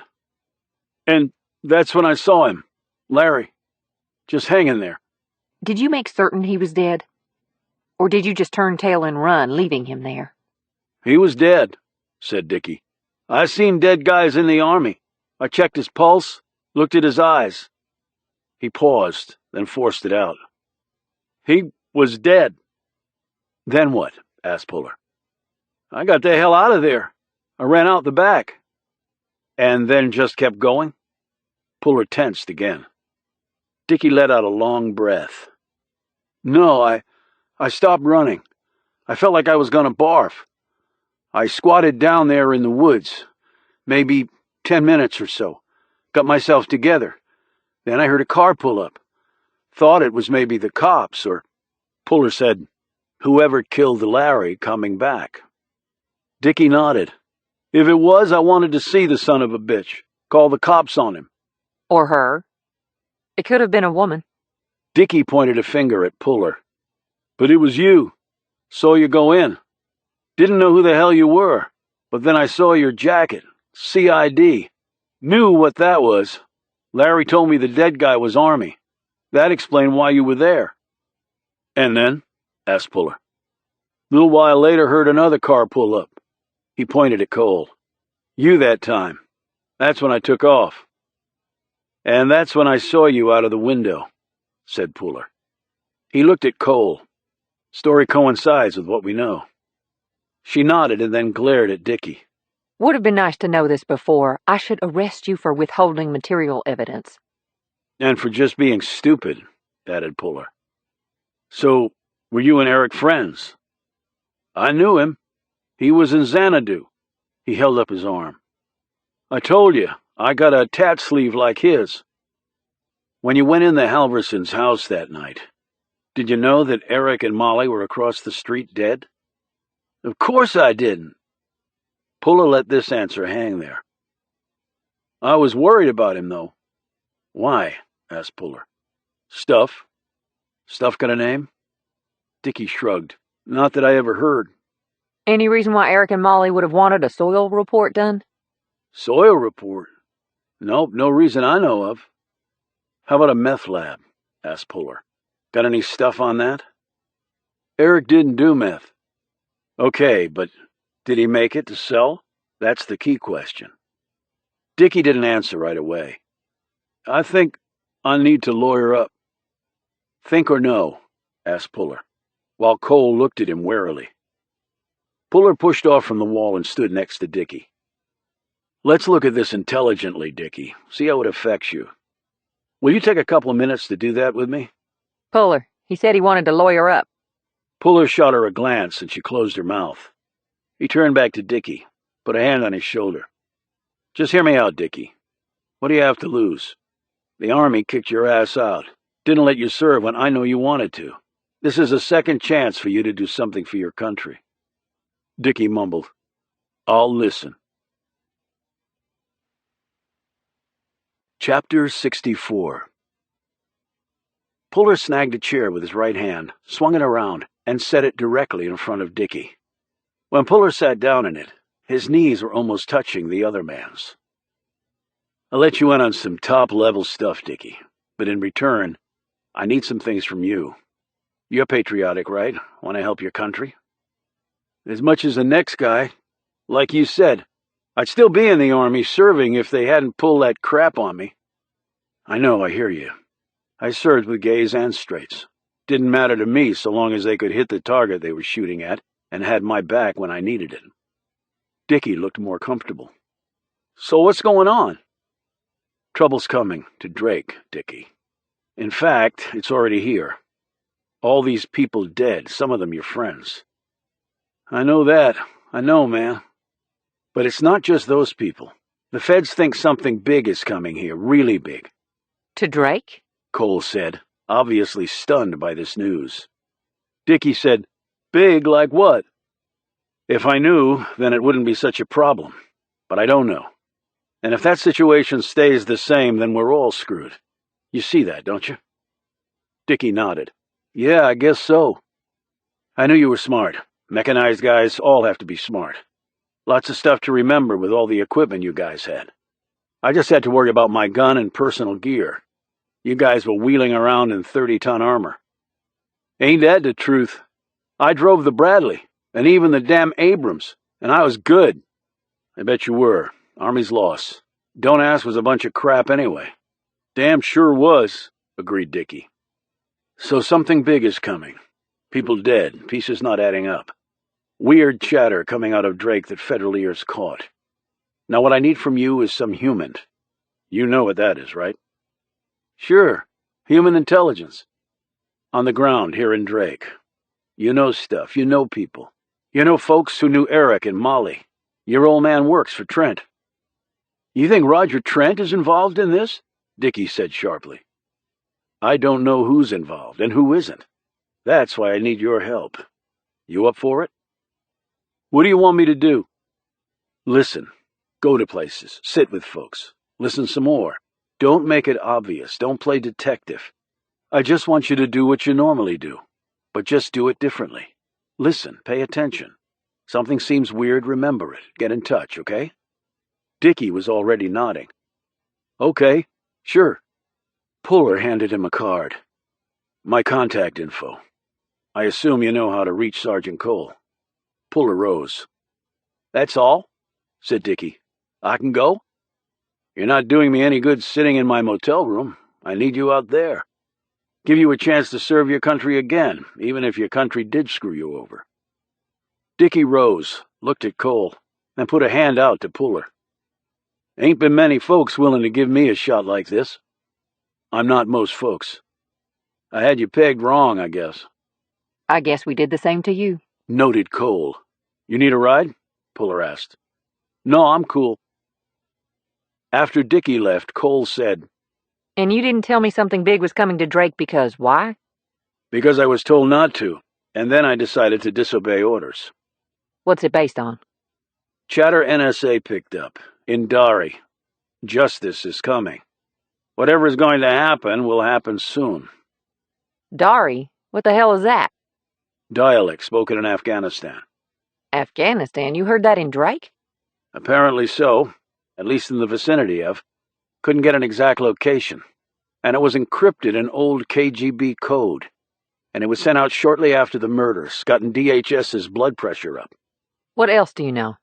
Not enough. That's for damn sure. You know, one thing Dickie didn't explain. What's that? How did he get to the Halverstons that night? Didn't drive. No car out front. He ran into the woods, escaped that way. Long way back to town. That's true. Complicated guy. Who would have figured? You think he knows more than he's telling us? I think he's caught between a rock and a hard place. He's involved in something that he doesn't want us to know about. But I don't think it's connected to the chatter. But I don't know why you recruited him to help us, especially if you think he's involved in something criminal. I've spent most of my adult life reading people, especially soldiers and those formerly in the ranks. My instinct tells me that Dickie wants to help. I think he went to the Halversons that night because he suspected something. Or someone. What I think he wanted was just another chance to prove the Army screwed up in discharging him. So I gave it to him. Well, if he gets killed, that second chance will have come at a big cost. Most second chances do. And most of the time, they're worth it. When he went to the Halversons, do you think he knew Treadwell and Bittner were sitting dead across the street? I think he might have known. I think he probably tried to call and got no answer. I think he might have gone over to their house that night, too, but couldn't get in. The place was dark. He couldn't have seen the bodies from the window, and there were no signs of forced entry. So what's his connection with Treadwell? Not just the Harley Club. He's scared. 7 people have been killed. He should be scared, along with everyone else.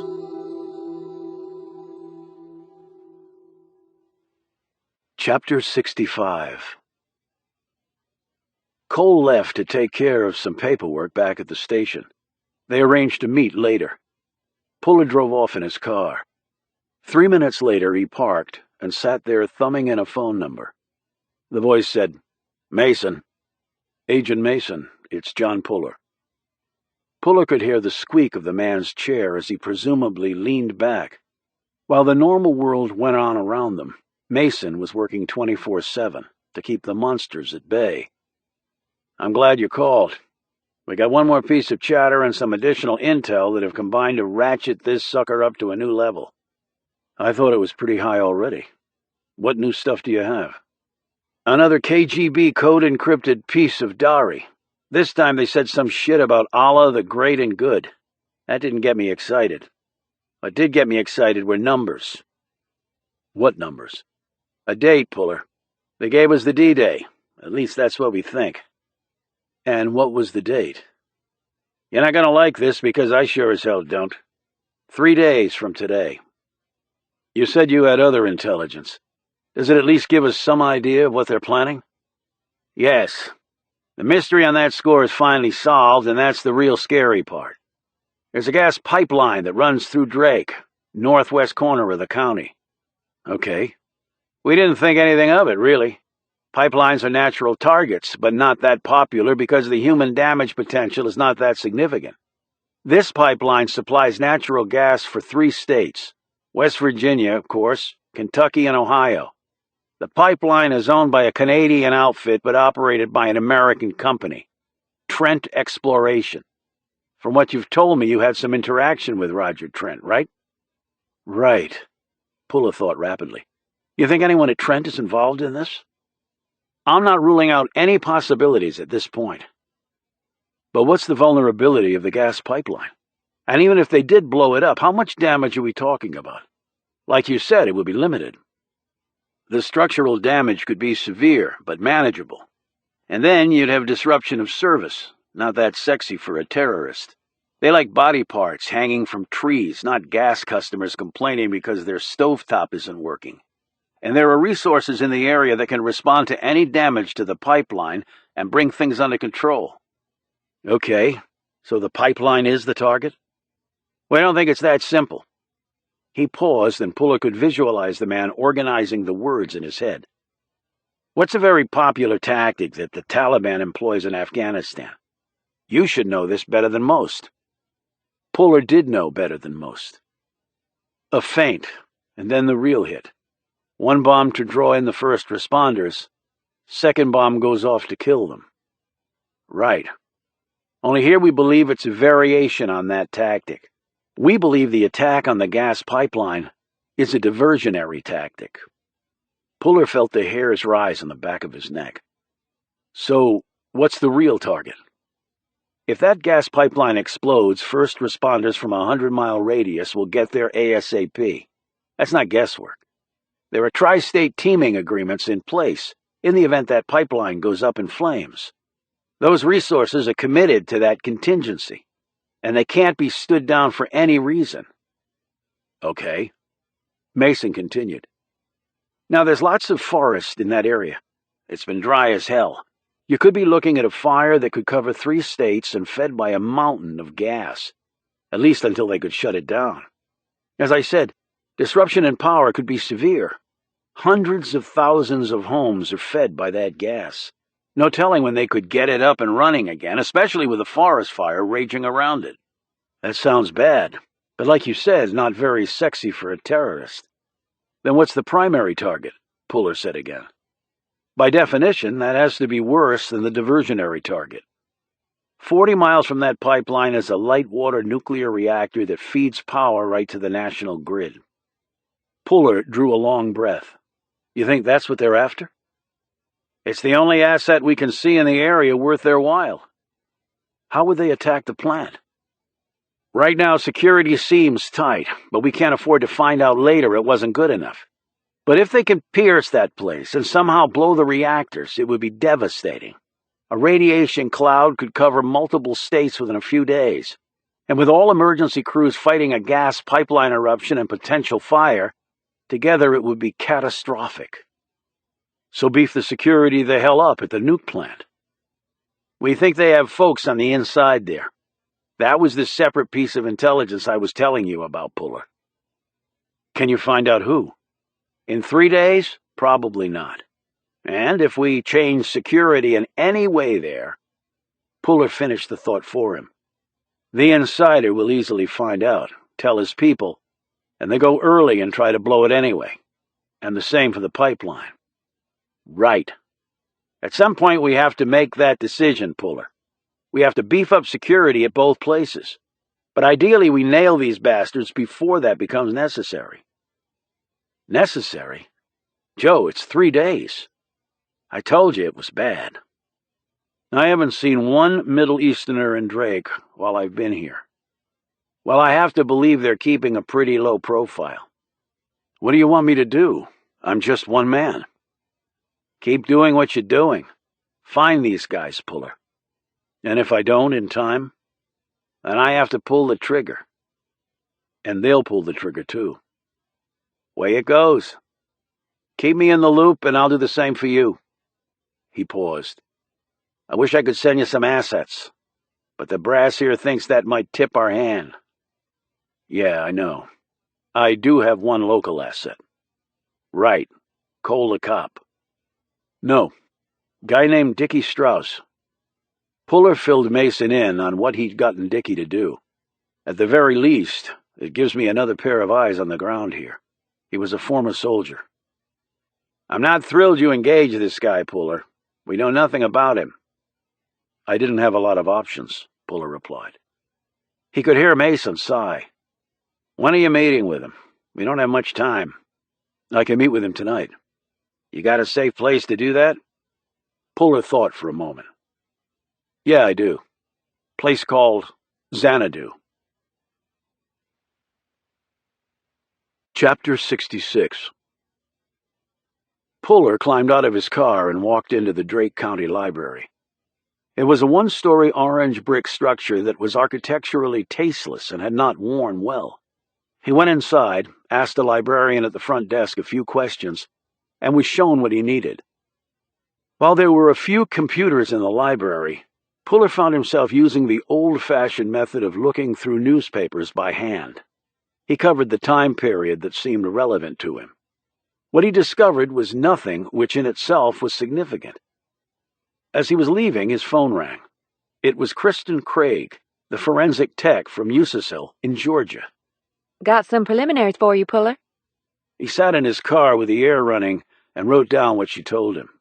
We did a super fast rush on the DNA samples you sent. Looking at the exclusions list, we found one set unaccounted for. We uploaded it to the FBI's combined DNA indexing system. We might get a hit. What else? We identified the wadding in Colonel Reynolds' body. It was a 12-gauge. Anything else, manufacturer? Nope, sorry. Okay, keep going. The doc up there who did the posts was good. Our guys have basically validated everything he did. We don't have the bodies down here, obviously, but the guy knew what he was doing. Okay. Validation was good, but what Puller really wanted was some info that could help him solve the case. We did find something strange on the .22 caliber round you sent down. What was that? Well, I had it confirmed by 3 different people down here because it's not something you'd expect to find on a round fired into someone's brain. Don't keep me in suspense, Kristen. It was gold foil. West Virginia is coal country, not gold, right? Puller thought of the Trents in the big house. Well, for some people up here, it's apparently the same thing, but gold foil?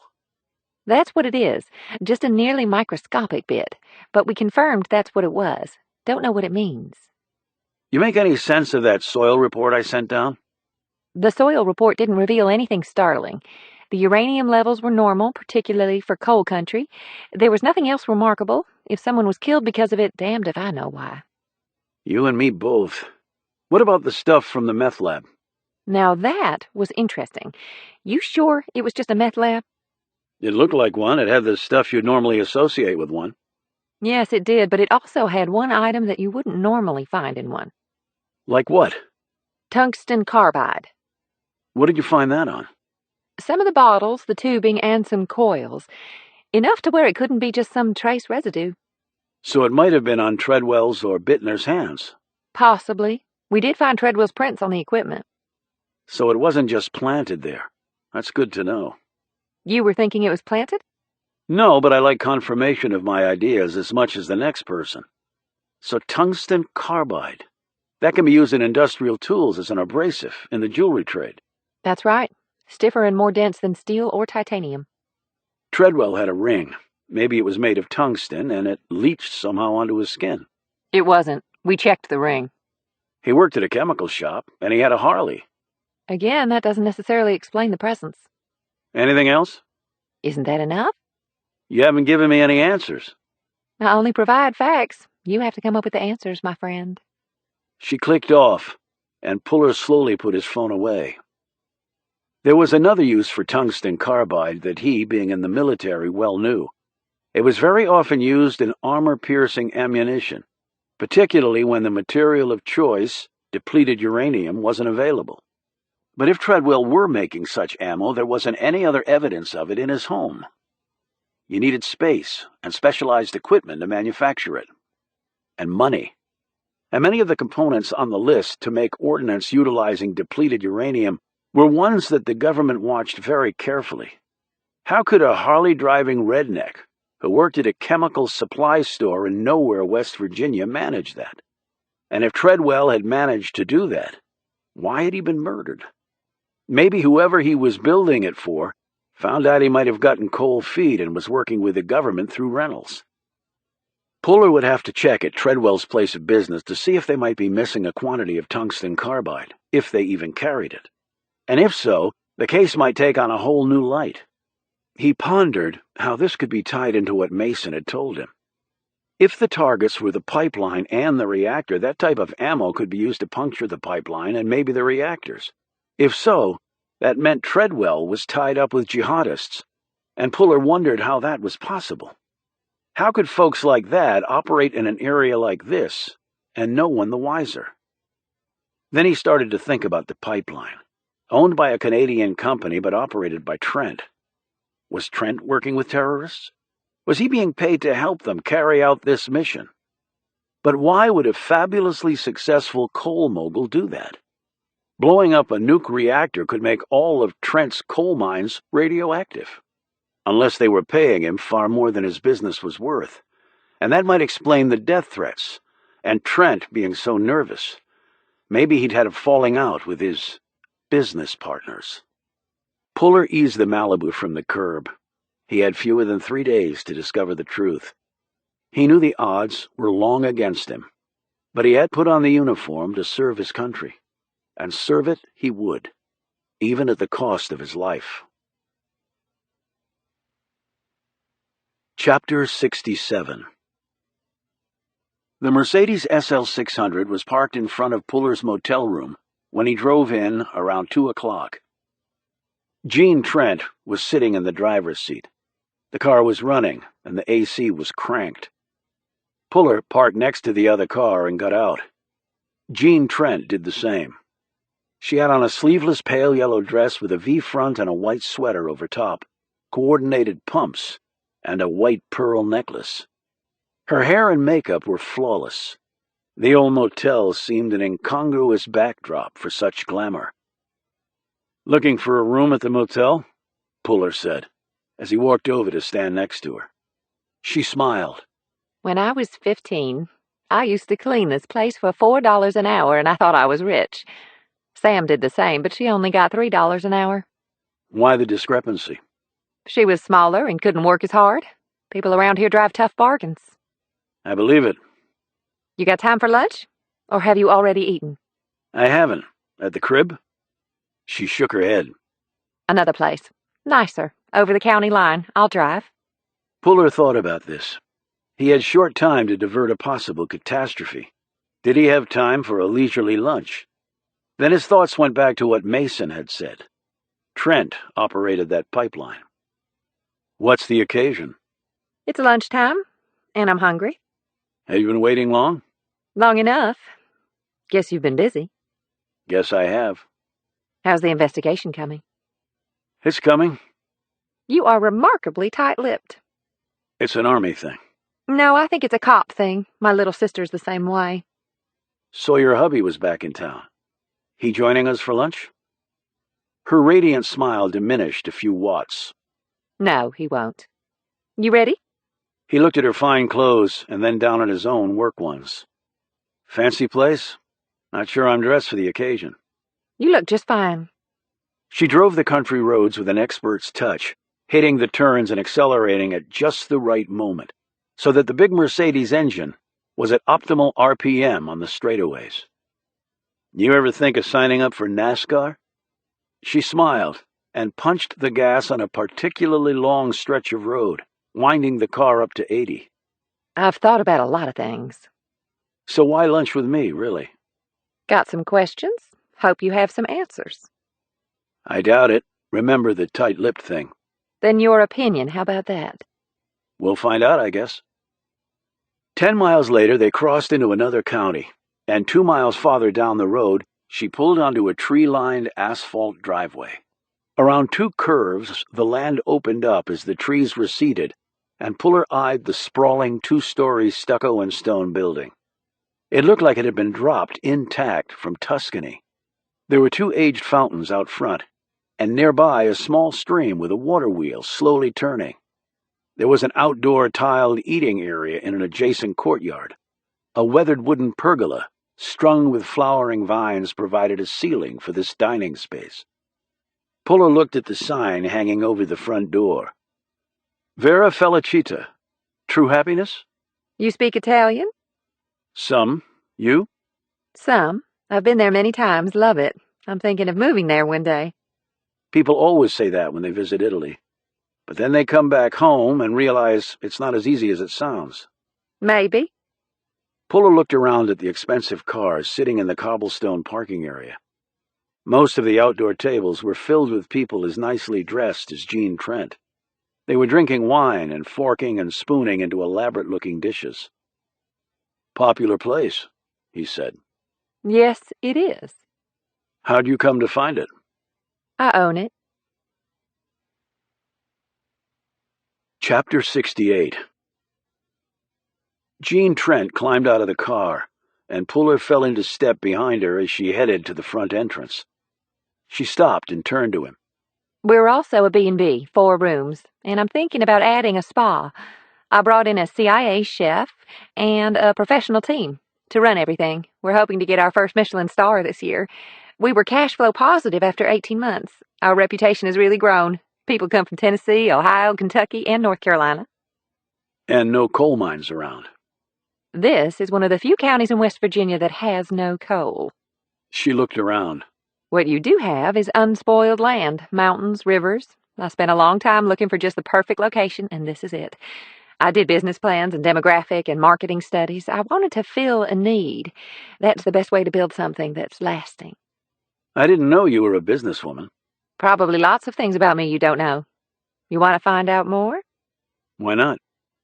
They went inside and were shown to a private book-lined room where a table for 2 had been laid out. Puller knew little about decorating, but he saw that the interiors had been put together with an experienced eye. Everything was good quality. Comfortable, nothing overdone. He had been to Italy many times, and this was probably about as close as one could come to it in West Virginia.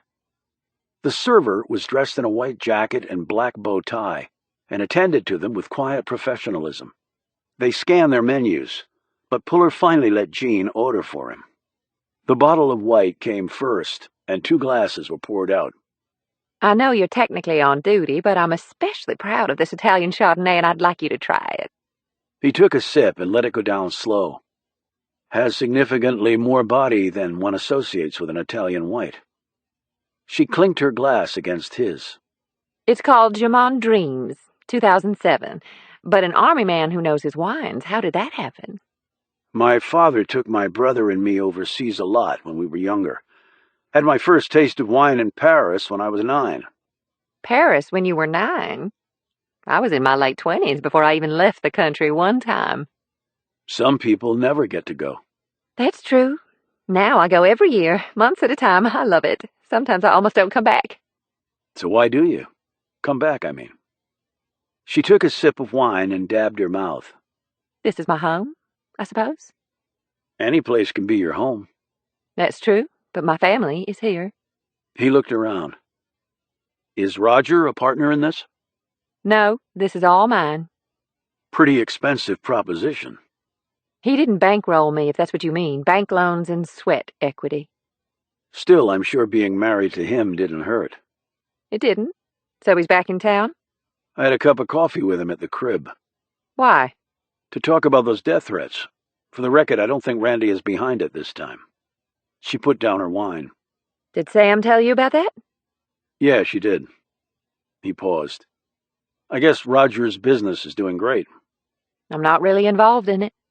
He relies on Bill Strauss a lot. He's the COO. That's his job. He hesitated, pondering whether to mention the pipeline. He decided that was too risky. Noting her suspicious look, he said, I'm asking more questions than you are. Sorry, it's just how I'm wired. We'll see what we can do about that later. Their food came, and Puller spent a few minutes digging into it. As he swallowed his last bit of fish, he said, I think you'll get that Michelin star. Her face brightened. I appreciate the confidence. Not easy to carve something like this out of the wilderness. She finished the wine in her glass. Are you plying me with compliments for some particular reason? Just being honest. But you invited me to lunch. You said you had some questions. Why don't you get started? But you only offered opinions instead of answers. I can't promise what I can't deliver. Would you like some coffee? We get our beans from Bolivia. They've started to turn out great product, a special blend. I hardly ever turn down coffee. Have you ever been to Bolivia? No. South America in general? Yes? Business or pleasure? I don't travel for pleasure. I travel with a gun. The order was placed and the coffee arrived promptly. It was served in delicate-looking cups with a flower and vine pattern. Puller knew instinctively that Jean Trent had personally picked them. She just seemed the type to want to control things, no matter how small. Good coffee, he said. She nodded and said, Now to my questions. Well, I really only have one. Based on what you've found out so far, do you think Roger's really in danger? I have no way to know if he is or isn't. I came here to investigate the murders of an Army colonel and his family. I did tell him to take them seriously. Why? Just my gut. I know you thought I was being very cavalier about my husband's personal safety, but I can assure you that I think about it a lot. But also, like you said, he takes precautions. He finished his coffee and set the cup down. Do you have any reason to believe that your husband is in danger? Or that he might be connected in some way to the murders that have taken place? Well, one of the victims worked at his company, but I doubt that Roger even knew her. I can't believe that he has any connection to those people getting killed. I mean, what would be his motive? Don't know. Is Roger involved in any litigation right now? He's always involved in litigation, usually with the EPA or some environmental group, occasionally with a wrongful death action because of a workplace fatality. So what kind of environmental lawsuits? I don't know the particulars. Generally speaking, surface mining is pretty bad for the environment. You can't quote me on that, but it is. People get upset and they sue. If the government thinks Roger hasn't lived up to his legal obligations or has run afoul of some regulation, they come after him. He keeps the lawyers gainfully employed. Why do you ask? Puller was thinking of the soil report, but he wasn't going to tell her that. Okay, I lied. I do have another question. Shoot. Why are you really here? I thought that was pretty clear. Dead colonel? Off post? I checked you out. You're from the 701st. They could have brought in CID from Fort Campbell. The 701st is special, so why you? You know the military well, do you? My father was in the Navy. Lots of men from around here were in the armed forces, and like I said, I checked. Who'd you talk to? I have my contacts. That's all you need to know. And from what I found out, it seems that sending someone like you out here sends a pretty clear message. This is not just a routine murder. No murder is routine in my book. So you won't tell me? I'm just doing my job, Jean. Other than that, I really can't say much. She dropped him back off at the motel. Puller watched her go until she disappeared from view. Then he turned and looked at his motel room. Then his gaze swiveled to his car. He walked toward it, stopped about 15 feet away, studied it. He moved in a counterclockwise direction around the vehicle, saw something. A bit of insulated wire with the copper seam exposed. It was tiny, a few centimeters, but the sun had hit it just right so that it gleamed like a bit of revealed gold. He dropped to his knees and then bent his head down. He was up in a second and moved away from the vehicle. He phoned Cole. "Got a bomb under my car. Want to get somebody over here to come get it?" While Cole hurried there with the bomb cavalry, Puller sat on the front steps, leading up to the motel office, and calmly considered the situation. Folks sure seemed to love their explosives around these parts. And now, maybe he understood the invitation to lunch. Chapter 69. The bomb wasn't as sophisticated as the ones at the abandoned house. At least that was the pronouncement of the retired ATF agent who arrived 2 minutes after Cole did. Puller stood next to Cole as the bomb was removed from the car and taken away. "Didn't have much time," he said. What? "Wasn't as sophisticated because they didn't have enough time to put it together." Who are you talking about? "Your sister invited me to lunch today. She was waiting for me here. She insisted on driving. I left my car here. I really didn't know why she wanted me to go to Vera Felicita with her, but she did." She took you to her B&B? "Yeah, then we came back. She drove off real fast, and I luckily spotted the footprint and the piece of wire. Otherwise you'd be identifying my remains if there was enough left of me." Cole didn't say anything right away. She scuffed the dirt with her shoe, her brow furrowed in thought. Are you accusing her of being involved in this? "I'm not accusing anybody of anything. I'm just presenting facts." What reason would she have to kill you? "Well, if her husband is involved in those murders and he goes to jail, his company will probably tank, and there goes her big house and her fancy B&B. She built that place with her own money and financing.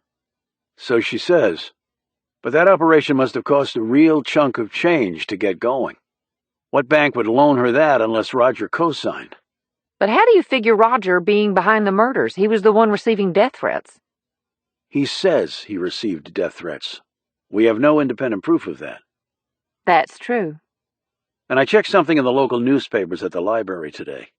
There were no public notices of the blasting for Sunday night. They blasted without fulfilling the notice requirement. That's a real big deal, Puller. Nice work. So we have gunfire and explosives going off at pretty much the same time. One covers the other. And that mine belonged to Trent, who had the authority to do blasting without filing the requisite public notice. Legally, no one. Whoever did authorize it is in serious trouble. I think we need to find out. And we need to find out if anyone saw someone around my car this afternoon. I'll get right on that. But, Puller, I can't believe that my sister had anything to do with it. I don't want to think that she did either, Cole. But the circumstances are suspicious. They are. She scuffed the gravel with her shoe again. I'm not sure I'm the best person to investigate this. If you're okay with it, I can do it. I'm okay with it. But, Puller, one more thing. Yeah? Yes, she's my sister. But you let the evidence take you where it goes, okay? Okay. When are you going to do it? Right now. Chapter 70. Stroke, stroke, stroke, stroke, breath. Stroke, stroke, stroke, stroke, breath. The air was humid, the smell oppressive. You could walk briskly and break into a flop sweat. 4 more strokes, a single breath. Then another quartet of strokes, and Jean Trent came up for air after touching the side of the pool for the 60th time. Working off lunch? She jerked around in the water and stared over at the far edge of the 30-meter pool. Puller was sitting in a teak chair, his big hands on his thighs. How did you get in here? He pointed to the wall of glass. "Through that door over there. You really ought to lock it." I mean, how did you get on the grounds? He rose, came over to her, looked down. "You mean, how did I manage to dodge the fat old guy in the rental uniform out there?" She walked to the steps and came out of the pool, and wrung out her hair. She had on a black one-piece. She was trim, with good muscle tone. She might have also just tried to blow his car up with him in it. You swim? Not unless someone I'm after jumps in the water. Wanted to talk to you. She walked over to a teak chaise lounge with a blue cushion with white piping set against one wall. A terry cloth robe was there. She slipped it on and sat down on the chaise. What about? Did lunch not agree with you? You seem out of sorts. He perched on a chair next to her. I was actually wondering whether I should arrest you. She appeared startled. What? Why? Attempted murder of a federal officer. She sat forward. And how exactly do you figure that? When I got back from lunch with you, there was a bomb under my car. I'm getting tired of people trying to turn me into little pieces of flesh. I know nothing about that, and since I was with you at lunch, I could hardly have planted a bomb in your car. You could have paid someone to do it. And why would I do that? That's what I'm here to find out. I need to get dressed. I have a dinner to go to tonight. If you want to continue this conversation, we'll have to do it at another time. Actually, we'll do it right now. She stood. I want you out of my house, now. And I want some answers. I'm here with the blessing of the police department. Jean's lips parted, but she said nothing. In other words, your sister knows I'm here. I didn't put a bomb in your car. Under my car. I didn't do that either. What reason would I have to kill you? That's an easy one. I'm here to investigate a series of murders. If you or someone you're connected to is involved in those crimes, you naturally want me out of the way. So you invite me to lunch. You insist on driving. We come back and I almost go boom. You can see why I'm suspicious. She sat back down. Her confidence seemed to drain away. I can't explain that. I don't know what is going on. When she looked back up, there were tears in her eyes. I'm telling you the truth, Puller. He watched her, debating the authenticity of those tears. He'd watched lots of suspects cry, from iron-hard soldiers to expectant moms to teenagers who'd lost their way as military brats.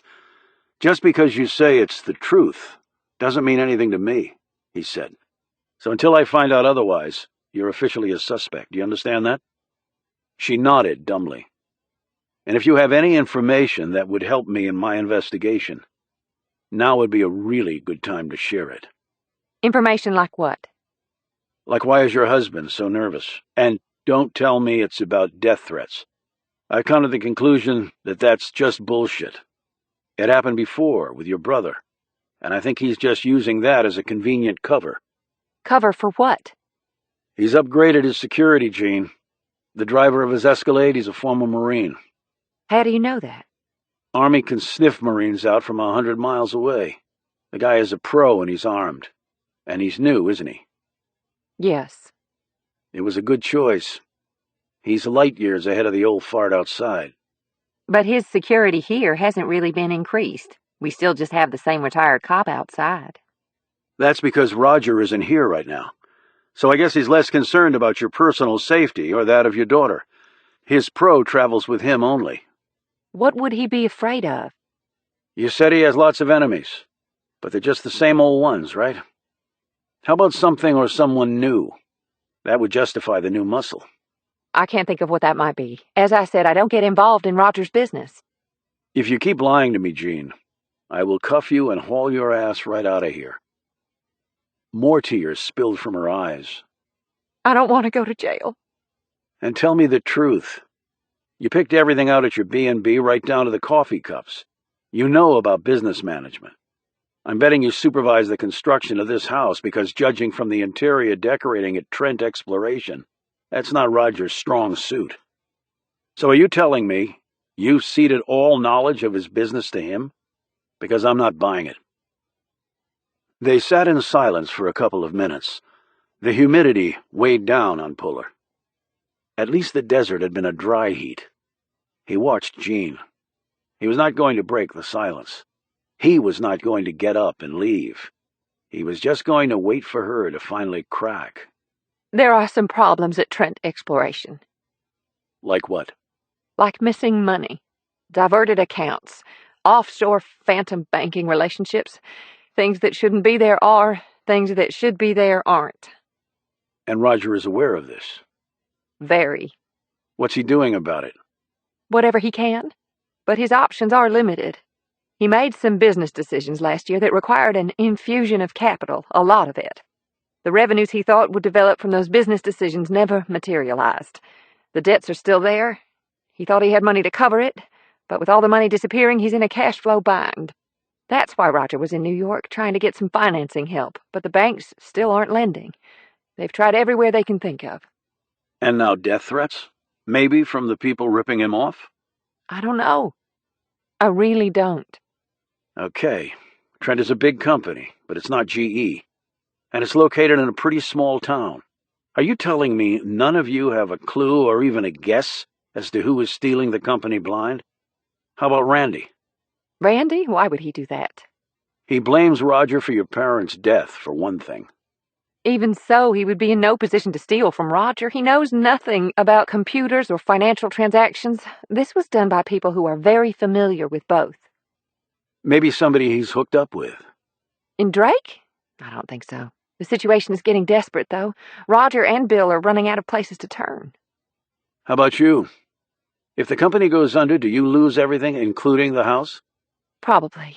But that's why I've been building up my B&B. Not because I suspected Roger was having money troubles, but I guess I just wanted to be more independent. In spite of himself, Puller felt sorry for her. So Roger really has no idea where all this financial chicanery is coming from? He's a real smart guy. How does he get ripped off and not know how? It's been driving him and Bill crazy. Their whole lives are tied up in this company. If it goes down, they go down. Puller said nothing. He just stared moodily off. Gene eyed the scars on his neck. Middle East? He nodded. Remember I told you about the young man I loved? The one who didn't come back from Gulf One. He looked a little like you. Still wish he'd come back? Still. He looked around. You wouldn't have all this. Maybe I don't have it now. Maybe you don't. He rose. You're not going to arrest me? No. What you told me helps, though. I appreciate it. I used to be a naturally honest person. Then I married Roger and things changed. He headed out the way he'd come in. What are you going to do? She called after him. Find a killer. Chapter 71. Hey, Bill, how goes it? Bill Strauss had just come out of the Trent office and was heading to his car. Puller was leaning against his Malibu. He'd been waiting out here for nearly an hour. Puller, what are you doing here? Puller pushed away from the car and walked toward the man. My job. Got some questions. You have some time? Strauss glanced at his watch. I'm actually late for a meeting. It won't take long. It can't wait? Not really, no. Okay, shoot. Blasting last Sunday night. No public notice given. Who authorized it? Strauss looked taken aback. What are you talking about? On Sunday night of last week, blasting took place at one of the Trent operations. You have to give public notice, and blasting doesn't usually take place on Sundays. You have to get special permission. The notice wasn't given. Was the special permission obtained? I'd have to check the records. Roger said he knew nothing about it. Who at your company oversees that stuff? Technically I do, as COO, but I have a lot of duties, and I have to delegate. We have people who cover the blasting authorizations and appropriate notice provisions. Then they would be the ones I should talk to. They would. Unfortunately, they're not at this office. They work in Charleston. Can I get their contact information? Why is this important? Those people weren't killed at the mining operation. It's still important. So you'll get me the contact info? Okay, Strauss said slowly. Great. I'll expect it tomorrow. I'm not sure. Puller cut in. Seen your son lately? No, why? Just wondering. You a member of the Xanadu Club? What? No, I'm not. I'll let you get on to your meeting. Puller climbed in the Malibu and drove off. On the way, he called Dicki and made arrangements to meet with him tonight. When Puller got back to the motel, there was a shiny blue Bentley parked out front, and Roger Trent was at the wheel.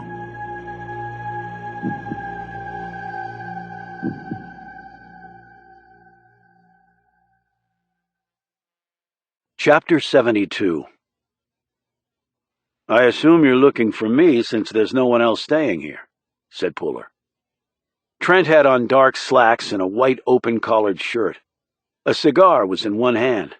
His face was red, the corpuscles around his thick nose swollen. As Puller drew closer, he smelled the alcohol on the man's breath. You sure you should be piloting that thing around in your condition? What condition is that? One called inebriated. I'm not even close. I have a big appetite for everything. Puller looked at the man's gut. I can see that. You ever think about Weight Watchers? You've been pulling my chain ever since we met. You're a hard person to love, Roger. To Puller's surprise, the other man started laughing. Well, at least you're honest. I understand you and my lovely wife went to lunch today at Vera Felicita. Her invite, not mine. Not saying otherwise, but you accepted. Yes, I did. Did you have a good time? She's very nice company. Did she tell you what happened afterwards? That someone put a bomb under your car. Yeah, she did mention that. That's why I came by, to tell you she had nothing to do with it. Thanks, that's a big relief. I was just thinking that we both have a lot in common. Oh, yeah? What's that? Somebody obviously wants us dead. They're just phoning you. I'm the one getting the bombs. Trent leaned against his Bentley. You ever wonder why I haven't moved away from here? I could live anywhere, you know. Your wife prefers Italy, I know that. That's my wife. I'm talking about me. Okay, yeah, I have wondered. And I can tell you're itching to tell me. Big fish in a little pond syndrome? Hardly that simple. You see, Puller, I don't have a need to be loved. Far from it. You don't go into the coal mining business to be loved. I like being loathed. It gets my juices going. I love it, actually. Everybody against me. You see, in Drake, I'm the underdog. A rich underdog. The richest, in fact. But still, the underdog. You ever thought about getting counseling? Trent laughed again. I like you. I'm not sure why. Hell, maybe I do know why. You hate me too. But you do it on a different level. You do it to my face, not behind my back like all the others around here. Does that include your family? Trent leisurely blew a smoke ring and watched it drift upward and then disappear. From the nearby woods, the cicadas started up. Probably. Sam can't stand me. Randy is a whack job. Jean loves my money. One big happy family. But I can't blame folks. Remember? I said jealousy. It's true. I bet you're a hotshot soldier. Probably were in combat in the Middle East. Got a slew of medals. You just come up with that on your own? I checked you out. Yeah, I bet it was rough over there. But let me tell you what real combat is like. Business is combat. And to win, you've got to be an asshole. No marshmallows make it to the top in business.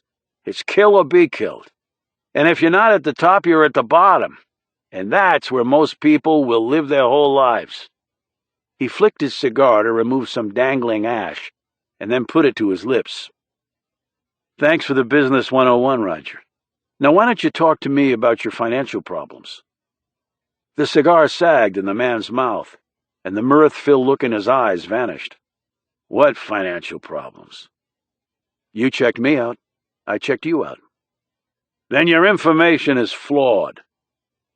Tough-looking Marine you have guarding you now. Where is he, by the way? With death threats, I wouldn't be going around alone. Your concern for my well-being is touching. And I take it the bankers in New York weren't receptive to your cash flow problems. Trent threw his cigar down on the dirt and ground it in with his foot. What the hell did Jean tell you, that stupid bitch? Less than 3 days. That's all Puller had. He decided to go for it. You have your fingers in lots of pies, Roger. Coal. But you operate gas pipelines too, right? What's that have to do with anything? You tell me. Nothing to tell. You sure about that? Real sure. Being in debt is bad. Treason is worse. You on drugs or something? Just giving you some advice. Why should I take advice from you? Because it's been given with good intent. Trent laughed. You're a real funny guy. Not really, no. And if things play out the way I think, you're going to need more than one Marine to keep you safe." "Are you threatening me?" bellowed Trent. "You're smart enough to know that the threat won't be coming from me, Roger." Trent climbed back in his Bentley and drove off. Apparently, Puller had struck out again. He had to hope that Dicki would have something more useful to report. Chapter 73. It was nearly 10 o'clock when he arrived. The neighborhood was quiet. No one was outside. Puller could hardly blame them. It was hot, humid, and the mosquitoes were out in force. It was a night to stay inside the walls, not frolic outside them. He steered his Malibu through the network of surface streets, following the path that he and Cole had earlier. He made one more turn, and the firehouse was up ahead. No lights on, but he didn't expect there to be. No electricity here. That's probably why they all went home when it started to get dark. The overhead doors had been pulled down. Puller wondered if they were locked, too. He stopped his car, got out, looked around, and sniffed the air. A mosquito buzzed his face. He swatted it away. That would only signal more comrades to come, he knew. He trained in enough swamps to understand that. He locked his Malibu using his remote fob. He parked it close to the building. He had decided to keep his car as close to him as possible from now on. He walked up to the overhead door, reached down and tugged. It slid up easily on oiled tracks. He looked around again, could see no one. Still, his right hand sat on top of his forward M11. He grabbed his mag light from the trunk and popped it on. The beam cut through the darkness as he moved inside. While he was waiting for Dicki, he wanted to check out a theory. There were 2 Harleys parked side by side to his right, their front wheels chained together. To his left was a rolling toolbox with a big padlock. It appeared that the members of the Harley Club didn't completely trust their neighbors. Both Harleys had large saddlebags. They had locks on them. Not unheard of, and in fact, Puller had expected to find them. He picked the locks and probed the interior of the bags with his light. In the third bag he found what he was hoping for, a bit of plastic, an edge of duct tape, and a few nearly invisible shiny flakes. In another saddlebag he found a few crumbly brown grains. The shiny flakes were pure crystal meth. The brown flakes were an impure version of meth called peanut butter crank. Illegal drugs were more of a problem in the military than the brass liked to let on. Over the years, Puller had seen just about every type of illicit drug there was. So he had found the distribution pipeline for Eric Treadwell's modest meth operation. The Xanadu Bike Club put it in their saddlebags and delivered it to their customers. And in impoverished areas where people wanted to forget about their reality because it was so bad, drug dealers had easy prey. So Treadwell and Bittner had been small-time drug dealers. That wasn't why they were killed, he was sure of that. He would let Cole know about this, but it didn't get him any closer to stopping the terrorists. He went through the storage lockers on the left side of the wall. Nothing. Mostly filled with stuff from the Harley riders. When he attempted to access the lockers on the right, he found them locked tight. He picked the lock of one of them and found nothing. He did 2 other lockers and found the same, nothing. He didn't waste time on the others. He checked his watch. He'd gotten here purposely early, just in case Dicki wasn't playing straight with him, and someone had set up an ambush. He had some more time to kill. He decided to employ it by searching this place. It wasn't out of the realm of possibility that folks who distributed meth could be persuaded to do something far more heinous, even if it meant hurting their country. Maybe folks around here felt their country had already abandoned them. So what did it matter? There was another room off to his left. He went in there, the shadows devolving to cave-like darkness. For there were no windows in here. It was empty. He backed out, his ears straining for the sounds of anyone drawing near.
coming fast, its engine throbbing. He strode quickly over to a set of windows on the second floor that overlooked the front of the firehouse. It had to be Dicki. He hit his watch with a light. It was time. He could see the bike's single headlight stabbing through the gloom. The motorcycle rolled onto the cracked concrete fronting the firehouse. Now Puller could make out more clearly the man's image. Blocky shoulders, chunky torso. It was Dicki. The sound of the shot made Puller jerk and instinctively duck. As he watched, the round hit the rider directly in the head, smashing through the helmet, drilling through the skull and brain, exploding out the other side. The Harley drifted to the right as the rider let go of the handlebars. The man fell off to the left and hit the concrete. He jerked once and lay still. The bike continued on before hitting the wall of the firehouse and falling over on its side, the engine still running. Puller didn't see this last part. He had leapt to the fire pole and slid down it. The shot had come from the left, long-range rifle round. Puller figured the sniper was on the ground somewhere. There was no high dirt here, just houses. The shooter could be in one of them. And there were a lot of them, all empty. Well, maybe not. Puller eased out of the front entrance next to the still-running bike. He bent down, turned it off, his M11 making defensive arcs. He thumbed the number on his cell phone. Cole picked up on the second ring. He explained things in 3 efficient sentences. She would be bringing the cavalry to his aid for a second time today. He counted to 3 and then zigzagged his way to the Malibu, keeping the body of it between him and where the shot had come from. He unlocked his trunk and quickly snagged what he needed: night optics and his body armor. The outer tactical vest was a modular soft armor configuration that could stop a 9mm round. But that wasn't good enough tonight. Puller took a few seconds to slip the ceramic plates into the inserts in the tacked vest to bump up his protection level. He powered up his optics, and the world was revealed in a sharply defined green. He looked over at the body. The helmet was still on, so he couldn't see the person's face. The last piece of equipment that Puller reached for in his trunk was probably the most important. H&K MP5 machine gun. It was the clear weapon of choice by Special Forces for close-quarters battle. Its max range was 100 meters, which meant Puller was going to have to get a lot closer to his target. Sniper rifle against close-quarters small arms put the latter at a decided disadvantage. Added to that was the fact that Puller was certain the shooter had a night vision scope to make the kind of shot he just had. He would have preferred to have his bolt-action sniper rifle, but the H&K would have to do. Puller put his MP on 2-shot bursts and slammed the trunk closed. He had one bit of recon to do. He got in his car, started it, and drove it in reverse over to the body. He used the car as a shield while he slid out. He saw the entry and exit wounds on the helmet. He popped open the visor and saw Dicki Strauss staring back at him. He turned to his left and saw it. The slug was lying on the pavement. He focused on it without touching it. It was a .338 Lapua Magnum round, and Puller's body armor was not rated to stop it. The Lapua also had a range of up to 1,500 meters, and with ideal conditions and a little luck, a talented sniper could hit his target from even farther away than that. He broke all crime scene protocols by doing a quick search of the dead man and retrieving his cell phone and wallet, which he pocketed. Puller got back in his car and, keeping his head down, drove it forward to the firehouse. He got out on the passenger side and slid the MP5 support sling over his head. It was time to go hunting. Chapter 74. Sam Cole's rack lights cut through the darkness, and her sirens shrieked through the normal quiet. She knew these roads better than just about anyone, but a couple of times she pushed herself and her cruiser so hard that she thought they would both go off the road and into the open air before she plummeted to an early death. She tore into the last curve and punched the gas when she hit the straightaway. A few seconds later, she saw the firehouse. Pulling to a stop, she pointed her headlights at the body on the concrete. Cole drew her gun and opened her door. She called Puller on her cell, but got no answer. She slid out of the car, keeping the door between her and wherever the shooter might be. She eyed the wrecked bike by the firehouse, and then her gaze drifted to the Malibu. She heard sirens in the distance. A minute later, 2 police cruisers pulled next to her vehicle. She called out. "Shooter somewhere out there." She saw the deputies open their car doors and duck down behind them. "Cover me." She had on standard-issue body armor and hoped it was enough. She scooted forward and over to the body. She lifted the visor and stared down at the face. Dicki Strauss didn't look like he was asleep. He looked like someone had dropped a cannon on his head. She called out to the deputies. "Fatality." She eyed the holes in the sides of the helmet. "GS to the head. Heavy ordnance." "Better take cover, Sarge," said one of her men.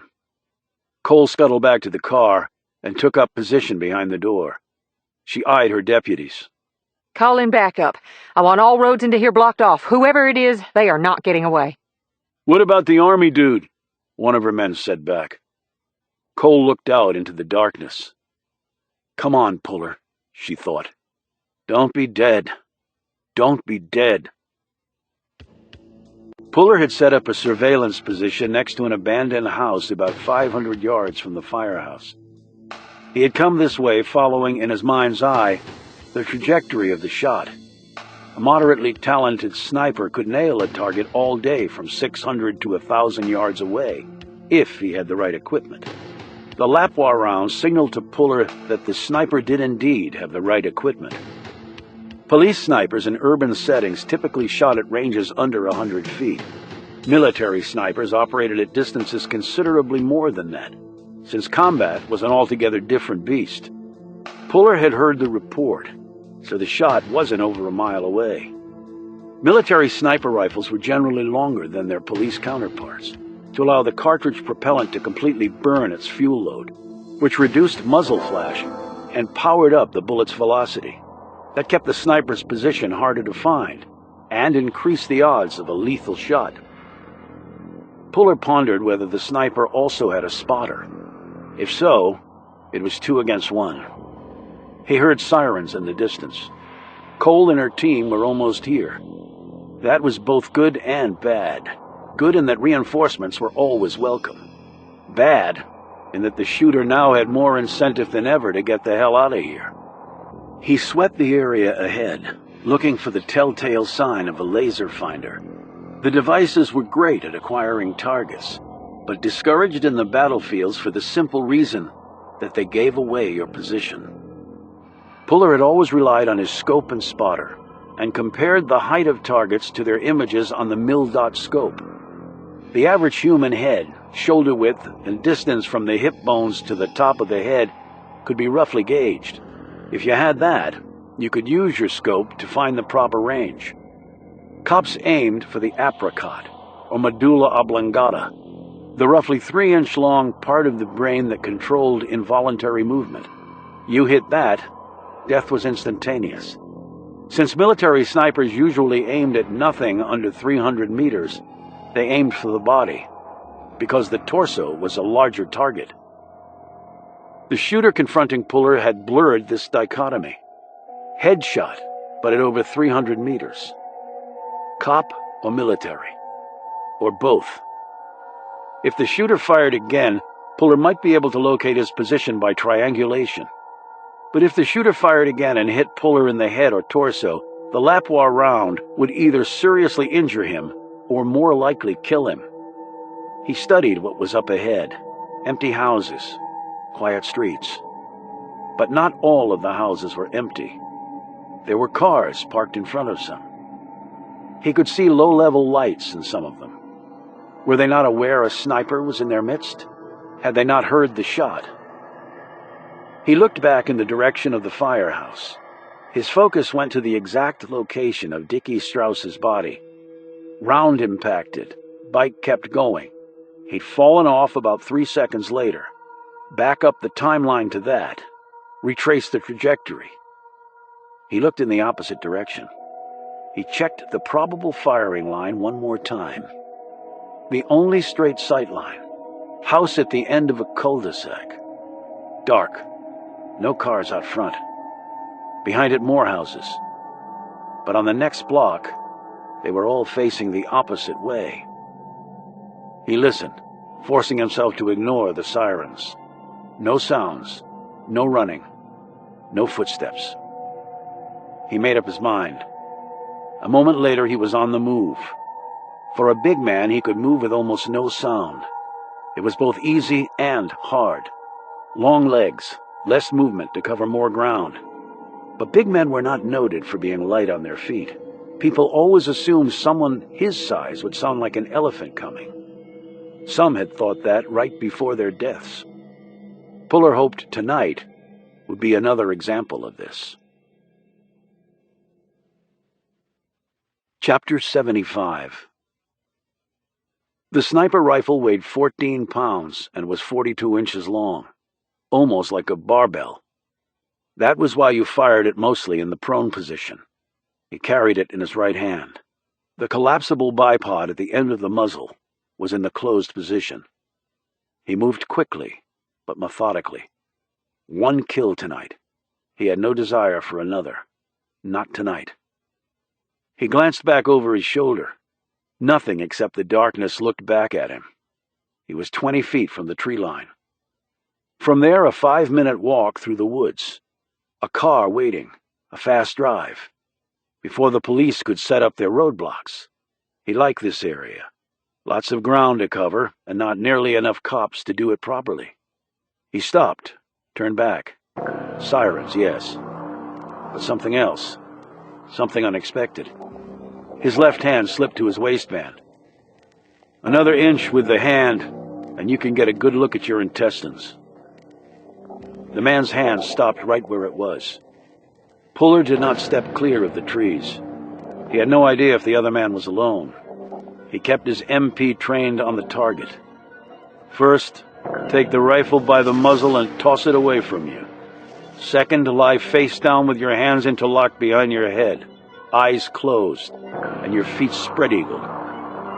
The man set the rifle stock first on the ground, gripped the muzzle, and threw the weapon. It landed 6 feet away, thudding to the ground and spraying up grass and dirt. First part done. Now execute step 2, Puller said. How'd you get ahead of me? Asked the man. Puller didn't like the question, but he liked even less the tone in which it was asked. Unhurried, earnestly curious, but seemingly unmindful of the consequences of being caught. His gaze swept the field in front of him. Was there a spotter out there? A backup team to ferry the sniper away? Lucky triangulation, he said. Worked to the logical conclusion, and double-timed it there. Never heard you. That's right. Why take out Dicki? Don't know what you're talking about. Lapua rounds aren't that plentiful around here, I would bet. You can walk away from this, Puller. Right now, maybe you should. Puller liked this change in tactics even less. It was like the other man was holding the gun on him, offering him a free walk. I'm listening, he said. I'm sure you've already considered it. You won't learn anything more from me. It's not my job to do your job. 8 people dead now. Must be a good reason. Puller slid his finger to the trigger guard on the MP5. Once it ventured inside the guard, he would fire. Must be. You talk there might be a deal. I don't think so. You that loyal? If that's what you want to call it. I let you get to me. My fault. My responsibility. Face down. Last time I'll ask. Puller lined up his shot. At this range, the man was dead. He braced the MP against his right pec. With his left hand, he toggled his forward M11 in a 30-degree arc. The man dropped to his knees, then to his stomach. He started to interlock his fingers, but then his hand shot to his waist. Puller used his M1 to pump one shot each into the man's arms, and then stepped to his left and behind a tree. His muzzle flash had given away his position. He had not gone for a kill shot because he didn't have to. The man couldn't have got off a clean round at him. And now, with his arms immobilized, he wouldn't be able to even point his gun at Puller. The man had gone for his weapon for perhaps two reasons. First, he wanted Puller to kill him. Puller had decided not to be so accommodating. He wanted a witness he could interrogate. Second, he wanted Puller to fire, revealing his position, hence Puller's sidestep behind the tree. He awaited incoming fire from another sector. It didn't come. His glance shot back to the wounded man, who still lay there, blood gushing out from the backs of his legs. No arterial spray because Puller hadn't aimed at that. He noted a second too late that the man's hand was under him. The shot rang out. "Shit," Puller muttered, as he watched the man's torso jerk up and then come back to rest on the ground. The bullet had come out the man's back, dead center. Contact kill shot in reverse. Self-inflicted. Puller had just lost his potential witness. Whoever these people were, they were dedicated to something. Choosing death over life was not an easily made decision. It seemed the man had intended it all along, as soon as he knew he'd been compromised and was near capture. Puller had relaxed for just a moment. It was almost a fatal mistake. He blocked the knife with his gun barrel, but the man leveled a blow at Puller's arm with his other hand, and the impact knocked his MP5 to the dirt. Puller raised his M11, but a sidekick from his opponent sent that weapon to the dirt too. The man came at him again, whipping the knife in different directions to confuse Puller. He was 6'2", 190, with thick dark hair, a lean, tanned face, and the calm gaze of someone accustomed to killing other people. But then so was Puller. He pinned the man's knife arm against his torso, dipped down, and slammed his head into the man's throat. The blade dropped to the ground. Puller pivoted around, gripped the top of the man's head with his right hand, and jerked it to the right at the same time he slammed an elbow directly into the left side of the man's neck. The man gurgled and blood started to trickle out of his nose and mouth. "Give it up, and you get to live, asshole," said Puller. The man continued to struggle. He kicked at Puller's groin, gouged at his eyes. That was irritating but manageable. Puller wanted this guy alive, but when the man got his hand on Puller's rear M11 and tried to jerk it free, Puller decided it was better to be alive without a captive he could question, rather than dead. Puller moved fully behind the man, looped one long arm with the elbow up around his opponent's damaged neck, gripped his torso with his other arm, and pulled in separate directions. When he heard the man start to scream, he lifted him off the ground, whipped him around, and slammed him into the nearest tree. He heard the spine snap, and he dropped the entire load to the dirt. Breathing hard, he stared down at the mess he'd made of a human body. He looked over at the knife, serrated blade, worn handle, lots of use. His blood was supposed to be all over it.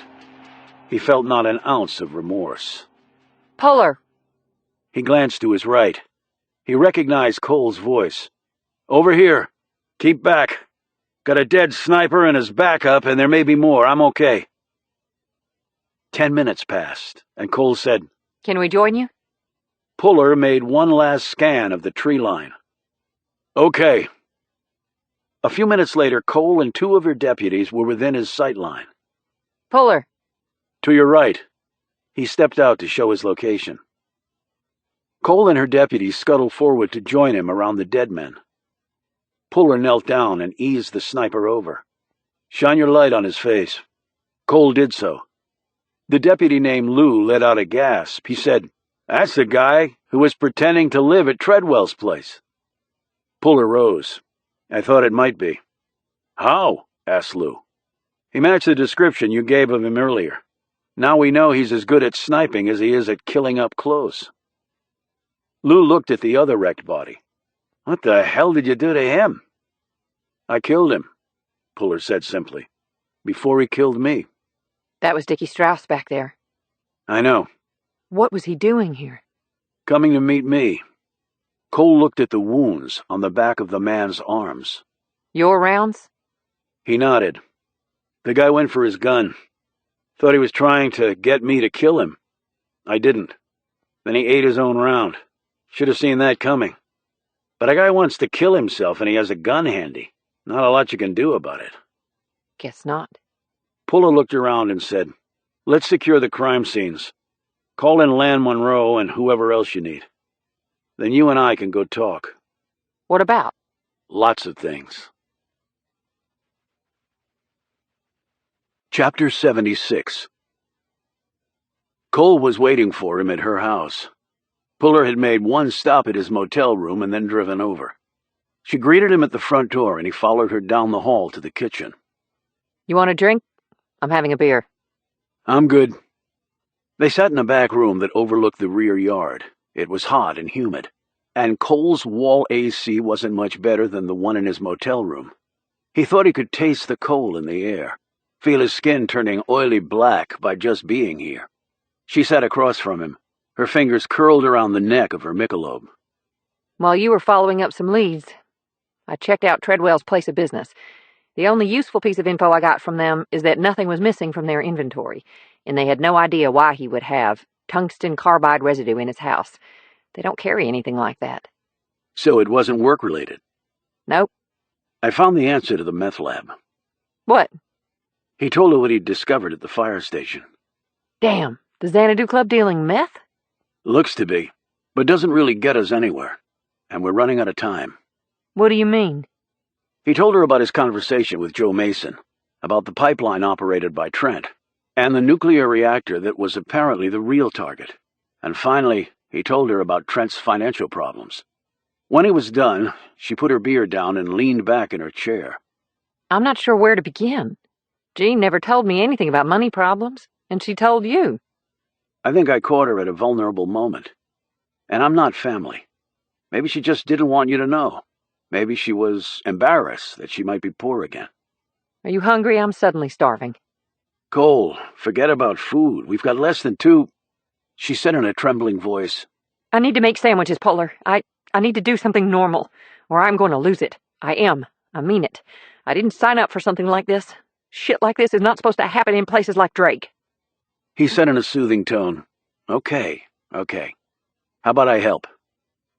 They went to the kitchen and made turkey sandwiches with pickle slices on top and chips as the garnish.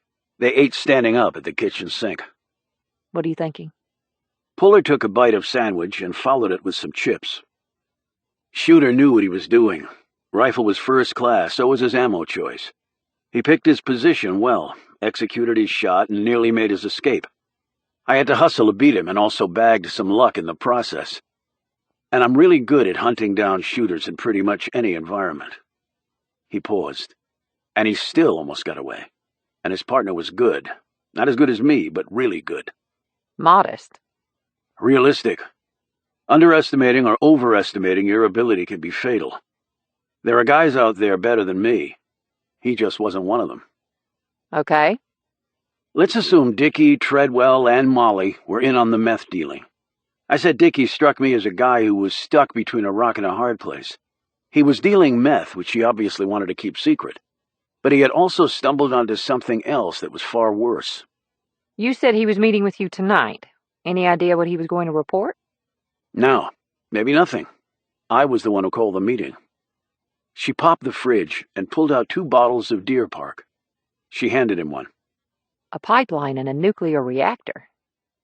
And we have 2 days? That's nuts, Puller, nuts. It is what it is. You have to call in the heavy artillery. I've tried, Cole. The guys upstairs aren't budging on this. So they're just hanging us out to dry. They stood there facing each other across a few inches. But it seemed to Puller like miles. He had served his country most of his adult life, and serving your country, in essence, meant serving its citizens. People like the woman staring hopelessly at him right now. He had never felt so conflicted in his life. I don't know what to tell you, Cole. I really don't. Well, there's one thing I need to do. What's that? I need to tell Bill Strauss he's lost his son. I'll go with you. You don't have to. Yeah, I do. They rose and left together. Chapter 77. They drove there in Puller's Malibu. The night air seemed even more stifling than it had been during the day, when the temperature had hovered in the 90s with a matching humidity level. The spray of his headlights picked up swarms of mosquitoes just waiting for victims. A deer leapt out from the woods on the left about 50 feet ahead of them. Puller tapped his brakes. A few seconds later, what looked like a small mountain lion exploded from the brush, cleared the asphalt in 2 bounds, and disappeared into the woods on the other side. Predators, it seemed, were out in force tonight. It was hotter than this in the Middle East, but no humidity. This reminds me more of Florida, said Puller, as he piloted his ride along the curvy-back roads that seemed to be the only kind Drake had. Never been to Florida. West Virginia's the only place I've ever been. This is my home. He punched the AC button to max and rubbed the line of sweat off his forehead, even as her words stung him. Let's talk it out, he said. This puts me in the mother of all awkward positions, Puller. He glanced at her. I know. You're an officer of the peace, a public servant. Protect and defend. Right. So what am I supposed to do, evacuate the county? Puller gripped the steering wheel tighter and peered out into the darkness. Cole had been telling him which way to go to get to the Strausses' home, but apparently they were on a long straightaway, at least long by local standards, and Cole had obviously seized the opportunity to voice her concerns. You can try, I guess, but without more to go on, I'm not sure how effective you'll be. But if you back me up, and the folks up in D.C.? That won't be happening. Why the hell not? Puller decided to tell her the truth. They see you guys as an opportunity to write a new page in the playbook and nail some bad guys in the process. You mean we're guinea pigs? Yeah, you're guinea pigs. The feds figure if we hit the panic button, the bad guys will just pull up stakes and go to another place and do it there. But this is my hometown. I was born here. I know the people. I can't just wait around for them to be wiped out. Puller had been staring at her, but now he looked away. Puller, do you understand where I'm coming from? Yeah, I do. And that means I probably shouldn't have told you. The hell you shouldn't have. Bottom line, the feds are going to do nothing to precipitate this. They want to see it play out. They'll call in the troops at the last minute. It should be enough time to ensure minimal collateral damage. Should be enough time? Minimal? Collateral damage? He interrupted her. But that doesn't mean that we just have to sit here with our tails tucked between our legs. We can try to solve this sucker before the trigger is pulled. But what if we can't? It's the best plan I have. You're asking me to decide between my country and my people. I'm not asking you to do anything, Cole. I'm just telling you what they told me. I don't like it any better than you do. So what would you do? I'm a soldier. It's easy for me. I just follow orders. That's bullshit. Yeah, you're right. It is. So? He gripped the wheel so tightly that he could feel it give a little. So I don't know. They ate up more ground in silence. She broke it only to give him the final directions to Strauss's place. As they neared it, she said, What if I decide to raise the alarm? It's up to you. You won't shoot me. It's up to you. And no, I won't shoot you. He took a long breath. In fact, I'll back you up. You will. Why? He looked over to see her staring at him. I just will. Right thing to do. Sometimes the brass forgets about that little detail. Right thing to do. They saw the lights of the Strauss home up ahead. As Puller turned into the driveway, he said, We can get through this if we keep working together. She pressed the palms of her hands against the dash, as though trying to slow down runaway thoughts attempting to escape her mind. He reached over and squeezed her shoulder. You're not alone, Sam. I'm right here with you. She turned to him. First time you've called me Sam. I'm in the Army. We're a formal race of people. This drew a rare smile from her. She patted his hand. I'm good, John. She looked at him. Is that okay, that I sometimes call you John? I know that probably sounds silly with everything that's going on to worry about something like that. It's fine. And it's better than Romeo, I guess. Or Juliet. Chapter 78. The Strauss home was a little over half the size of the Trent's, which meant it was enormous by Drake standards, and by most American standards, Puller thought. It stood within its own 5-acre grounds, and even had a little gate out front, though there was no guard here as there was at Trent's mansion. Cole had called ahead and roused Strauss and his wife from their beds. The couple was waiting for them when they rang the doorbell. Mrs. Strauss was a large-boned, fleshy woman who had taken the time to fix her hair after being awoken in the middle of the night. She wore slacks, a blouse with the bottom untucked, and an expression that was devastated. Bill Strauss was dressed in jeans and a polo shirt. He had an unlit cigarette dangling between his fingers. Perhaps Mrs. Strauss, like Rhonda Duggett, did not allow smoking in her house. They sat huddled on a couch together, while Cole explained what had happened. When she came to the gunshot, Bill Strauss looked up. So you're saying someone murdered him? Killed Dicki on purpose? Puller said, "I was there. That's exactly what happened." Strauss gazed at him. You were there? At the firehouse? Why? Cole answered, That's not relevant, Mr. Strauss. You have any leads on the killer? "We have better than that," said Puller. "We have the killer." Both Strausses gaped at him. Bill Strauss said, You caught him? Who is he? Why did he kill our son? "We don't know who he is, and we can't ask him why he killed Dicki because he killed himself a few minutes after he shot your son." Mrs. Strauss started to weep softly into her hands, while her husband slid a hand around her shoulders. When the woman completely broke down and started sobbing uncontrollably a few moments later, her husband led her off down the hall. Puller and Cole sat there waiting for him to return. Puller rose after a couple of minutes and started looking around the room. Strauss came back a minute later. He said, "I'm sorry about that, and I'm sure you can understand how distressed we both are." Absolutely. We can come back another time if you'd like. I know this is very difficult. Strauss sat back down and shook his head. "Now, let's just get it over with." This time he did light up and blew the smoke off to the side. We're trying to find out who the dead man is. If we do, it could help break the case.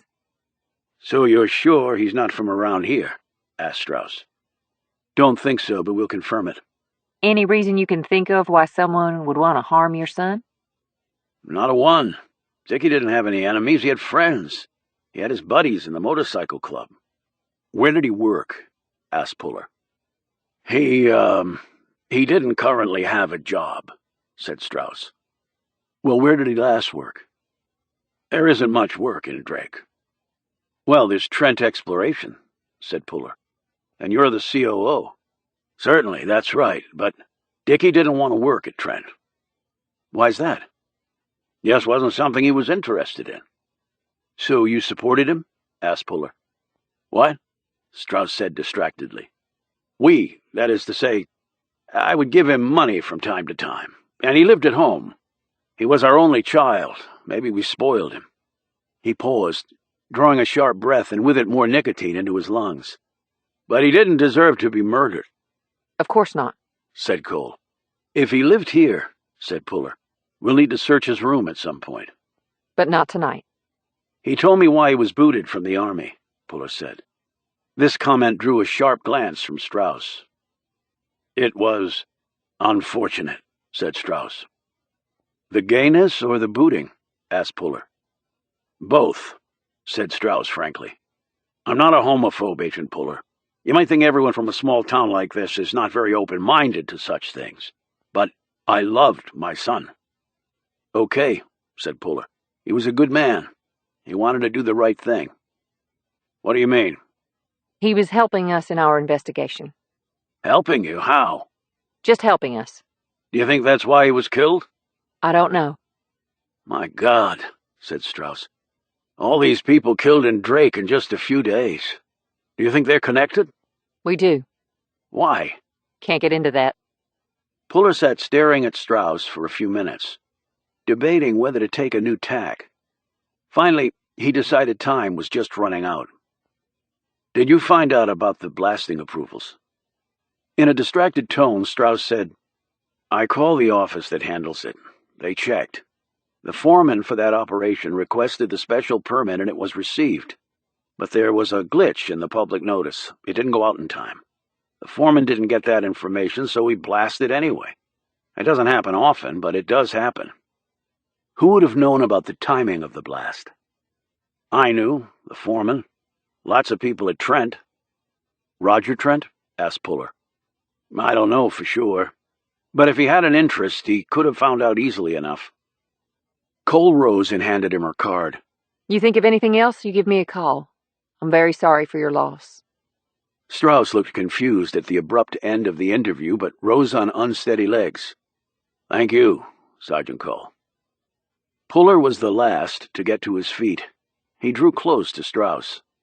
A lot of people have died, Mr. Strauss. We don't want to see any more corpses. Of course not, his face reddened. You're not implying I had anything. No, I'm not implying anything. You think he's lying, don't you? Said Cole, as they walked back to the car. I think he knows more than he was willing to share with us. So he helped get his own son killed? He seemed genuinely torn up about it. Maybe he didn't intend for his son to be involved in any of this. They got in the car and Puller drove away from the Strausses' home. Cole looked back through the rear window. I can't imagine losing my child. Actually, everyone can imagine it. No one wants to experience it. You ever think about getting married? Puller thought, I am married. My wife is the United States Army, and she can be a real bitch sometimes. I guess everybody thinks about it, at some point. It's hard being a cop and married. People do it all the time. I mean being a female cop and married. People still do it. I guess they do. You know, if you think Strauss is holding something back, I probably shouldn't have been so quick to postpone searching his son's room. We'll get to it, but I doubt Dickie would keep anything of real importance there. Well, where would he keep things of real importance? Maybe the same place Eric Treadwell kept his tungsten carbide. You really think that's important? It's important because it's inexplicable. He looked at his watch. Sleepy? No, I feel like somebody hitched me to a live wire, but you should stay at my place tonight. Why? I've got a room. Someone also tried to blow you up. Twice. Okay, maybe you're right. They picked up her car and he followed Cole to her house. She showed him to his room and made sure he had everything he needed. She paused at the door as he sat back on the bed and slipped off his army boots. He looked up. Yeah? Why, Drake? Just because we have a pipeline and a nuclear reactor nearby? I guess for some folks that's all it takes. He dropped his second boot on the floor and pulled his Forwood M11 from its holster. You expecting to live your whole life with a gun in your hand? Are you? I don't know. Right now it seems like a pretty good idea. Yeah, I'm thinking the same thing. Puller, if we make it out of this alive... She paused. Maybe we could... He looked up at her. Yeah, I was thinking that too. Chapter 79. It was 1 a.m. when Puller found himself in Afghanistan again, in the middle of the firefight that he would win every time, even if he couldn't bring home the men he'd lost. He woke from the dream slowly, calmly, but he woke with something else. An idea. There had been a hole, a lead he had not followed up. While he'd been killing Afghanis in the desert, his mind had finally fixated on that hole, and he didn't have much time to get it done. He rose, dressed, and left the house as quietly as he had moved through foot patrols in the Middle East. He had paused only to check on Cole. She was asleep in her bed, a single sheet over her in deference to the heat outside. He left her a note on the fridge, made sure her front door was securely locked, rolled his car out of the driveway, and partway down the street before starting it up. And then he was off. 30 minutes later, he eyed the bleak concrete block building. There was no security system. He'd already noted that on his last visit here. He scanned the area one more time and then moved forward. The front door lock took all of 30 seconds. He moved through the interior. He hadn't used his flashlight yet because he had memorized the interior from his earlier visit. Down the hall, 15 strides, door on the left, he used a penlight to illuminate the lock while he used his tools to pick it. 20 seconds later, he was on the other side of the door, and had closed it behind him. He stared over at the other door. He tried the knob. Surprisingly, it wasn't locked. He opened it with his gloved hand. The large freestanding safe stared back at him. This would be the trickier one, but he brought with him several elements that could be used to defeat it. He shone his light on the metal face of the safe. It was old but sturdy. He inserted his tools in the lock. He worked with a practiced hand for 5 minutes. There was a low click, and he tugged on the locking mechanism arm and pulled the door open. It took him 10 minutes of searching before he found what he was pretty sure he had been looking for. He unfolded the blueprints and placed them on the desk. He shone his light over them, going page by page. Then he took pictures of each page, folded the plans back up, replaced them in the safe, cranked the door closed, and made sure it locked properly. 5 minutes later, he was driving off in his Malibu. He reached Cole's house, carried the camera in, and sat on his bed, going through each frame. When he was finished, he sat back and thought about it, trying to put things in order. Strauss had had this in his safe. Eric Treadwell and Molly Bittner had designed a plan to get this out of the safe and make copies of it. If he needed any confirmation that they had done so, he had it. He had brought with him fingerprint cards of both Treadwell and Bittner. Both of them must have been sweating when they pulled their little raid at Strauss's office, because the moisture, along with their prints, had been transferred perfectly to the paper. And it was the sort of paper that would carry latent prints pretty much forever. The matches had been perfect for both Treadwell and Bittner. This is what they had risked so much for. This was ultimately what they had sacrificed their lives for. The one piece he had not followed up on. Until now. Now the question was, did he tell Cole? The answer was clearer and more immediate than he thought it would be. He looked at his watch. 0400. Ironic. He was going to wake her up early again. Chapter 80. Sam Cole rolled over, opened her eyes, and nearly screamed. Puller was sitting next to her in a chair he'd drawn up to the bed. What the hell are you doing here? She said, sitting up. Waiting for you to wake up. Why didn't you just wake me up? You were sleeping so peacefully. I didn't think that mattered to you. You woke me up before from a sound sleep. It was nice watching you sleep. She started to say something and then stopped. Oh. Puller looked down. Flustered, she said, So you decided to wait and scare me to death? Wasn't my plan, but it sort of worked out that way. Before she could say anything else, he held up his camera. You want to take my picture? I want you to look at some pictures. What am I looking at? Stay here. I'll make some coffee and we can look at it together. 30 minutes and 2 cups of coffee later, Cole sat back against her pillow. Okay. What does all this mean?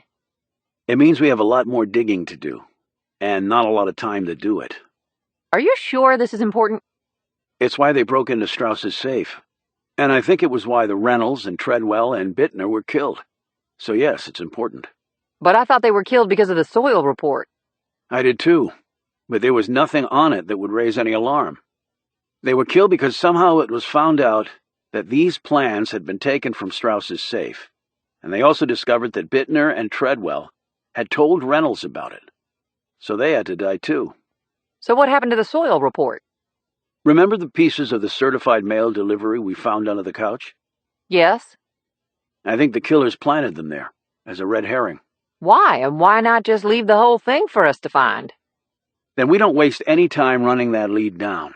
But if we had thought about it some, it was pretty convenient that they left the green pieces of the certified mail receipt for us to find. And Larry Wellman? Was on patrol when they showed up. He had to be silenced. Damn, Puller, it makes sense. Her features became troubled. So they killed Larry just to plant pieces of paper to throw us off? Way I see it. And Dicki? In way over his head. I don't think he knew anything about the killings. When he found out, it was only a matter of time. And when I enlisted his help, I pretty much signed his death warrant. She looked at him quizzically. When did you think of all this? When I was back in Afghanistan. What? In my head, only. My brain tends to work faster when I'm there. I can understand that. She looked at the pictures on his camera. So what do we do with these? I'm going to download it to my computer and then print out pages. But the bottom line is, we need to go there. Go there? You mean just to look? No, I mean more than that. He checked his watch. It's still dark outside. You game? It wouldn't matter if I am or not. We don't have any time to waste. Now get out of my bedroom so I can change. Chapter 81. Puller and Cole neared the edge of the woods, knelt, and did a quick scan of what was up ahead. Puller shifted the rucksack on his back from his left shoulder to his right. He did another look around. They didn't have a margin of error on this, and he could afford no mistakes. Dawn was coming.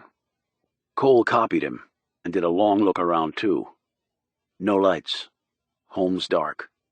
No cars passed by. They could have been the only ones left on the planet. He looked right, left, and then at his target, and gave Cole a nod. They stepped out. Puller had on his fatigues and his face was blackened. M11 pistols forward and back. His strapped MP5 rested against his chest. Cole was dressed in black pants and a dark shirt. Her face was blackened like Puller's. She had her Cobra and a throwaway in a belt holster. Sweat stained Puller's undershirt. The humidity level was off the charts. The combination of the heat and air moisture was debilitating. He could imagine the people in the old homes with no electricity sweltering in the oppressiveness. Or maybe they felt lucky to have a roof over their heads. He eyed the dome of concrete. It rose up into the night sky like a solid tumor among otherwise healthy organs. He used metal clippers to cut a hole in the fencing. And a minute later, he and Cole were next to the tumor.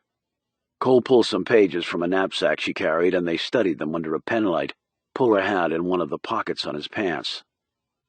"We need to get an approximate size on this thing," he said, and she nodded. While Cole waited where she was, he turned west and stepped off. 100 long strides later, he stopped. He'd been doing roughly 4-foot exaggerated pacing. It was difficult in the undergrowth, but he managed as best he could. 400 feet. Longer than a football field. He next stepped off the width of the dome. 200 strides later, he stopped. It was 800 feet wide. Nearly a sixth of a mile. He calculated roughly the square footage inside and came away impressed. The feds rarely did anything in a small way, particularly back then when they actually had money to burn. A large facility. Large enough for what? The blueprints he'd found in Strauss's safe hadn't revealed that. The plans had contained a warning from the federal government that no blasting could take place within 2 miles of the dome. In addition, various spots on the blueprints had been marked with the symbol for danger. There had been no date on the document. There had been no explanatory notes. Puller and Cole had scanned every inch of the plans and still didn't know what the place had been used for. Clandestine, top secret. Probably why they picked Drake. Today it was a massive lump in the middle of nowhere. Puller rejoined Cole. She said, How big? "Bigger than it looks." He looked back through the woods at the neighborhood. Late 1950s style. Over half a century old. A lot going on back then in the world. He turned to her. "What else did your parents tell you about this place?" Not that much. There was a siren one time that went off. No one was ever told what happened, my dad said. The police were never called here, that I know of. Sheriff Lindemann's predecessor was sheriff back then. I talked to him about it long after he retired. It was totally out of his jurisdiction, he said. Puller slipped the paper he'd taken from the firehouse out of his pocket. A fire plan. The numbers 92 and 94 written into the margins. So did you figure out what those numbers mean? Maybe. What then? If it was referring to what he thought it was, this case was about to take on an entirely new and potentially catastrophic angle. I'll tell you when I'm sure. Why not now? You've been speculating to me before. Not like this. I want to be sure. I don't want to cause a panic if it turns out I'm wrong. She licked her lips. I'm already panicked, Puller. Pipeline, nuke reactor, how much worse could it get? It could get a lot worse. Okay, you officially panicked me right past my maximum level. He knelt in the woods, listened to the sounds of the wildlife passing close to him. Dawn was breaking. He heard a rattle from a nearby snake. He knew there were copperheads in here as well. The swamps in Florida had been filled with aggressive water moccasins. During the last stage of ranger training, some injuries came from snake bites. Some of his fellow rangers had been afraid of snakes, but they could never show that fear. One had almost died from a deadly bite from a coral snake, but he'd recovered, only to die 4 years later in Afghanistan, when an IED had exploded under his feet. Snake bites were bad. IEDs were worse. Puller listened, considered their options. His deliberations went fast. He didn't have many. He approached the concrete wall from the back side. He pushed through the thick vines and forest tendrils covering its surface. He touched the rough hide of the thing. You sure your dad said this was 3 feet thick? Yes, he watched them do it. On a structure this big, that would have been an ocean of cement. Only the feds could have done something like this. It was like building the Hoover Dam in a way. And for what? We have to get inside this sucker, he said. Okay, how? He touched the smooth surface. Concrete, unlike wood, became weaker over time, especially in elements like these. But 3 feet allowed a big margin of error for degradation of the material. He stared up the side. It rose nearly 10 stories into the air. A few trees were taller than it, but not many. He could climb some of the vines to the very top, but then what? 3 feet. He couldn't hack through that, at least not without people knowing about it. He needed jackhammer plus dynamite. He looked down, where the concrete met the dirt. Burrow underneath? He pulled out a collapsible spade from his knapsack and began to dig. 2 feet in, he struck something. He removed some more dirt and hit the hole with his light. Looks like iron. Yeah, it does. Rusted, but still intact. He wondered how far out from the perimeter it went. It was probably a good many feet. People who engineered gigantic domes had almost certainly not gone cheap on the other details. No way under, no way over. Yet there had to be a way. You didn't build something like this and not provide a back door just in case something happened and you needed to get back in. Something hit him. Let me see the plans again. She handed him the pack. He rifled through several pages before he found the one he wanted. He looked at the writing. It was clear. He just hadn't focused on it before. That was it. He looked at Cole. We need your brother. Randy? What does he have to do with this? She scowled. You're not telling me he's involved in this. First you think my sister tried to blow you up, and... He grabbed her arm. No, I don't think your brother is involved in this. But I think he can still help. We need to find him. Chapter 82. They cleaned up back at Cole's house and started looking. But finding Randy Cole proved harder than it probably should have in such a small town. Cole exhausted all of her possible places within an hour. She called her sister, but Jean had no idea where he was. They went into the crib, and then scoured the small downtown area, taking it block by block. Nothing. Wait a minute, Puller finally said. With Cole in his wake, he fast-walked to Annie's motel. Puller started kicking open doors. On the 5th, Cole looked into the room and said, Randy? Her brother was lying fully clothed on the bed. Puller and Cole moved inside, and Puller shut the door behind him. He flicked the light on. Randy, wake up. The man did not move. Cole drew closer. Is he okay? Randy! He's fine. His chest is moving up and down. Puller looked around, then said, Wait a sec. Puller grabbed an old bowl off a cracked wooden bureau and went into the bathroom, where Cole could hear water start to run. Puller came back out with a full bowl of water and threw it on Randy's face. He shot up and then rolled off the bed. What the shit? Screamed Randy as he hit the floor. Puller grabbed him by the back of his shirt, lifted him off the floor, and threw him back on the bed. As his eyes focused, Randy gazed at Puller and then saw his sister staring at him. Sam, what the hell's going on? Puller sat down next to him. Bed better than bushes now? He asked. Randy focused on him. Was that water? How drunk are you? Not much, not anymore. We need your help. About what? The bunker, said Puller. Randy rubbed his eyes. What about it? You got in there, right? What? Puller gripped him by the arm. Randy, we don't have a lot of time, and I can't waste the time we do have trying to explain. We found a blueprint for the bunker. On it, it said there could be no mine blasting within 2 miles. The only reason they would have put that warning on there is if there had been a mine shaft already there or the potential of one. And they wanted to make sure that no one detonated explosives nearby. Your father was the best coal hunter around, and you worked with him. You probably know this county better than anyone. So is there a mine shaft that leads to the bunker? Randy rubbed his head and yawned. Yeah, there is. Daddy and I stumbled on it one day. It was already there, of course. We were looking for something else entirely. It was really 2 mine shafts.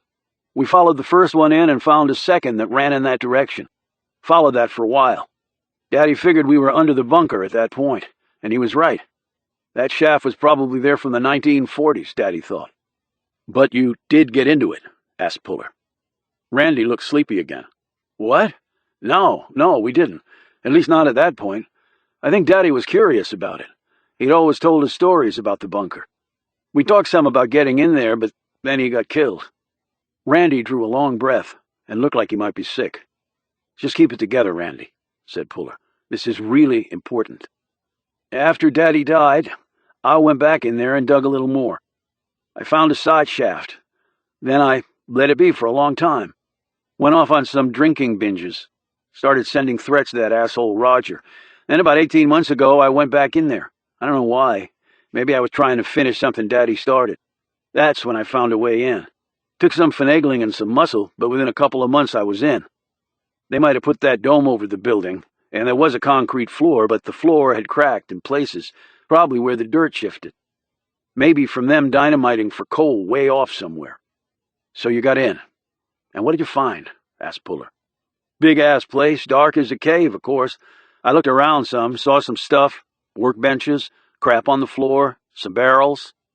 Barrels of what? Don't know. Never looked that close. Cole said, Randy, that was dangerous as hell. That stuff in there could be toxic. It could be radioactive.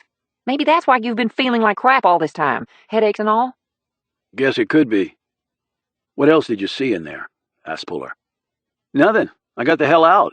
Place gave me the creeps. Okay, next big question. Did you tell anyone what you found? Asked Puller. Nah, what for? No one, said Puller. You sure? Randy thought for a minute. I might have told somebody, come to think of it. Dicki Strauss? Randy stared at him. How the hell did you know that? We played football together. Used to hang out a lot. I was into the Xanadu thing for a while till I lost my bike to repo. Yeah, I told him. So, what does it matter? Dicky's dead, Randy. Somebody murdered him. And we think it has to do with the bunker. Randy sat up straighter, all alert now. Somebody killed Dicki? Why? Puller said, because he told someone else about the bunker, and somebody got inside there too, and whatever they found is the reason all these people have been killed. Randy said, so what the hell is in there? That's what I'm going to find out, said Puller. So you have any ideas? I mean, about what's in there? Yeah, I do, replied Puller. What? Asked Cole. Tell me. Puller said nothing. He just looked at her, his heart beating way too fast. Chapter 83. Even though it was still early in the morning in Kansas, Robert Puller didn't sound particularly sleepy. The younger Puller didn't think his brother slept much in USDB. He was a brilliant guy, and brilliant guys didn't tend to sleep much in the outside world full of demands on their time and intellect. Puller figured they didn't sleep much more when all they had to look at were 3 walls of concrete and a metal door that remained shut 23 out of every 24 hours of each day. How you doing, bro? Said Robert. I've been better and I've been worse. Balance is good in life. 92 and 94. What do they mean to you? Even numbers. Another perspective. Give me some context. His brother sounded engaged now, instead of just curious. Pure science, your area of expertise. 2 ticks of the clock went by. 92 is the atomic number for uranium. 94 is the atomic number for plutonium. That's what I remember, too. Why? Hypothetical. Okay? What sort of uranium and plutonium would you need to build a nuke? What? Just answer the question. What the hell are you involved in, John? His brother did not often call him John. To his older sibling, Puller was either bro or sometimes junior, although lately the latter term had not been used by him very much because it was a reminder of their father. Just give me your best answer. You need lots of things. Most you can obtain, others you can build. If you have time and some expertise, it's not that hard. What's hard is to get the nuclear fuel for the process. There's only 2 that exist. Uranium and plutonium. Right, and you need highly enriched uranium, U-235 or HEU, to make a nuclear bomb. To do that, you need a manufacturing facility, big bucks, lots of scientists, and a number of years. And plutonium? Should we be talking about this? They're monitoring the call. Nobody's listening, Bobby, said Puller. I made arrangements for this to be private. His brother didn't say anything for a long moment. Then I'd say whatever you're involved in is way beyond a hypothetical. And plutonium? You get plutonium-239 mostly from radiating uranium in a nuclear breeder reactor. What you're really doing is scrubbing out plutonium-240, which is abundant in reactor-grade plutonium, but which can cause a fizzle when using it as a nuclear weapon. But again, tough to get? Impossible to get for the man on the street. Who has a nuclear breeder reactor in their backyard? But could you get it?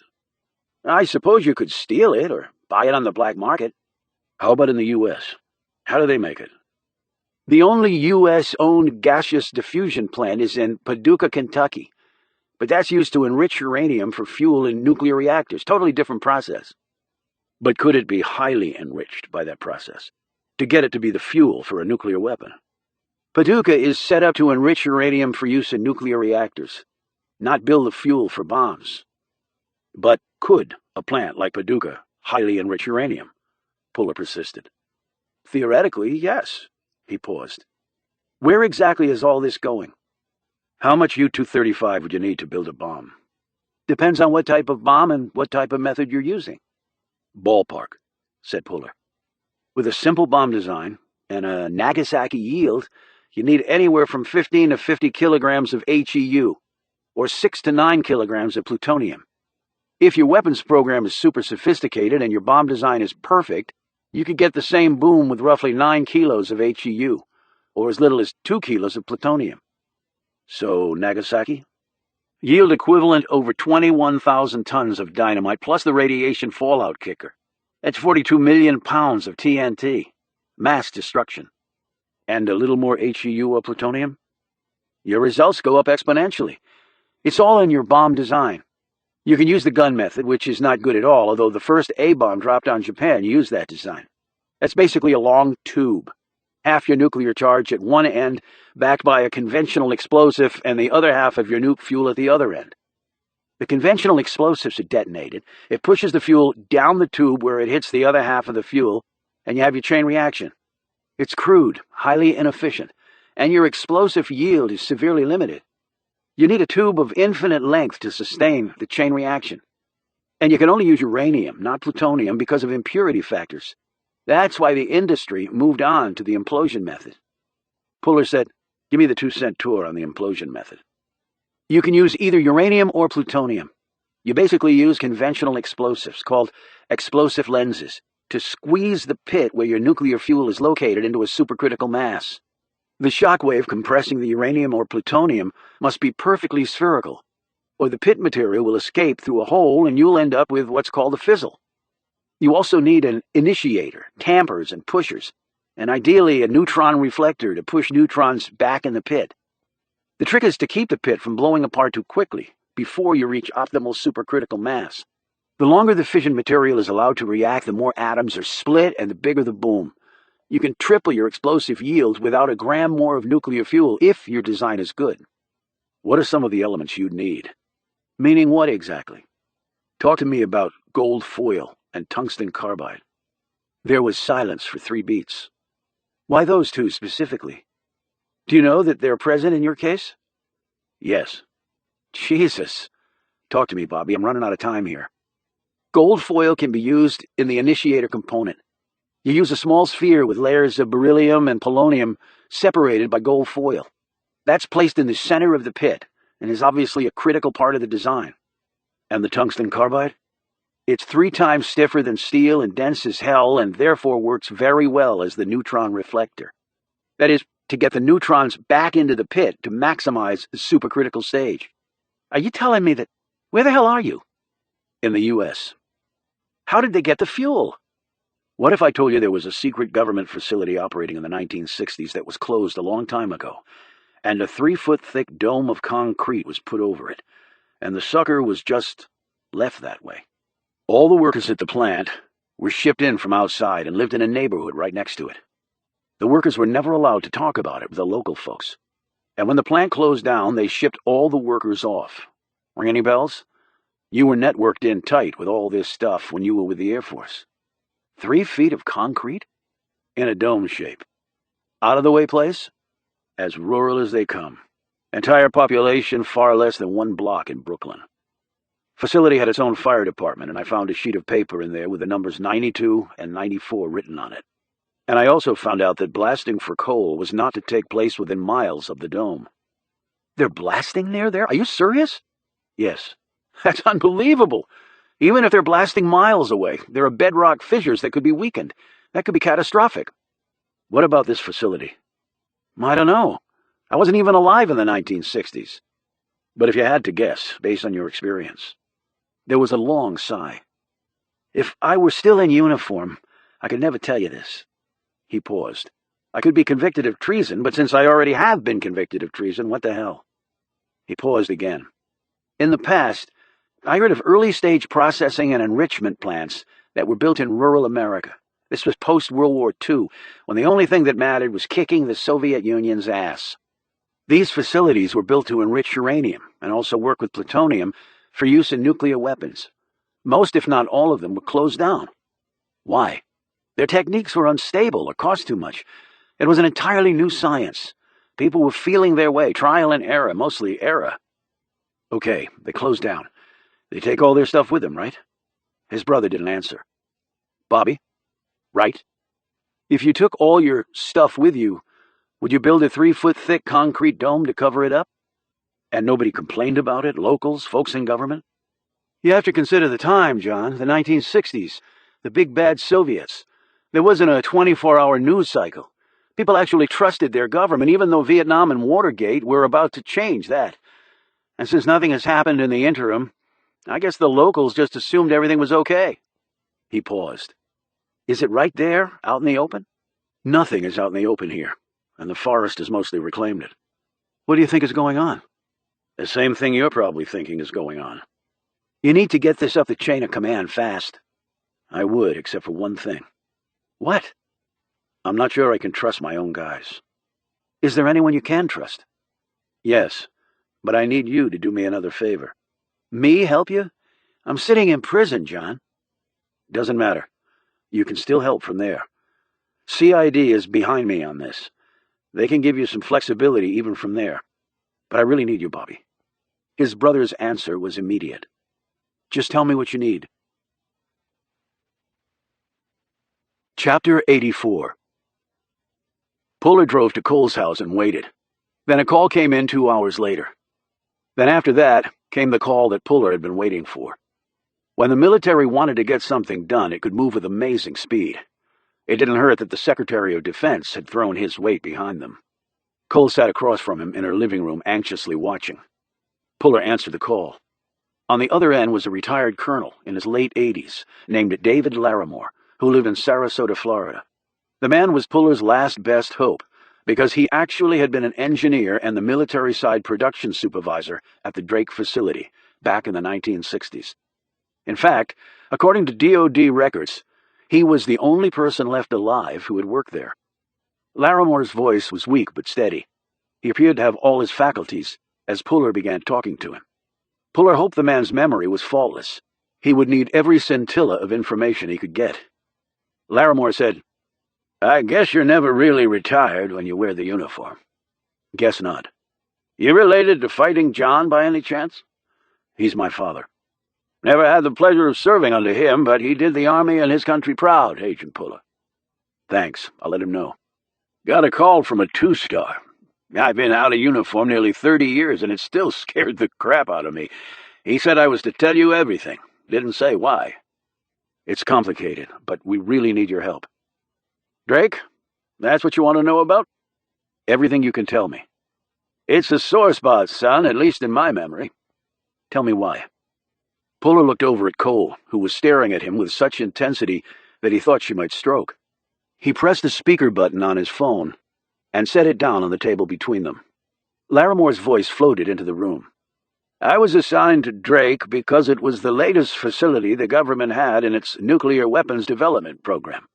I had my degree in nuclear engineering and had been stationed at Los Alamos, and also did some work on the Hiroshima and Nagasaki bombs.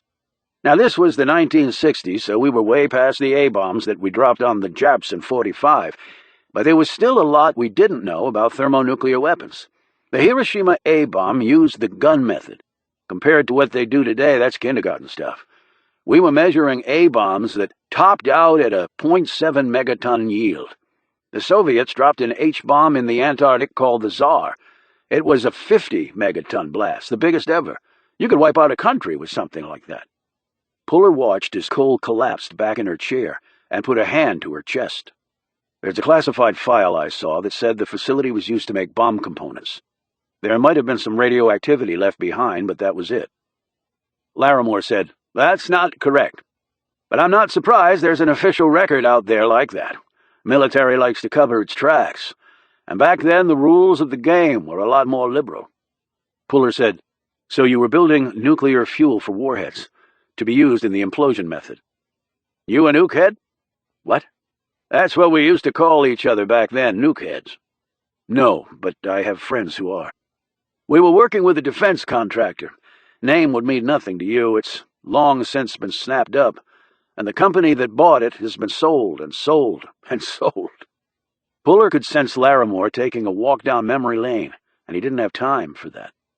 "You said it was a sore spot for you. Why?"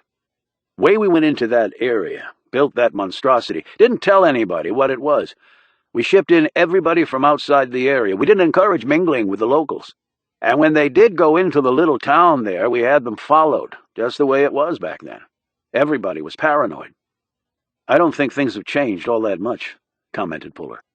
"Was that the only reason you were sore?" "No. I was also upset how we left things." "You mean the concrete dome? 3 feet thick?" "The hell you say?" "You didn't know that?" "No.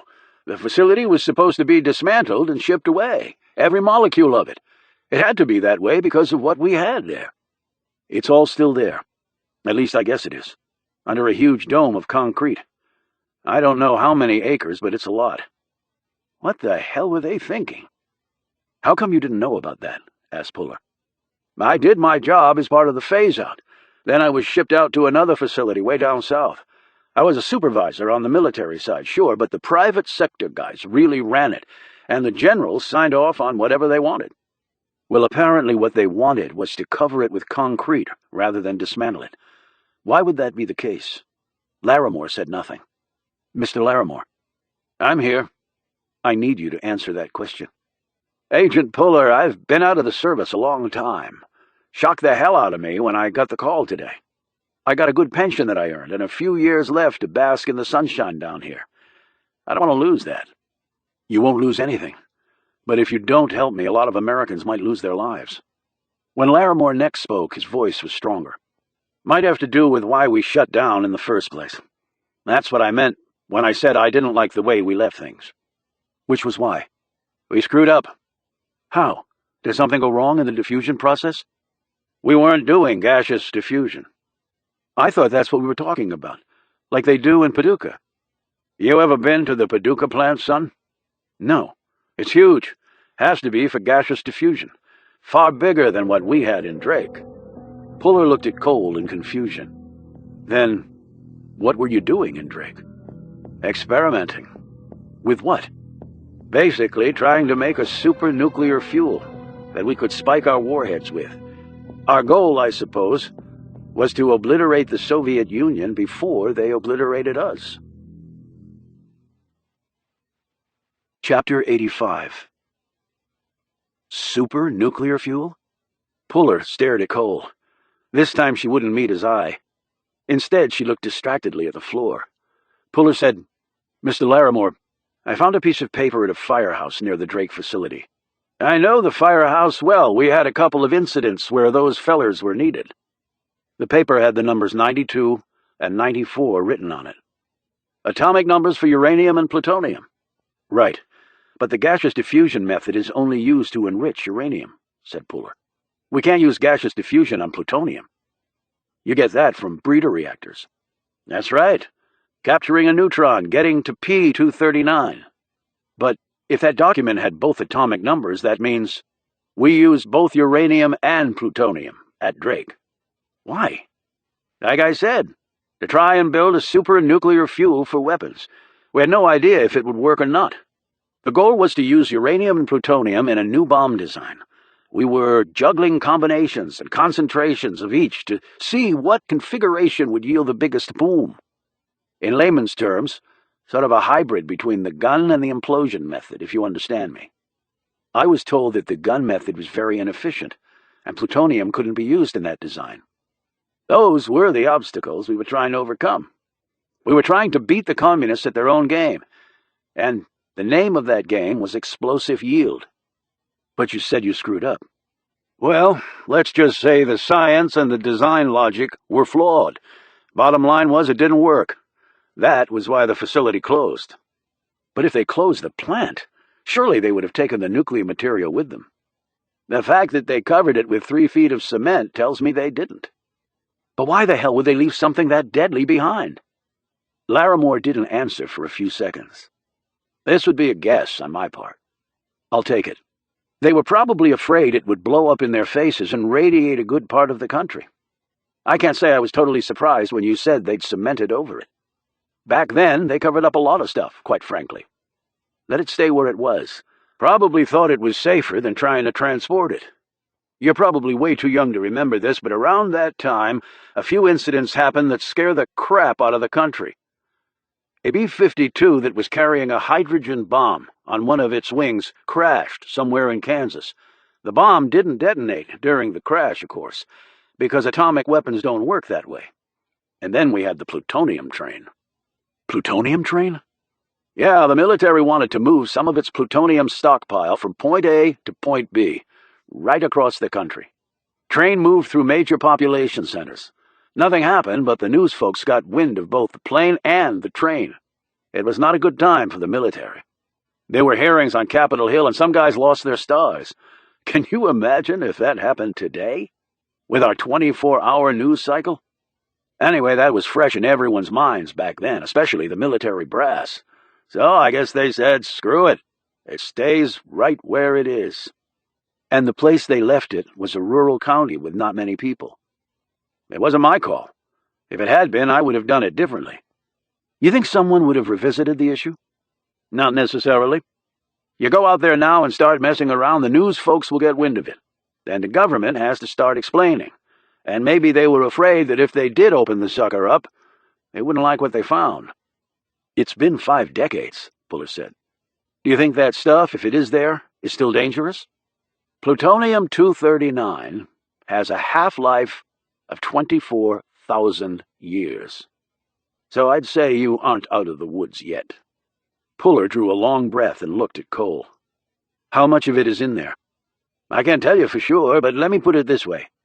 If they kept the usual supply on hand that we maintained, and it got out somehow, it could make what we did to the Japs look puny by comparison. I'll tell you what, whoever made the call to leave it there should go to prison, but they're probably all dead by now." "Lucky them," commented Puller. Larimore said, "So what are you folks going to do?" "We need to get inside the dome. Any ideas?" Cole tapped him on the arm and mouthed, "Mine shaft." He shook his head and looked back at the phone. "Any ideas?" he said again.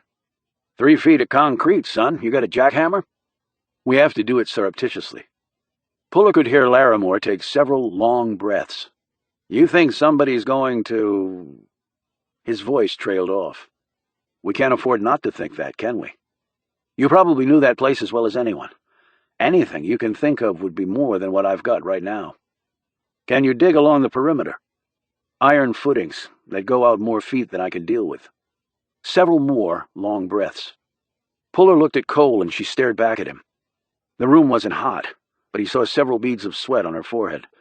One slid down to her cheek. She made no move to wipe it away. Puller could feel the perspiration sheen on his face. Larimore said, "Ventilation shafts." Puller sat up straighter. Okay. Inside of the facility was not a place where you could let dust and other things collect, and we also had stuff in the air that we had to get out. We had about as powerful a ventilation and filtering system as you could get back then. We had ventilation shafts on the east and west sides. The filtering system was massive. It wasn't housed in the facility for a number of reasons. The air would be directed there, filtered, and recirculated inside the facility. Place didn't have any windows for obvious reasons. All self-contained. It could get hot in there, especially about this time of year. I'll need to know exactly where those shafts are. And where was the filtering system housed? I can tell you roughly where the shafts were located. It's been over 40 years since I've been there, son. Memory's not perfect, but I know exactly where the filtering system was located. And both the shafts bleed directly into it. And those shafts are big, large enough for a tall man to stand up in. Where is the filtering system? Puller said eagerly. Right underneath the firehouse. Puller and Cole exchanged glances. Larimore said, Figured that was the best place to put it. Always a fire hazard with filtering systems. Anything goes wrong, folks are right there to take care of it. The fire station was manned around the clock. The filtering system was alarmed, so they'd know if there was a problem. How do you get to the filtering system from the fire station? You been there? Yes. You seen the wooden lockers? I'm talking the ones on the right side, main level. Yes. There's a catch behind a panel on the inside of the locker, farthest to the left. You can't tell it's there if you don't know where to look. There's a pressure plate on the inside of that locker. It's located on the left side, top corner. You push right on that corner and the panel will swing out on hinges. Behind the panel is a lever. You pull that lever and the whole row of lockers slides out to the right. Stairway going down is revealed. Nifty piece of engineering. Those stairs take you to the filtering system, and from there you can get to the shafts. He said, I appreciate this, Mr. Larimore. Agent Puller, if you're really going in that place, keep a few things in mind. Wear a hazmat suit with the most powerful filter you can find. Bring a flashlight because you'll have no light. The plutonium and uranium cakes are in lead-lined barrels. The plutonium cakes are marked in red with the skull and crossbones insignia. The uranium cakes are blue, with the same skull and crossbones. We were working in a brand new field and used our own marking system. So they're cakes? Right. The fuel term is sort of misleading. The uranium and plutonium look like round cakes. They're both radioactive at the highly enriched level. But plutonium is super radioactive. The plant workers handle the stuff using robotic arms behind protective shields. Even your hazmat suit probably won't protect you completely against direct exposure. And one more thing, Agent Puller. Yeah? I wish you luck, son.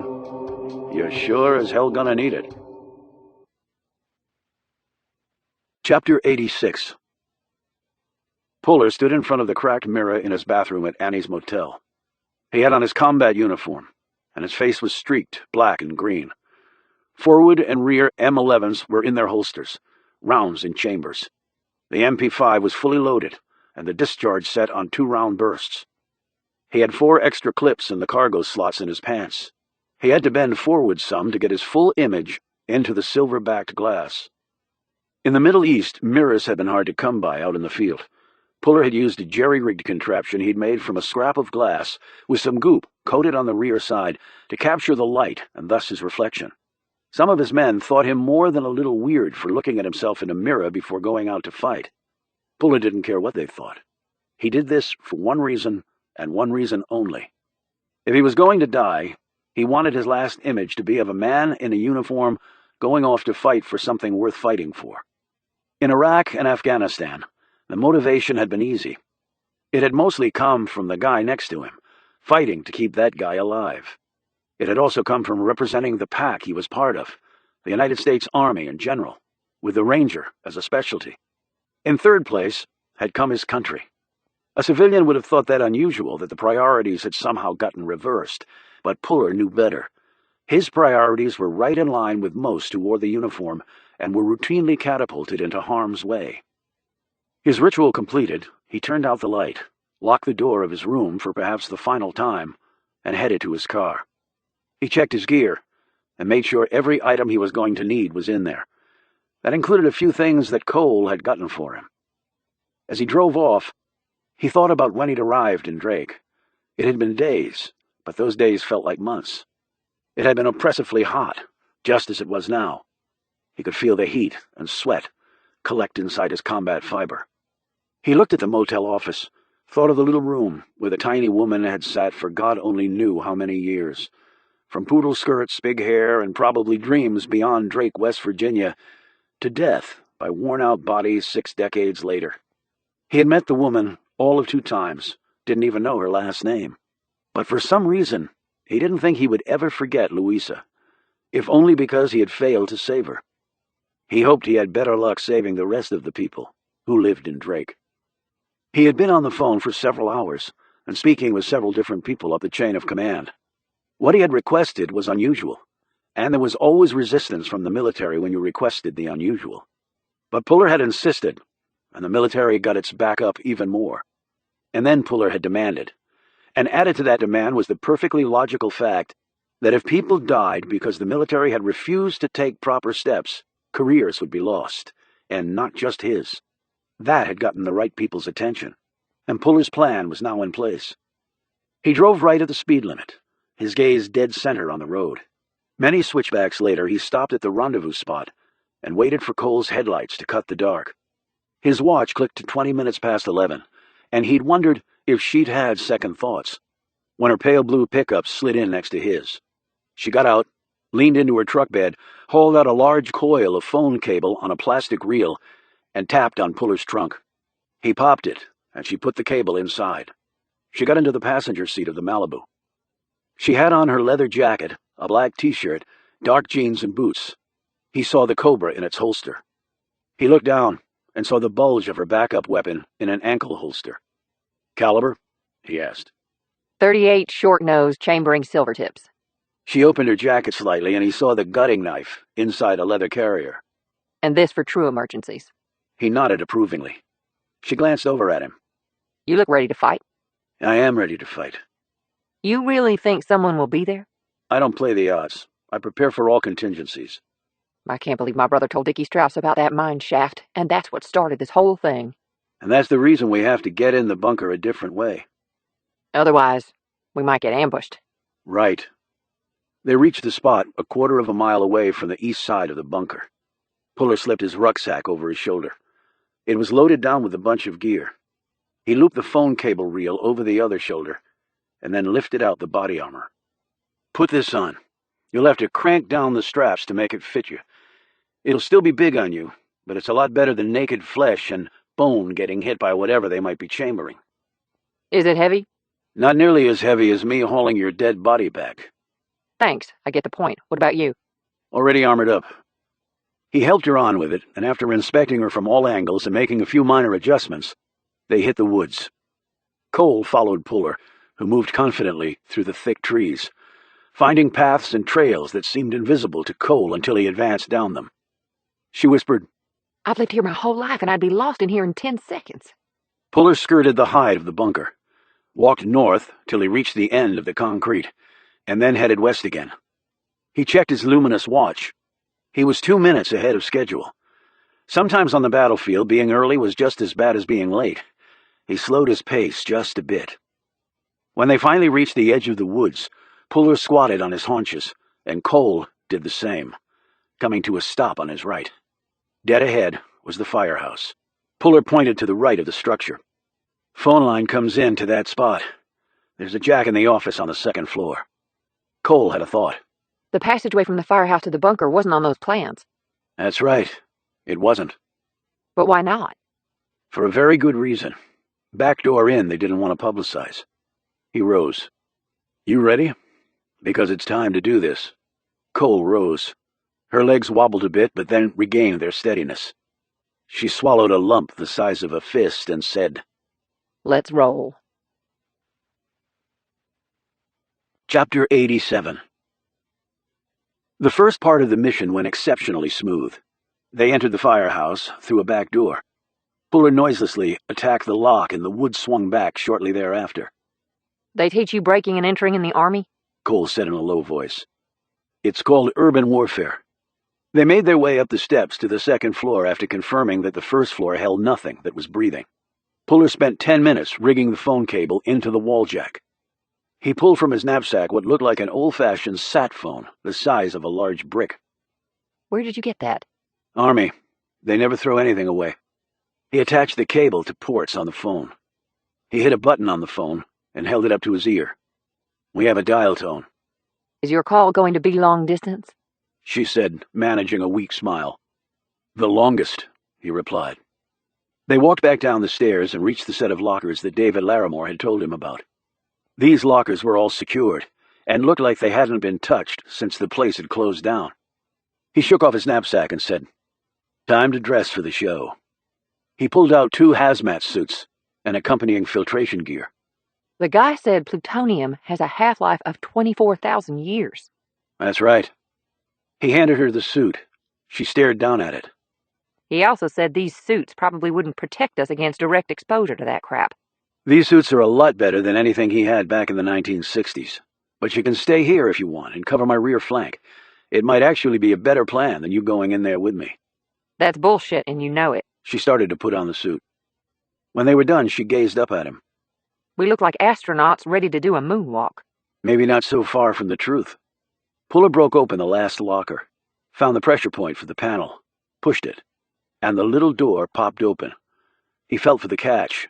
He hoped that after all these decades the mechanism would still work. He breathed a sigh of relief as he heard a pop, and then a slight rush of air, and the wall of lockers swung away from the wall. It did so with a screech. The thing probably hadn't been opened since the 1960s. This made him smile. Whoever they were up against had not used this way to get into the bunker. They'd gone through the shaft. Cole hit the opening with her light. Revealed was a set of stairs. You look disappointed, said Puller through his mask. She started and stared up at him. Hoping we might not be able to get in? Maybe. Facing fear is better than running from it. What if it's fear you can't beat? Then it might be better to be dead. He pulled out 2 pairs of night vision goggles. The place will be pitch black inside, presumably. So this is the only way we'll be able to see. Once we confirm we're the only ones in there, we can use our flashlights. I'll show you how to use the goggles. They take some getting used to. And if something happens to me, you'll need them to get out as quickly as possible. If something happens to you, it'll probably happen to me too. He shook his head. Not necessarily.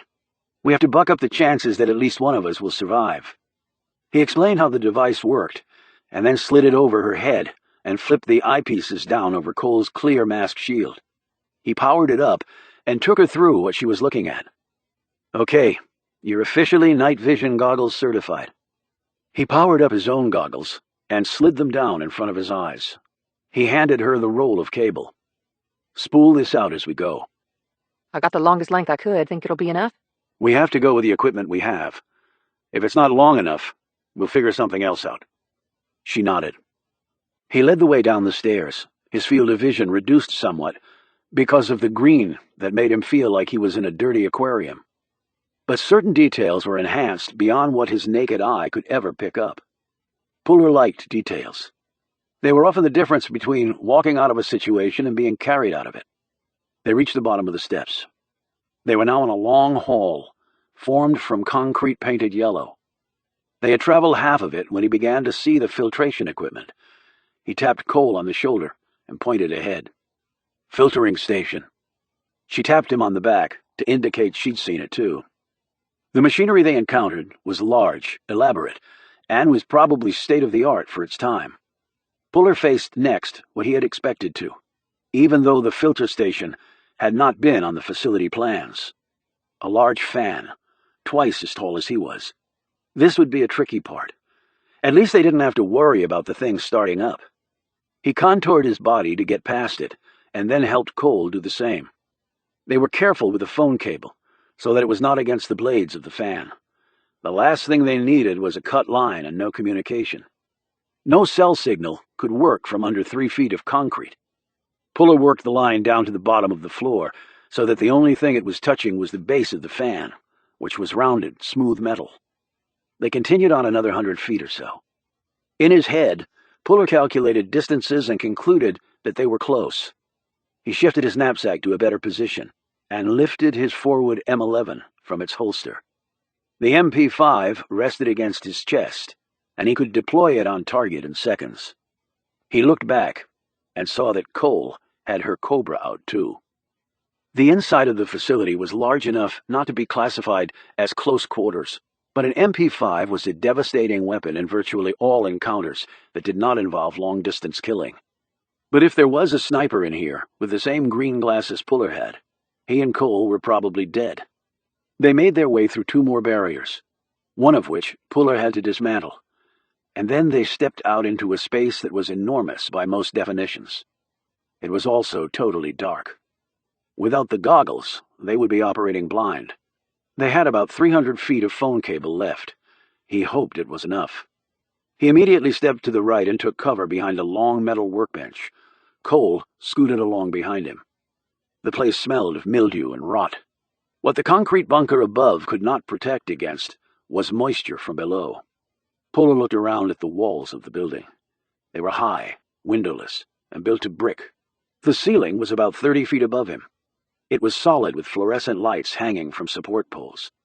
There were additional floors above this one. The plans had shown that. Probably admin and other support offices, but they appeared to be in the main work area of the facility. And overlaying the entire building was the dome of concrete. Puller felt like he was inside a building that was inside an egg. "We have to grid search this place," he said through his mask. What exactly are we looking for? "Things breathing, 50-gallon lead-lined barrels, and something that looks like it shouldn't be here." And what is that exactly? asked Cole impatiently. "Something that looks new," he answered. "You go left and I go right. We'll work our way to the center." He handed her a walkie-talkie. "These will work in here. They're not bouncing off a satellite somewhere. But they're not secure either, so someone could be listening." 30 minutes later, Puller had found them. He counted the barrels. There were 5 of them. He couldn't tell if they were lead-lined, but he hoped they were.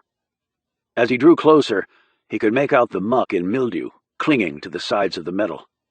He hoped there were no holes in them. If so, he was probably already dead. He drew even closer and used a gloved hand to rub some of the muck off. He was looking at a faded blue label with a skull and crossbones. Blue meant uranium. The next barrel in line was the same. He pushed against each with his hand. They were full, or at least seemed to be. The weight could be coming in part from the lead lining. Yet the tops appeared sealed and had enough crust around them that Puller didn't think they had been opened in decades. 2 other barrels had red labels and the skull warning. Plutonium cakes. He pushed. They were full too. The last barrel in the line had the same red label. Plutonium. But that wasn't what he was focusing on. The top was off of the barrel. He eased a few steps closer. Then, deciding to just go for it, he got so close he was able to look down into it. Lead-lined, yes, that was good. There was no penetration into the lead from the outside elements. That was excellent. The barrel was also empty. The plutonium was on the loose. That was catastrophic. And then he noted something else. On the concrete floor were 6 identical rings, lined up next to the barrels. Puller knew exactly what that meant. There had been 6 other barrels here, uranium and/or plutonium. And now they were gone. He got on his walkie-talkie. "I found the stuff, and we got 1 empty barrel that used to hold plutonium, and a half-dozen missing ones." The walkie-talkie crackled, and Cole said shakily, I found something too.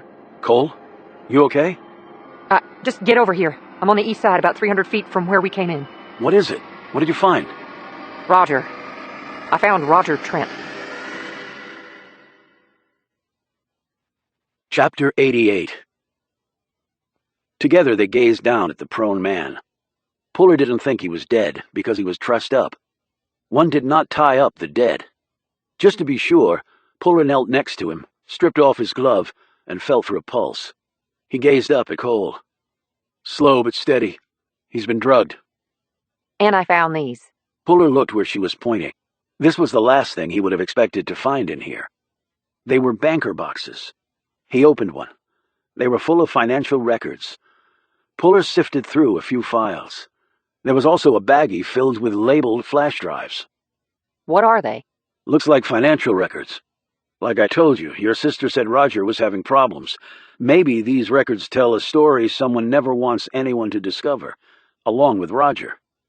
But who would do that? I have my suspicions. Who? I mean... She broke off because Puller was looking over her shoulder. He said, "Did you check your entire side over there?" No, I was doing my sweep when I found Roger lying on the floor. Why? He pointed. That's why.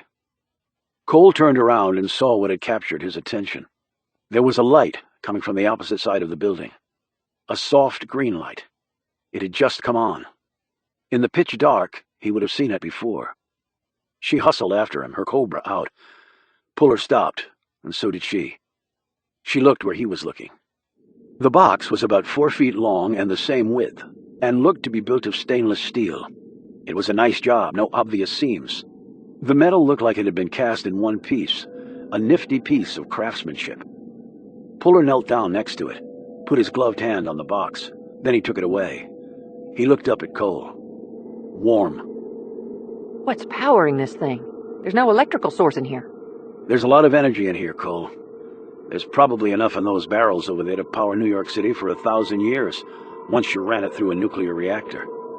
She stared down at the box. Is this it? Is this a bomb? It doesn't look like a bomb. Since when have you seen a nuclear bomb up close and personal? I've seen them on the wings of planes. I watched the History Channel program of the ones they dropped on Japan. They didn't look like a box. Well, looks can be deceiving.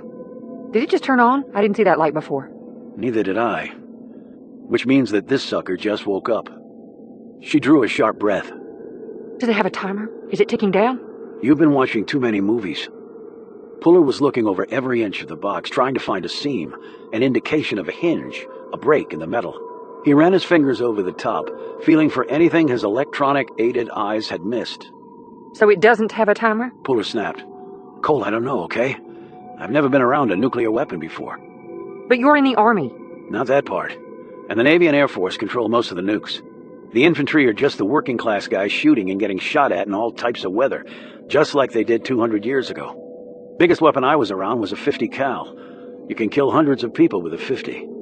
This thing can kill tens of thousands, maybe more. Puller, if you open that thing, won't whatever is in there kill us? It might. But if I don't open it, whatever is in there will probably kill us anyway, plus a whole bunch of other people. His fingers stopped probing and held on one spot, 6 inches from the right side of the stainless steel. Did you find something? In answer, he picked up his dumbbell-sized phone and punched in a number. It's time to bring in the heavyweights. What if the call won't go through? Then we are screwed.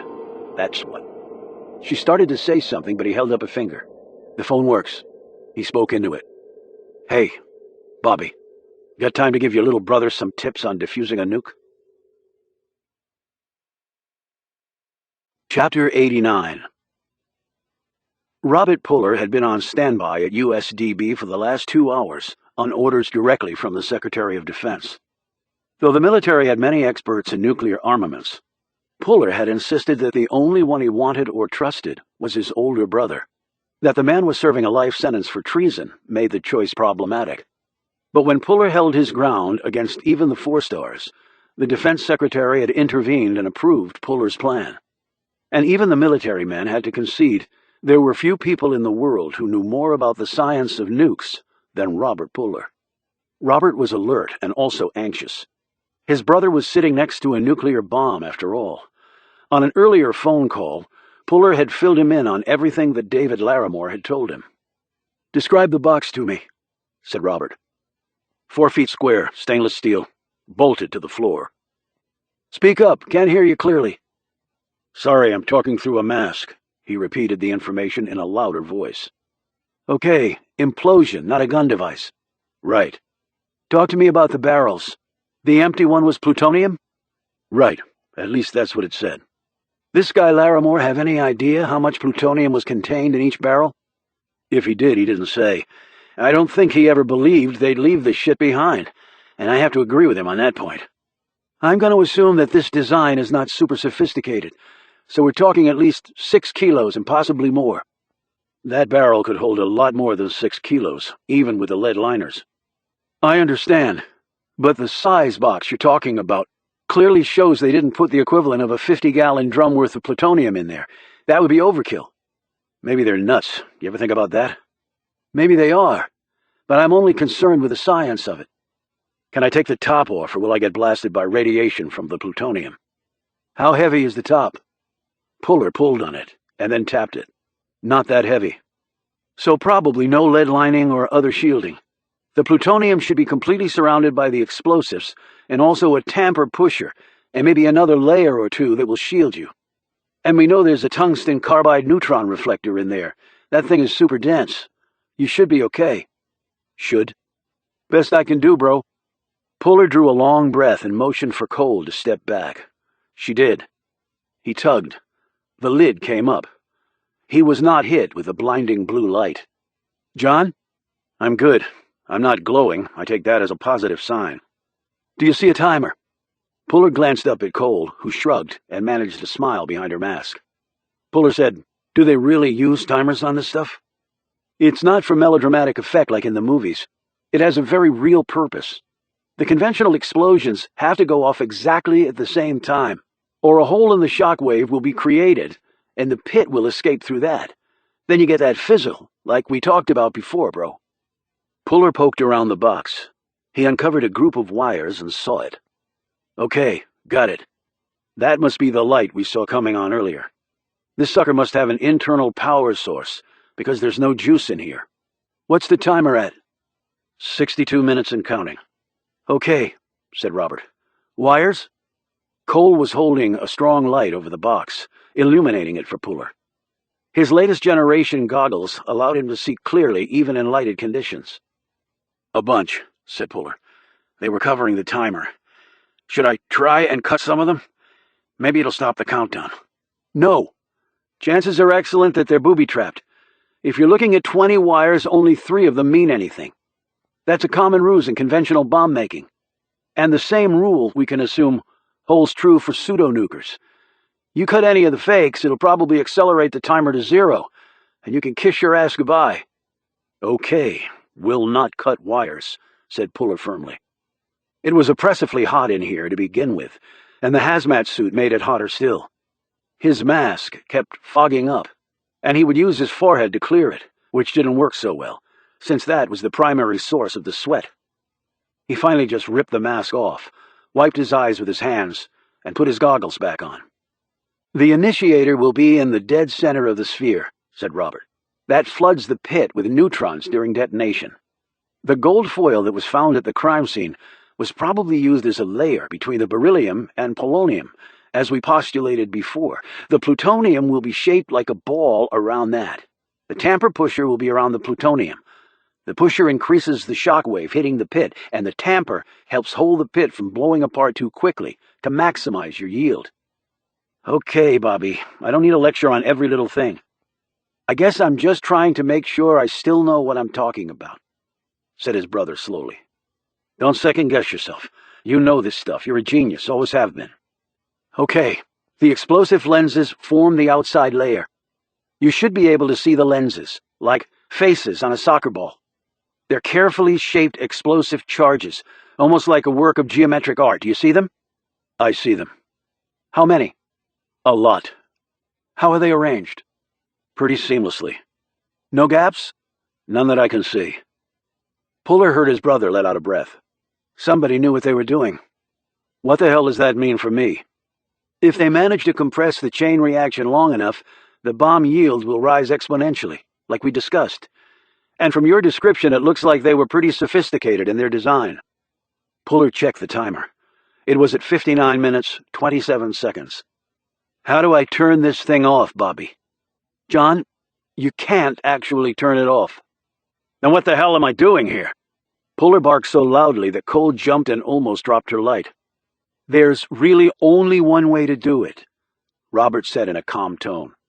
We have to screw up the detonation.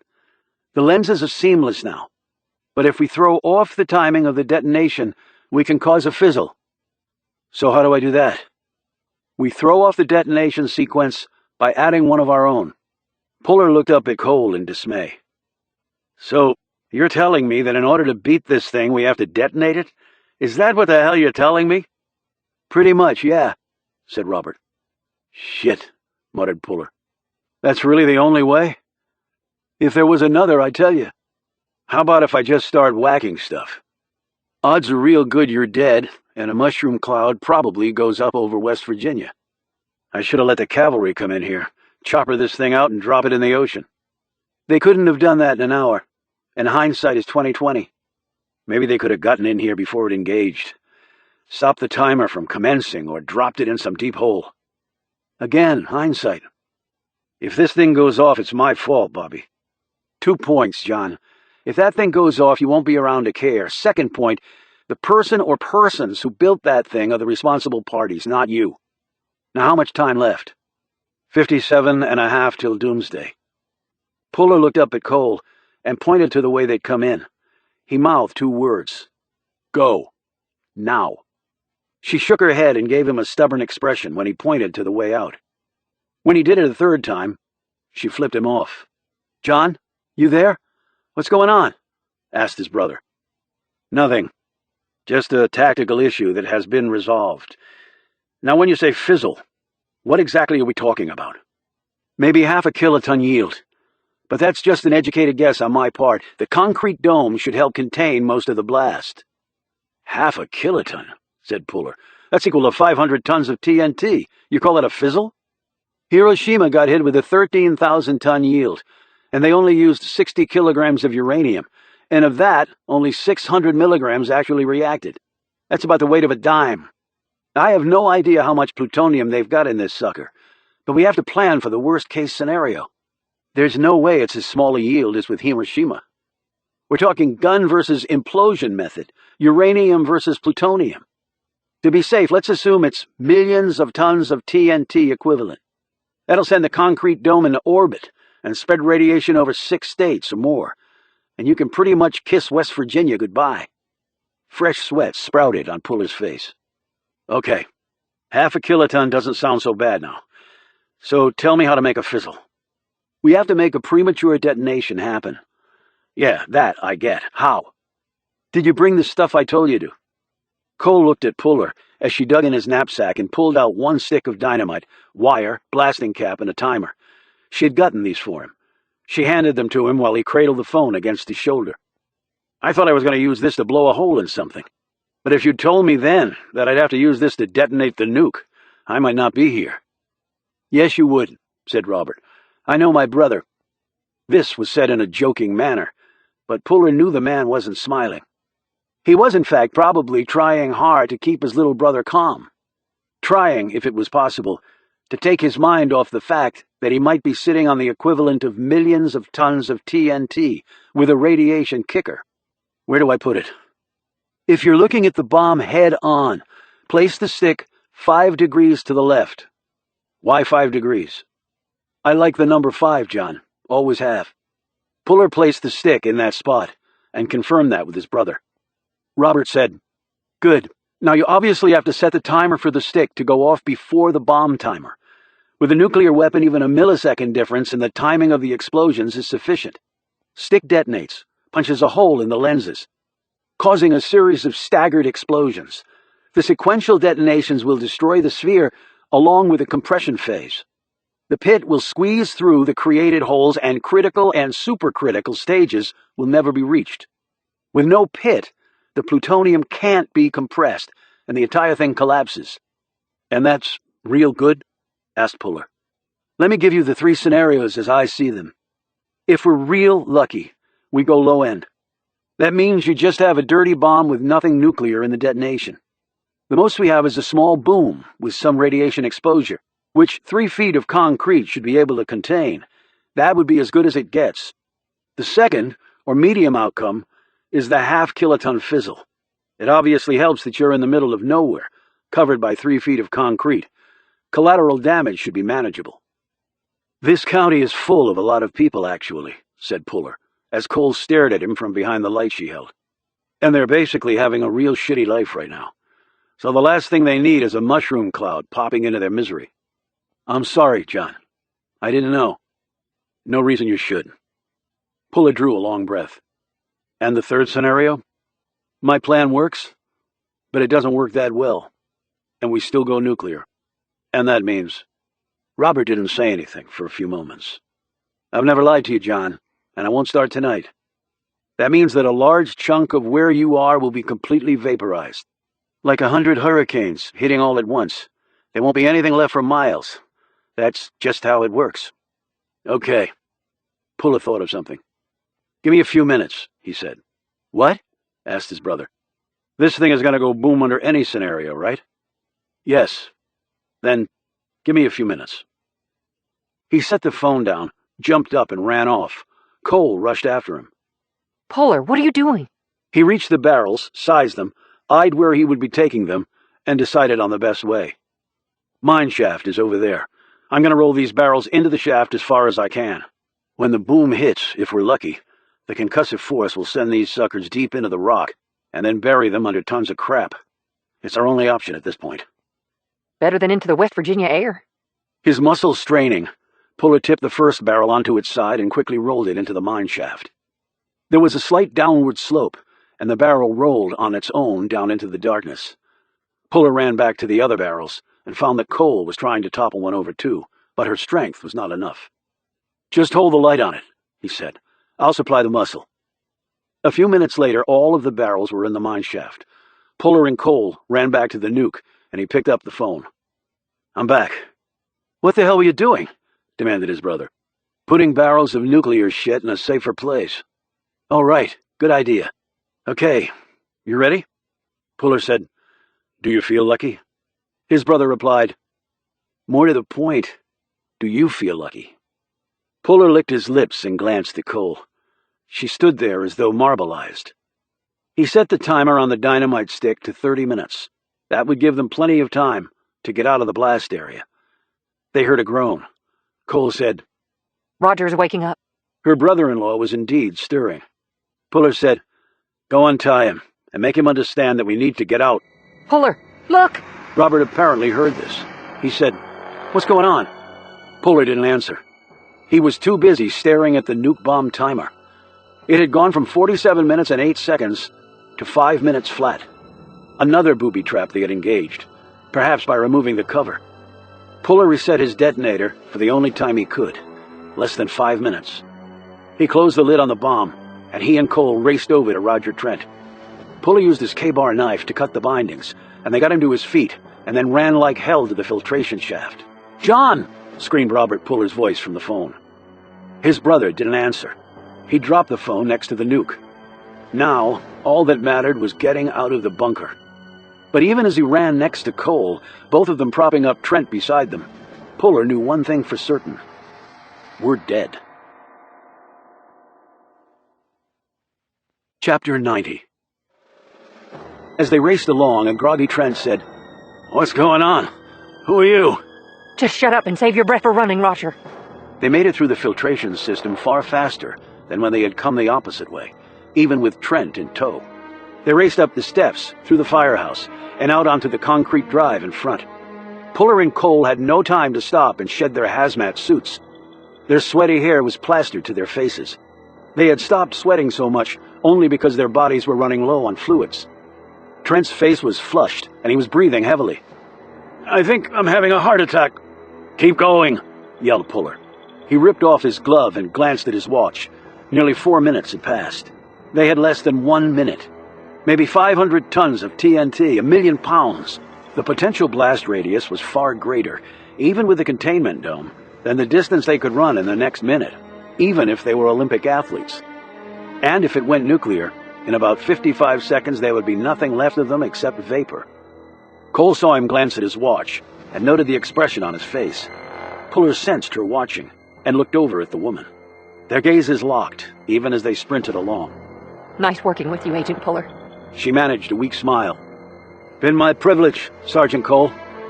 They had 30 seconds left to live. In that time, they managed to cover another 20th of a mile. The dome was clearly visible behind them. Puller didn't look at his watch again. He kept running. He picked up his pace. So did Cole. So did Trent. The fresh air had helped revive him, and he had somehow realized that they were running for their very lives. Puller wondered briefly what the shock would feel like. He was about to find out. Inside the bunker, the dynamite stick detonated. Robert Puller's method worked, however. The staggered explosions, off by only milliseconds, allowed a seam to develop in the sphere, and the pit shot right through it. There would be no thermonuclear explosion. Now it became just a bomb. But it was a big bomb, and Drake County, with all of its coal mining over the years, had never witnessed a detonation such as this one. The earth trembled beneath their feet, but they felt that for only a second, which was the length of time their feet were actually on the dirt. An instant later, Puller, Cole, and Trent were thrown 20 feet in the air. They slammed into the dirt and were rolled head over heels by the concussive blast coming from the bunker. They ended up separated, and nearly 100 feet from where they had last stood. Puller barely missed colliding with the trunk of a pine tree. Debris rained down from the sky. Puller, dazed and bloody, slowly rolled over. Somehow his MP5 had stayed with him. The barrel had struck him in the face when he hit the ground. His cheek was cut and swollen. Every part of his body was screaming in pain, both from the force of the blast that had hit him and from being thrown all that distance and hitting the earth with wicked velocity. As a chunk of flying concrete nearly took his head off, he spun around and looked back at the bunker. It was no longer there. At least, part of the top of it was gone. Chunks of concrete were flying through the air. Smoke and mist were rising up through the bunker's new hole. Part of its side had also been blown out. That must have been the source of the concussive force that had knocked them heels over ass. It appeared to Puller to be a man-made volcano on full eruption. He heard no screams from the adjacent neighborhood as debris slammed down on the houses. There were 57 people squatting in the old houses that had once been home to the plant employees. Cole had earlier that evening directed her deputies to mass evict all of them on the pretense of unlawful trespass. The explanation given was that the law-abiding citizens of the county had had enough. These people were in shelters, asleep, instead of in these homes, which were now being crushed under a maelstrom of flying concrete and rebar. Right now, it looked like a damn good call. He didn't know if the stuff belching from the bunker was radioactive or not, and at the moment he didn't care. He had to find Cole. He found Roger Trent first. Unfortunately, he had collided headfirst with a tree, far harder than he was. Half his head was gone. The mining mogul's financial problems, along with his life, were over. Puller looked frantically around as another explosion rocked the area, sending more debris into the air. Then he finally spotted her. Cole was nearly 50 yards from him. She was struggling to get up. "Stay down!" he cried out. "I'm coming!" He sprinted through the debris-filled air, dodging chunks of concrete that were as lethal as 50 cal rounds. He was 50 feet from her when it happened. The mortar-sized chunk of concrete hit Cole directly in the head. She fell back to the ground. "No!" Puller screamed. He started to run faster as concrete and rebar and things he could not identify hurled down at him. It was like he was dodging death once more in Kabul or Baghdad. He reached her and knelt down. The back of her head was bloody. He saw bits of her skull. He gently turned her over. Cole looked up at him. Her eyes were unfocused. Her brain was shutting down. He reached out helplessly to her. Her eyes stopped moving, and her gaze hung on him for a second. Her lips parted. He thought she was going to speak to him. She gave one last shudder, one last gasp of breath. Her eyes grew still, and Samantha Cole died. He sat back on his haunches. Not once had John Puller ever cried over a fallen comrade on the battlefield. Not once. And he'd had many opportunities to do so. Puller men did not cry. That was Rule 1. Yet as Sam Cole left him, the tears trickled down his face. Chapter 91. The federal government invaded Drake, West Virginia with the force of a rampaging army. And in a way, that's exactly what it was at this point. The Fed shut the town, and especially the area around the bunker, down. Every inch of ground was examined by teams of experts wearing the very latest protective gear. Air and ground tests were conducted. Robots ran in and out of Ground Zero 24/7. The media was kept in the dark throughout. The government had gotten quite adept at that over the years. The official story was that an odd combination of methane gas and some old World War II-era storage canisters had combined to give that part of West Virginia an unscheduled fireworks display. The air and ground contamination turned out to be far less than feared. No mass evacuation had to be ordered. Sophisticated imaging showed that the barrels Puller had rolled into that mine shaft had been effectively sealed under millions of tons of rock. The government wasn't sure whether they would go in to get them out, or let them remain right where they were. Puller's way had saved them a lot of money and storage costs after all. Remains of the plutonium pit and the bomb were found and taken away. The cleanup process began and would continue for a while. The government outright lied to the media and the good people of Drake every step of the way, and they did so with a smooth confidence. John Puller had been ordered by a string of generals and civilian brass to keep his mouth shut. He was a soldier, and so he did what he was told. One day that might change, he told himself. It would just not be today. Robert Puller was the only man in U.S. history to receive a commendation from his country after being convicted of treason for his part in helping to avoid a nuclear nightmare. However, there was never any talk of his sentence being commuted, and the commendation was given under the strictest secrecy. Puller did not attend Roger Trent's funeral. He assumed it would be an elaborate affair, no expense spared by his widow Jean, and he also wondered if anyone from Drake had bothered to show up. The man had been innocent of any complicity in attempting to create a nuclear holocaust, but that didn't take away from the fact that he was still a mean son of a bitch whose business had raped a region and ruined many a life, and Puller didn't give a damn about any of it. But there was one funeral in Drake that he did attend. Puller stepped out of the Malibu dressed in his brand-new dress blues. He cut quite a figure as he helped lift the coffin out of the hearse and carry it to the gravesite. This was Sam Cole's funeral, and nothing would have kept the man away. The Cole family was there, including Randy, who had on a brand-new suit that Jean no doubt had bought him for the burial of his other sister. He looked more like a lost boy than a grieving man. Jean was dressed all in high-dollar black. She looked entirely crushed. As Puller watched her, he had to assume it was more for the lost sibling than the dead husband. She was now a very rich widow, but she no longer had a sister. Samantha Cole was buried in her street uniform, not her dress uniform, but the one she wore every day. They had found a last will and testament that had asked that this be done. It seemed very fitting for the sort of cop she had been. Also buried with her was the Cobra. That was also in her will, and Puller had to respect the lady's foresight and attention to detail. Her cottage she left to her brother. Puller had earlier gone to her home and put a notice up on the front door declaring that anyone attempting to scavenge anything from the premises would be hunted down by the United States Army and dealt with appropriately and with extreme force if required. As he walked up to the coffin, Puller felt his throat constrict and his chest tighten. It was hot as hell and the sun blazed overhead. The humidity and heat combination must have been in the triple digits, and all Puller felt was the icy cold of nearby death. He lightly touched the polished mahogany, mumbled a few words that felt wholly inadequate.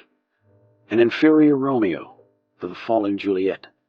Finally he gathered himself and said, "You were a good cop, Cole. This place didn't deserve you." He stopped talking, trying mightily to keep his emotions from running totally away with him. He ended by saying, "It was an honor to serve with you." As they were walking back to the cars after the service, Jean Trent drew next to Puller. What really happened? No one will tell me anything. "Do you really need to know?" She bristled. Do I really need to know why my husband and sister were killed? Wouldn't you want to know if you were in my shoes? "The truth won't bring them back." Well, you're a big help. I'm just giving you the best advice I can. She stopped, and so did he. You weren't at Roger's funeral. That's right, I wasn't. But you came back for this, in your fancy duds, with all your medals. Why? Because I owed it to your sister. It's about respect. You cared for her, didn't you? Puller said nothing. Will you catch whoever killed her? Yes, I will. She looked away, and her mouth assumed a hard line.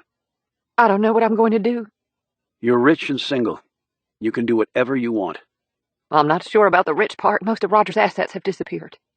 You have the B&B. And a smart lady like yourself, you probably have some stashed away.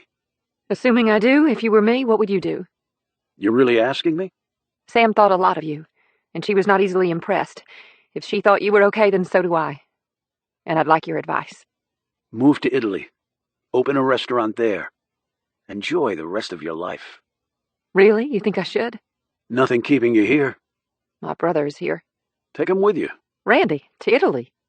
Puller glanced over at Randy Cole. He was sitting by himself on a bench, looking like he didn't even know where he was. He finally went to a doctor, right? She nodded. He has a brain tumor. It's not one of the ones that's always fatal. The doctors think they can treat it, or at least slow its progression, but we don't know how much time he may have left. Then I think you both could use a fresh start. Good luck. He started to walk away. She called after him. Puller, I'm having a reception at the house. I was hoping you could come. Puller kept walking. He didn't have time for receptions. He had a case to finish, and he was going to finish it. For himself. But mostly for Sam Cole. Chapter 92. The man lit his cigarette, waved the match until it stopped burning, and tossed it down on the damp cobblestone street.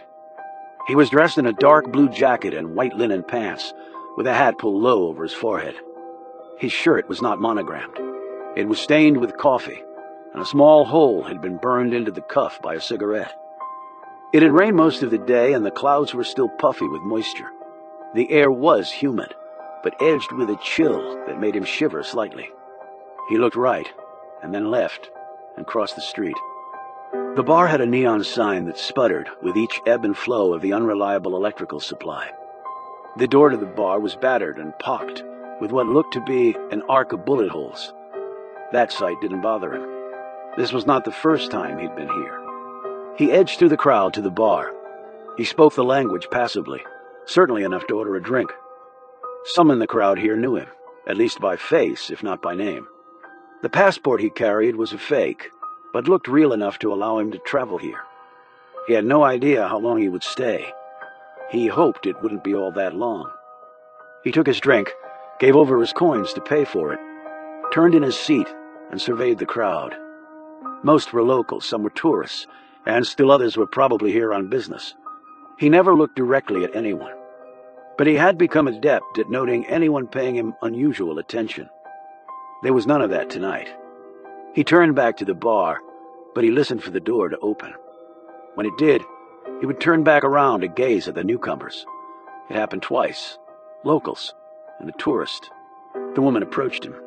She was young, pretty, her hair dark, her accent strong but lyrical. He had seen her here before. She liked to mingle. She had never mingled with him before. She usually chose someone closer to her own age. Did he want to dance? She asked. No, he told her. Would he buy her a drink? No, he told her. Could she buy him a drink? He turned to her, dipping his chin low so she could not see him clearly. Why? He asked. Because I am lonely. He looked at the others in the crowded bar. I don't see how that's possible. I've seen you in here before. The men are very friendly towards you. She pulled out a cigarette and asked him for a light. He produced a match, struck it, and ignited the end of her smoke. He waved the match out and gazed again at her. She took a puff, blew the smoke to the stained ceiling, where a fan with bamboo blades slowly moved the hazy air from one side of the bar to the other. It was hotter in here. He could feel the sweat stain his armpits. You are not local, she said in English. I know I'm not, but you are. Since I was in the womb. Why do you come here? Why does anyone go anywhere? I have never been anywhere. I would like to get away from this place. To get away. What? He felt the urge to talk to her. He wasn't sure why. Maybe he was lonely too. That's why I'm here, to get away. To get away from what? Life. Was your life so bad? Pretty bad, but also pretty good. You are not talking sense. He sat straighter on the bar stool. It does make sense, if you put it in context. She gazed at him, obviously perplexed. Context? What is this context? He finished his drink and tossed up his hand, ordering another. It was produced a few seconds later, and he drank that down too, wiping his mouth with the sleeve of his jacket. He wiped sweat from his forehead. Context is everything. It's truth. It's really the only thing that matters. You talk funny, but I like you. She swept one hand through his hair. Her touch and her smell awoke something in him. He thought he now understood why she had come to him in the bar. He paid for his drink, and then for hers. She kept her hand on his shoulder, and then it dipped to the small of his back. He kept one hand near his wallet, but he was reasonably sure that wasn't what she was after. Well, in a way, she was. Money. For services. He had a desire to be serviced. They left the bar 30 minutes later. They walked back to his hotel. It was only 5 minutes. It was the best hotel in the city, and it was still a dump. But he was not going to be staying here, not for long anyway. They went to his room at the top of the stairs. He took off his hat and his jacket, and let them fall to the floor. She unbuttoned his shirt, helped him off with his shoes. When his pants were off, she said, Give me a few minutes to freshen up. He put his hand on her substantial rump and squeezed. She kissed him on the neck. His hand went under her skirt and glided over smooth flesh. She kissed him again, tonguing his cheek, his ear. His other hand reached for her breasts, but she was gone, off to the bathroom, to freshen up. He lay back on the bed in the dark. The ceiling fan whirred overhead. He watched it, counted the revolutions, then closed his eyes, waited for the bathroom door to reopen, see her silhouetted there, perhaps naked, perhaps nearly so. His life had changed so much in such a short period of time. It was both terrifying and exhilarating. Then a man said, "Hello, Bill. It's time we talked." Chapter 93. Bill Strauss sat up when he heard the man's voice. His body started to tremble. It was an immediate, visceral reaction that was paralyzing. He watched as the silhouette came forward. The bathroom door opened, the woman slipped through it, and then out of the room, closing the door behind her. A setup. He had fallen for it. The silhouette turned to hard flesh. The man stood in front of Strauss and looked down. John Puller said, "You're a long way from Drake, West Virginia, Bill." Strauss just sat there staring upward at the far bigger man. Puller grabbed a chair, flipped it around, and sat down facing Strauss. In his right hand was one of his M11s. "How did you know?" "The fact that I ran for it, I guess." "Actually, I knew before then. You're not a good liar. I could read you pretty easily the night we came by the house to tell you your son was dead. At Trent Exploration, you were the second banana, but you wanted the bigger house. You were the brains and Roger was the front. Why should he get the lion's share? And you were in the perfect position to rip him off. No one suspected you, the money guy, because everyone assumed that if the business tanked, you would as well. But that wouldn't be the case if you'd already taken all the cash. And the plans to the bunker were in your safe, Bill, not Roger's. That was the clincher. You knew all about the place. And you figured out that Treadwell and Bittner had discovered the plans." Strauss's head dipped low. "Focus, Bill. I need you to focus."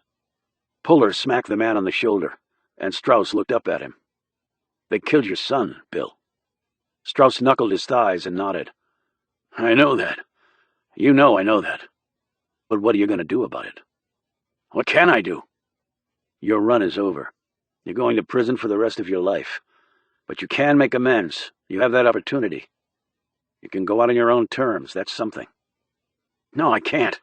I can't do that, Puller." Puller edged forward, his hand bringing up the M11 slightly. Strauss eyed the gun. "And you're going to kill me? Is that why you're here?" "I came a long way to see you. And no, I'm not going to kill you. Unless you give me a reason to," he added. "I'm sorry about Sam. I'm not here to talk about Sam. I'm here to talk about you. How did you find me all the way down here?" "I didn't have to find you." Strauss looked puzzled. "I don't understand." "I didn't have to find you because I never lost you. We knew where you were at all times. We followed your path all the way down here, in fact." "I don't understand. How did—" Puller stood. "They killed Dicki, Bill. Shot him right in the head. You never intended that, did you?" Strauss shook his head. "It wasn't supposed to be that way. Never that way. Right through the head. Just riding his bike, and bam!" Strauss nearly tumbled off the bed as Puller fired his gun and the slug ripped into the wall and stayed there. "Shot him," Puller continued calmly. "Blew up his brain. I was there, saw it all. Hydrostatic pressure to the head from a supersonic rifle round. A Lapua round, Bill. It was overkill. They wanted to make sure he was dead. He never had a chance. You never would have recognized your kid, Bill. He had no face left." Strauss pulled himself back up and snapped. "That was not part of the plan. I didn't know. No one told me that Dicki—" His voice trailed off, and he started weeping. "I suppose you're sorry he's dead," said Puller. "Of course I am. When you came to my house and told me, I was distraught. His mother is devastated." "But you had no problem leaving her behind," Puller pointed out. "There was no way to bring her. There was no way to explain to her." He halted, ground his fists into his eyes, wept some more. "So you kept the missus in the dark over all of this. I've set up an account for her. She would never want for anything. Except her husband and son. And since you left her behind, you couldn't know she wouldn't die when the bomb went off. I was told— our house was far enough away." Puller cut in. "Doesn't it piss you off that they murdered your son?" Strauss said nothing. Puller slipped his hand in his jacket and pulled out a photo. "I have the autopsy photo right here. You want to see your kid? See what they did to him?" More tears trickled down Strauss's face. He made no effort to brush them away. "Wasn't supposed to happen." "Well, it did happen, Bill. You want to see?" Puller said in a tighter voice. He held out the picture. Strauss recoiled from it. No, I don't want to see him like that," he said in a hushed voice. "Somebody did that to my boy, I'd want payback. I'd want revenge. I'd want justice." There's no way to do that now." "Sure there is." Puller slipped the picture back in his pocket. "Amends, Bill. You can make it right. You can do it for your son." "I can't. You see, my wife, they might hurt—" "She's already in protective custody. She'll go into witness protection. It's all arranged, all done. All you have to do is the right thing." Puller sat back down, holstered the M11. Strauss said, "What about me? Can I—" Puller cut him off. "You're going to prison, Bill. No deals." "So I talk? And still get prison?" Strauss said bitterly. "You get to live. It's a good alternative to not living." "So you are going to kill me if I don't cooperate?" "I don't have to." "Why?" "The U.S. government will execute you for treason." A few moments of silence went by. Puller finally said, "I need an answer, Bill. Got wings waiting. Depending on your answer, the jet will take you one place as opposed to another." Bill Strauss rose. "Let's go." Puller stood and gripped the other man by the elbow. "Good choice. For my son." "Yeah," said Puller. Chapter 94. Puller's choice of running paths was remote and lonely. He liked to come here to sweat and think, and the former helped him do the latter. And he didn't like other people around while he was doing it. He inserted the earbuds, turned on his iPod, and started his run. 5 miles later, he was trotting back to his car, and then he stopped. There were 6 men that he could see. One was leaning against the hood of his Malibu. There were 4 others providing perimeter security. The 6th man was standing near the rear door of the Malibu. 2 black SUVs were parked in front and at the rear of Puller's vehicle, blocking it in. Puller started walking. He slipped out his earbuds and cupped his iPod in his right hand. "Hey, Joe, how's it going?" Joe Mason pushed off from the Malibu. "Puller, haven't heard from you in a while. Thought my orders were pretty clear on that score. You report to me." "Well, sometimes orders get gummed up by facts on the ground, and then they have to be changed." "Is that right?" "Pretty much, yeah." "Well, nobody told me that, and it's always good to hear it from the horse's mouth. That's why I'm here." Puller drew closer to him. He noted the 4 perimeter guys close in. They were all armed, and they were all the same guys who had once before surrounded him in the parking garage in Arlington after his meeting with General Carson. "So you're here because you want to report?" "That's right." "Okay, easy enough. There are 3 basic points. After Dicki was murdered, something didn't feel right, so I started doing some digging. Here's what I found. You and Bill Strauss knew each other. You grew up together in New Jersey. I checked. You served together in the Marines. Strauss tried to BS me and said he'd never served. But he knew what a BCD and DD were. And he made his son join up because he thought the Army could cure him of his sexual preference. You don't do that unless you've been in the ranks yourself." "Okay, so I knew him. I served with him. Lots of Marines out there." "He didn't last long, just like his son. Dicki got dumped because of don't ask, don't tell. His old man got dumped because he was a petty thief and drug dealer and the Marine Corps just got tired of his ass.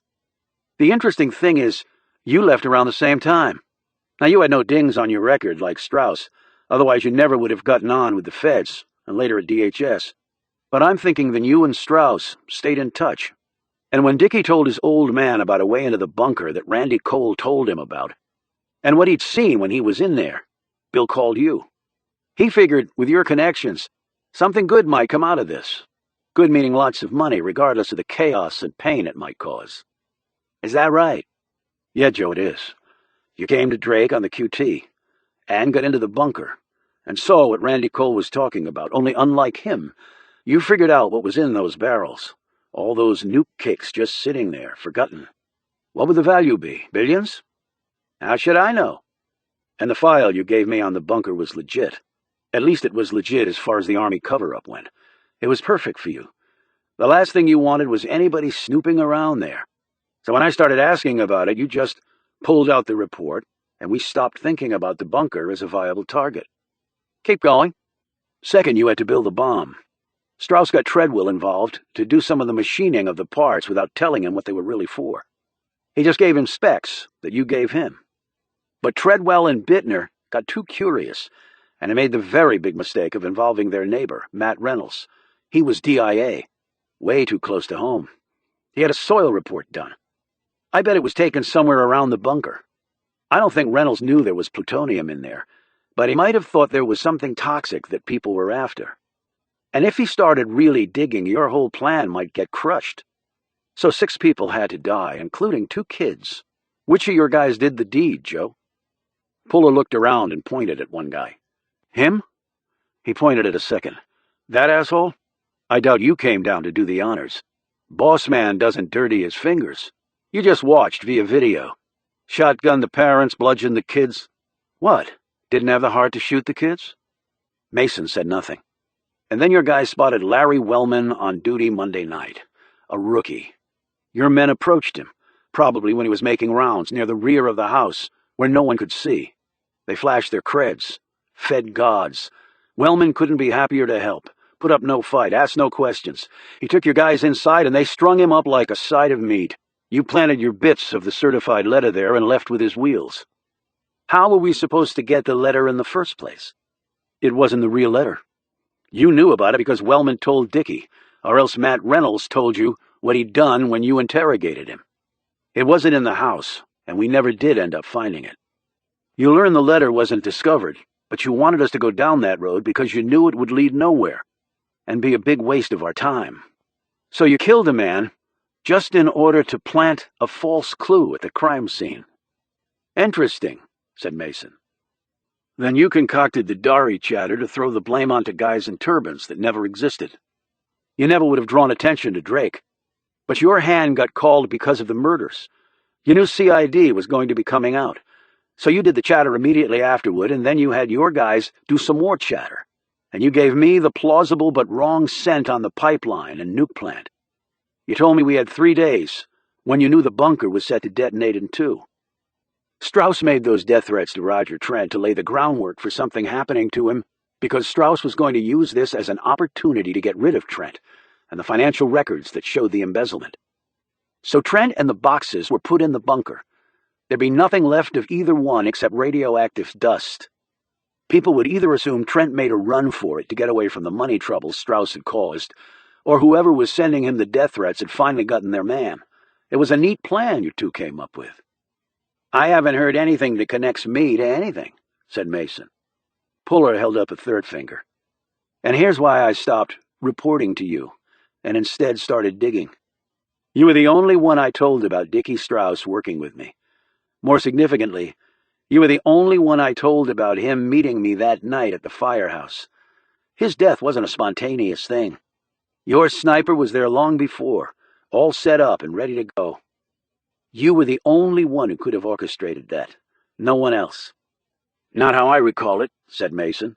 He said. And you killed him because you were afraid Dicki would have a change of heart. He went to the house and found Larry Wellman. He saw the bodies of the Reynolds family. He knew Treadwell and Bittner were dead too. He was scared. I doubt you told him what the real plan was. But when people started dying, he knew he was in way over his head. He might have figured working with the authorities was the best way out. But you couldn't allow that. So you had your guy blow his head off. So you say. No proof." Puller looked around at the other men. "You got away with it, Joe. You blew the bunker. You got your nuke fuel. Roger Trent is dead. The financial docs are ash. So why are you here? Your plan worked." Mason said nothing. He continued to eye Puller steadily. Puller edged a step closer to the man. "Maybe that Islamic chatter actually wasn't far from the truth, even though you planted it. Maybe you were hired by enemies of this country to detonate a shitload of fissile material in West Virginia.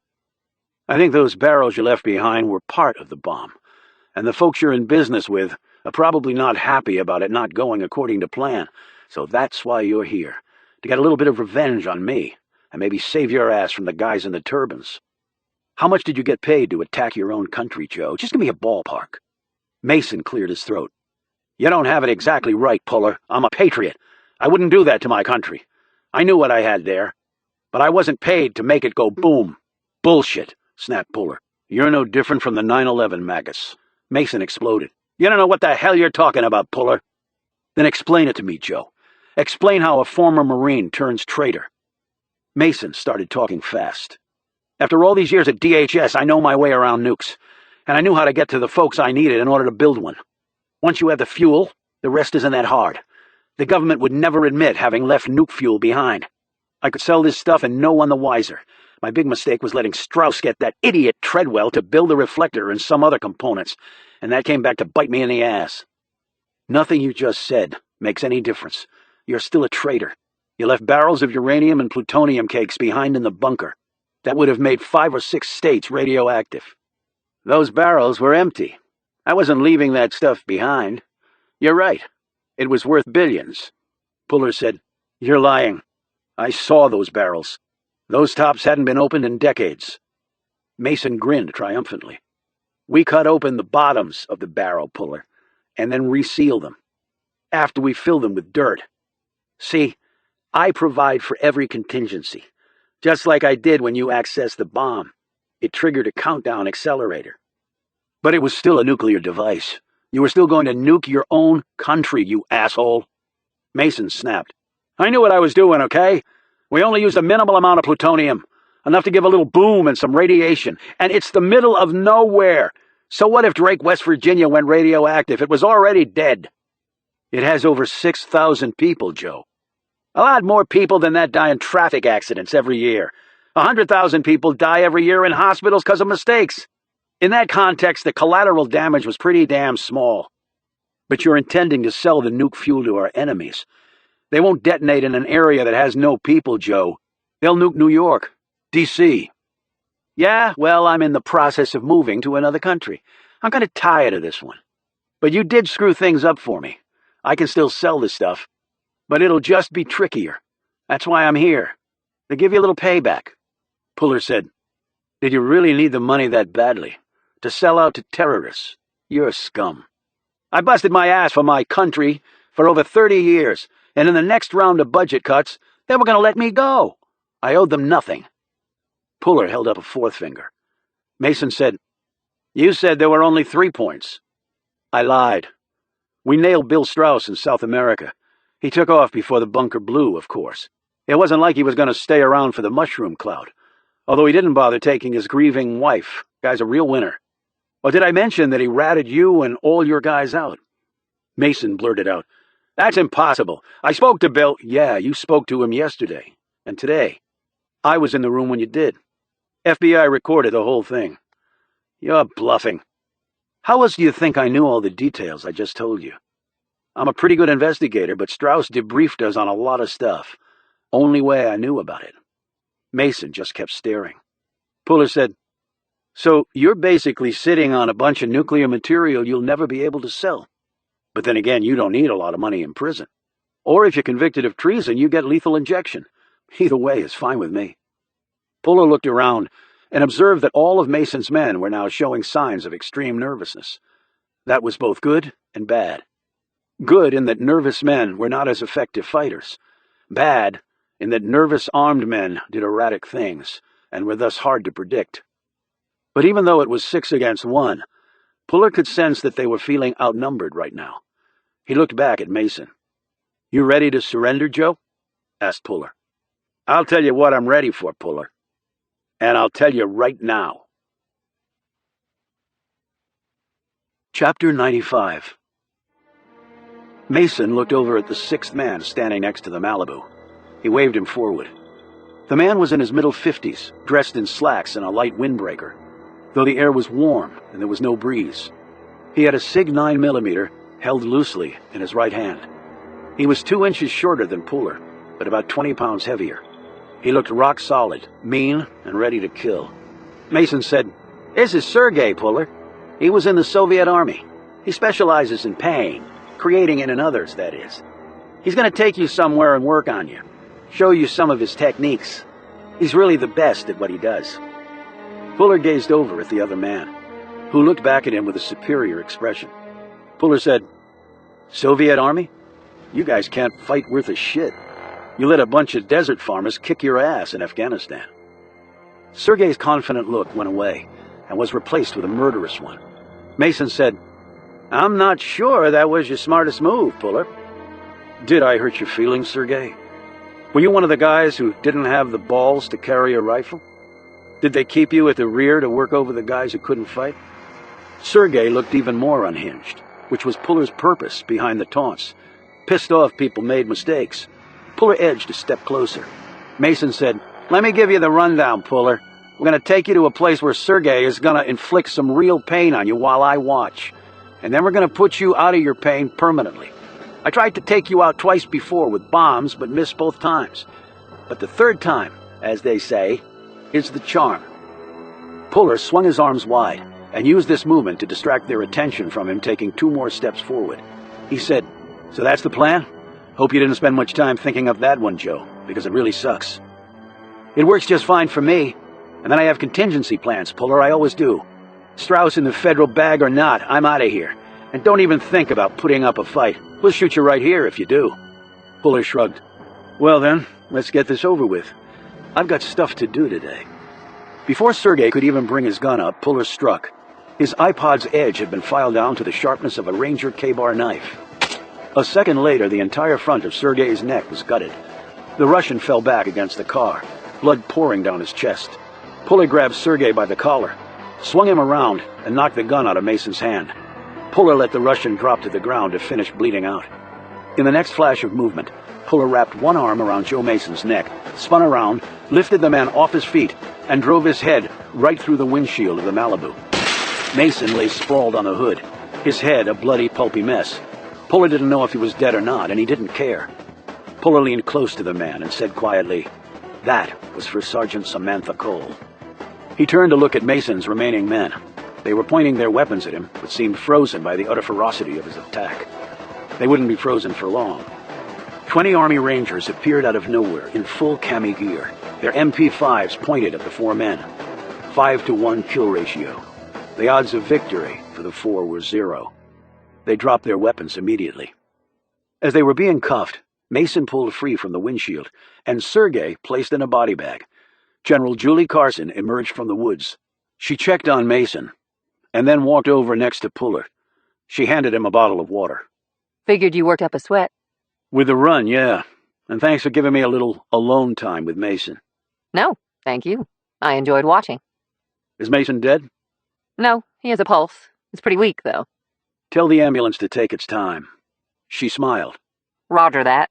Not that we needed it, but I'm assuming you got all that recorded? Carson held up a flash drive. You know how seriously the United States Army takes surveillance.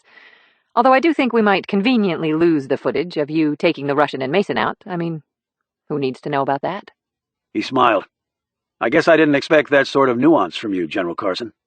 She returned the smile. I have a few surprises. And we're off the clock, so it's Julie. Okay, Julie. She watched the men being driven off.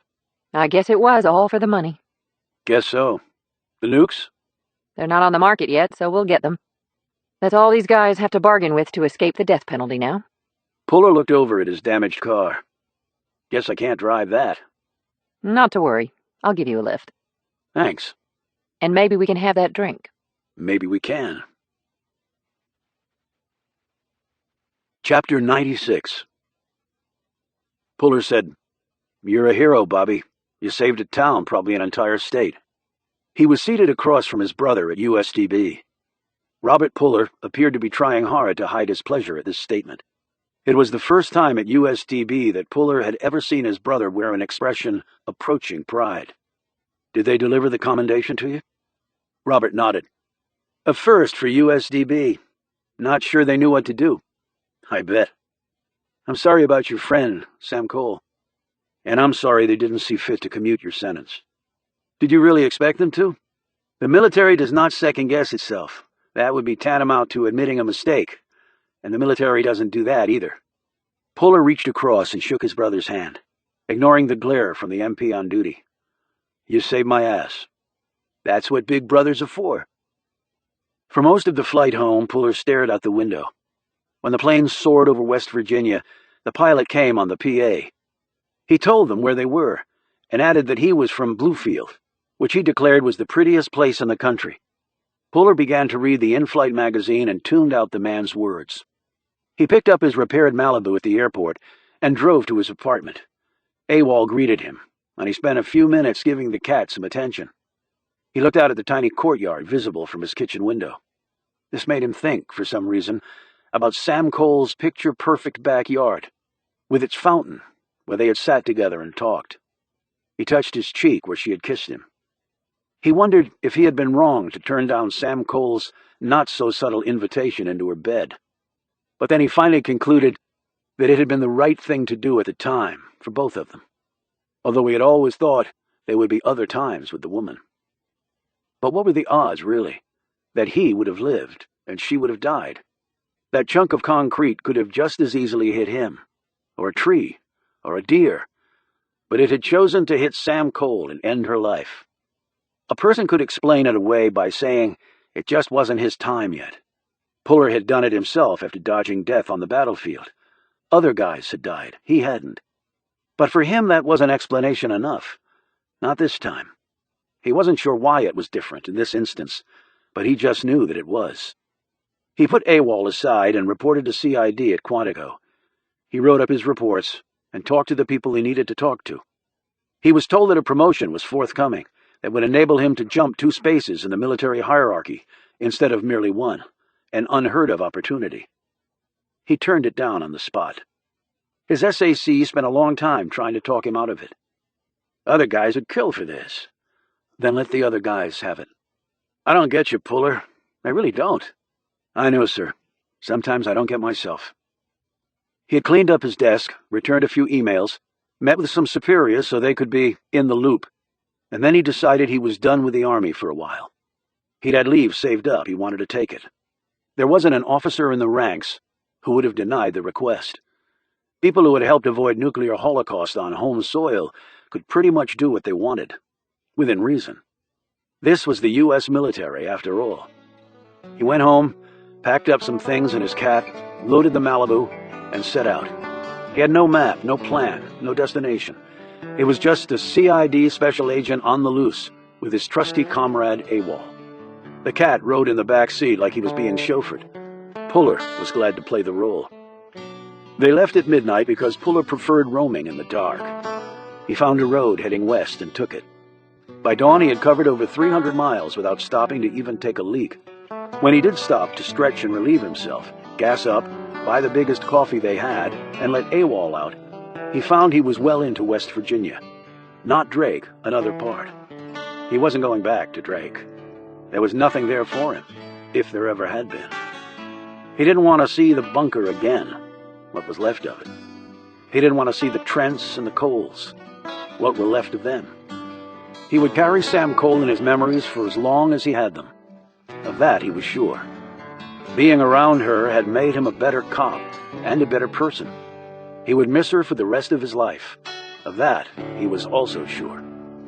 He would come back to the Army and return to his duties catching people who did bad things. For some reason, he felt that he would come back stronger than ever. It was a nice feeling. He believed he owed that one to Sam Cole, too. He opened the door and AWOL jumped back into the car. Puller settled himself in his seat, shifted the Malibu to drive, and said, "Ready to roll, AWOL?" The cat meowed its approval. Puller eased back onto the road and then gunned it. He swept down the road, moving fast, flowing smoothly. And then he was gone, like he had never even been there. After all, it was true. You couldn't kill what you couldn't see coming.